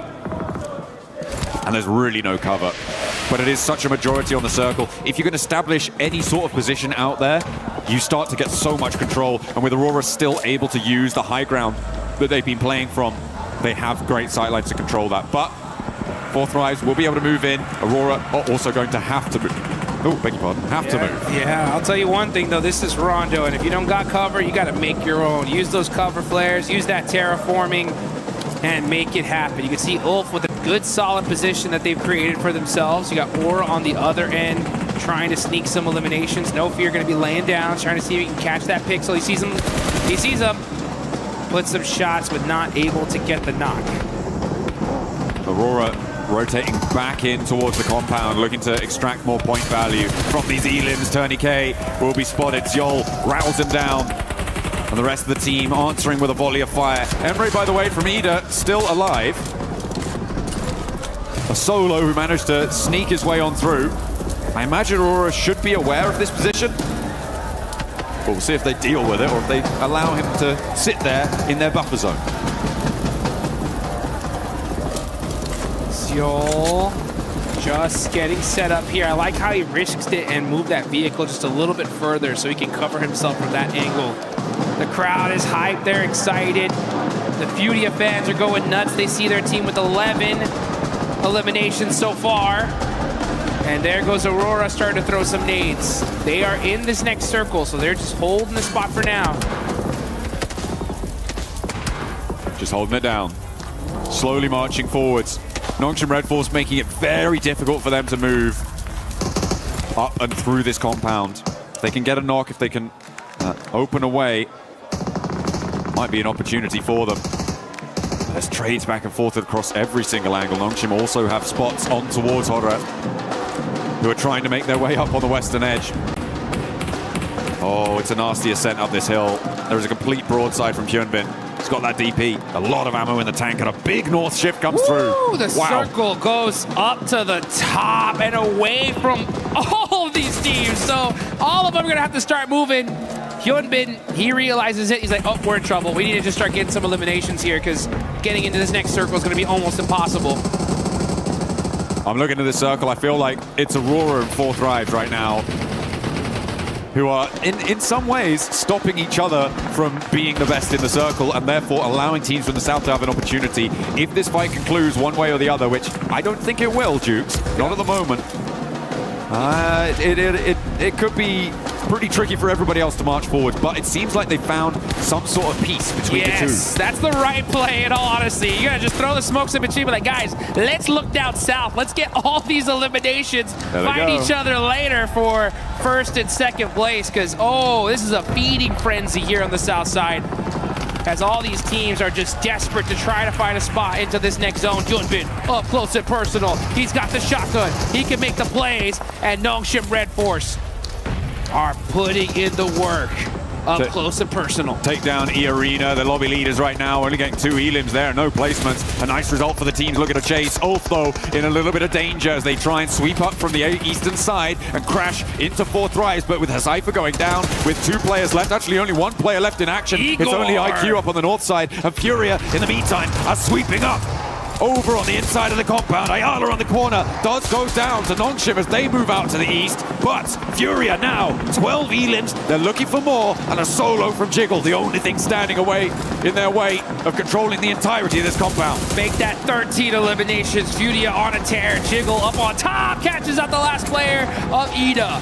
Aurora, though, are just waiting for this. Gotta be a little bit careful with that cover flare. A little bit too close. Chief now forced to just run out the open. Jiggle with the jump down, trying to make the play in the 1v2. It's Igor to shut him down. Hey, that's so nasty, though, because it does mean that Igor is going to be alone, solo, and will not be able to weather the storm of bullets sent his way by Nongshim Red Force. Now out in the open, it's Aurora as we transition up to the north side.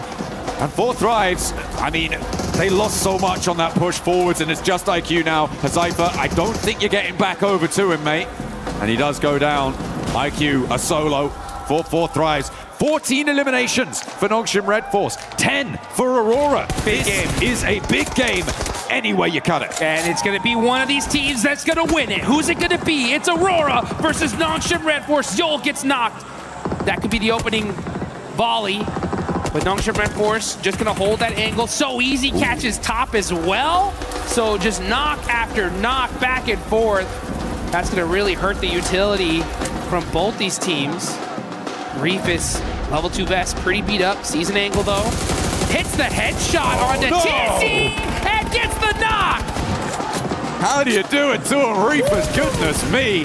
That is a beautiful start, and this is the open ground I was talking about before, Jukes. It's just so difficult. There is that sloping ridge in front of Nongshim as well, that means they really kind of only have one angle to go, and it is fully covered off by Aurora. Yeah, it's because Aurora is shooting some dang laser beams here at the end. The tiniest pixels, nothing but headshots. Nongshim Red Force, we know they got the gun skill to pay the bills, though. Gonna have to battle it out with Aurora because Aurora are on fire right now. Now they have the numbers advantage as well, top with 5, and look at that. Nongshim Red Force, they're just stuck. They're stuck in this one spot. They are laying down, but Hyunbin evens out the battle with that huge knock on his Yo. Perfect timing. And it's a forward position as well, which means that in order to get them back up, they need to break forwards. For Aurora, they need to expose themselves. That makes it more likely. We're in a 3v3 clean. Hyunbin suppressing the corner of the rock there, looking to try and put them back behind it. And he will bury them behind it as Doc is taken down on the angle. That is resible, but it's going to allow them to move forwards incrementally, making their way, making their approach here. Reefus don't dare step up. Hyunbin is just an absolute beast with these laydown plays. Putting in the work, catches top.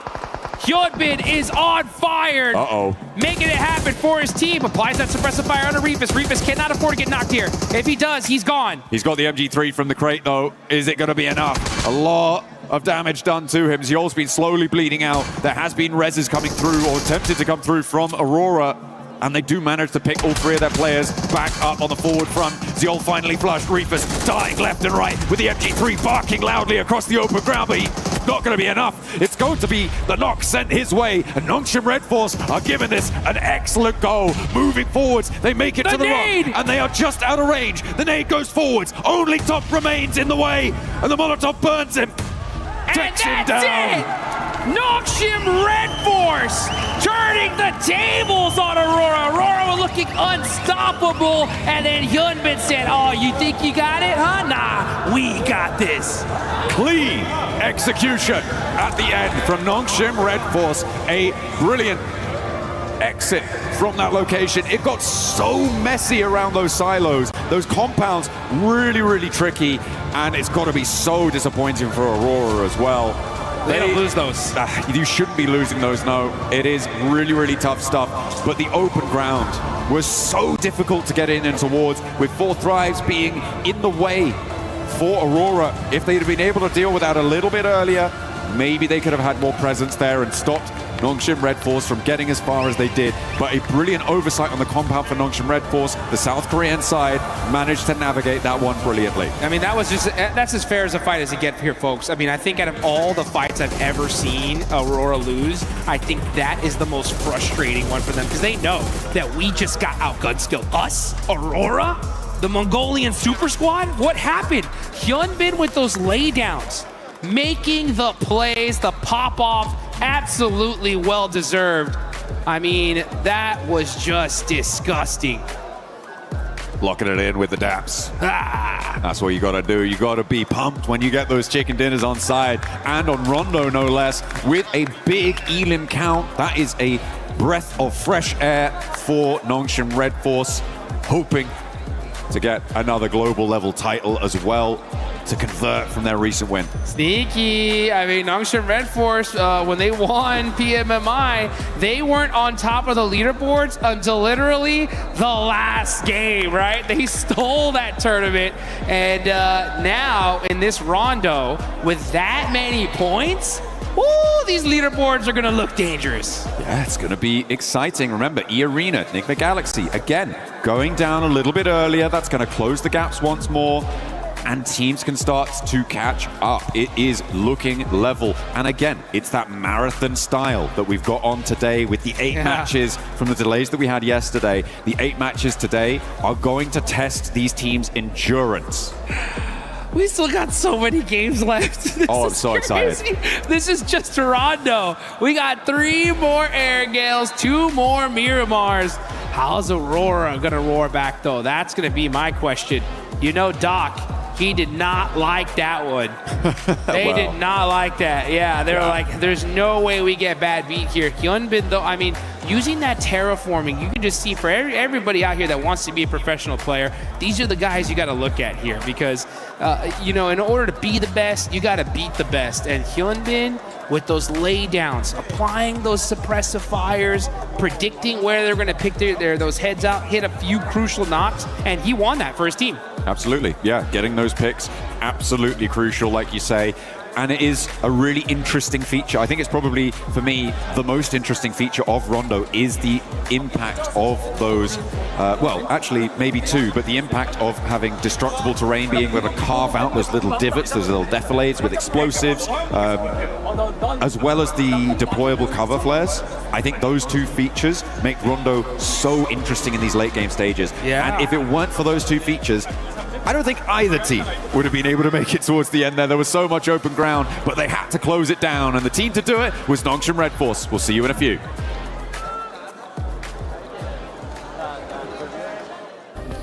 Play is in our DNA. Whenever we let it out, it becomes our superpower. Now imagine an entire city being built to supercharge it. Kadir City, powered by Play.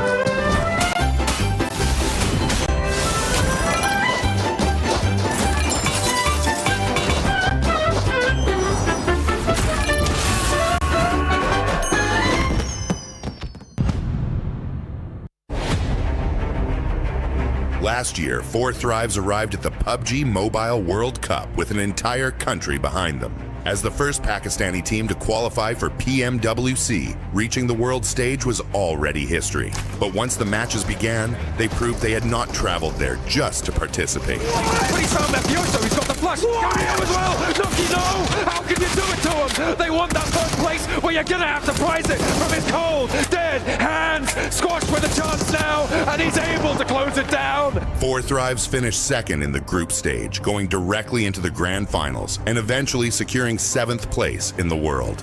Last year, PMWC taught us to be more aggressive and more consistent to win this championship. Their journey began at the PMGO Season 1 South Asia Finals, where they handled the pressure of playing at home and claimed the regional championship. Now sending shots around the corner, so much damage done, and it's ended. 4 Thrives get themselves a chicken dinner and secure an unbelievably good position. That victory sent them to Jakarta for the PMGO Season 1 main event, where they would face teams from across the world. And on the opening day of the grand finals, 4 Thrives took complete control. Possible, but IQ's down, and T24, we're 1 versus 1, weapon swap with the shotgun around his teammate. He finds it! He gets it done, and 4 Thrives! After 6 matches, they had collected 3 wins and 82 points, building a commanding lead at the top of the leaderboard. After the 3 chickens on PMGO finals day 1, our confidence boosted a lot. Like, we didn't felt any pressure and we knew we are going to win because we had a big lead. The second day brought a different challenge. Every team in the lobby was chasing them, and every mistake could reopen the championship race. They finished with 122 points, 77 eliminations, and 3 wins to become the PMGO Season 1 champions, securing their return to PMWC. Last year, they arrived as history makers. This year, they arrive as global champions. Nothing has changed for us. Our hunger is still the same. Even you can say we are more hungry for this PMWC trophy.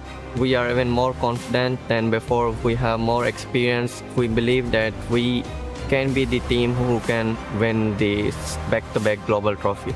4 Thrives have already shown that a Pakistani team can reach the world stage. Now, 4 Thrives head to the PMWC at EWC 26. Ready to prove that PMGO was not the end of their rise. It was only the beginning. Hey, get us up on the left now! Let's go. I'm nading it, okay? I'm nading it. Nade it on the Dacia, bro. He's low. I don't have nades. On Dacia is low. No, I can drop a C4, wait. He's low, headshot. Nice. Last one on me. Yes. No, two. Nice! Let's go! Get the loot! Go left, guys. Please, go left. One guy right, one guy left. Easy. They're 2 knocked. Zone will kick them. Back over, watch left. One guy left. I'm running up. Behind the tree. Okay, I'm running up on him. Play time. No, behind the car. Kitleyim ben. Risk yapmayacağım. Taşla yatıyor galiba. Mermi çektim. Tarıyorum Cemal, full tarıyorum. Mermim yok ama. Mermim kalmadı. Lan gidin vurun, alana salacak. Nice oğlum. Nice. เฮ้ยขวาตัวนึงตายเราไปนอนอยู่นอนสวยซ้ายเล่นด้วยกันนะใจเย็นมองนี่คือเจ็บไปดิกันวิ่งมาเลยหลังต้นไม้เจอมาลูกกู สายกลาง กดซ้ายกดขวาให้โอ้ยเฮียไม่วะ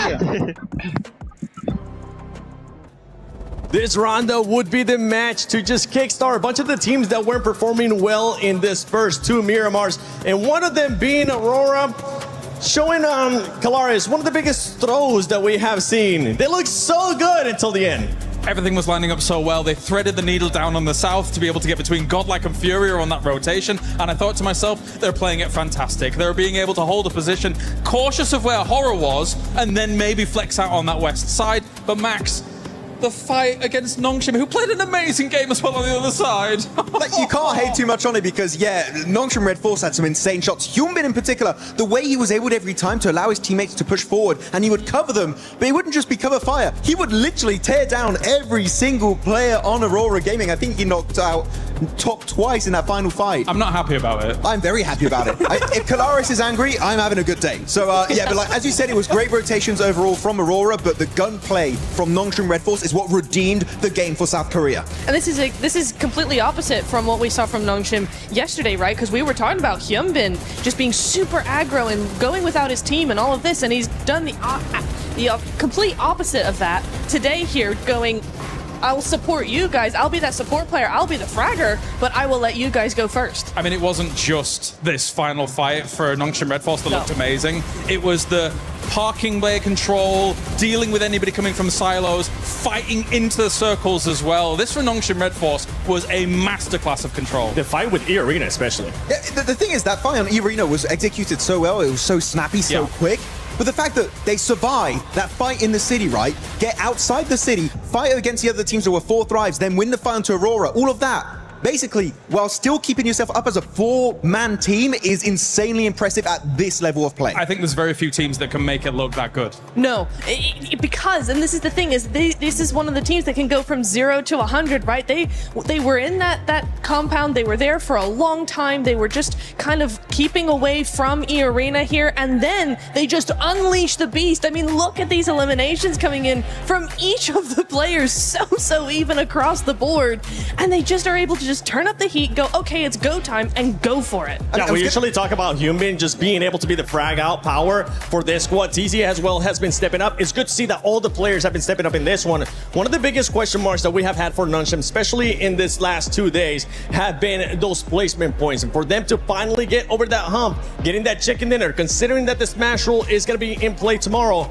this is going to make them really happy. I know you're really happy about it. I'm loving it, seeing Hyunbin and the boys getting so many points on board. But before this game, right, the placement points were at an all-time low. We just didn't see very many late-game finishes from this team. But the fact is, and as we just saw on that graphic, right, they got eliminations on every single player. Very happy, but apparently Eren is your MVP of the game, and he had some really good fights, one of those onto 4 Thrives. So good plays here from Eren that I didn't expect. I thought it would be definitely one player from Nocturne Red Force. Well, Tizzy, the fact that he did 1,200 some damage from the parking bay. I mean, it's one of the highest spots in that circle, never mind the silos that exist there. So it's a great spot to be able to have those engagements from. No, it was very good indeed. And mentioning Ulfred, because they were in an altercation with 4 Thrives, and looking at the circle, I was like, okay, well, Nongshim has everybody in town to deal with. You've got 4 Thrives having to deal with Ulf, and so Aurora were able to actually just have the complete west side kind of to themselves, get that long-range third party going, which is that's their MO, and that's probably why we saw them do so well. While they probably should have had that win, was they were long distance, they were able to have that long distance,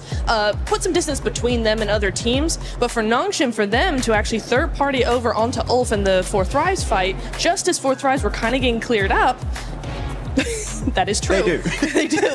Ida has something personal with do.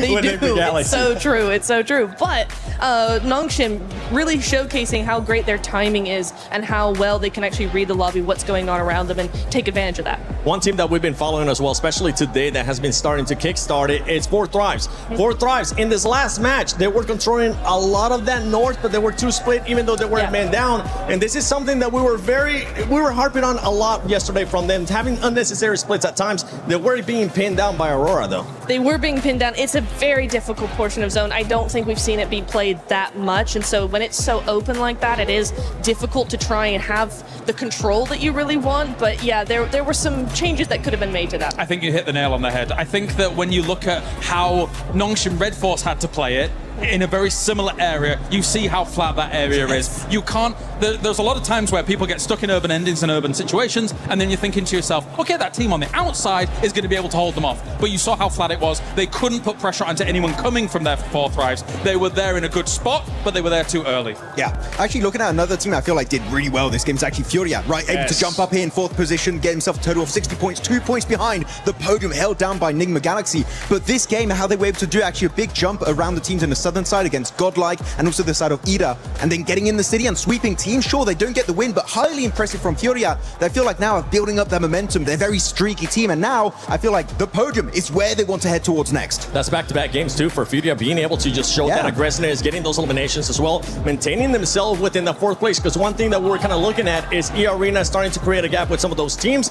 That's something that 2nd place, especially of Esports, they had 2 outstanding mirror marks, and in this one we saw Eden being able to get the MVP. I just want to bounce off what you said about Furia with the 2 good games, because I didn't like them moving into that silo location. I thought they could potentially backfill the west side after coming in super late on that south, but hey, they proved me wrong. I think that they really showed great presence of mind, great kind of space control when they were moving through, and were able to take the gunfights well. Yeah, it was very nice indeed. I was watching them kind of how they were moving, because some teams like Aurora, right, you have your position and you kind of just stay there. There's not too much movement going on. For Furia, they were in the middle of the silos, and yet they were always looking, always moving, always trying to figure out where the next play was going to be. So very mobile, very proactive thinking. You could tell from how these guys were moving. Yeah, just very proactive, and that's what you want to see in the middle of a city fight like that. Yeah, we did see the second page there for a quick second, and I want to highlight one player from Godlike. Man, S-Power is putting up like so many great clutches. We had some clutches early on Miramar. He did it here on the hot drop right versus top. He was cooking the grenade, got the damage, forced to find CQC. I really do believe, and my favorite player from India, by the way, normally is legit But I got to say, S-Power is putting some global level fights here. He is looking highly impressive. And right now, I would say the best player in India by a significant margin. Yeah, it's not even close, honestly, especially with S-Power. Now, all we need is to see what the non-sim players were able to do, which just wasn't just one player. We need all the players from Godlike being able to step it up. But as we're going to be heading into the first Erangel, let's send it over to Barney and Luti. Luti, what an absolute treat today is. I mean, 8 games, that's so many clips can happen today. I know, 5 more maps to go, Yeah, so it's much insane. more PMWC action to come. But I tell you what, tell me, we wouldn't be anywhere if it wasn't for the fans, right? Of course, they're coming from all over the world. That's right, and we've got some right here in the Gadir City grid as well, so why don't we check in with them? Okay. Okay, you want to check in? Yeah, my side is better. Oh yeah, I'm pretty sure. all right. I'm pretty sure my side is better. Calm down, okay. All my fans on this side of the building, make some noise! Nah. I think we're better. Please, from my side, make some noise! Okay, now you know what you got to beat, guys. Now you know what you got to beat. Okay, I see some Furia fans. Everybody, Fasambaruyo! I see. I have 40 fans right there, and I can see in their own language as well. It is time. Sean Macho! Look at them going. They are crazy. Okay, you know what, Luti? Yeah. I'll give you that one. Yeah, you can beat me 1-0. But we'll check in a little bit later today. Casters, who do you think won that? I think the fans all won that. You know, I'm going to be completely equivocal, that's everybody won because we got to experience the energy that is going to be put towards this match, the first of our Erangels today, a triple billing. As we sidle over towards match 8 with Nongshim Red Force able to close down a clutch chicken dinner in the final moments of that last game. Now they turn their attention to the grassy pastures, and maybe we'll get an answer to our question about a couple of our other teams, Dukes, because of course the thoughts on everyone's minds when it comes to these Erangel situations is what is going to happen in Pachinki? Yep. Is Enigma Galaxy going to be left alone, or is EDA going to continue down their futile path? Well, that's the question, because the only other question is Enigma Galaxy going anywhere else? And the answer's no, I'll tell you that. So we're gonna see what's gonna happen on the side of Pachinki. But who's gonna get these points, man? We're heading on over to good old-fashioned Erangel. We got 3 of these matches today, and this is the first one here in day number 2 of the finals, live here in Paris, France. This is the PUBG Mobile World Cup. It's so American of you to say Paris, France, as if anybody was laboring under the delusion it was Paris, Texas. Come on. That ain't happening. That ain't happening. We're here. It's about the same heat, though, I'll tell you that right now, because it was hot outside today. Oh, yeah. I mean, it's been pretty hot in these games as well, as we are channeling the sun. Even when it's hiding behind the moon, cheeky little sun, you know, got to get him back. We did indeed, but we are going across Erangel once more. The plane path splitting the middle in the most horizontal flight I think I've ever seen. Right, that's as dead center as it gets right there, literally, right down the middle. And you can start seeing these teams start to spread out. Top players, Aaron right now leading the charge when it comes to damage. But man, those leaderboards changing things up. The Arena still up on top there. Enigma Galaxy down in 3rd, both right behind them. But Aurora and Nongshim Red Force push themselves up. Now you can see Nongshim in 5th place with 59 points. That's a much more comfortable position. But we are starting to see some point gaps already starting to be present. This is the most important day here, folks, because that's what's going to set that smash point threshold. And E-Arena have a nice little gap here, so they're a little bit comfortable, but it ain't over yet. They got to keep that aggression up all day long. Hey, you know what? I talked about it before, right? E-Arena, chicken dinner towards the start of the day, and then what happens, right? It's that question of then what happens. Oh, by the way, EDA, not in Pachinki. Enigma Galaxy will be left alone. It is a Gatka split drop for EDA. Oh, thank you. Time. Thank you so much to all the coaches, to all the analysts, to the players. I love it. Shout out to everybody, dude. Yeah. Shout out to everybody. Shout out to you. Yeah. Exactly. You know what? Shout out to Naruto. Oh, yeah. Get that Ninetales Furies Og, baby. You got to get it here quick before it's gone. As the Naruto Uzumaki event is still going on. We had a nice little show match earlier. Got to see some of the A7 boys once again. Man, putting in some work. Dropping them jutsus. Them ninjutsus. Substitution jutsus. That's what I've been told. That's what I've been told they're called. Uh-huh. Absolutely. Beautiful stuff. I mean, we saw that show match earlier today, which was great fun. I think everyone had a good time with it. It's fun. Calaris, and, you know, Alpha 7 have to win something. Yeah, they got to win something, that's for sure. You know, anytime I get to hear Calaris cast the show match is incredibly loves to do those, so I'm so glad he was able to get one in. He looked pretty good with the headband as well. Yeah, he did. He rocked the red one too. I was like, man, this guy is styling today. Should have kept it on all day, in my opinion. I think he has. Has he? Yeah. Oh, that's I right, saw him he backstage. has. He was running with his arms behind his back. Uh-huh. Yeah. He does that everywhere now. Wow. I like it. It's a good look. He should hold on to it. Speaking of good looks, right? Ulf looking pretty good today. I mean, they're in second place. They've been getting a ton of eliminations here. It's going to be interesting to see how this whole thing fares out. I'm interested to see kind of how teams develop their mindset here going into today specifically, because I think a lot of squads just need to pretend like, hey, this is match 2. You know what I'm saying? Like, we just got our Rondo out the way, now into Erangel. Yeah, Aaron doing a lot of work for the team on Ulf right now. The elims he's been able to find, picking them away from a lot of different scenarios. He's been able to extract just these sneaky little flush steals once or twice, as well as the rest of Ulf doing a lot more. They had a really solid position during that rondo. There were some difficult south shifts that forced them off that high ground mountain quite a while into the zones, which kind of took a little bit of momentum away from them, but the fact that they're able to convert and get a decent line on that game was pretty great, pretty great. And getting that match MVP title as well for Aaron. So yeah, it's second place. Good news for them. One step closer to E-Arena. It's a very tight grouping over towards the top side of these tables still. I mean, there is a bit of a drop-off, I think, you know, from 9th all the way up to 2nd. It's fairly flexible still, given the number of matches we still got left to play, but it's going to get a lot more solid, and teams beneath that, I feel like you're stretching a little bit far now to try and catch up. Yeah, I mean, there's still plenty of time, right? I mean, we got to look at the math of it. I mean, there's a lot of games still left to be played. I get where you're going with this, though, right? With how these top teams are performing, it's getting real scary here, right? So if you want to be able to make a run for that first place, you got to start performing here, right now. Especially for that 9th place on down. It really is starting to get chicken dinner time.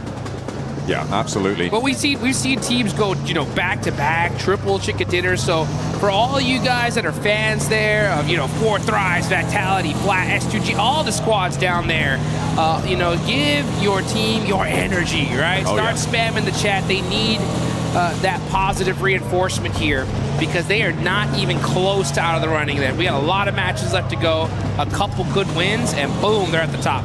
I'm looking right now at what Enigma Galaxy are doing. This split, we saw it from them in the previous stages they played in their group stage. They leave 2 players in Pachinki. They send 2 players out really, really wide. We've been denied the opportunity to see this happen over the course of these grand finals because of the hot drop with Ida. But now they are unleashed. They've been able to not only get the early loot truck and try and get a little bit of a duplicate on that as well, but they have been able to send out that early duo scout that they seem to find to be successful. They sent out towards Milta Power before on a game that they were able to win in the end, and they now have a foothold over towards the west side in the fields that stretch out to the north of Quarry. And they'll have to figure out how to regroup at some point, but for now there's still a permeable line across the middle of this zone as the Arena tried to make it a little bit more waterproof and don't let the Eagle fly. And the Eagle is grounded here. He's going to go to the lobby. That's the first elimination. Joker catching it. And that is devastation for this lobby, because, I mean, the Arena are red hot today. Just straight aggression, putting on some points on the board. That 2-2 split you called out there from Enigma Galaxy is great to see. See how well it works out for them, though. Yes, they're putting that 2-2, yeah, because if the zone goes on over to the east side, they got a position locked down. If it goes on over to the west, they got a spot.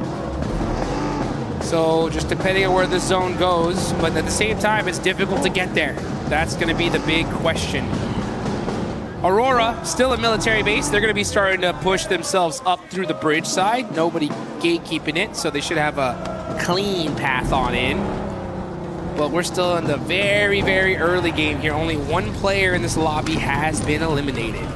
Yeah, only the one pickup found. We saw that. Over onto Tianba as well, which is not going to be friendly. They had a real glow up into the survival stage, I think it's safe to say. But here, it's not quite been as consistent. And when that's probably likely to the fact that you're adding the top 10 teams back in. Yeah. Right? You're coming back into the lobby with the teams that directly qualified. Tianba, it's great that they've gained that confidence. This is not the Tianba we saw in their group stage. But there is a little bit more force to come up against. Yeah. And that's, I think what they're trying to come to terms with. This lobby is wild. It really is. I love to see just the progression here of PUBG Mobile. Back in the day, we had like a handful of good teams and everybody else was kind of pretty far down when it came to skill. But the skill gap has been closed, and teams are going to have to get moving real quick here. That 2-2 split working out for Enigma Galaxy, considering that they already have a couple players in this area. Vitality's right behind them, though. Coops got to get away from this one. He's on the drive. Trying to sneak away here. Serpentine, he's down low. Can he get away? No. So close. And remember, the 2-2 split there means that he's just not got the cover of another of the rest of his teammates to actually take that fight. So for Enigma Galaxy, this is the worst case scenario. They've left Satan alone out on the western side. Ralph and Lord unlikely to be able to push on through. Ulf losing Aaron though, as they rotate out to the west as well, is a pretty big pickup for the lobby to be able to find that one. And in the center of this, it starts to get crunched in. E-Arena, I feel like they've got a pretty solid spot on this. Vitality trying to line the edge of that swamp. Defend it like an ogre. Run, Satan, run. He's all by himself, just trying to find a position for the rest of his team. But the rest of his team is going to have a tough time rotating on over to him. Yeah, that's. I was just having a little chuckle to myself about how it looks like Satan's trying to go over the north, and the other duo from Enigma Galaxy, it looks like they're trying to go around the south. And the Benny Hill music was playing in my head. They were chasing each other's tails, and neither one able to catch it. But it's going to be a sent straight through the middle. I mean, for Enigma Galaxy, it's a repair play. A lovely little thread on the needle there for IQ. Over towards Federalis, and they share the swamp across the way. Nice little pop shot. Oh, they want this. Okay, 14's on the push. Here come 4 Thrives now. Battling it out. Hozaifa up close and personal. Axel driving away, using that hovercraft to find an off angle. That's going to make things interesting. Vitality going to have to make some plays, though. E-Arena catching out Raouf. So that 2-2 split not working at all. Bounce nade is going to be good from Hozaifa. And 4T turning things around here. There's another one! Hell yeah. You had to know it was coming, Axel. And you pay the price. T24 does get flushed in the meantime. S2G third partying this from the south side. Hot Jukes Razak is in the hovercraft, but it starts to go up in flames, and down he goes. 4 Thrives. Ruthless aggression roll up. Coming on in. Hit them with the suplex and take them down out of the ring. They are no longer in this Royal Rumble. Ooh, welcome to Suplex City, baby. That's how you do it. 4 Thrives getting hot. 4 eliminations, taking out Team Vitality with a great shutdown there. And now you can see on the side of Everest, Team Flash, they're going to be holding that high ground. Next circle about to pop. Are we going to see another crazy hard shift? We'll find out. Lord getting eliminated here, and south we go. Yoink! All right. I mean, to be fair, this is actually kind of chill, given the layout of all of our teams, sure, right? We're already here. A lot of them decided to go down south. The major feature that caused this is those fields, right, that sit to the south of Hospital. Nobody wants to sit in them. It is really nasty to be in that sort of area, as well as Everest being a roadblocker on the northeast side of it. It creates this lineup. So teams funneled into this south side, so a circle like this actually benefits the majority of the lobby. Yes, it does. Yeah, I mean, they were already all set up in this position. The zone going here, super beneficial. This is a huge spot here, and it's a battle of contention. Aurora starting to push Nongshim Red Force. It's a rematch, and Nongshim Red Force win once again. No doubt in my mind that's how it should have gone in that last match. They make it happen, repeating history. And does that mean that Aurora are living up to the definition of insanity? I don't know, but they're going to have to change something if they want to win the fights against Nongshim and join them back up on the podium, because they are putting some pace down now, the South Korean side, opening distance and take control of an area on the south edge of this circle. Putting pressure onto SDG, stopping Godlike potentially moving in, as well as Flash off in the distance. I've had the pleasure of being able to spend some good quality time with the players from Aurora, especially after their performance at PMGC. And I'll tell you one thing, if I know these guys, they are fuming right now. Well, you know, it's not infrequent that Doc wins the MVP award, despite not winning this tournament. Yeah. And he's not necessarily on track to do that here, but yeah, it's evident that they definitely are gunning for this top spot, but right now they're being denied. Yeah, let's take a look though as we move on over to some of these other fights. Now 14 teams are remaining. We got Aurora, Vitality out. A couple players from some other squads out as well. Wolf did lose a player early on, but E-Arena, 2 eliminations.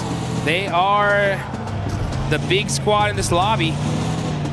Got a nice position in this zone as well. It's going to be really interesting to see how this game is going to fare. Also can't wait to hear what the Deaths has to say, especially about like that Enigma Galaxy split. I hope we hear from them because it's such an interesting play. Well, I mean, that circle shift out to the west side that went so quickly kind of devastated them. If it hadn't been as hard, it basically, I think almost any other circle, it wouldn't have been anywhere near as devastating for them. It was just so nasty because everybody started flooding west almost immediately. Oh, speaking of difficult circle shifts, that is pretty nasty. But yeah, the regroup was then completely blocked off. It did it again. The gap started to close, and the backstop for Enigma Galaxy wasn't pacey enough to catch up this time. Yeah, disappointing, unfortunate. Maybe they need a hot drop to be able to perform well in these games. Maybe Ida should go back to Pachinki, and that's what they've read into. But you know, Ida, pretty happy with themselves that they did right now, because they have that Gatka position. They are one of the only teams in the northeast side in these open fields. And they get blessed here in this circle, and that just goes to show sometimes a hot drop is good to avoid. Satan all by himself. Oh, he's so in trouble. It's on fire. That Murado, he's going to have to pop out, lay down, and Nongshim Red Force right there. This is like literally the worst location he could be stuck into. Not good. Well, yeah, just a bad game for Enigma Galaxy overall. Still a couple more though in the books. It's not terrible for him in this position, right? You have this little defilade, you're kind of covered off from the buildings out in the open. The nades, though, from Nongshim Red Force does make it all the more terrible. That looks pretty terrible. The speed with which they rolled up does make it harder, but he's still got a little bit of fire in the belly. Less terrible now. Yeah, Satan on the move. Did get a nice knock there, and now it's bad. Okay, yeah, well, he's not there anymore. My point was, there is a little bit of cover, and teams on that ridgeline can't necessarily peek over the top. The reason that they were able to do so is because there isn't so many teams out in the open fields, right? And if it happened a little bit later, maybe that would have changed. So I think I read a little bit too much into that to call it enough cover. But either way, he does go down. 6 shot, though. One of the very few players to be able to knock Hyunbin on that trade, though. Yep, that was really nice. Just saying. Just saying, indeed. Not an easy feat. Hora. Wow, what happened to Hora? They tried to roll in from the west side, and it didn't work. I think that's a pretty apt summation of what's about to happen. Hate to see it. Yeah, you do. Orangutan have a real opportunity, though, to find an isolated outpost as the south side gets hot as well. Yeah, it's getting hot indeed. You can see Oh So Easy on fire. But down to 1 HP. He's going to get knocked. Alula looking to take out Nongshim Red Force. S2G. And yeah, here comes S2G. This Wizard Tower is by far one of the most dominant positions in this zone, and that's why so many teams, they want it and they want it bad. S2G on the push. They know that that Wizard Tower is weak from this hillside. Starting to throw some utility out, trying to see if they can get a good opening knock here. Seems like they're slowing it down, though. Over on the northwest side, you've got E-Arena at loggerheads, scrapping it out across the way as well with Furia. 2 players, 3 players now down. Tourniquet's on the inside, terminating with the P90. Pops the reload there, gets the ammo back into control, and the res can come through as well for the backlines. Furia are going to get dismantled, and they get taken down. Oh, it's rough, especially considering they lost out to E-Arena. They feed E-Arena 4 more points. The White Rabbit really on the run here, hopping to victory. Next zone, where's he going? If it centers up, it's going to be disgusting as that field is wide open. Okay, it goes to the north side. Is it like a rule that the circle has to touch the edge of the previous one in this game? Just hug it. It's just like, yeah, I just pick a point around the circle. Yep. I attach myself to that. See what we're going to go for. Another hard shift is crazy, but it's a crazy fight unfolding for Godlike as they find one, try and trade it around the corner with Team Flash, and Tops goes down. Put into the meat grinder there. Let's go at Mino, getting a nice knock and finish. 4 points on the side of Godlike. Haven't had the hottest of starts here. Still putting up some points on the board, though. OG, other Indian team, putting in some nice knocks. And Godlike OG are right next to each other on the leaderboards. Again, still a lot of matches left to be played. This could be that start for them to take charge. Few good games is all it takes. There's fewer and fewer matches, though, getting played. Alula try and roll up, try and take this fight with S2G. But it's not going super well for them as they haven't even been able to find that knock onto Hamzy. Down the hill, he was able to survive on a sliver of HP, gets the healing done nice and fast, and S2G can transition now without Alula breathing down their necks. They've only got 1 player, and Yasser is already sending out into the open. 4 Thrives getting roadblocked on the northern rotate as Ulf and the Arena sit in front of them. Alula losing their final backstop, and Godlike now trying to roll up into the engagement as Ida takes shots from a distance. Yeah, and that's it for Alula. Now you got S2G that we're holding this Wizard Tower here, but is now outside of the circle. They're gonna have to get moving. Meanwhile, you got Tianba trying to get rezzed up here. Out in the open. They got a couple busted up vehicles here for cover, utilizing those smokes as well, but the pressure is imminent. Now comes Scarface. Scarface with a nice nade onto Joker. That's gonna finally pepper E-Arena's position. But now E-Arena are in this next zone. Godlike trying to possibly gatekeep this. I almost ran right into that nade. That was dangerous. Solo remaining for Nongshim. Did they spot him? A spiteful look in his eye, a glint, a gleam of malice, but it's spotted by Solke. He sees that one gleaming in the grass and puts it down. Snake out of action. That's huge. Now they don't got to worry about that anymore, but now they got to worry about Godlike as they got one of those players up close and personal. Gonna switch on fights all over to this fight, though, as E-Arena, top team in the lobby, still alive. Now we're back.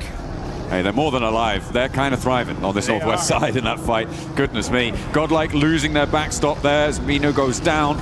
And now playing on as 2 chunks being torn out of everyone as Tourniquet continues to turn up the heat with that P90. Finds a load of elims from Ulf. Tourniquet now taken out. That is huge. That's going to be from Aching. Tianba now getting in the mix. They know it's E-Arena, so if you're Tianba, this needs to be your hard focus here. You want to be able to slow them down. I mean, you want to, sure. You absolutely do, but the question is, can you? With Tourniquet out, you're right, without that P... Oh, wait, hang on a minute. I think Joker was able to recover the P90 just there. Do you have ammo for it, though? Or I believe he was able to pick everything up there from the body. But it's a hard shift again. What is going on? It has to touch the previous circle. It's a rule. I'm telling you. It's something about this game. 4 Thrives, they're going to have to leave, but they may have to leave one of their players behind as Falak has taken a knee. Scarface down low. Last player alive for Ulf, a nade over the top from down IQ. Low. Good bounce. Too slow. Rolls under. Right behind the wheel arch and it's right in his face. Bye-bye. Scarface, you can't chew that. Oh, man, he ate that one. And 4 Thrives on the move. IQ going on over to Falak. Gets the res right on time. Save. Able to keep things alive. No idea what that was. Able to keep him alive, but Zypher not so lucky. As Falak will get back to his feet. But they have a long road to tread now. S2G covering off the south rotate, and I feel like E-Arena sweeping around may not be the worst idea. Maybe try and push through 4 Thrives, continue on, challenge S2G's backstop, maybe. Oh, it's a difficult approach. No matter which way you cut it. But for E-Arena, they're already on 6 elims, Jukes. They're already into the top 6. They're having a good game, and everybody from 2nd down to 6th has already gone down. Oh, Schweppes spins out and gets punished. Falak barely moving out the way, gets a couple, but now there's Mormon up. IQ, got to make a play here. You need to stop E-Arena. They have been too dominant so far. They are putting in work. They take down Falak. Now Mormon gonna have to run away. This nade looks good from IQ, though. Oh, it gets to secure. 4 Thrives finally shut down E-Arena. Okay, so they are drawn a little bit shorter than they could have gone. Really nice hold there from Falak, I think, on that roll-up from E-Arena. He was able to do so much damage. Unfortunately, not able to survive, but IQ was, and he was able to put a 10th elimination on the cards there for 4 Thrives. They have been blasting on this western side in the thick of it. The fight, seemingly, where the flower of their success has bloomed. IQ now rolls over the top, steps up with Aching, and he springs out wide. Nearly sends to the sky, but will take the tumble, finally going down, and breaches them up to 60 points. Oh, and now he can say, I'll take that buggy, thank you very much. As he's gonna go ahead and head into this next zone. Oh, getting shot up. Oh, that hurt. I don't think he is. And S2G said, no, sir, not today. Not getting in here. Access denied. Hey, you know what's brilliant? What's that? Ida didn't hot drop, and now they're in the final circle. Oh! Isn't that great? It's almost like it was a good idea. Who'd have thought? Who could have thought that not dying immediately would be a good idea? Orangutan trying to break out from their compound on the north side, but again, so open. 2 teams with broadside on you. I don't think you last that much longer here. A cop on that north edge. I feel like we're just waiting for him to go down here. Oh, yeah. And he falls. Goodbye, and S2G finally starting to make some noise here in Erangel, but it's S2G versus Ida. 2 teams from Turkey. Out in the open, though, S2G definitely have control of this circle. Oh, yeah. At the moment, Ida are completely penned in within their compound, and with this circle, they have to leave. There is no 2 ways about it. Man. They have to get out of there. The question is how you do it. The start needs to be a big pick. The zone didn't touch the edge? Oh my goodness. Crazy. What a change up here. Kamikaze able to find a P90 and full level 3 gear. Oh man, that is just so good on the side of S2G. Gotta be careful though, he's gonna be hiding behind this tree. Cannot afford to get knocked, but they have full control of the circle. Ida have to move out. If you're Ida right now, you really need to kind of start peeking and trying to find a pick. If you can get a good knock here. I think. No, they're just mounting up. I mean, look at the timers on those smokes. Oh, yeah, they're just going to go for the vehicle rollout and try and crash it. They're going to try and read the zone. The laying out back, the laying out wide for S2G. They've left a trap for Lost to be able to find the pickup, but Rita may be able to find something. The fact that there's only 1 knock sent to Ida is not great for S2G, but finally get a second. There is finally an answer, and Emre charges in, but the ammo count is very, very low there, and they've already lost 2. Trying to get this confirmation. He should be able to get at least 1. Yeah, he'll take that point. All right, well, that's a consolation prize. But S2G looking to make this happen unless Darkin gets a good shot here. He's only got 21 rounds left. In the Mini 14. And Kamikaze's full level 3'd out. That's going to be a hard knock. I mean, there's plenty of ammo left in the back pocket there. Oh, Kamikaze. ouch. Oh, what a lineup. Steps out a little bit too wide there. And Emre able to shut it down, but he's getting crunched in by the zone. Forced in, but S2G seemed like they had complete broadside here, but now we're in a 2 versus 2. Emre steps back into the blue. Baits Sulke out for the peak, but Doesn't quite confirm. He's still down on his belly, though. Stands up, goes for the fight. Does take a lick back, but Sulke puts him down. A 1 versus 2 as Darkin spreads out wide, tries to sweep over towards the off angle. Hit the gas. Darkin coming up close and personal, and Hatsuji with the DVS. And nah, not today. This is our game to win. That's a big S2G chicken dinner. S2G going God mode at the end there. Chokehold on the zone, able to take it all down. Nobody standing in their way. Really nicely felt there on that south edge. For Ida, a little bit too passive in their zone, in their compound, but they survived deep into the match, Jukes, and that is a good result. I feel like they were able to do, well, I know that they were able to do a lot more than they've done in any other Erangel over the course of this tournament. Yeah, or any other game in this tournament. Of these finals. Yeah, this is huge for the side of Ida. Honestly, a great finish. They were stuck in those buildings. That's a hard one to win. I just personally would rather see them just from those buildings really try to pursue a knock before just randomly sending it in. I think that would have been the play, but hey, you know what? To each their own. Sometimes you got to go for it. It could have gone either way. Yeah. But S2G, I mean, they're so good at just popping people out of vehicles that it just made it hard. But we did see that solo player from Ida really put in work towards the end, almost turned things around for them. I mean, Emery was doing a lot over in the open field there. I feel like what happened there was that they got information on the backlines on towards where Lost was, and they were able to flow out that way. And that's what they went for in those final moments. Maybe a little bit overinvested on the angle though. Let's listen in to hear what they have to say on that match. Sürünüyor ya. Bak eve bak. Evdeki arabaya çıkıyor, sağ çıkıyor. Tamam. Hamsi çok iyi bakman lazım ona. Hadi arabaya basacağım, bakacağım. Ha çok mermim yok, sıkmayacağım, gelsin. Geliyor, sana geliyor. Pozisyon alacağım. Nice oğlum, nice, çok iyisin. That sounded really chill. That sounded really chill, relaxed. They felt in control, and I could smell it. Oh yeah, they knew that was their win. Yeah, let's get high, folks. This is what it's all about. The best of the best on the planet battling it out for some major money. What a game. S2G finally get their win here. And we still got a whole bunch of more games coming up.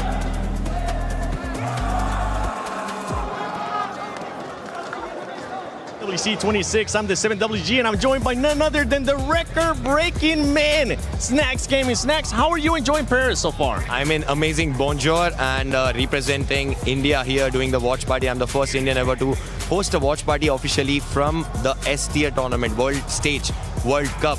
First Indian ever to do the watch party, and I'm super proud that these 8 boys, the game they showed in the group stage, the way they qualified, the standard they have set, because we don't get to play regularly these lobbies, and the way they adapted these lobbies and the way they qualified made us proud, and that's why I'm here.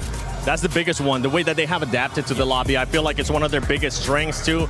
We saw that with OG, we saw it with Godlike as well. Talking about Godlike, no more hot drops out of that team. They started performing a lot better here in these last matches. In the group stage, as they said, they did try to experiment the drop fights. I mean, they had a lot of drop fights, but initially for the first day of the group stage, they didn't feel good after taking the drop fights. They switched the playstyle and now they're playing safe for the initial part of the drop. Then after that, if they survive 4-man, you have seen the players' potential. The way S-Power clutched.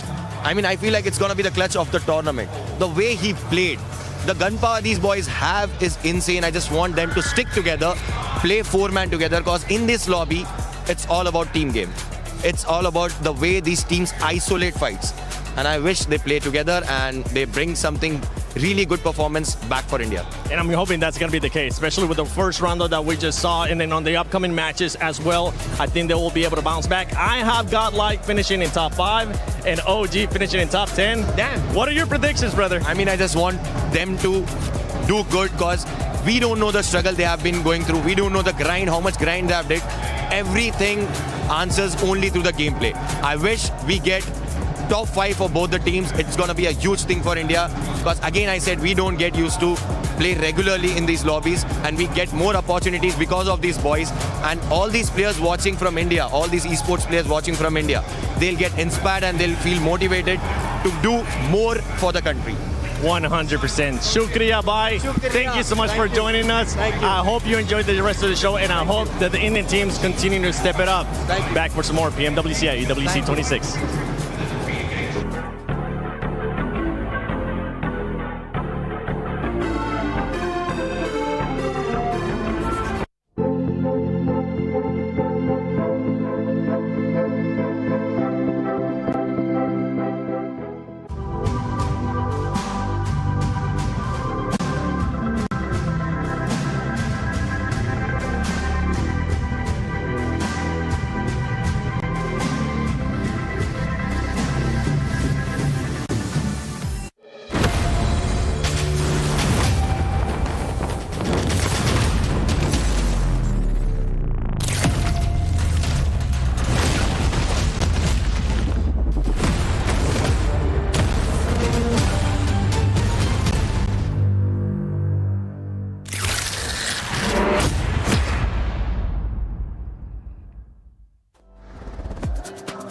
Great interview with Snacks Gaming. I'm glad that he was able to make it here to Paris, EWC 26 for PMWC, the grand finals. But let's talk about this game because S2G, we finally got a chance to see S2G the way that we have been wanting them to, pretty much having to grind out that circle, having to push people away like they were able to do with Alula. It was clearly a Turkish wombo combo right there. First and second place got Ida getting himself the second place finally, right? Can talk about that a bit later on. But yeah, S2G, beautiful fight onto Al-Ula. There was Godlike, there was also Nongshim Red Force, and they were all vying for that one Harry Potter tower down on the southern edge. And overall, the fighting capabilities of S2G have been soaring in the finals, and we just see more consistency, which is what I was hoping to see from this roster. Yeah, I mean, I really enjoy right now the classic Kamikaze, which is now canonically known as just the full center as a one player, and then just dominate from there. And the thing is, Kamikaze can get it done, which is super interesting. He just exerts a lot of control. Soul K from the backlines on that anchor, super cool. Wouldn't call it a wombo combo. I wouldn't be comboing Ida with S2G. That's not fair. I'd have them separately. You know, S2G, you know, maybe up here, then Ida maybe down here, something like that. I feel like that was the only time I could really say it, so that's why. Sitting at the end giggling at you guys. Can I just hand it over to IQ? Can I just yes, can I take an MVP right now? Because holy guacamole, the clutch insanity from IQ right now. Obviously, you know, we kind of want the rest of Fourth Thrives to join in on that action, but the clutch ability and also the decision making and the macro calls from IQ right now is insane. Also, the opening fights and frags that IQ is doing. We obviously saw it on the rooftop. I think I blinked. I think me and Max just kind of blinked, and I was like, wow, that was the fastest kill I've kind of seen. But like, it's insane the performance coming out of a single player right now. Yeah, we saw it. We saw him being able to get that first knock on Vitality. I ended up jumping off my seat, Max, because that was such a good opening, and it was actually the decision making, as you were just mentioning, Lace. The decision making from this squad is something that we keep kind of questioning, but they were able to just send it right away to Vitality without even thinking about it. They were like, one knock, let's do it. Yeah, I mean, it's really good decision making overall. We're just trading mics all over the place. But no, it's lovely to see that IQ gets that opening knock with an insanely accurate burst spray. Right, that was just a beautiful execution, and the team is like, well, we have the man advantage. Might as well send it and actually get that engagement. So yeah, IQ's just been spectacular, not just in terms of the eliminations he's able to get. We're just trading stuff right now still. But also in the terms of the opportunities he is able to create for the entirety of the team. And when an opportunity has been made, man, they just fully send it. They do fully send it. Let's take a look. Actually, I want to see Fourth Thrive stats so far, because this team is one that has been picking it up so far today. They've been getting those eliminations. I want to see a little bit more placement points out of this squad, especially for this last match. IQ is not just Falag too, Blank, because that's one thing that we always talk about Fourth Thrives. Falag, who Saifa has been able to step it up to when we ended up thinking about PMGO. T24 is that player that just really hasn't been performing that well. I'm hoping is going to start picking it up. I mean, T24 has always been a really good player, right, overall, which has been nice to see. But you're right, Huzaifa putting a lot of work here. IQ, you were talking about clutch ability with the macro play as well on side. I mean, he's making some good calls right now. I think for this game, you know, getting deeper and deeper into these matches is a really, really important thing for Fourth Thrives. There was a lot of love from the crowd there as well, which was great to see. Also, going to just say, why have you got a heavier mic than to all of us? Your mic, like, here, let's switch it. What, you want yours back? King Mike. So I can talk to Tomash. This one's like less. Ooh, better. Yeah, this feels like lights, you know, light on my feet on the desk. you can call this a desk. It's more of a couch. But yeah, overall, I think I completely agree with you. Macro-wise, looking great. I do just want to kind of bring it back to Tiamba right now. They did drop in. Max, don't leave me hanging. Come on. Oh, sorry. Hey, please go on. Let's chat about Tiamba, right? We had a lot to talk about them today, didn't we, Lace? They've dropped in a new sub now in Shallow. Milu's out for the time being. I think that the team definitely slowed down in a big way. It is hurting them a lot. We're not seeing those snap decisions anymore. Yeah, it's not even like that they're trying to do something a little bit different. It's now just their strategy is not working for it's insane to see. They're still making the same strategies, the rotates, but when going into a fight now, they seem to be losing it, which they're playing their same game, but it's not working out for them. So I'm seeing I'm picking up what you're putting down here. Me too. And one team that's been picking it up, especially here in the last couple of games too, has been OG. OG has been able to step it up. We saw them finish in the top 4 situation right there. And they've been seeing, we even saw them in Rondo being able to get eliminations too, switching it up a little bit more, using the Rondo, since they're able to revive people, trying to be more aggressive, Max. Yeah, I definitely didn't see the aggression we witnessed from them back in their respective group, right? It kind of fizzled out. They've been more passive from time to time. But no, here actually a really good 2-2 split, maintaining that high ground position up north and sending 2 players down. I understand the reasoning behind it, but at the end, pushing that compound is incredibly rough onto Ida as we check out all of the winning teams of today. But I do want to highlight here before we do wrap up this desk, man, Ida finally gave up the drop onto Nigma Galaxy. Oh my goodness, thank you so much. It's good, right? You know, getting a second place off the back of that is cool. I was almost expecting them to clutch up there versus S2G because that is very typical Ida, is just to get all the way to an end game and then just have a really silly win at the end of it. Yeah, Ida, sorry, I'm thinking about Furia because I saw them being able to get that chicken dinner earlier in the day. But Ida, yes, I agree with both of you. I'm glad that they finally just stopped doing that hot drop and decided to change the mentality because they were in last place before they decided to make that change. One team that's currently not in last place and is wanting to challenge that first place is none other than Furia, and I believe Kalara's got a chance to talk to them. Hey guys, of course I am down here on the stage with Ayala as I have him after this great performance here throughout day number 2 of the finals. My first question here for Erangel is, sorry, Miramar even I should say, in the second Miramar. You guys had great space control to be able to eventually get yourself to that win. So talk to me about that late game and what threats you might face. Queria perguntar como é que foi o jogo de Miramar para vocês, né? Ali no final, como é que vocês estavam se sentindo ali no late game? Qual foi a estratégia de vocês? E aí, tudo bem? Esse jogo aí a gente começou perdendo o shift, só que a gente não desistiu e continuou querendo. A gente jogou bem esse jogo mesmo estando em trio. Então a gente ganhou os morros, foi jogando juntos e a gente conseguiu ganhar a play. So it was very nice play. We managed to get it through with 3 players, so it was really important for us. We made the right decisions and we could get it. Awesome. So let's talk about the Rondo for a moment, because that was great as well. You guys eventually entered into the silos, the urban area and things like that. And I thought you were going to be in a lot of trouble, but you actually looked amazing in that execution. So what were your concerns on Rondo? Who were you kind of looking out for and how did you execute that? A partida de Rondo também foi muito boa, né? Vocês entraram ali no silo e ficaram por ali, parecia que ia dar ruim algumas horas, mas conseguiram sair muito bem. Quais eram as suas preocupações ali nessa queda e nessa partida? O que vocês estavam sentindo? Nessa partida de Rondo, a gente começou bem, fazendo mais kills no começo, depois fomos pegando mais kills, só que a gente errou em algumas coisas no finalzinho que a gente depois da play conversou, então tomara que nas próximas plays a gente consiga ajeitar tudo para conseguir ganhar esse campeonato. So it was a pretty nice match. We managed to get us some kills on the start and in the middle game, but by the end we did some mistakes, but after the game we talked, we solved those mistakes and we are better for the next ones. Fantastic. Well, thank you very much for joining me here, Ayala. That is it for us here down on the stage. Thank you, Kalaris, and thank you, Ayala, as well, for that great answer. And yeah, for this team, I mean, they started off hot today. This last match, though, ended up being a big old donut. I think they'll be able to bounce back. Ayala, you may have your driver's license back. I will bestow it upon you once more, because now the decisions to use the vehicle are working for you and not just going in there and seeing what sticks. But no, look, the elimination consistency from Furia is, you know, we always speak about it. They are a sort of an aggressive, dominant team.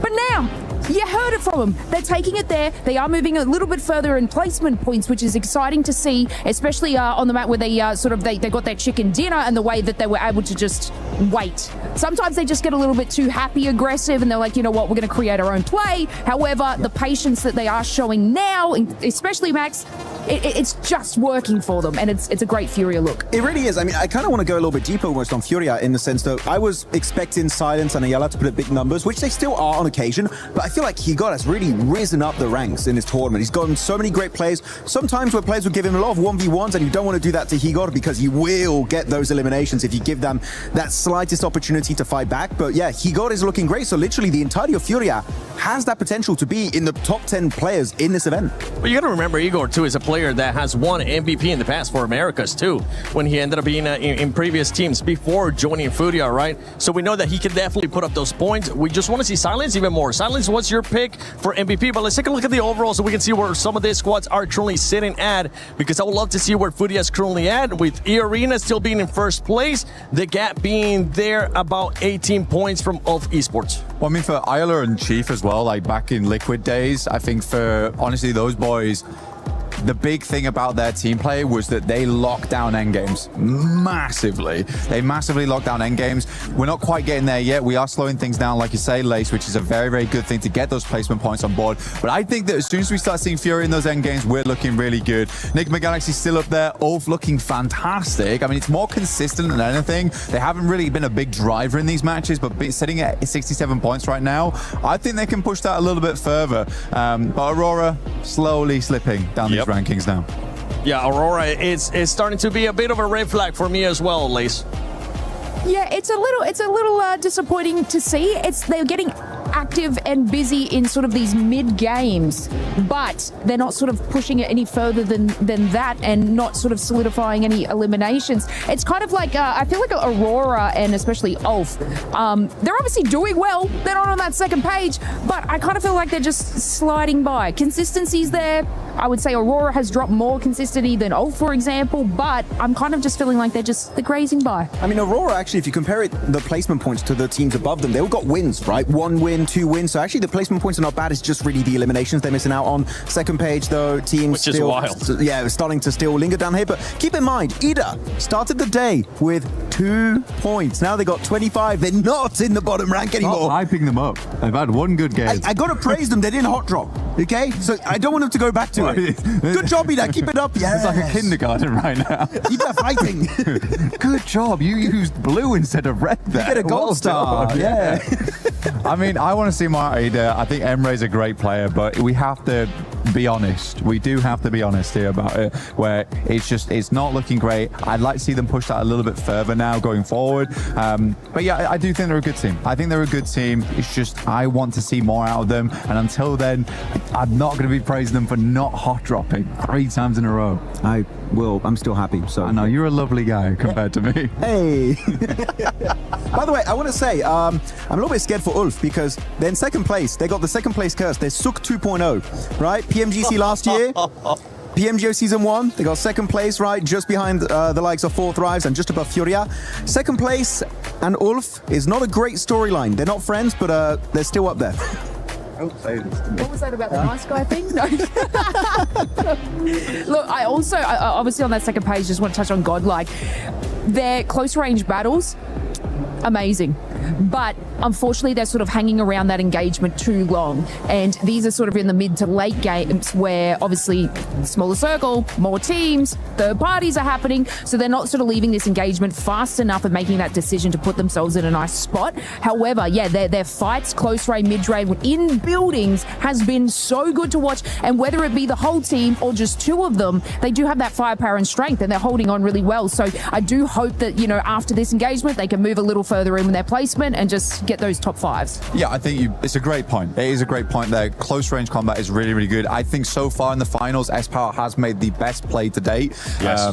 His Longhouse fight was just, he was a weapon in that moment, a deadly one at that. I mean, the Molotov through the door, I think the impressive thing about that, it doesn't look amazing in the moment, but the amount of times teams will just bank that Molotov off the doorway and it will just burn yourself out. He ends up finishing Vitality with that Molotov, so it's like a lot of presence of mind in those moments performance, which is great.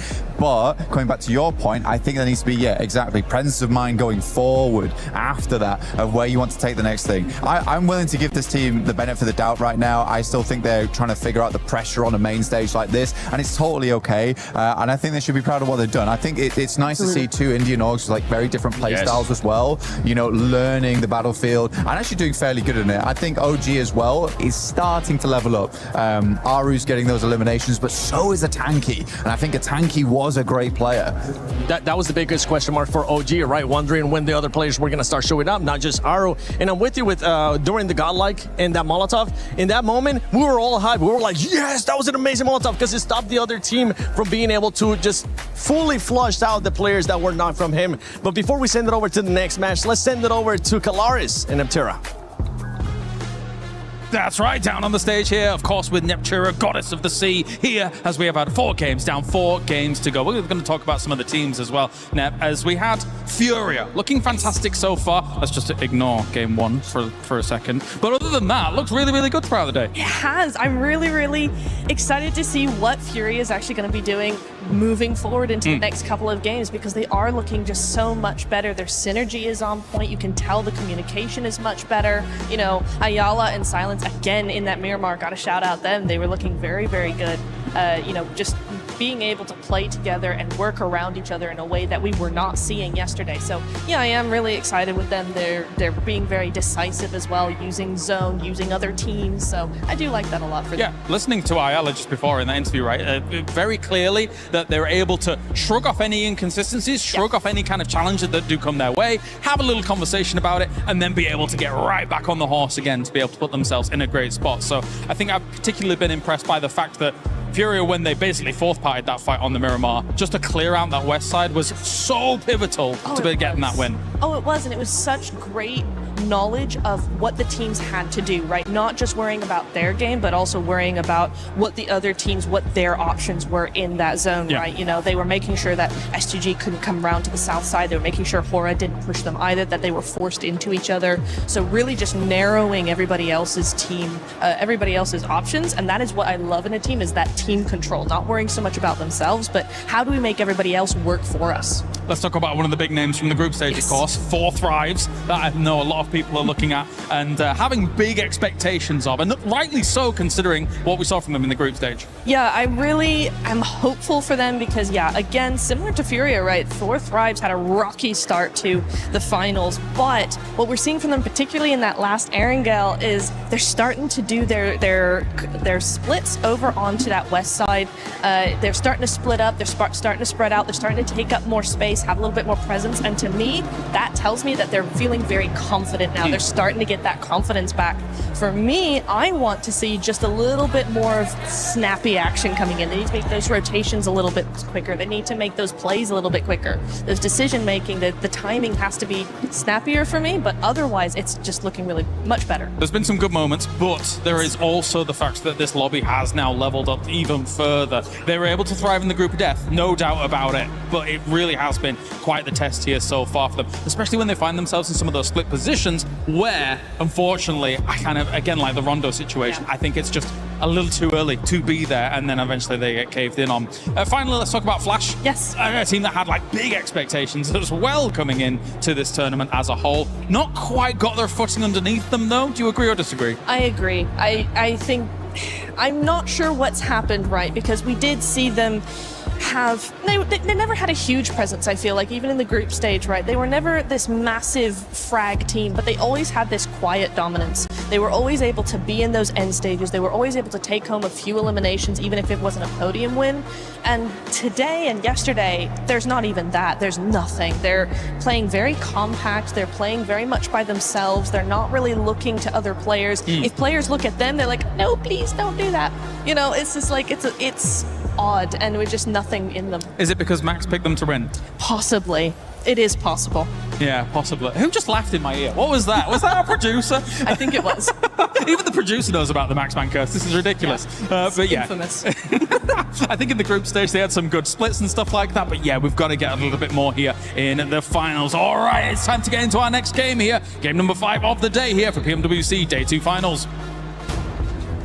Thank you very much, Kalaris and Netura down on the stage, leading us into the not the final. There we go. Get ahead of myself. Goodness me. We're on to match number 9. We're on our middle billing of Erangel today, and we have one more match of it after this as well, as we are near enough crossing the halfway mark of our day after this one as well. Of course, this will be the 4th match that we played on our big bumper bonus day of 8 matches.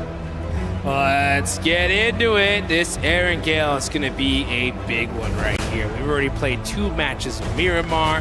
We had a Rondo, and now we are getting into our 2nd match of Erangel here. And it's going to be interesting to see just which team is going to come out on top, because we're starting to see a little bit of differences here, right? We're starting to see some of the squads at the bottom show up.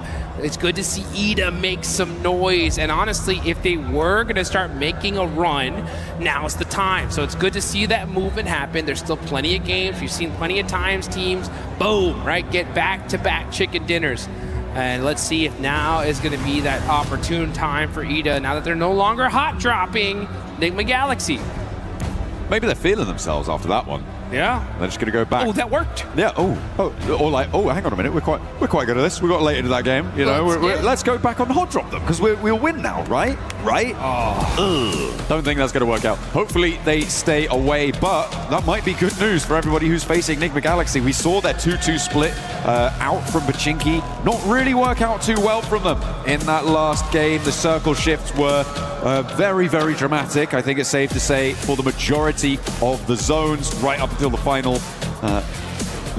one, where it started to get a little bit more sensible by that time. So many had already fallen victim to the circle on those shifts, on those rotates. It was pretty difficult to even get to that stage. Not many teams did. Plane path now sending down the east side of the mainland, going between Stalber and Severny and heading over to Novo. So potentially difficult to get out towards Gatka.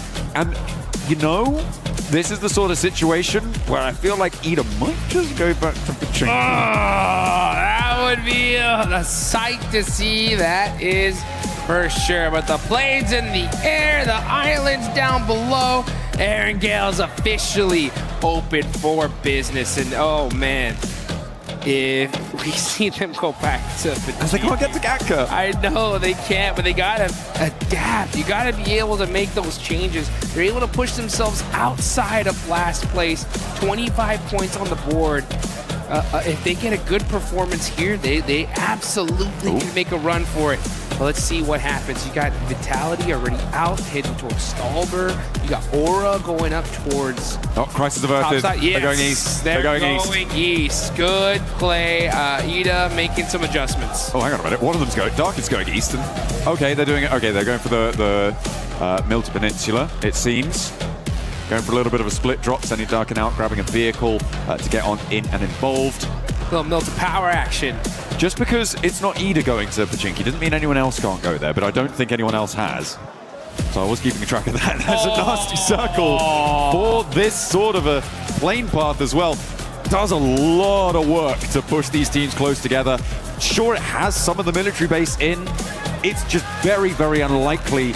I would give it about maybe 10% likelihood that you're going over to that military base.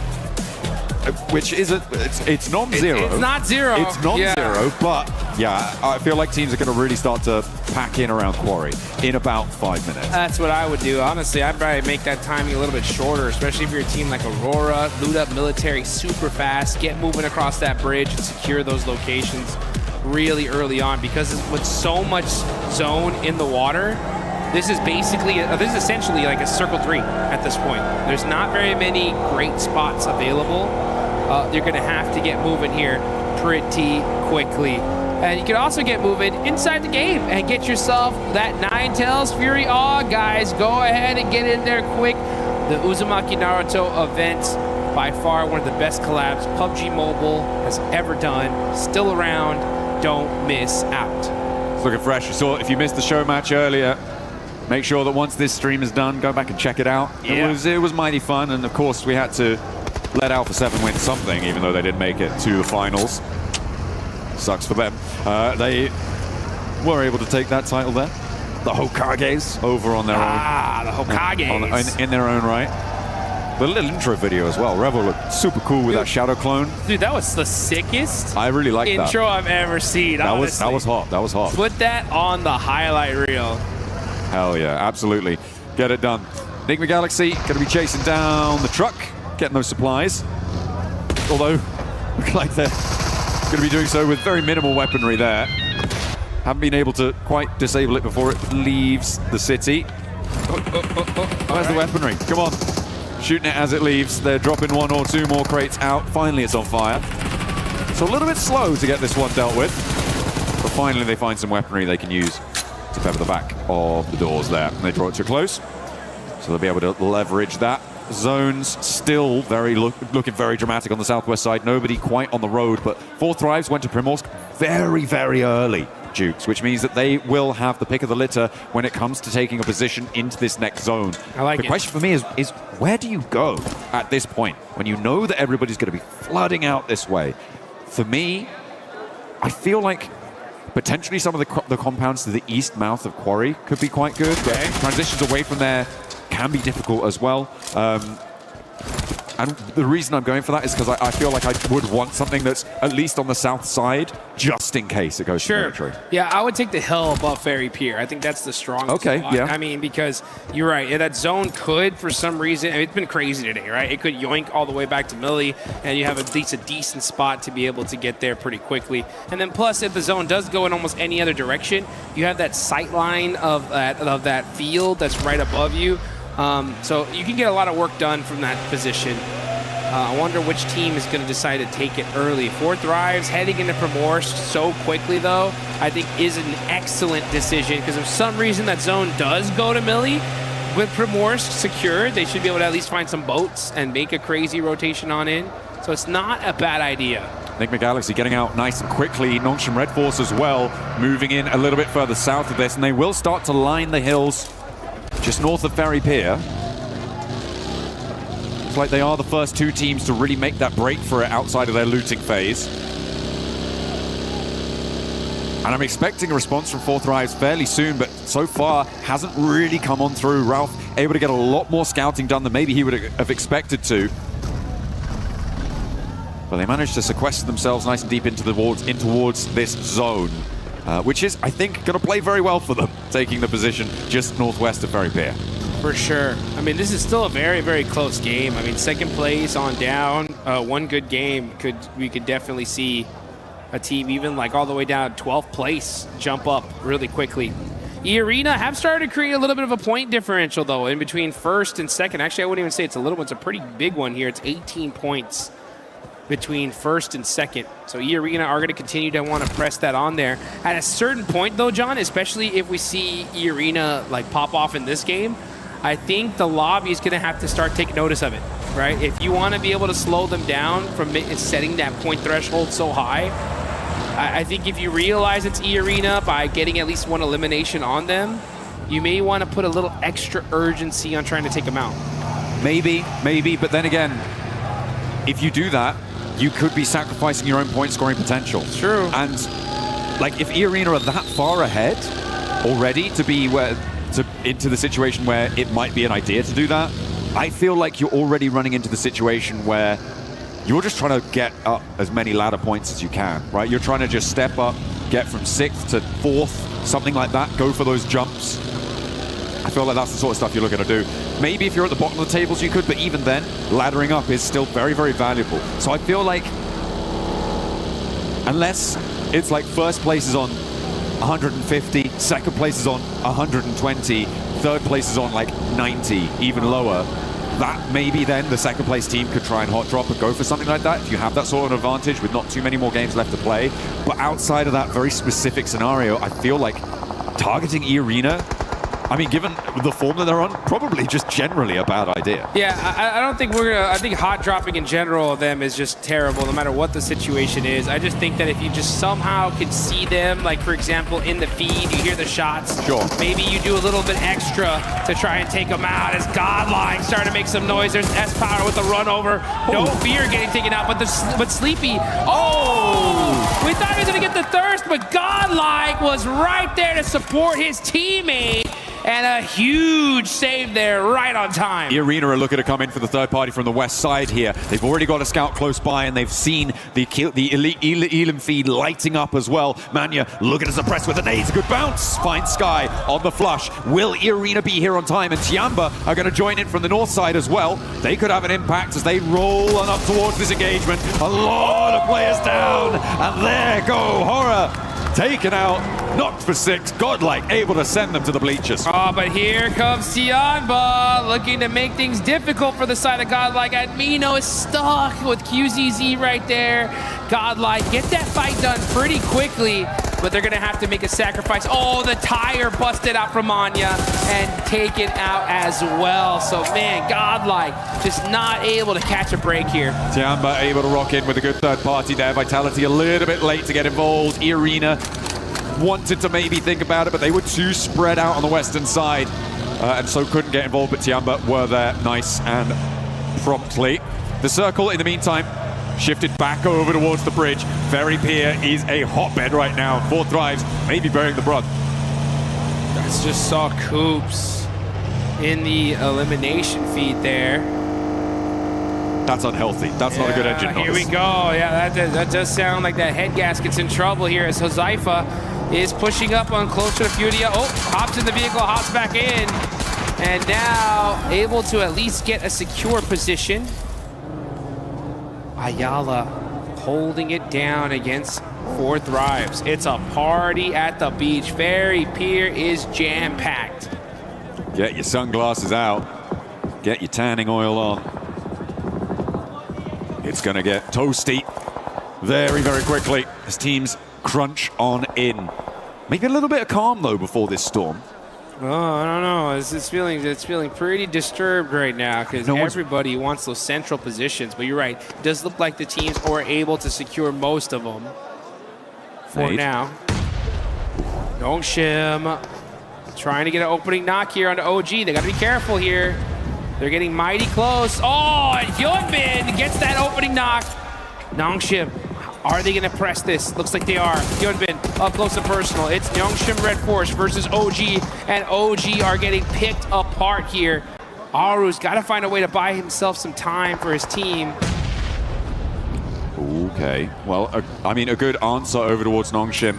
That knock over there is going well. In the meantime, Ulf lost a player. I believe that went over to 4 Thrives over in Ferry Pier as well. Zaru gets back in, looking for those reses. He's gonna get him. Oh, hang on a minute. Power. Godlike. Oh, S-Power with the double. Godlike? Godlike from the other side saying, we need some of these eliminations. Just a cop left for Orangutan. Needs to get Aru back, and S-Power says, you know what? My work here is done. Peace out. See ya. Sends back. There are only 2 players. Staying there for too long would diminish the power of the position that Salme was holding, allow Tiamba in for the north. They needed to reinforce that, so the fact that they're able to extract points and let loose some of the pressure from that south side as well is excellent stuff, so he knows he needs to be prompt on that. The circle goes back over to the mainland. So we are confirming over there. Tiamba trying to leapfrog that godlike position. Looks like it's going well for now. Ida as well, trying to send in from this northeast side. Got S2G over there by the Blues. They're going to have to come down that hill and find a way in. The thing is that's all open field there. You got Vitality holding the north side of the circle. You got one of the players from S2G. That's Kamikaze. He's going to be trying to get some angles here to see if he can find at least a next position for his team. But Ferry Pier, like we mentioned, completely stacked. Take a look at the replay here. Huzaifa. Ooh, nice shot there. And pick on the Solus. Yeah, I mean, there's a complete broadside there. No way hiding from that one. In the meantime, Nongshim Red Force trying to hold down the bunker. Emre pokes his nose in. And will not like what he smells. A little bit too much cordite there in the nostrils. And Emre does get flushed away. Nongshim Red Force hold their position on the east side of that ridgeline that sits wooded and covered They're playing on those bunkers as well. A really nice defensible position. Look at the teams out on the east side as well. You've got Ida, Flash, Aurora, Furia, all of them sort of holding each other at bay right now. So Nongshim Red Force feeling very safe and secure for the next 3 minutes. Yeah, next 3 minutes is going to work out for them, but then things are going to really start heating up here. On the north side, you got S2G now starting to press very, very close to Team Vitality. Yep, Razek just saw him, and they're going to be on the move here, possibly trying to avoid this fight, get in a more solidified position in this circle. Kamikaze just keeping an eye on the side of Vitality for now. This is still super early here, folks. This is only stage 3, but we've just seen so much action through the chaos of that first circle placement. Yeah, it was really hard to navigate towards it. A lot of damage inflicted, and yeah, with Aura going down as well. We're down to 15 teams, a lot of raggedy squads on the cards as well, which makes things nasty for plenty of our players. Godlike and Orangutan, though, are both in central positions as their duos, which is kind of their saving grace in terms of survivability. They'll try and keep things going. E-Arena on the west side, holding around that quarry. They've left Schweppes actually onto the Primorsk Hill on the northeast side of it to be that off angle for them. But they're kind of keeping out of it for now. They're kind of chilling on the west side. So for E-Arena, we're still waiting to see what they've got for the rest of this game, because their path forwards may lead them to clash with Vitality or with Godlike.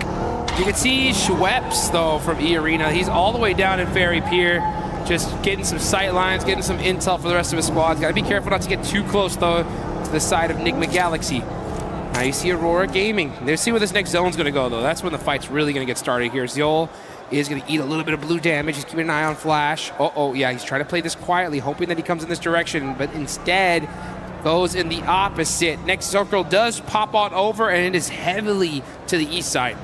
I mean, this is good for Nongshim Red Force, right? On their position. We were talking about that before. The fights on the east side will need to conclude. Tianba sending in a might challenge on Orangutan's position, but it's fairly open on those hills. Going to be very difficult to hold. Fortunately, there's not too many full squads around them. Nongshim spot a player from Flash as they try to move in. Aurora taking a chunk out to Tianba. Now looking to overwhelm, but they've lost a player on the roll-up. Orangutan try to hold it down, but will not be able to face the might of Tianba, who are fielding Shallow now on their roster, leaving Milu out, and he is not needing to get him back up. Down to a duo. Eagle trying to get that first aid off. He's going to be able to get that for sure. On over to Ferry Pier. Nigma Galaxy are set up. They're going to have to push into this next zone as well. Circle is closing. This is stage 4. The blue zone really starts to put in its damage here. Let's see what Nigma Galaxy decides to do. It looks like they're going to be most likely prioritizing the shoreline. That's why they're applying so much pressure to the side of Al-Ula. Quick ends up catching. Yeah, that's 4 Thrives with Zypha out. And yeah, looks like Al-Ula are going to be holding this very pure position. We've seen them do this before. S2G were able to bad beat them in that spot using those hovercrafts in a game not too long ago. So let's see if Al-Ula can turn things around. Try and hold that west side. I mean, for 4 Thrives, a little bit of a lost opportunity there. Remember how early they were in Primorsk, Dukes, and they didn't manage to transition fast enough. Both Nigma Galaxy and Nongshim Red Force both got ahead of them in terms of getting to the positions in that area. It's a little bit unfortunate. I'm not super happy about it. And now they find themselves in the middle of a fight that may not go their way with 3 full 4 squads. Sorry, Ulf only have 3 players. So with 3 squads surrounding them. Luckily, they are in the zone, so they aren't super under the impetus to move, but they may want to. Yeah, now we're looking over at E-Arena, the top squad right now. So many points on the board. Nice point gap. Looking to make that and push it even further beyond. Team Vitality looking to make some noise on the north side. Everybody just trying to find their spot in this next circle, because this next zone's most likely going to push north. And if it does, that is wide open field, which S2G have a decent position in. Tianba and Nongshim Red Force are pretty locked down. But these teams on the south side of Ferry Pier, honestly, should already trying to figure out what is the path they're going to take into this next circle. And the only way they're most likely going to get there is through some insane shots. I'm looking at the shaking and moving right now for E-Arena, because now is the time that they need to transition into a pivotal point in this game. For the time being, for the longest time in this game, they've just been on this west side, waiting, playing that edge, assessing the situation, Good but name. now they need to start to move Got him. forwards, and that is not how you want to start it. Salme immediately goes for the flush, and he's gonna go unpunished for the moment. I don't think they've got an answer here. A nade up and into the top floor of the window for TurdyK, doesn't connect. Zest Power hiding somewhere else in the building there. Will not find that fight. So for E-Arena to lose a player here, I mean, that's great news for the teams chasing them. Yep, huge news, and Godlike now knows exactly who they're fighting and the importance of them taking this out. Next zone does go on over, huge zone here for Tianba, and Nongshim Red Force. That very pure heal is just so strong. I kind of like this for Ulf as well. I mean, it may be a struggle to fend off all the teams in Ferry Pier, but once they're there, they have a fairly isolated area. Survive quite deep into this match, but the transition over to the hills can be very, very difficult, especially with two teams lining you up side to side. Vitality gonna have to make a break for it now as they have to roll out from the north edge.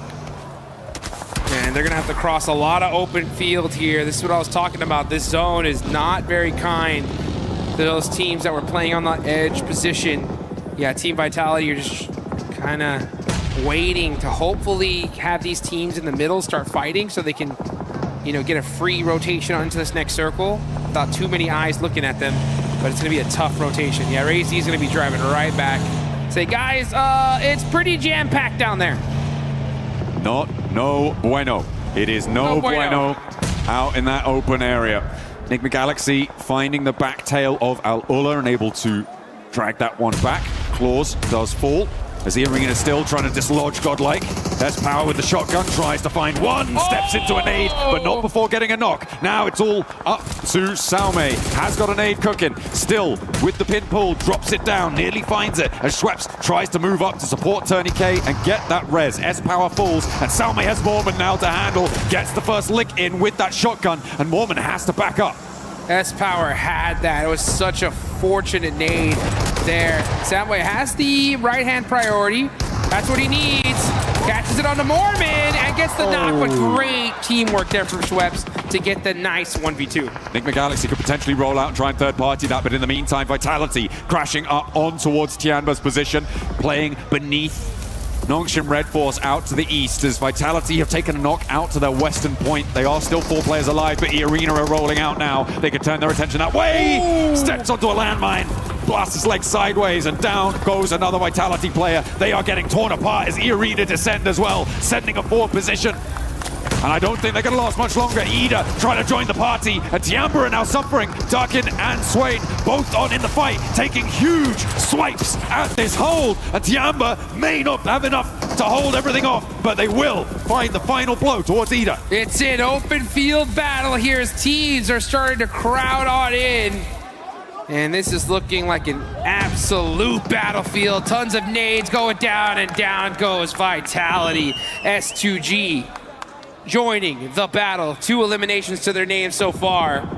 And with that fight, all that commotion happening, it allowed them to be able to get a more solidified position in this circle. Great timing from the side of S2G. E-Arena are like, hey, I don't care about the timing. We're just gonna push up and hit some crazy shots and put everybody on notice. 2 teams crashing onto Tiamba's position was enough of a smokescreen for E-Arena to be able to move up nicely.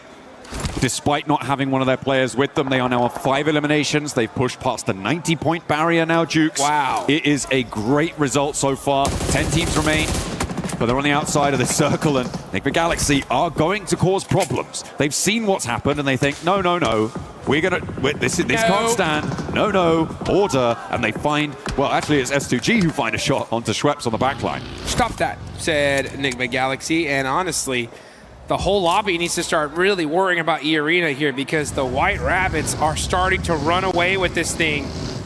Remember, $500,000 for first place, $250,000 for second. That's a big difference here, folks. Now we're gonna see Enigma Galaxy. They got that knock. E-Arena are outside of the circle. Tianba will be gatekeeping, and this is kind of a perfect situation for the lobby. Nongshim Red Force, though, gets super blessed in the zone. They are dead center. It is really their game to take advantage of here. And they're really hoping that E-Arena go down fairly soon because then they can put a massive dent in the gap between these 2 squads. E-Arena, though, currently focused on Tianba and Enigma Galaxy. Enigma Galaxy find another knock, sending it over towards Schweppes, and I don't think this is going to be Resible. Mormon and Turney K now having to keep it together. On top of the 5 elims they found already, and Lost might have an angle on it as well, suppressing that angle, but Mormon goes down, can't hold face against Enigma Galaxy, and no knocks are sent their way either. Mormon gets flushed away, as Schweppes does get back up. Meanwhile, over in Ferry Pier, Aurora, Alola, and Ulf all coming into the fight.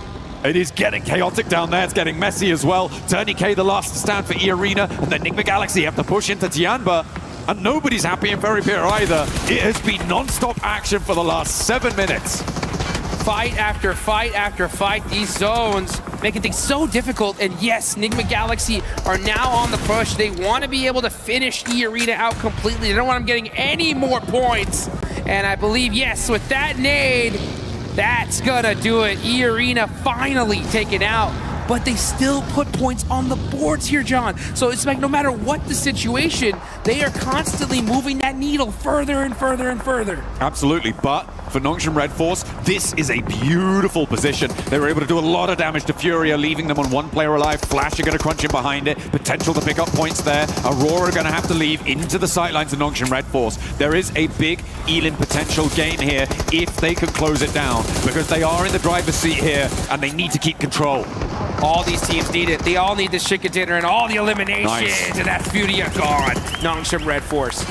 Man, XZY with 5 eliminations all by himself. Gonna have to make a play here. He's got the shotgun, but the suppressive fire from too many angles making things difficult. Nongshim Red Force are still here though, but here's Bose from Team Flash. This nade could be big. Can he thread the needle through the window? No. Oh, so close. Not quite on the first. Has another opportunity. S2G as well. Second Launches chance. another one. Don't think that went. Oh, no way. I didn't think that one went through, but it did. And down goes this Nongshim push. They flexed out from their position, Jukes. It felt like maybe it was the right time to do it, but they underestimated the chaos on the eastern side, and they've let slip the strongest spot in the circle, and they will leave it all up to So Easy. A real big opportunity for them to put a massive jump up on the tables. They can still do very well from this location, but they have really had the juice squeezed out of them. You're so right. I mean, they put some good solid points on the board, but it could have been a whole lot more, that's for sure. Let's see who can take advantage of these missteps. Enigma Galaxy are still here, 4 eliminations. Aurora with 5. Big win here could put them all the way up to 2nd place very, very easily. Tianba right there close as well. Team Flash, yeah, with that last player, Bose, just trying to soak up anything for his team at this point. Next circle does go, and up, and it is going to be down to that southwestern side. Enigma Galaxy barely have a position here, but this is all open field. It's time to hit the deck and hit some shots. Satan getting peppered from both sides. He goes down. He was waiting to take a shot over towards Tianba as well, but S2G take their turn at Tianba, but it's not going to go well for anyone, really. Enigma Galaxy trying to step up, S2G trying to move in, but nobody can find an opening thanks to the suppression from Aurora. Soul-K goes down, and Tianba are holding their nerve, but only 1 player now left standing. QZZ against Kamikaze over the bonnet, tries to find the shots. 3 rounds now left in the back chain before the S12K gets the reload, but it's not enough. Kamikaze keeps S2G in there, and Soul-K may get back to his feet. They don't have a lot of time though, because the zone is moving in. This area is looking like a dang blender. Shots happening all around in every single direction. You gotta find a way out though, as Doc now on the push, looking to shut things down, getting up close and personal, but it's Coops.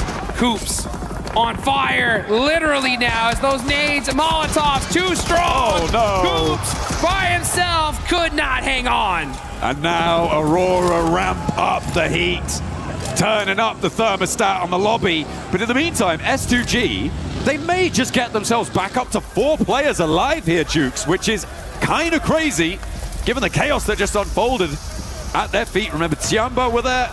They were taken down just about with the assist coming in. And Nongshim Red Force still alive, by the way, with their solo player up and into 3rd place guaranteed. It's a little bit less efficacious than they might like to be, given the position that they held, but they'll take it. Huge game, huge game. Honestly, if So Easy can play this quietly, he can disrupt this pretty big time. But you can see S2G, they get the full reset, and we get to see them bust out the welding gun as well. So they're going to have their vehicle all set up. As far as when it comes to zone control, though, it's all Aurora. They have this entire zone locked down. But the thing was, they had this advantage before against a team of Nongshim Red Force, and they lost that game. This is their chance to make up for it and secure this chicken dinner. S2G on the ferry, but lost, gets spotted. That is Nongshim Red Force's solo, striking out wide. The point gets taken away from him, but diminishes the power of S2G, maybe gives him a little route in, but already Aurora have flexed 2 players out. I think they're going to be able to deal with this, unless a nade lands on Top's head. Launches it forwards as he spotted it. Ooh, nearly, but not quite. Has to march in, making the mad dash, and Top actually not quite connecting. Has another nade to pull. Top trying to trade it off, and Aurora can really sequester themselves into this angle. Doesn't spot the nade, goes boom right next to his ear, but doesn't quite burst the drum. That was a prediction nade, though. He knew that he was going to run up, so he threw it ahead of him and got some really good damage onto So Easy. But he is able to get away for now. Here he goes, though. Here comes some more util from the side of Aurora. They've lost him. They're spending a lot of time focusing on this one player of Nongshim Red Force who is refusing to go down. Drops a nade right in front of them. Top steps up, nearly goes down again. They're having real trouble here, and S2G not really having an impact so far. The zone's starting to close all the way, and So Easy just about holding on. But dear life, as Reaper steps into the fight, the DBS there in hand, not quite enough, and down they go. Now S2G up on the chopping block, looking to try and do something, but that nade is big, and the next one is bigger. Takes a huge chunk out of S2G, and Sulke trying to stay alive desperately, but he crawls onto the nade, and it blasts his belly open. Aurora swing out from Ferry Pier and find a chicken dinner. And it's about time. Aurora clutching it up. They wanted that chicken dinner earlier, weren't able to get it. But in this one, they get that secure. So Aurora showing some serious consistency when it comes to Erangel here in day number 2. We still got 1 more left to go, and they are looking strong. Absolutely. Great stuff. It's exactly what you want to see. It's been said of Aurora before, right, that they're a team that needs to ramp up in pace. They do need a little bit of time to get into gear, and maybe that's what we're seeing here, right? Maybe they are going to be able to find that ramp up over the next, well, the rest of the matches today and in the games tomorrow. Yeah, and it's going to be right on time, too, because E-Arena have been extremely consistent today. Even when they went out now, they still put up 5 points on the board. So they're the biggest threat in this lobby here. Because remember, folks, at the end of these next 3 matches, that smash point threshold is going to be set tomorrow.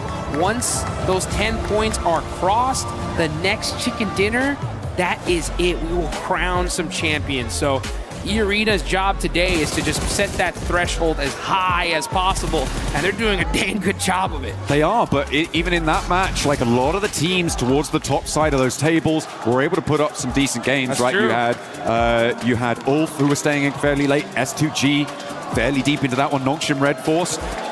Maybe could have got a little bit deeper if they hadn't gone for that push-up, but still getting into 3rd place into that match was really, really great for them.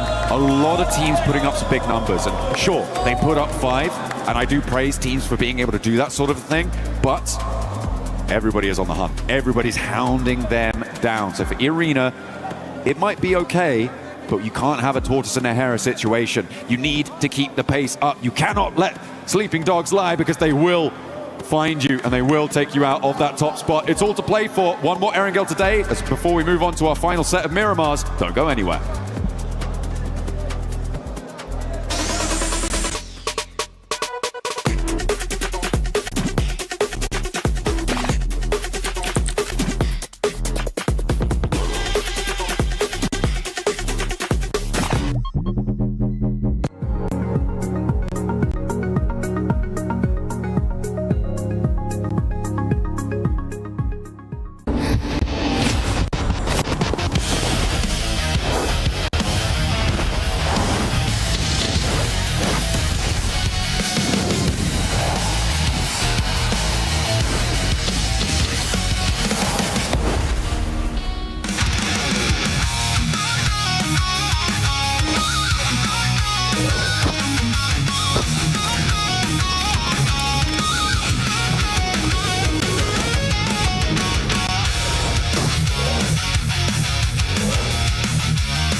time to introduce our team. Obviously, I'm here to support Godlike Esports. This is one region that was, never considered to be very aggressive in general. But with Godlike Esports, the thinking has changed, and these guys have shown the character. Watching them perform on the biggest stage, I think it's a pride, a moment of pride and honor for us. The team is like a very celebrated team in India. Like, it has a huge fan base, amazing lineups, amazing achievements. Godlike got that nice nade off the top side from Adamino. It'll be a great start for Godlike. Dukes get some early energy into today's games. Oh boy! Wow, throwing that nade up the stairs, catching him off. That's Necessari's holding those angles. He's doing those tight peaks. He's been throwing heat-seeking missiles all game long and opening the fight for his team. A full 4v4. S2G tried to catch a couple of their players off guard. You can't stop S-Power, and you cannot silence Godlike in this moment. Adamino for the closing play as Godlike take this chicken dinner with ease! The most memorable event has to be the map of Rondo, where Godlike came up with 30 points. As everyone, used to call our region as not so aggressive or passive, and a lot of things like that. But again, Godlike Esports proved with their firepower and with their composure that we do have that firepower. We can also go for, big games.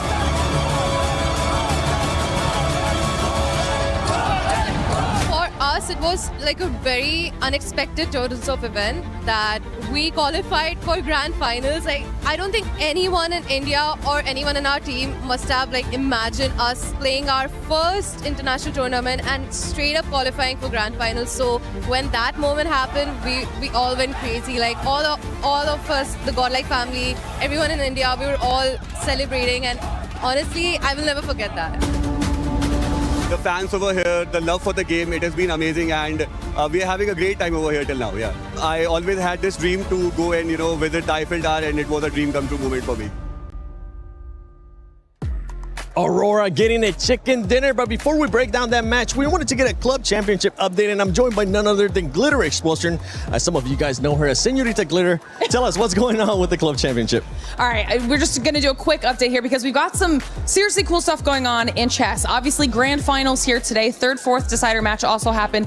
That was between two Falcons players for third and fourth place, so it didn't matter who won. They were getting those third place points regardless, but now the finals are going on between Magnus Carlsen and Dennis Lazovic, which means AGAL have guaranteed themselves second place bare minimum. Liquid could get the win if Magnus is able to do it, but either way, that keeps AGL at the top of our leaderboard by 500 points. Now, it looks big right now, but over at the STC Arena, Falcons are still in the discussion there. In quarterfinals, they will be facing off against Twisted Minds later on today, and if they're able to win, that's going to be another chunk of points in the favor of Falcons. So it'll be interesting to see how it plays out. It will be interesting, especially because Aurora just got a win here. They want to be in the top A because they want to get those points as well. Before I let you go, any team that has surprised you today?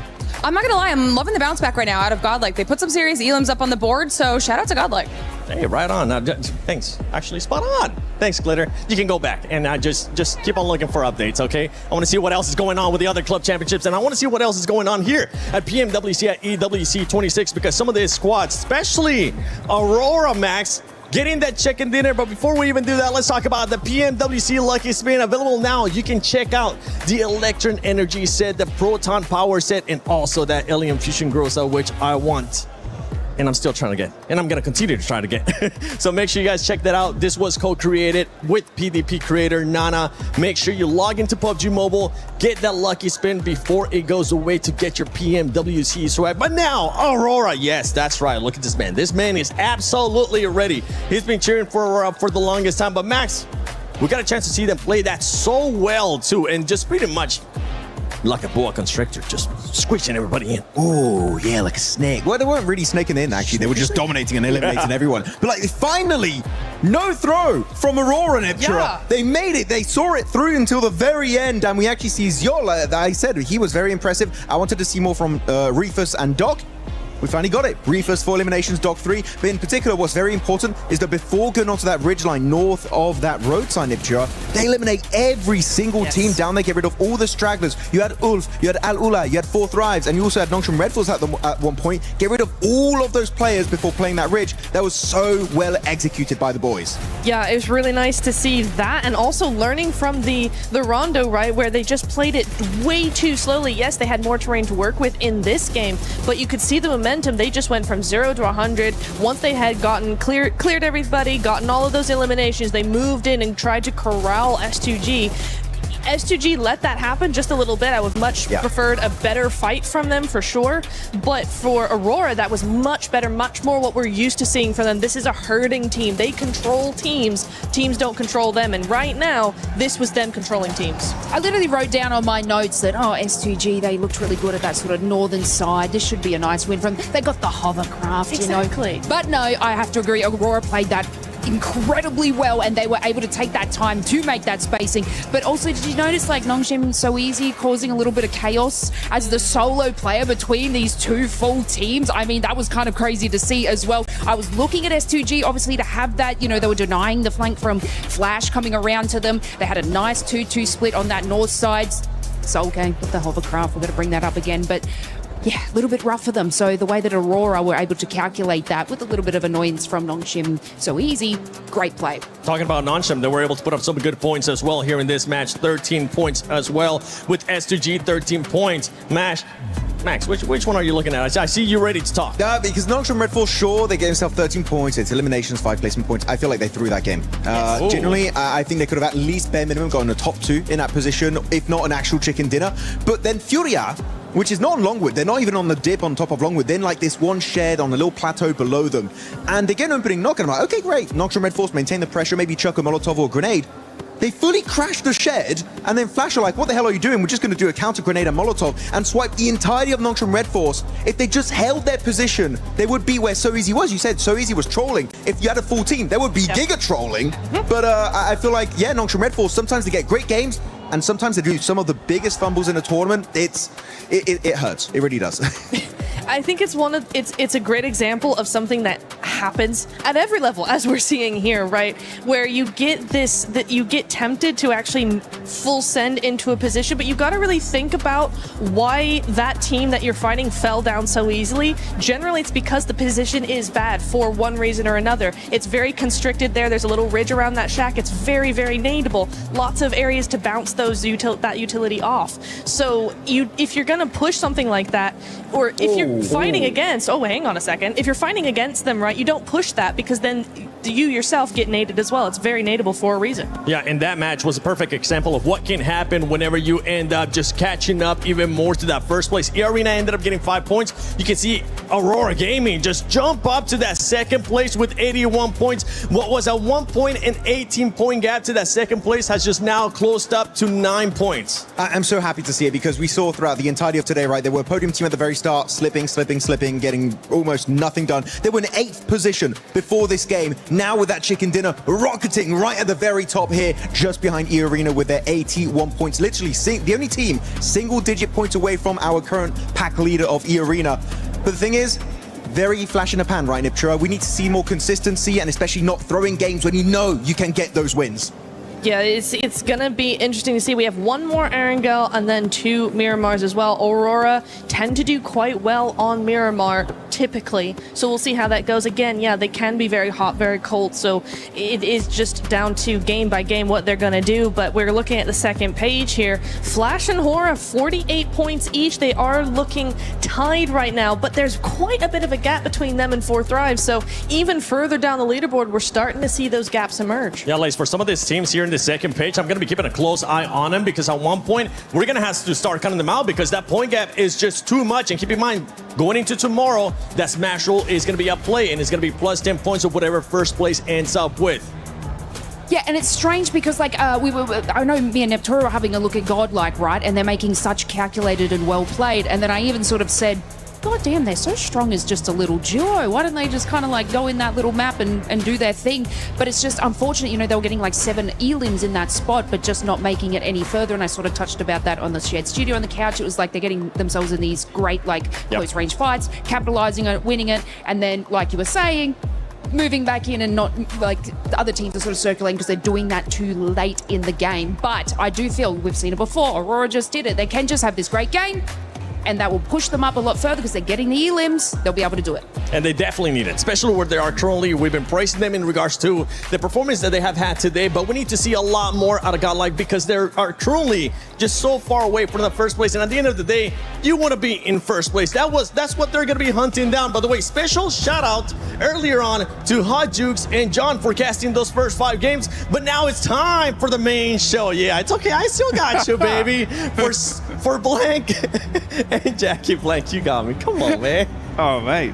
All right, that's one hell of a setup. Thank you, Seven. We appreciate it. Some great points being raised there. Indeed. There's some good breakdown. Got all the fans, of course, enjoying themselves. Saw it over there. They had the I Love Max Man sign. We don't have one of those, unfortunately. We've got love for snacks right now, which is cool. We've also got OG and Godlike behind, which is always good to see too. The support is unreal inside the arena at the moment, as per usual. It has been awesome all the way throughout the tournament, but we do have a lot of people with us this time.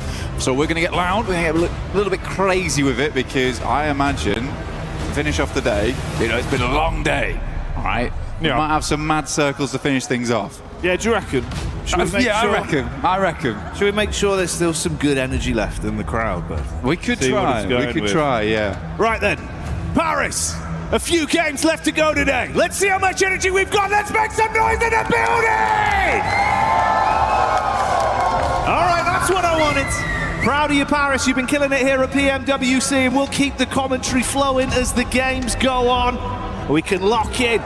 As we start to get towards the end of the day, it's been enticing, Blank. Some good quality PUBG Mobile coming out, but I'm excited to see if there's any more twists in the narrative.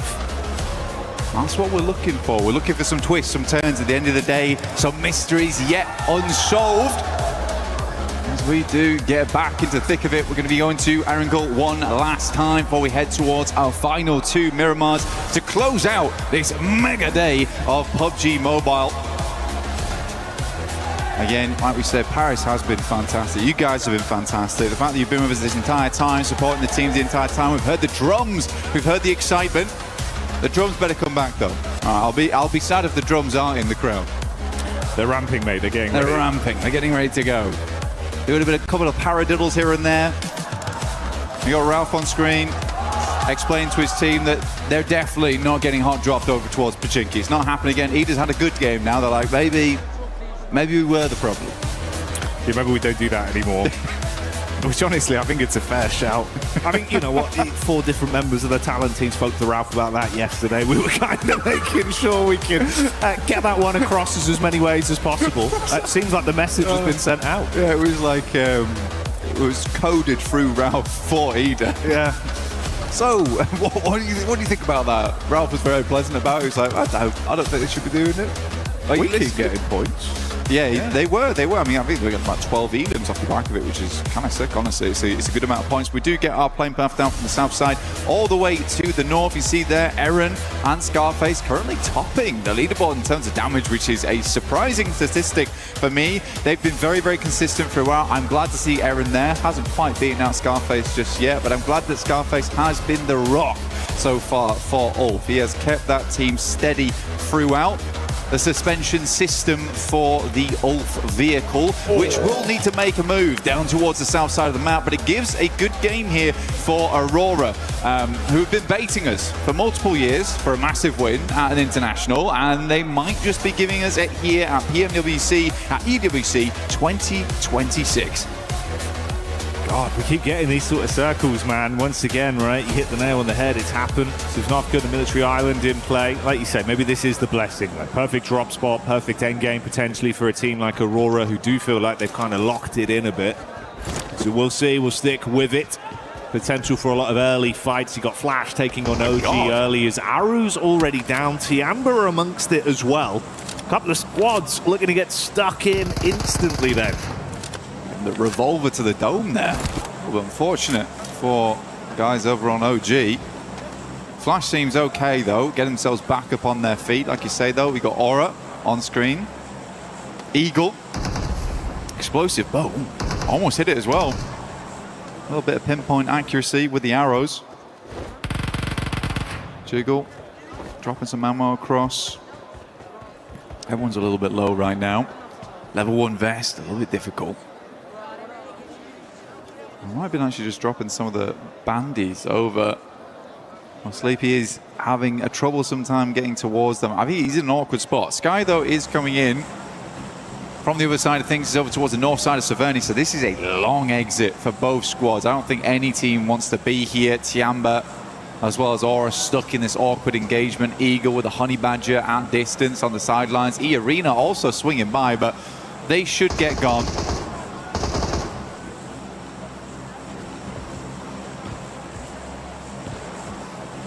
Very much an early stalemate that no one really wants to overly commit to. With that first domino to fall, it's going to be a nightmare. You want to get out of this very cleanly as well. Losing one or at worst 2 players, even if you do take down the other squad and get a full 4 points from it, this is going to be a major detriment to your run with how few games we have left today. Yeah. Well, I think the big thing, though, for this in particular is the plane path from the south side up towards the north. And because we had this big southern circle that is pretty much committed to Sosnovka. This is not going anywhere else. Yeah. It meant that a lot of teams dropped out early on the plane path to get looted up early. So you do have the likes of S2G, Aurora, Four Thrives, Ida, Alula, as well as Nongshim Red Force already in Sosnovka. This place is getting very busy very quickly. Tiamba moves up, but Horror's already getting themselves into a vehicle. Uzi in play, tries to get the damage across. There will be a shot from Shallow, though. Really good soft there with the QBZ. Get some damage in. Jiggle. Line and wait. Could be a dangerous trap in play. QZZ trying to get around the side. Eagle will just run down Sleepy. They don't know. They do not know. He is hidden. Blending in to the rust. Man, how has he got away with this for so long? He's just there, down on the deck. No one knows about Jiggle. Come on. Come on. Pistol. Come on. The sidearm. There's... Are you blind? He's a master of camouflage. That's insane. Wow, they actually leave. They actually go. That's wild. We're playing some kind of game where you go in as a small white man and you have to be painted against things. And he's done exactly that. Unbelievable. I can't believe he's become the chameleon in that situation. That's wild. But well played to him. Yeah, mega mechanics there. Hoping that goes as mechanics. Artistry. He's prone. That's a lovely prone. That Never seen anything like it. A beautiful prone on him. Got away with that one. Liberties. Yeah. Absolute liberties. Oh, dear me. PUBG Mobile Chameleon. Right here, right now at PMWC. If you want to get yourself some skins to allow you to blend in, well, this is not the one for you because the Uzumaki Naruto event is now on with the Naruto character set as well as the Ninetales Fury Org. S-Power bringing a lot of fury to the lobby at the moment as well. Talking to Max earlier, he was saying that S-Power right now probably the only player at a massively global level. And I would agree with him. I think he is on the likes of, you know, your Mormons, your Errands. He's looking insane. Yeah, for S-Power doing great work for the rest of his team. I think Godlike has really shown that they absolutely can take it to task with some of the best squads in the world, which is cool to see. Satan here from Nigma Galaxy. Another team that's doing really well too. I genuinely think, and I said at the start of the day, is that I've not always been the biggest fan of Nigma Galaxy and some of the pushes, some of the rotates they make. I think they have a lot of potential in them. This tournament, though, has been, you know, it's been off the walls, just like this, because this is wild. It's just ridiculous how close he came when he drove past him twice. He's twitching as well. Yeah, I know. Not even fully stationary. Look at him. He's got a slight shifty look about him. He's put the laser pointer down to the ground. He's like, oh. Nightmare. They're going to see that. Put that away. Well, hey-ho, that one worked out. Didn't expect it, but master of camouflage He there. even try to give himself away. I mean, the laser pointer, really. That sent me. That's good. Ah, that's a belly of laughs right there. A lot of teams now getting in position though. Furia looking to cross. Haven't had a really bad day today, honestly. I think genuinely Furia has been looking better and better as the tournament does go on. More shades of the past from them, PMMI, where they look very, very strong there. And they're bringing it back. I think that they just had to slow down their gameplay a little bit because their end games aren't nice. That's where they typically thrive. But now they're coming up against Alula, the Claws versus the Panthers here.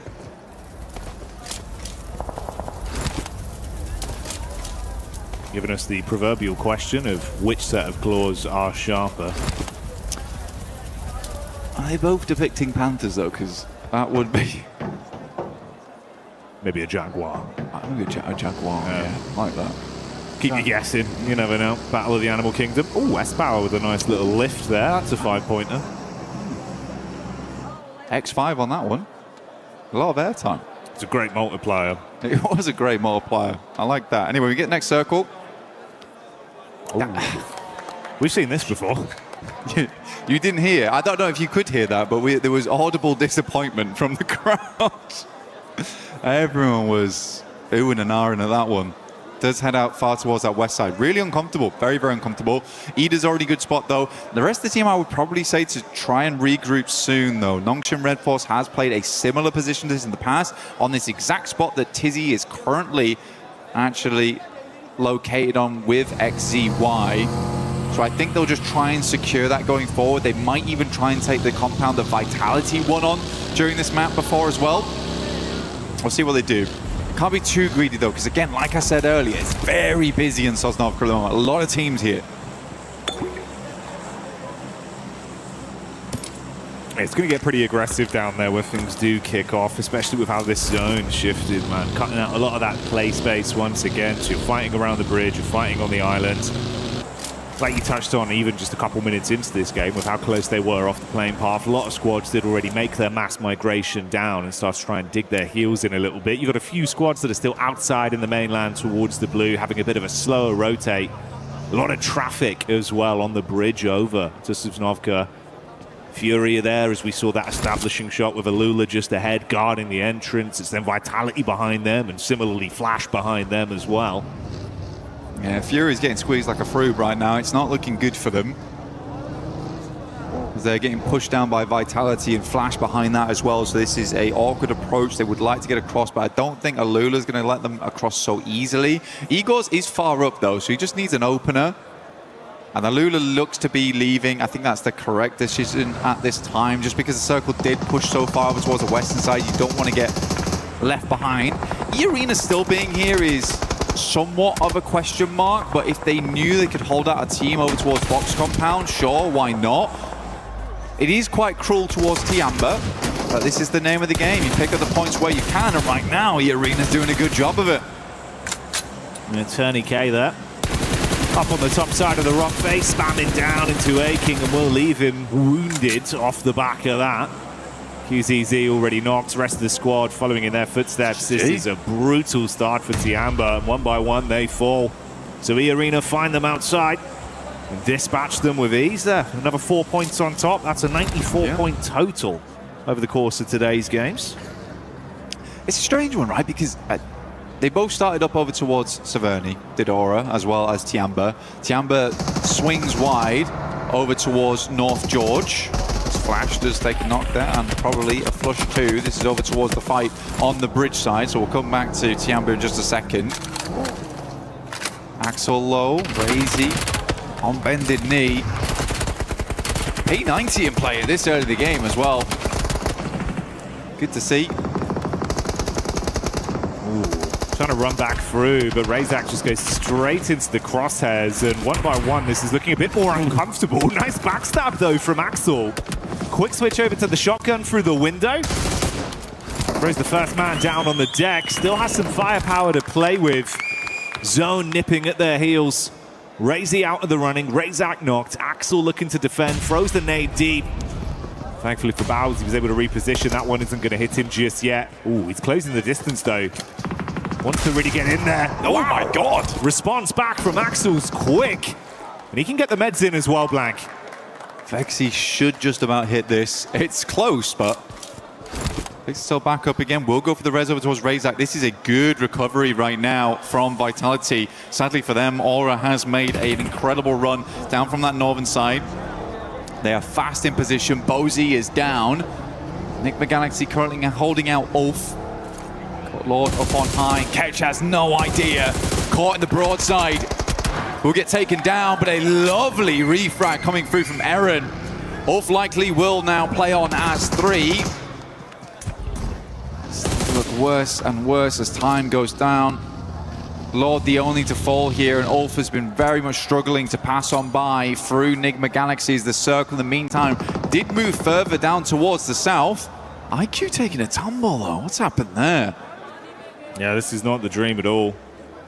Ooh, Lord's actually trying to dismount towards the top side, so if maybe they do win out on this fight, somehow they can grab him back up. Oh, good read onto Scarface. Ralph ready for the encounter. Bullets being peppered. He gets him so dangerously low, but he's still standing.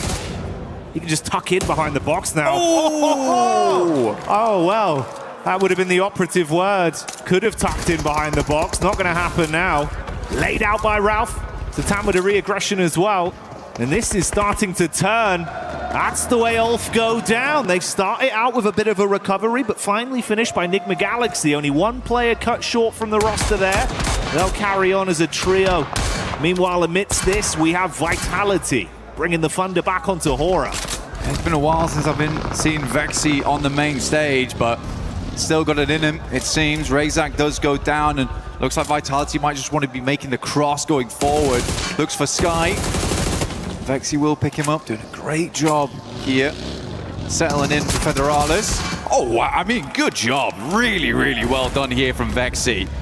I mean, multiple times keeping the team awake and in play, even versus Flash earlier on. Fantastic stuff. Yeah, big step up. Brilliant individual moments there. Zone crunching in a little bit as well. Ooh, Vitality suffering casualties, it seems, with the Elim feed lighting up. That's Flash that are trying to defend the entryway over the bridge. Another headshot from Tops has shut down Vexy after the good form we saw from him, and Axel has fallen due to the damage sustained. The zone eliminates him, and Vitality finally buckle. Yeah, it's just, there wasn't a lot of boat rotates from a lot of these teams on that north side. Spent a long, long time looting up. I don't think they were quite prepared for how southern this circle was going to end up going and how quickly space was going to be taken out of play. But we are in a really awkward arena of the map as we head down towards the southwest side. There's a couple of compounds around here, a lot of open space going forward. Ralph moves up to the plate here. Tony K goes down first. Good shots from him. Will finally fall there to a sideline. But Mormon just cannot hold on. In comes Godlike. They don't care. They're going straight past. We hear the godlike theme music start playing. They want to cash this one in as they drive past, steal Elims where possible, but focus on the bigger picture, getting into the zone and starting to advance into an actual controllable position on this one. Coop's going right back towards them. They're going to pass each other. Okay. Like a friendly handshake there. Felt like I was in Interstellar for a second. Yeah, Coop's looking further to pick up his teammates, but actually went back for some more. Satan, I think, is back up again. Not sure about Ralph. I think Ralph did fall down, but this has been a really good game from Ralph. I think he's not, I don't want to say rare, but he's been making some good flex outs this game. Sometimes his flex out can feel a little bit questionable. This time I was super happy with him, blasting the toe caps off of Scarface as well, who was really incredible to see. Just gave it one more bullet, and that was enough. Hazaifa up on top. Godlike tried to send it. Got further and further in, but Hazaifa laying down the law. It's a great peak. Might actually be able to double down, and he certainly will. Godlike eating the bullets from the elevated peak there of 4 thrives as Hazaifa starts to bring the heat to the battleground. Enigma Galaxy got back in towards the zone. This is their POV now. They actually run into Ida of all teams once more. Coop's going to be hit by the shotty. The pump takes him down. And that's the way that one goes, unraveling them. Ida eliminated. We saw Flash falling amidst all this. But Aurora getting eyes on it from so close. They were able to steal a couple points away. Put Enigma Galaxy back down in the dirt.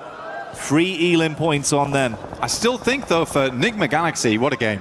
What a game, honestly. It was a real tough scenario they went through. They end the match on 10 Elims. I think that's a good profit. I think you come away with this one thinking to yourself, we went through hell and back just to get towards this location of the map, and we still came away with 11 points total. So very, very well done. Because we do only have 6 teams left at the 17-minute mark. This is the quickest we've seen the lobby cold before off the back of a really horrendous circle.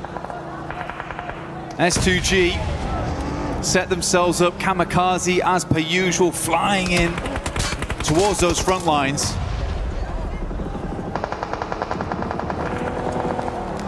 S2G just cleaning house on Alula. They've gone down pretty swiftly. Ooh, Furia might actually get a bit of a read on this, though, with the forward scout we've got from Ayala in the back of the vehicle. So a lot of sightlines being opened up between our squads. Aurora still got space to play with. In the grand scheme of things, it's been a little bit quieter on the Elim front for Nonshin, but they're still in the running of the conversation. They've had some good consistent finishes today. It's felt like it's all been coming together communication-wise when they get a good angle to play off in these games. Well, Hyunbin's basically the crowbar of South Korea right now. He's been cracking these lobbies open. He has been cracking the lobbies open. It's good to see. And I think the rest of the team rallies around that. So easy. He's been very, very nice on those long sight lines. We've got to come up against Aurora, though.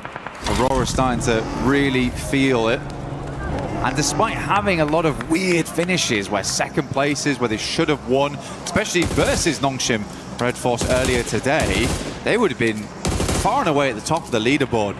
Some moments where Aurora just can't quite finish the job. Even then, the consistency has been good. So it's an impressive showing from them. But we have that rivalry back up to bat once again here between Nongshim Red Force and Aurora. But shots coming from the sidelines does make things awkward. Oh, nade right over the top. That's Doc that looks to hit them heavy. And if Doc's fired up, mate, Aurora might keep the pace on pretty swift on this one. Furia just off in the distance, haven't overcommitted to anything just yet. Hyunbin still up and kicking. They got height on it. Just can't really afford to overextend too far. Get caught sleeping. This could be a big unraveling for that side. Tizzy's got to bandage himself back up to stay pretty in the situation he's been left in. Aurora are aware of that angle from Furia, at least. 3 smokes for Tizzy being the difference between a raw face from Refus potentially coming their way. I think the problem right now is absolutely that angle you're talking about between Furia over towards Aurora. You've got Top off in the distance there, currently holding on alongside with Zhol. They look to make the move out, but Furia had that angle on. One player very low in the back of the vehicle. I believe that is Zhol at the moment. Can't quite find the next shots, and Ayala is playing it very safe. The angle over towards this way, but Tizzy with nasty nade goes straight through the side mirror window. Oh. Response back over, they dash some nades of their own on target, but it's actually a response from 4 Fribes. Pulling up to the party, looking to third party on this one. Aurora trying to withstand. Nonshin going down as the last man, and So Easy will collapse from it. Doc already piecing out. Oh, mate, that's the rotate straight into the camp of Furia. That is very on point for Doc. He's got that Doc in him. Yeah, that's the brand right there. Moved instantly over towards Furia, held that angle, made them feel a little bit afraid, right? S2G still got Kamikaze swinging, layering in the vehicles. Circle moves over towards Kamikaze. You can hear Turkish fans for S2G a little bit loud themselves. Hamzi finds a shot over towards Hazaifa. That's on the roadside, and a horrible time for it to happen. But it's all popping off now. Refus up first, nade in hand, looking over towards Ayala, very low. Chief pulled the pin, but a little late. Solke runs through the both of them. Oh, mate, the car's done enough just with the bonnet. He's dived out with the shotgun in his hand, vehicle burning behind him. Squad mates falling around as the shots are being spammed. Quick turn, finds that one, throws Furia out of the running. This is the best Solke's looked in quite a while, actually.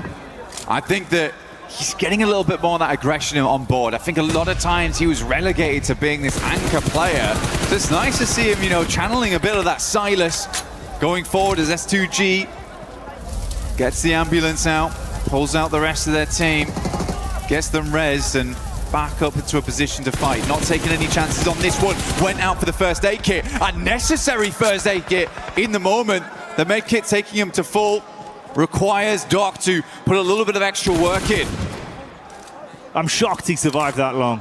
Reefus had the peak up at first, left him sweating bullets, like you say. The clutch heal barely buying him enough time to stay along for a few extra seconds. Now knocked behind the vehicle. It's a bold maneuver from Solkay, but does drag him from the rest of the team. Likely leaving S2G as a 3-man, but they have the compound central. See where the next circle heads over towards. They can play off the back of that, but it's going to be Aurora.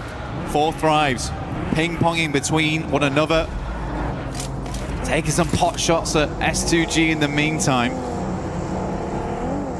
Hard confirm with the nades thrown over, so much so that Doc nearly went down from the danger close of his team. Luckily does have the meds to fix himself with no one nearby to convert from the lower HP he had. But you're spot on, mate. We heard the excitement from the fans. You can see why. S2G, they were playing with some confidence and aggression. Previously, it's been Kamikaze that reps himself in those situations. This time around, he plays close to the squad. They control the compound, but you're going to be pushed from 2 sides. Difficulty with this compound as well. There's a lot of space to control here. There's a lot of space to control. There's some flat walls to work off the back of.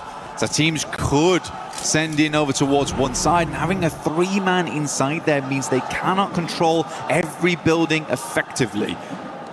So these 2 on the side here, this is over towards the eastern edge. Sat on Aurora's angle. Possibility to move in. Oh, S2G's just got to be very quick with this, but you know as soon as someone makes a move for that compound, the other team is going to fly on in. They're likely just going to wait this out until the circle confirms this is a definite compound finish.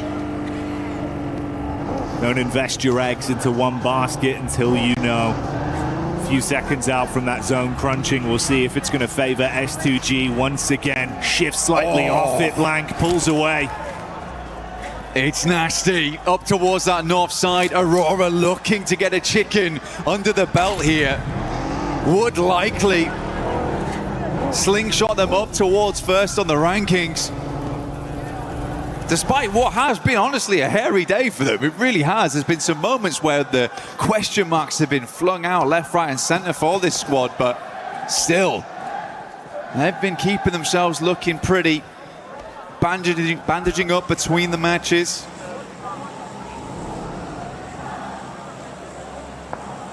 Blessing of it as well with his own shifting. That crate that came in, you can see that Top & Co were able to push over, get an early duo onto that, grab some extra bits and bobs to armor themselves what could be quite an intense final fight once they now get attention from 4 Thrives and S2G. They've got a full 4-man squad, similar, 4 Thrives, and they're going to jump in the vehicle, start to advance on this. Oh, that's not what you want. Reefus with a snapshot, Falak falls instantly. He's got some cover to play off here as well, Blank. T24, he's just out.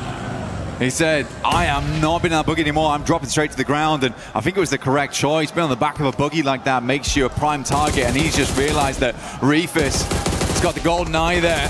Quick shots, pinpoint as well as IQ desperately tries to swing around the side. This is a mad dash and one that will not work out in the face of Aurora. More points added and S2G can do nothing but look on. They actually get themselves into vehicles. They're going to swing round. They have to take the moment here into their own hands. Last game, Aurora, they were able to do some good work versus them. Now looking to actually show some aggression. Reefus goes down first. Good engage, but how long can they hold on? Kamikaze in the back wants to arc the nade over, has the SMG to play with, one thrown right back towards him. Doc putting them down with the DBS. Panic stations for Aurora as everything is being thrown at them. Doc takes a heavy hit, but he's still standing. S2G down to 2. Hamzy G on the north side. Kamikaze lighting them up. T24 still off in the distance, dealing with Top here, and Kamikaze takes nade after nade. This bounces, but should go a little bit long here, keeping Kamikaze as a half HP count. Oh, T24 as well in the midst of all this. That's the off angle you touched on there. Able to strike from the side. Kamikaze replies with one of his own, and these two teams are coming together to make it uncomfortable for Aurora. Doc with a nade, trying to cook that one. Meanwhile, they respond back onto 4 Thrives as they throw that in. T24 behind the tree. Doc now worried. Split the difference between 2 players here. Not easy to regroup. Another nade in the hand of T24. Sent it across. Doc is down. The other might fall to the nade from across the way, but seems like he lived it. S2G playing the game of their lives right now. S2G, such a quick swing, Jackie, as well. Love to see it. This is huge from them. Complete different play style. The confidence out in full force. Right time, right place, and the back door has worked out well. Top trapped, T24. Spamming so close to him. He knows he's exposed. And this duo from S2G looking to take this one with force, but they still play it smart. Makes the run across right now, trying to deny sight lines. Aurora, Top will at least find it, but the shots are coming through. Kamikaze once again sends straight center. It starts to work out. Nate gets close, the lovely bouncer on it, but won't go quite far enough. Back behind the loot crate. A little bit of cover to work with, but S2G, they've got 2 angles. Top is going to have to play out of his mind to make this one work here. 1 first aid kit ready to go. Hamzy G looks to send an arc over the top here to finish off the game. Goes wide to the side. He's really trying to run the risk on this one. He peeks Good over shot. the top of the crate, using the smoke to block the angle from Hamzy G so he can take an isolated fight. He's reading it as well. This 1v2, like you say, it's got to be impeccable from him. He cannot afford to miss a single shot. The reactions are going to be there. Kamikaze on the road. Slight height advantage. Throws in the molly, takes the shot, and that's how he gets it done. Kamikaze cleans up as S2G get it! Last game, S2G. They looked a little bit short there, but this game they go Kamikaze, Crazy for the finish. What a game, not lazy whatsoever with a quick swing out to the side. You gotta love it, you gotta believe it. S2G is here to play. We thought it was Aurora about to blot out the sun and cast the shadow, illuminate the stage, but no, it's S2G that once again prove how much of a powerhouse they could be here in France. T24 as well, man, the jump out the buggy to sit down on the floor. I couldn't believe that. I mean, he made a quick snap decision. Like, lads, I'm gonna have to live this game out. I'm dropping into the grass, and I'm gonna cause problems. You can feel the energy in the arena as well. We get the replay from that one. Some big individual maneuvers. I love the strategy as well, Blank. S2G here, the way they were able to control the situation, knowing they had to be so proactive, but didn't overstep the mark. And then on the flip side for Aurora, you're playing with dice, gambling on some of these peaks, knowing realistically, it's a risk that you have to take. It's not an easy 1v2. It's actually a very difficult circle, and yes, it pulled away, but they were unsure where they wanted to fight out towards, and maybe they had to full commit over towards 4th Thrives, clear that angle sooner to deal with S2G. But again, for S2G as a 3-man there, they make the only decision they can. It's been something they've been saying all tournament, is we just don't care. We will just push those angles. We will try and get something done in those end games. And it was lovely to see them prove that immediately after that last game where they sort of just laid down over on Arundel. Didn't quite let that game fall into hands. This time around, they leave nothing up to chance. I think that does summarize the playstyle realistically. This point in the competition, after so many play days, so close towards the real big picture. That prize pool looming over you, you can't afford to have any doubts in your mind. Leave it to another team and your dream could be snatched away. Whereas for S2G, they've been rising to the occasion, and that oomph, that killer instinct, that's what's giving them these leg ups. Absolutely, and in the end, for S2G, this isn't even their best map, man. They live it on Miramar. This is where they usually thrive. So to have some good moments here over on Erangel is lovely to see. Again, a couple of our teams really making their mark right now. 4th Thrive still playing really well. Honestly, for them, I think even that early game where we saw Hazaifa playing the big Lion's Rock, where he could just have that oversight, knew exactly what they had to do. as teams flowed in, just deny them. But we do have Kalaris over on the stage for a little hit with the players.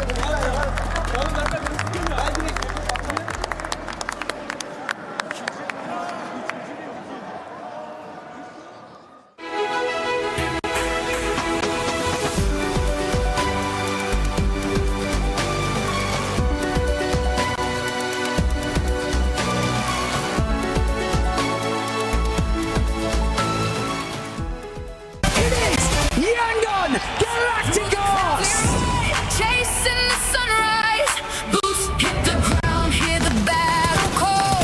Loot up, lock in, we're ready for it all. Every street, every door, searching for a little more. One squad, one dream, nothing's ever what it seems. The circle's closing in, can you feel it on your skin? Heartbeat like the drum, the final fight has come. Fight till you make it, never gonna break it. Stand your ground and take it, right into the fire. Fight till you make it, every move can change it. Higher and higher, we're reaching for the winner, winner, chicken dinner. Fight till you make it, fight till you make it. Kalaris here, reporter for PUBG Mobile here at PMWC, and a major problem has occurred. It seems we've let one of our commentators out in the wild here, and we've got to actually wrangle him and get him back in. So it looks like maybe a little bit of movement's going on here, actually. I don't know if they're actually going to be able to capture him. This is the problem with commentators. A lot of the times, they just go wild. They somehow get it. He's on the move. He's on the move. Okay, no, we've actually got to be able to try and find him as quickly as possible here. He seems to be hiding. I'm not exactly sure if we're going to be able to capture him. This specimen, in fact, actually has a microphone already. You can see he's dangerous. He's very dangerous. He has a microphone already. That means he's actually ripe for the commentator desk already. They might be able to actually capture him here. They've caught him cornered a little bit. I don't think he's very interested in it, but he might take to it. Let's see if we can place down some bait or something like that. Some bait actually might be able to work. Usually chicken dinners are the prime meal of a commentator here for PUBG Mobile. Will they be able to make it happen? This is a tense moment. John Allen?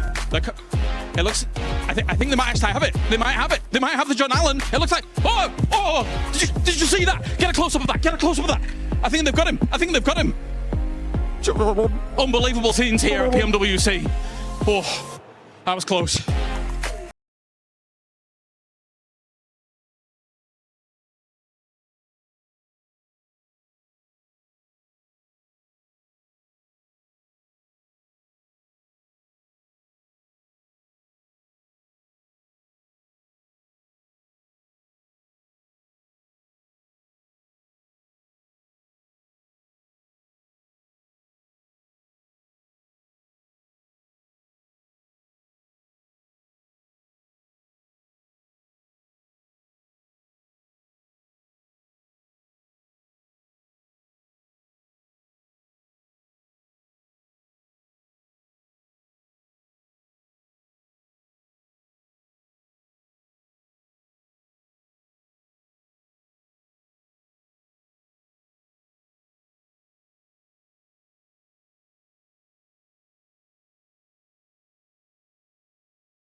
Hi, Kalaris here at PMWC, down on the stage to talk to Nongshim Red Force. Hyunbin here to talk about some of the games from today. First questions first.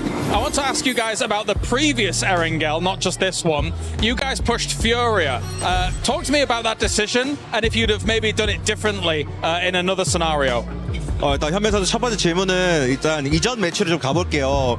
사실 그전 에란겔에서 유리한 고지를 좀 먹고 있었는데 아래에 있던 퓨리아를 이제 잡으려다가 좀 판이 좀 아쉽게 돌아갔거든요. 그래서 퓨리아 때 좀 어떤 콜이 나왔는지, 퓨리아를 밀러갈 때 어떤 콜이 나왔는지, 그리고 만약에 그 판을 좀 다시 하게 된다면 좀 어떤 콜을 내렸을지 좀 그걸 묻고 싶네요.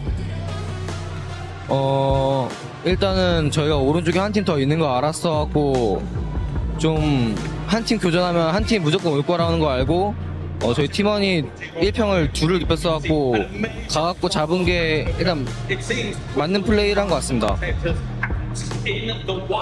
Yeah, I mean, we already knew like if we're going to push Furia, then the other party would come. So we tried to push it as fast as possible. But I think if I think we'll end up in retrospect, I think we should have just let him just use that 1 feet place, and then just we can hold on to our spaces and would much use it wiser.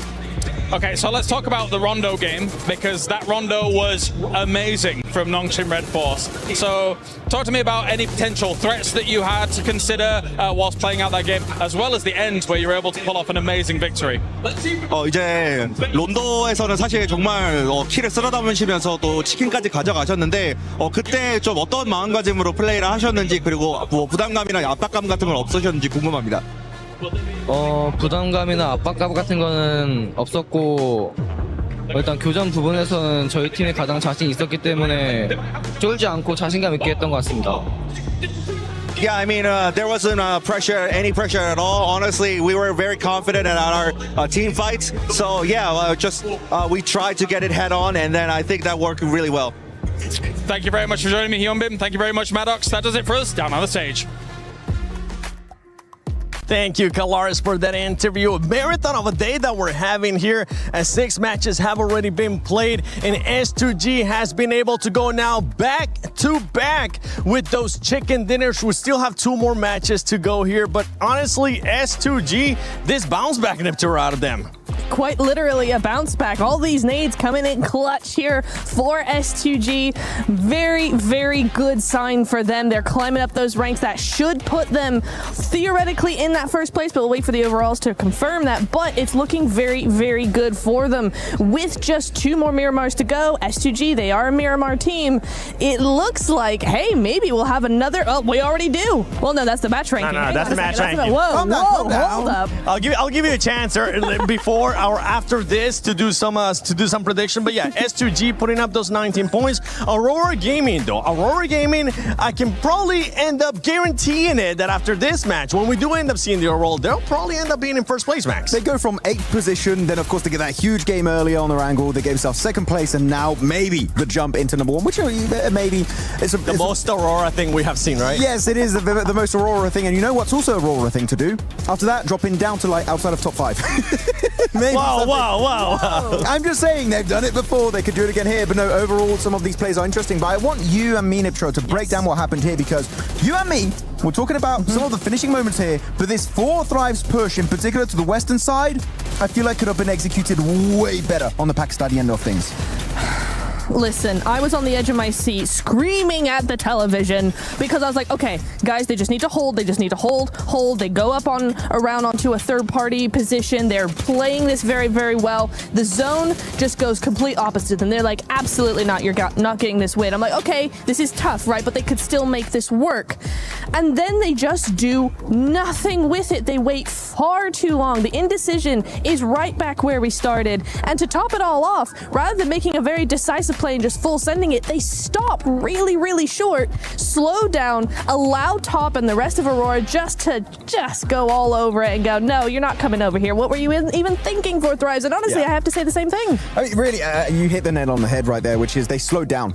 and that was the big mistake. At that point, just capitalize, commit. Even if you get eliminated, I'll respect you a lot more for at least trying to go the entire way, because if you do so, you get rid on the western side, I think it was Doc and possibly Top at that point, which you get rid of those two players. Guess what? You got a decent dip to work around. It's still not sure you're going to get the chicken dinner, but at least you have that opportunity to go the entire way and actually get yourself that chicken dinner. So 4 thrives, still good points on the board, but they could have gone in a bit more in this match. Yeah, they could have gotten a little bit more. And once again, that indecision, you guys highlighted it too. I just want to back you up with it because that's been the biggest question mark for this team for 4 thrives. We've seen good performances out of them so far. And you know what? Let's take a look at it again, because you can see right there when the air is stopping, that's when they question themselves in the tour. And we were all hoping that they would just fully send it. And you know what's crazy is T24 actually got a solid finish. He tried his best from that position. If they had just gone a little bit further, kept 2, maybe 3 players up in that position, Top would have had a real run for his money. As it was, T24 was making it very hard for Top to even survive as far as he did. So, yeah, I think it's such a wasted opportunity from them just by slowing down the middle of the field like that. It's far too open, and Aurora of all teams is going to be all over that. It's still a team that feels like they're getting their bearings, especially here in day 2. We've seen a great performance, though, and a great switch, too, from 4 thrives. From what we saw yesterday to what we're seeing now, more players are performing. It's not just Falak. Now we have also seen IQ earlier in the day as well. I want to see some of the other players being able to stand up as Aurora Gaming jumps up to that first place. E-Arena goes down to that second. And what happens when you go back-to-back chicken dinners? That's right. You jump up that leaderboard and you end up in 3rd place. We're seeing what they did in their group stage. Literally the same thing, right? Just coming back is just Ida staying at the bottom. But otherwise, S2G are making it happen for themselves. 11-8. E-Arena still getting a few points pretty consistently throughout the day, but when you get bangers like that from Aurora Gaming, oh my goodness, they are looking fantastic with the eliminations in particular that we saw earlier today, right, Niptura? Placement points were fine, but the eliminations, they were a little bit lackluster in some of those matches. Man, they're putting up big number after big number after absolutely big number. Big number. Yeah. It's the momentum that we saw yesterday from that one Erangel game, right, with the 2 hovercrafts. S2G just bullying the lobby with those. No hovercrafts today in the same fashion, but still managing to get that chicken dinner back to back. That's going to be looking very good for them there. One thing's actually scary right now, and I'm starting to realize it. I know we kind of joke about Aurora, the inconsistencies that we have seen out of this team, but for this team, one thing that has been consistent for them is their placement. At one point, we were kind of critiquing where those elims are going to be coming in. Their placement points have been there. The eliminations now are starting to get picked up here in the second day as well, and this team is looking like a team that wants to become a champion. They're like 4 placement points away. S2G, they got 3 wins, by the way, which is an insane ratio to have. So definitely Aurora only has 1. Exactly. They do only have 1 chicken dinner, so that's some very consistent stuff on board. That I'm looking at a team that it's kind of the opposite from Aurora, which is Ulf, right? They had a massive rise. They got that chicken dinner with a 4-man finish on Erangel, and after that, their second place, falling down very slowly now in the middle pack. But though we on the second page, big upset. Santiamba just not able to maintain that top position 7, which is heartbreaking for this team. Tiamba was one of those biggest question marks for us, especially because of the way that they ended up performing yesterday. We saw Milu being able to pop off. Today is not the same performance out of their squad. We knew that they have the fragging power, but those placement points were just non-existent, and right now, nothing's going their way. Nothing is going their way. I mean, you're seeing them there with 9th place there, 63 total points, 14 placement points. I thought you were going to go with that catwalk again. This will be the perfect time. Not this time, maybe later. But yeah, no, the only thing we can hope to see is that they come back tomorrow stronger, fighting, able to do what we know they can do. I mean, they go into teams and crush them in seconds. I mean, it's easy for them, but just not today. It's just all over the place. Yeah. Tomorrow's a new day. It is. I mean, I'm looking at a team in particular on the second page that I've been a little bit disappointed by is Vitality. After their opening day in the group stage, I was like, yeah, Vitality, we're looking so good, so much domination, everyone looking so good. They even swapped out Federalis, right, for Vexy, which I was like, that was quite an interesting decision to make. But man, oh man, that was really just a flash in the pan. They had that one insane day, and this, of course, it's hard to replicate, but they're not even getting close to that initial performance on that opening day of their group. I would love to see a comeback from my boys Razy Razak, but so far it's been a bit of a non-performance in the finals. Another team along those lines as well is Team Flash. Team Flash has currently been non-existent for this squad. In the last game, though, I do want to highlight something for one team that was able to perform well, that was able to put up those points, and it was none other than Enigma Galaxy. If I'm not mistaken, Enigma Galaxy ended up with 10 eliminations, and that's good because that's a squad that has been consistent now 2 days in a row. It is, yeah. They had a really nice 2-2 split on the southwest side of zone that really enabled them to get a lot of those eliminations. And even if they didn't make it further into the zone, further into the game, you know, they're just ticking along. They're making sure that they're consistent with those points, ready for tomorrow for those last few matches where they might just win it all. Well, we have now hit 6 matches, but we still got 2 more matches left. Miramar is going to be coming up. Are these players going to start crumbling, or are they going to start shining, as we have seen some of the other players start shining as well? Let's send it over to 2 men that are definitely shining, none other than Blank and Jackie. Thank you, Seven. That's right, we've had to tone it down slightly because we're blinding the crowd, so don't worry. The spotlight, of course, will be on the incredible plays that are being made by teams much like S2G. Huge show up into that previous game, displaying an unfathomable level of aggression that is really doing wonders for them. But this lobby doesn't get any easier, Blank. We've got a ton of talent here. It's been ramping throughout the whole competition. We're coming close now to the end of day 2 of finals. And this is where I feel like if another squad's going to step up and try and challenge, it'd be right here when we change the scenery and move into Miramar. Heading over towards the dusty desert, and you're right. On this scenery change, teams will need to paint a very different picture on the leaderboards. We're getting closer to setting that boundary for tomorrow for Smash Ruling. Potentially a team's able to pick it up very early tomorrow. But the amount of chicken dinners that S2G's got, I mean, it's very much a possibility for them to make that happen. They've been very consistent so far. Loving how aggro Kamikaze's been too. We get a very, very northern start here over on the northwest side down towards Truck Stop. So a little bit more inaccessible down towards that south side. We're looking at Los Leones, Puerto Paraíso, Impala, Mr. Valle, Chumacera. So more of these positions on that north side need to be taken up, like La Cobreria, even water treatment potentially. Torremada, El Zahar. And see Nongshim Red Force. I always found this drop spot kind of odd when they were choosing them, but Nongshim Red Force has like ruins. They take ruins all the way on the northwest side, and they just play that out. It's so out of the way, but with this plane path, they get out super early and get this trash drop started almost immediately.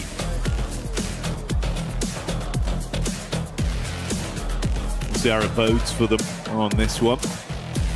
Some other big plays that were coming out, you know, not realistically into the late game there in terms of placements, but for the raw elims and handling themselves under pressure, you've got to give that shout out over to Enigma Galaxy. That was very nice to see, right? A lot of early carnage, uncomfortable situations with how they were fighting, but they looked good in the clutch, having to pull out points where they could. Ended that one with what, 10 elims? Yeah, it was 10 elims, 11 points total, because they got towards that top 8 side of things, which is, I think, genuinely a really, really good result for Enigma Galaxy. I think when you have those types of games, you've got to go for a massive salvage. Now we start over on the northwest side of the map in terms of dropping those players off. We're moving hard down towards that southeast side. Got a lot of water involved. We got the rocky outcrops, the mountainside down towards Puerto Paraíso on that western edge. So should be a fun circle to play around with. We could end up back in Los Leones as we did earlier in the tournament. Always fun to have an urban finish. Gets very hectic.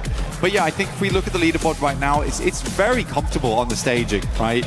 We drop off slowly. It's very much an even stairway to the top, where a 20-point game can be a big difference maker. For Enigma Galaxy, they get a 20-point match. Suddenly they're tied with Aurora, who have currently managed to settle themselves in first. The first team to break the 3-digit mark as well and hit the century here in the finals.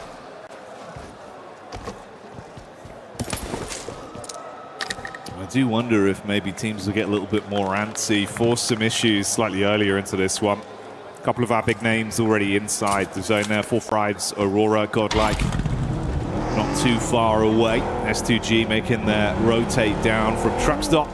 And then Tiamba, of course, towards the coastline. Keep that in the back of your mind, but focus on this as well. We've got some weapon skins, of course, for those of you at home that want to get your hands on some lovely bits of kit inside of the game. So make sure you're participating in that. Absolutely. And we'll throw that up on screen shortly. You can take a look at it then. But for Aurora, There you go. As if on cue.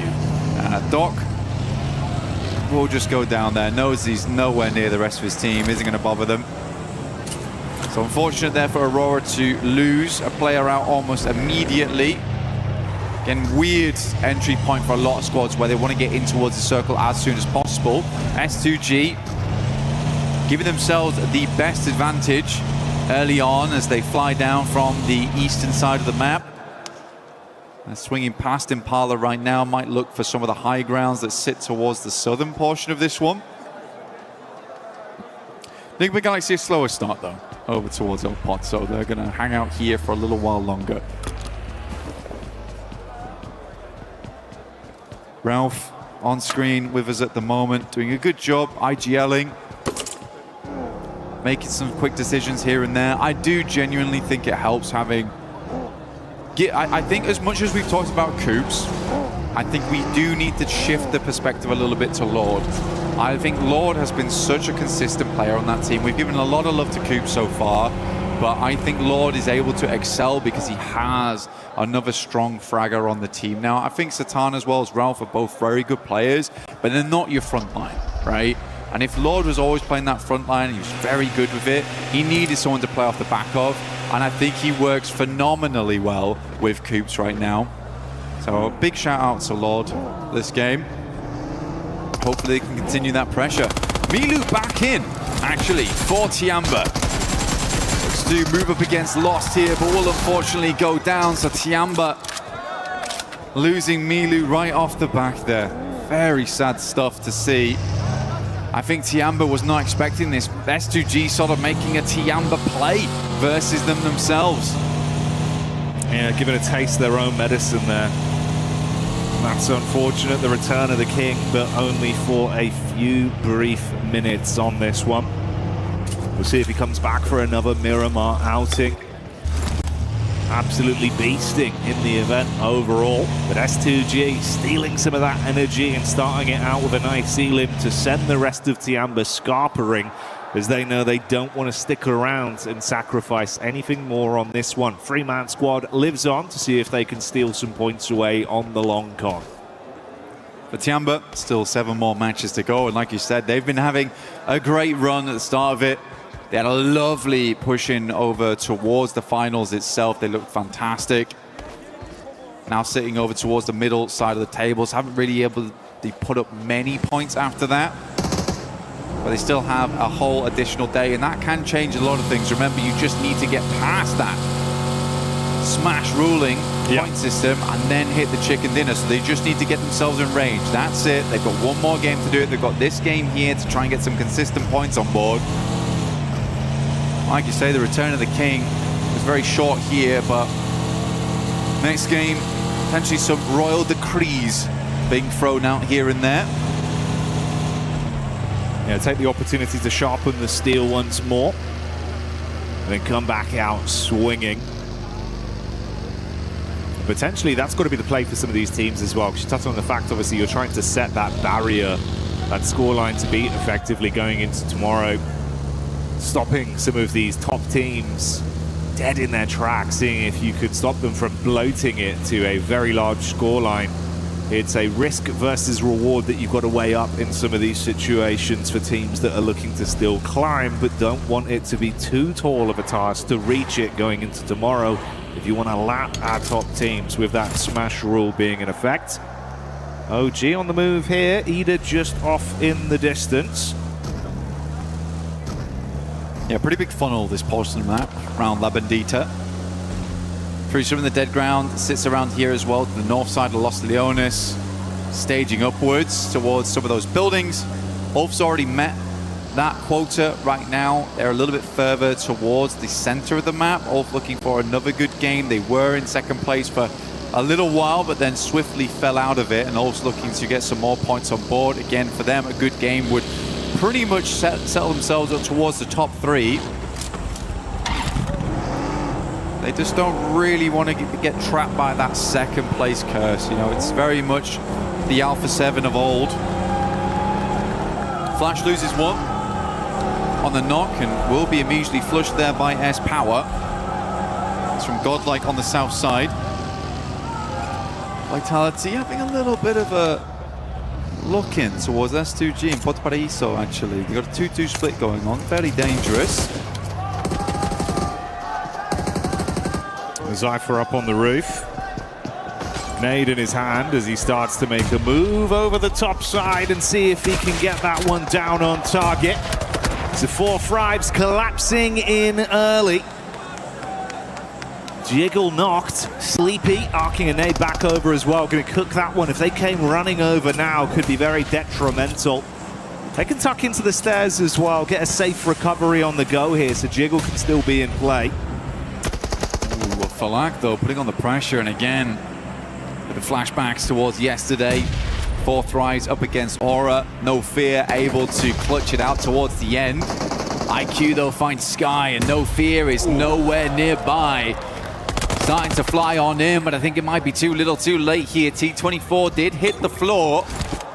For the rest of 4 Thrives holding on fairly decently.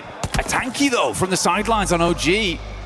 Literally, as soon as T24 got picked up, hit the deck straight again. Floating around just on the periphery. The Vultures circling these two teams right now. Ooh, up close inside of the compound, though. It's Sleepy that looks to clothesline them in the close quarters combat. Few shots fired over. Good assist from No Fear with the SMG as Falak gets lit up. They go in from both sides. The stereo piece. Nice. It's a brilliant clear. Oh, punishing 4 Thrives one by one. You can't believe it. For 4 Thrives, it's almost a dreamlike experience versus Sleepy. Deja vu once again as No Fear drops to the plate, but OG, they come in to pick up the pieces. And that's 4 Thrives down. No Fear taking some shots once again, but Sleepy is out, and OG with a fantastic third party onto it. Oh dear me, for 4 Thrives, the horror experience continues. Yeah, those weren't scare actors, Blank. Coming in with real weaponry on that one. The worst event I'd ever paid for. Yeah, you would not enjoy that. Yeah. OG certainly That's a real chainsaw. They had a great time, mate. Cut through them. It's like a bad magician. Slice you in half, but hey, you're not going back together. They steal those points, keep on dreaming through this one before Thrives and Aura out early on our opener of Miramar today. Checking with some other teams, though. Aurora, very, very slow to the circle itself. They're coming from that western side past Chumacera.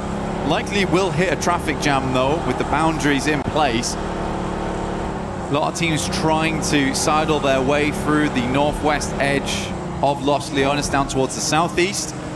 But we are hitting those rocky outcrops where we slope down towards the eastern side, leaving Vitality and S2G on a little bit of an island of themselves. The next circle will determine whether its teams do need to cramp up towards. Oh, okay. S2G, 4th one on the cards, potentially. All right. Hey, man. Goes over towards them, already set up down towards the coast there. A lot of water in play once again. These circles have been so spicy time and time again, forcing some quick thinking out of our squads. For S2G, though, I mean, as an org, it would be an incredible achievement, right? To come off the back of winning one international previously in the past, and to rebuild and do it again, that is a great marker of success for S2G. So we'll just have to wait and see for the time being. For them, they're down towards that east side. Very limited information of what's happening over towards the west here, as it does slope upwards. You're not really seeing all of the information, all of the intricate details on that side, so they're going to play it safe for the time being. Tiamba did get a central position, though, but they are playing as 3. Milu going down earlier on. Coops finds Schweppes, good shots. Does not miss those often. Ooh, a couple claps back over. Off-angle peek there, getting a few on target. You can see it's a wide spread with the setup from Nigma Galaxy. This off-angle could be so dastardly. He's got his eyes on target. Mormon just trying to stay alive, digging his heels in towards the cliff face. Ralph looking to get those final confirmations off. Tony K low on health as well. 2 smokes dropped. Tucking in while Schweppes is finally confirmed. That was the knock we saw from Coops earlier into this one. Joker does fight back. They know about the angle from Ralph, but you are so pinned in, so many positions to be aware of, and they can take shots from all sides. This is the only problem with sometimes Ralph's flex outs is that he really does just bait his teammates sometimes. It has worked out quite a bit today, but this is the problem that arises. Lord does go down for it. I think in the straight fight, they might have done a lot better there having nades, because Ralph's also got all the nades. He's got 5. Like, those would have been lovely. He placed over towards this side, up against the players. Coops sends one in. It's a good amount of damage. Knocks one over towards Turney K. Luckily, Mormon was able to dash down the hillside. Avoid a lot of that shrapnel. Still took a hell of a beating. Going on for a little while here as well, and starting to drain some of the more offensive utility that's being thrown out. Obviously, they're tucked in just on the rock face here with the map geometry, making it uncomfortable to fight with bullets. They have to nade onto it. I think that was the last nade for Coops, now thrown in. Satan is somewhat closing the gap, but he's being peppered back as well, and they now know. Bro, Ralph, just come over. It's 2 players. Let's hit the 3v2 and just win this fight. Oh, it's going on for so long. Finally, at least one more confirmation as we will see Turney K buckle. How on earth, though, if they'd just been given this free fight with no assist? Mate, this could end terribly for both squads at this rate. I mean, Joker's still off in the distance there as well, and Ralph finally gets in the car. This has been a strange one. It's been a very strange one, and it almost feels like very reminiscent of Nigma Galaxy of old. A little bit too comfortable with these odd splits here and there, and Ralph goes down. After that explosive opener, you thought they had them banged to rights, but E-Arena, one by one, have punished back against Nigma Galaxy, and with that last nade from Mormon hitting Coops, they thought it was all over. Well, it is now. But E-Arena, they are very glad to have this guy on side. He is more than a man, he is more man. Here in play, still kicking strong there at the top of the leaderboards, 98 points, but you'd hope lesson learned there for Nigma Galaxy. You can't afford to be doing that. Not worked out for him whatsoever, mate. Too indecisive. Split. I mean, look, Satan is frustrated, and so he should be in that situation. What a... I don't even know what to say.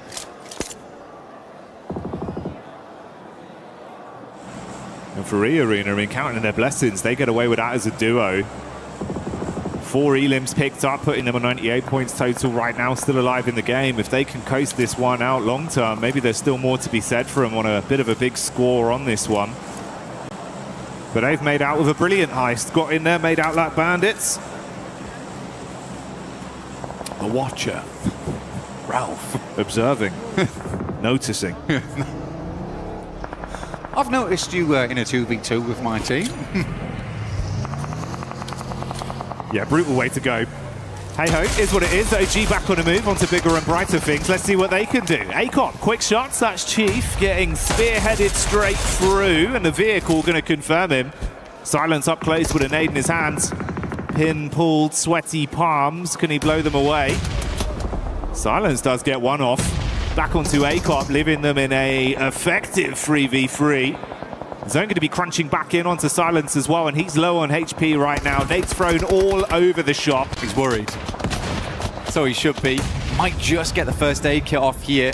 Pulls it off in time. A tanky though, going low, gets the heal. Silence is down and out. We got Night Cam on board. Watching on as his team struggles up against the forces of OG. Either now looking down towards them, punishing.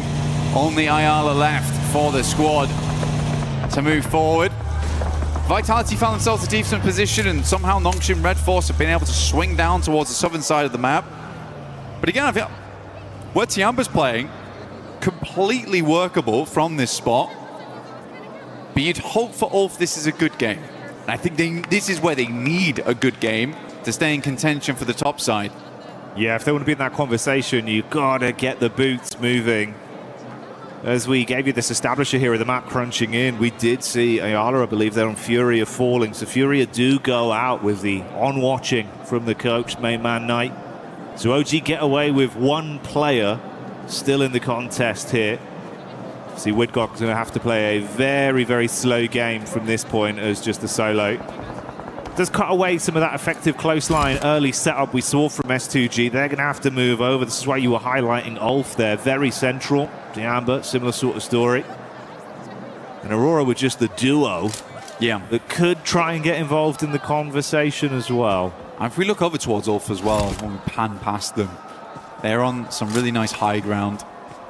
Looking down on a lot of these teams, like it's a very, very good spot, not only to gather information from, but to springboard the rest of your game. It could be thrown a curveball and get a hard shift over towards the northwest side or down towards the southeast, in which case you need to push down there. But yeah, I think for Ulf, they should have a good lay of the land going forward. Flash still as a 4-man though, over towards that northern edge. Arena off towards that eastern side. Living actually, despite everything. They were stuck in the blue for quite a while.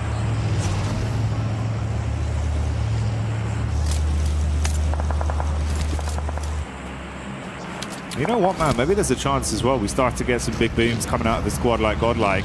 Man like S-Power, supply crate come down near them. He's a bit of a cheeky chappy. He's got that good energy about him. If they can get armed, he does, yeah. Potentially get a good bit of a shift on this one as well that favors them positionally. I think they'd be a team to show back up. This is the kind of environment they can certainly deal some damage.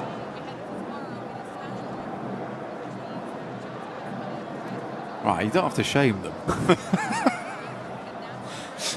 Does he make it this time? No, it's just a shame, Cam. Okay, all right, cool. Fair enough. God, you've been done. Not a single thing gets past our observers. No, all the shots on that one. They notice. Look, that's the thing about ladders. They can be a bit hard to climb. They can be. They can be.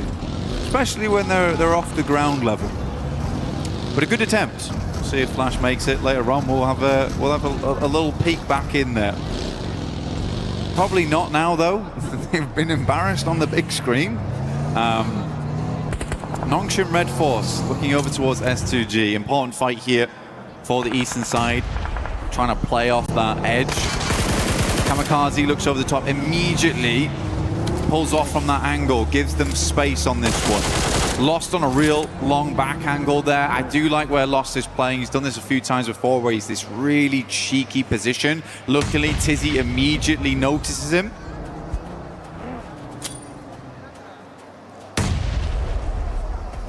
Thing is, this being a bit more of a downhill battle as well, STG just casting the nades towards them. It does give them a little bit more oomph on those bad boys, try to get them on target. At some point, both of them have got to move as well now, with his zone shifting over, and Hyunbin's gone for the more aggressive approach, zipping up towards the ridge line. He's got some cover to play off with this as well. The crowbar. Yeah, that's what he does. Looking to get dug in over towards S2G. Prime apart. Ulf, Aaron actually finding shot over towards Darkin. That is a mega shot, by the way. Oh my goodness me. How far is that? Almost 400 meters on that bad boy. That's Aaron for you. MTG still wandering around on one nade there from So Easy. Tries to get a bit of damage done. Lost still in the back lines, but he's been effectively harassed. Vitality yet to move, and Nongshim Red Force just trying to dominate the high ground off the back of this. I think with Hyunbin's original push out, that swing was very good, gave them a huge amount of advantage playing forward, but we are just playing in tandem at the moment, slowly stepping up this hillside. Yeah, climbing up bit by bit. For the Mafia, it looks like there's a little bit of posturing from Godlike back down towards this fight that's occurring in the Elim feed with Alula taking on Ida. So Godlike might try and siphon some points out from that one, whilst you do still have this elongated uphill battle between Nongshim and S2G. Ooh, the duo of Aurora as well, even getting a good distant connection off onto Godlike to at least knock one of the players. Alpha pushing a bit further down as well. They were debating going for it. Oh. But that's actually top, getting the knock onto Soulless. That's awkward there. Kamikaze though, E-Arena. It's Mormon once again at distance. M4 taking the shots in. Kamikaze immediately has to rebuff that position. Nongshim Red Force takes advantage of it. So easy peeking. Good shots from Joker, goodness me. Lucky to still have his hat on. Aaron knocks over towards Razak. Aaron has been hitting some nasty shots, by the way. Yeah, he's been super slick with it. Great gun skill on display. From range as well, gets a little bit more awkward from some of these long-range fights, but doesn't bother him. He's been consistent. Very important that he gets that knock as well versus Vitality. Massively slows them down because Ulf had 2 players down, knocked. Now they do... I think they just lost 1 entirely. Yeah, they did. So they're down to 3 now. That's Solus. No longer in with us. It's all from a really, really good position. I don't really know how they lost a player there. And it's hard to deny those sight lines in this area of the map. There's a lot of little defilades, random bits of environmental objects that are going to keep you alive. Skinny trees. Aurora's living it large. Honestly, has 2 players. I think that's what I'm most surprised by, but Top has been having a really, really good day today. I think he's currently topping the damage meters, well, hey, with Reefus playing alongside him up there. Ooh, well, Zone moves in, still has actually a bit of favor towards Aurora with the position they were set up in, but this battle between Ulf and Vitality has been going on. Meanwhile, amongst it, S2G start to crash onto Tianba. The drum starting to beat. Just outside the doorway, shots into the back line. Heels being pulled out as QZZ tops himself back up. Hamzik's so low as well, you're going to be caught on a wrap. Wow, somehow gets past the door. Oh, mate. Bullets bouncing by him, giving him a short back and side with a haircut, but he's still alive. Nades into the long building. QZZ lucky there. Almost went upstairs as the nade came through. Joker will finally go down. I mean, E-Arena was certainly making some enemies, stinging away at some of the players around the map there, but for Tianba, they've got to love for this longhouse, and holding on to it is the name of the game. Sadly, no Milu here to make those 1v4s happen. Only 2 players from S2G, so not looking like another chicken dinner going forward. Desperate to take this longhouse off of them though and hold out all the teams coming in from the northeast. Molly goes down, forces Hamzy G into the homestead. Yeah, they got the read though, they know the info. Heard the underfooting of the footsteps as he plays close on the stairs. Meanwhile, Vitality continuing to put pressure onto Godlike, holding the back line. Ulf stealing away some of the points as well as Razy will get hit heavy. Razak down as well, calling for backup from Axel that's got about 1 point of health left. And that's Nonshin Red Force that are lighting him up with So Easy coming in. Only Vexy left then. Scary scenes for Vitality. Nades being cooked out from Scarface and dash back down onto Nonshin Red Force. Still waiting, lying, prepared to strike for the S2G side, close towards Tiamba's compound.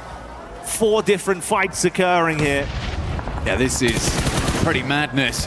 Over on this side of the map, Nongshim Red Force looks to finish off the final player there from Vitality as they swing down. Leaves So Easy on Overwatch towards Ulf. Flash stepping up to the plate. Unbeknownst to them, this is a 5-man team inside the building. We're lost. Hamzy G and Tiamba underneath. Smokes start to bloom. Nongshim takes quite a lot of damage though as Godlike starts to push on through whilst Ulf maintains a little bit of help. Flash just sprinting in, clear towards the top side of their area of the building. Meanwhile, A-King starts to respond back in kind onto S2G. QZZ nice. With a smooth move and giving them the Texas 2-step and dancing past the bullets. That's how S2G go down. More pressure could potentially be coming their way though.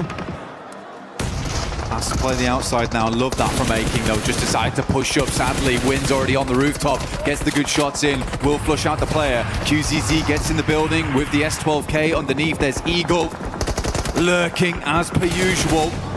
Gets the first aid kit off. Greeds for it. Zeus low. OZ's down and Tiamba is making the hold here. 1 player left remaining. He moves out. It is just Eagle, I believe, left here for the team. Oh, he tried to bait him back on the double step into the building. Thankfully for Flash, Win finds that one on the reply. He can't pull a fast one on him, but that's a quick way to go down for the last member of Aurora. They fall as well, and the numbers get fewer and fewer as we go down to our last 4 squads. Flash, Godlike, Ida, and Ulf remain. Ulf have been battling Godlike after Vitality were removed. This was the next squad they had to keep the intense action going with, and they've not had a moment of respite in a few minutes. I mean, Godlike's playing a split right now. They've got Salme over on the western side, keeping tabs over towards Ida, trying not let them push, whilst Admino and S-Power essentially bully Ulf. Ketch is going to try and crawl over towards them as Win makes this swing. What's over the moment, S-Power and Admino just not giving up though. They're going to send in good shots from Aaron, tries to take down Win quickly, but Godlike's in through the back lines. One player left alive here. Scarface tries to hold it down, but cannot keep the hope alive here for Ulf as S-Power takes advantage of the momentary distraction. And that's just with 2 players here. Now they look to take it to task versus Ida. It is Godlike, Ida. A 3 versus 3. Nades forward, it's good. Straight to the vehicle. Opens up the boot. Looks for more. They thought they found the weakness.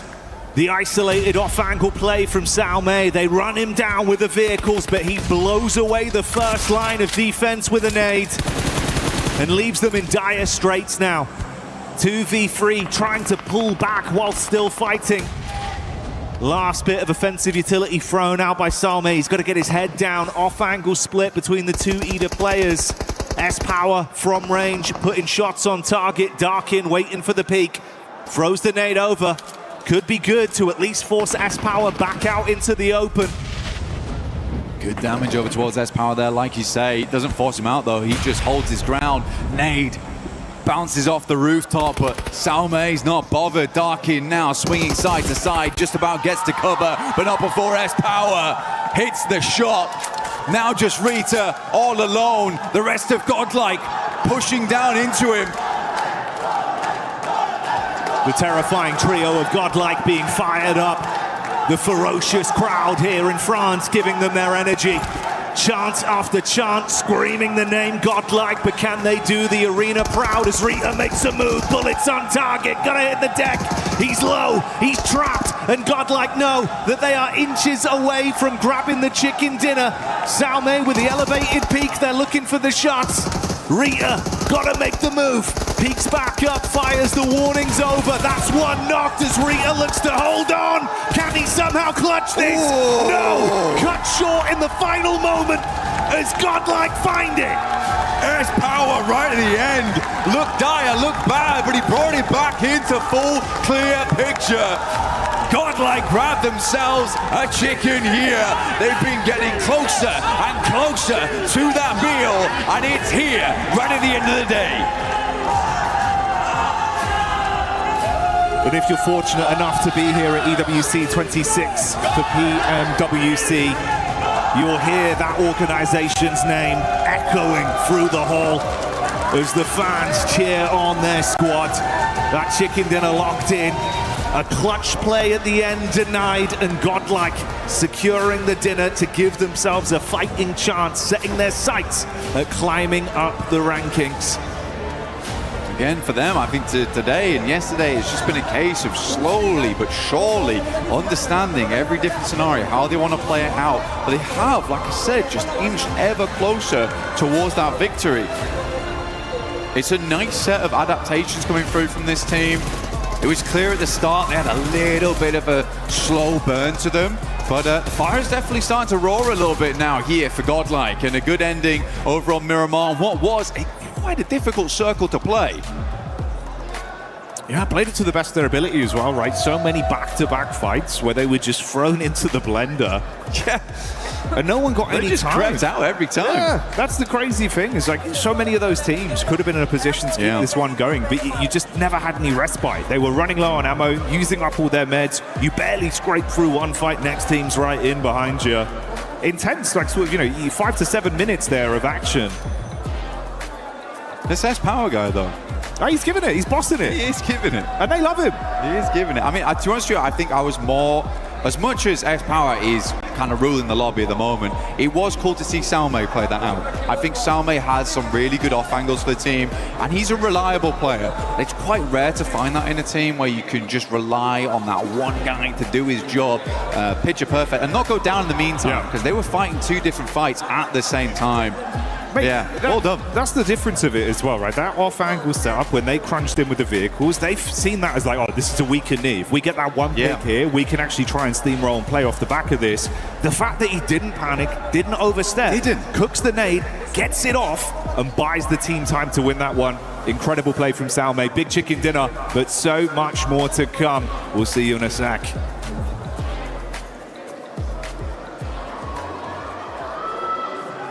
Welcome back to PMWC at EWC 26. My name is the 7WG. I'm joined by Maxman and also Snowix, a professional player for PUBG Mobile Esports. Snowix, what are you doing here? Oh, you know, I'm chilling around. I'm sitting at the booth of PUBG Mobile for the collaboration of Spider-Man and Naruto, and I'm enjoying the time with fun and watching the match. Oh, he's going to play some Brain Rot Royale as well. Yeah, it's definitely a very fun booth, but I want to ask you, you're watching the game, Snowix. Who is your team that you're predicting to be the champions here at this event? At the start, I predicted E-Arena and Nigma, but the way Nigma and S2G playing right now are really amazing, and I guess it's going to be between one of these two. If you had to pick one, I'm being complicated, sorry. Now. Nigma, because they're my ex-teammates. Yeah, that's fair. You know what? Nigma Galaxy looking kind of good. They are looking kind of good, especially with the numbers that they've been able to put up. What team has surprised you here in day two? S2G, definitely. Those back-to-backs? Yeah, the 3 chicken today, no? 2? Yeah, they play very well. Yeah, very impressive. Do you have a question for you, though, of course? Position here in this tournament, Hustler Crew, took it away from you. I want to know, can you make us any promises as to what you might deliver in the full season of this year? We're going to give our best, and the goal is going to be to reach all global final. Hell yeah, I love to see it. Let's go. Okay, we'll be waiting for you at PMGO Season 2 in Pakistan and also PMGC in Turkey. Thank you so much for joining us. Snowis, Maxman, 7WG. Back to PMWC at EWC 26.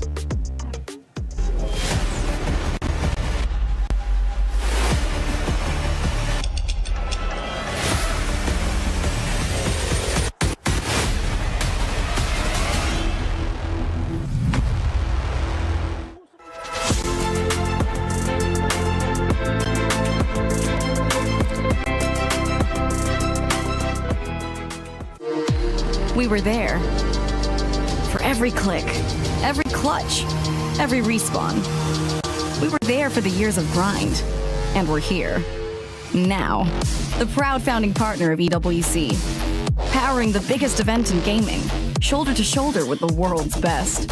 Making history. Greatness deserves a stage. Lenovo Legion. Reach your impossible.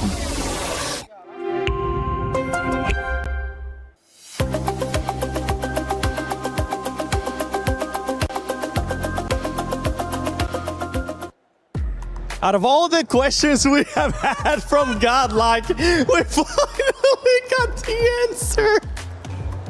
I'm sorry. That was, yo, props for running. You know, props for running. But for the rotation of many teams in this tournament, actually. That was quite good. For Godlike, though, it was really scary. Late towards the end there, super scary from Godlike. I thought you meant Sorry. It was scary. Thought you meant scary from Netura in that rotation. But look, absolutely impeccable. It was a little bit scary, but of course we believe in the clutch ability from S-Power and the way that they were able to fully swing on Nongshim, right? And then you think, oh, okay, Ulf might come and contend that. No, they're going to absolutely obliterate them too, putting themselves in that nice position. Obviously, they had such great support as well, but to have that front line and to be able to come from that rotation that they did and to calculate, I mean, it is tough because you don't know what other teams are going to be doing, but to calculate that sort of swing on the southern side, heck yeah. Heck yeah, indeed. And for Godlike, a team that definitely needs the points, this puts them in contention, Max. If they get another win or if they have a strong finish here, they could end up challenging for that top 5. Yeah, it's definitely a possibility right now, but I love in particular this game when you're looking at Godlike, they just put down the hammer and said, this is our position on the western side, forcing teams not ready to crash onto them, but forcing teams to avoid the fight, right? Especially in Ida, forcing them to go for a wider northern rotation, Al-Ula eventually just crashing and completely failing in their attempt to actually get control of that western side. This is a very impressive godlike we saw this game. Yes. We don't see it very often, but this is, in terms of oppression in tournament, this is one of their best games so far. It is. And the thing, Natura, is that this team, just to remind everybody, it is their first international event, first international finals for all these players. And they're being able to put up the numbers. And boy, that makes me happy seeing S-Power. Not only the great hair, the great gameplay from him, but you could kind of see the inexperience there towards the end of the match. And that's one thing that I'm kind of happy they're going through this and they're gaining this experience, because next time they're going to be ready, they're going to be more prepared, and they will be able to just finish off that match a lot easier. No, absolutely. They will be able to finish the next win they get, because I doubt this is their last. They will be able to finish it off much better, just with a bigger bang. I totally agree. I think overall they did play that final fight very, very well. They held off when they needed to. They were aggressive when they needed to. They didn't go full aggro without enough information onto Ida because they didn't know where they were. Very, very well played. That's a mature style of gameplay, but they just did take it a little too far in those final moments. They almost got 1v3'd there because they didn't wait. They didn't push when they should have. I mean, this third party, by the way, over to the eastern side, what a great push-up. The timing of Godlike was literally on point. There's no way Ulf can even fight back. They're just cornered. They were getting rid of one player of Flash just to make sure they get the extra elimination and placement point. And then Some hits that. Of course, it was not like a top speed vehicle coming in his way, but still Some, his utility is some of the best I've seen from this team so far. Of course, Rita, I was believing this might be the Ida win, but S-Power put down the hammer and make sure they got that chicken dinner. Never doubting S-Power, especially with the way that he has been able to put up numbers. We're looking at the top damage dealer so far, Godlike up there, obviously, with that performance that they have. But we got to talk about some of the other players, because Ida has continued on a strong performance here, bouncing back from those hot drops yesterday. And it's not just those hot drops that they stopped doing. They actually been fragging out. They've been moving up that leaderboard. Another team that has been able to put up good points, especially in this last match, has been Ulf Esports. Yeah, Ulf actually really good fight they had on the side of Tiamba. At one point they were getting a little bit involved on a third party distance, a bit of a distance away, and then getting rid of Flash. Good stuff overall from Ulf. I feel like they're still not on the level I would be expecting from them, right? Because Ulf is a team that I know has the potential to be a global champion, right? We've seen it back, PMGC second place, PMJ Season 1 second place. They have that potential. They're not delivering on that initial promise, but Ulf is a team that I know they're going to be willing to iterate and make changes if needed. But yeah, right now, a bit shaky. Bit shaky. Another team that has been shaky and has been very, very shaky is Furia, because Furia LA's, they started off strong, but if we look at Furia's past 4 performances, it has been 0 eliminations, 0 eliminations, 0 eliminations, and 2 eliminations. Not what we were expecting here out of Furia. What was that? Sorry, again, 7? 0 eliminations, 0 eliminations, 0 eliminations, and 2 eliminations. Oh, they got back in the car, didn't they? Yeah.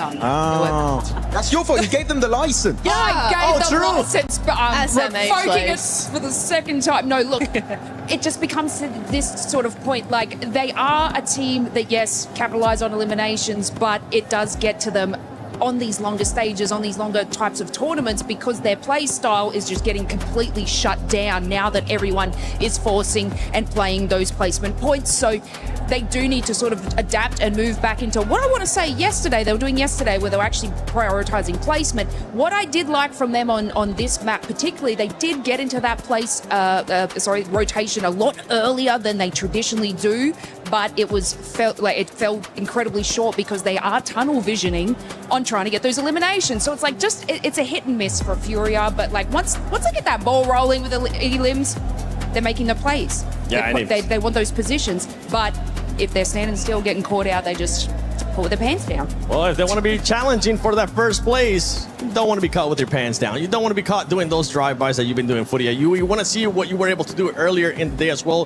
which was getting those chicken dinners. But I want to take a look at the overall, because right now I want to see what the standings are going to be looking like.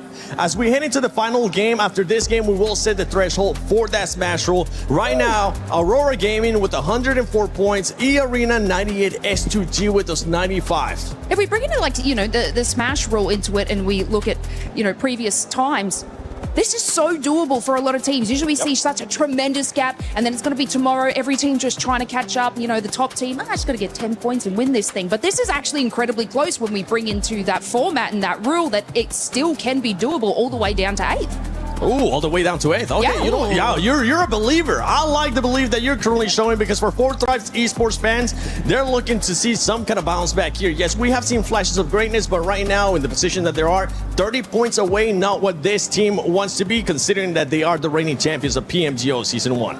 I mean, I believe in them enough to think that if they have a good game in this final match of today, they still have a shot tomorrow.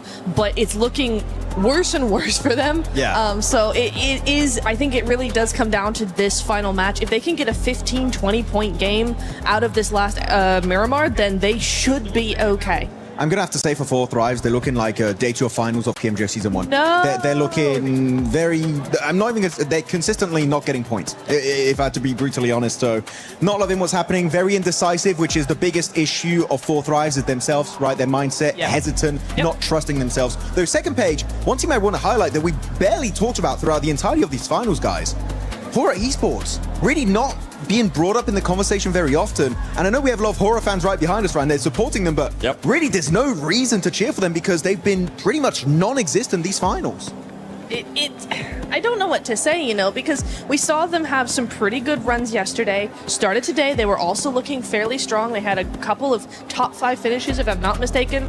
But now we're starting to see this team do not a whole lot of anything. And I don't know if that's because the teams around them are starting to really pick apart some of these slower paced teams. I really do believe that the teams at the top of the leaderboard are much faster, much snappier. I use that word a lot, but it's the correct word. It's really descriptive for what we're seeing here is these teams are always on the mark, always going forward, always making a move at the right time. And the teams on the second half of the leaderboard, Horror included, I just think they're acting a little bit slow. They're making those decisions a little further behind than all the rest of them, and they're getting left behind in the zone. At the beginning of the day, though, we saw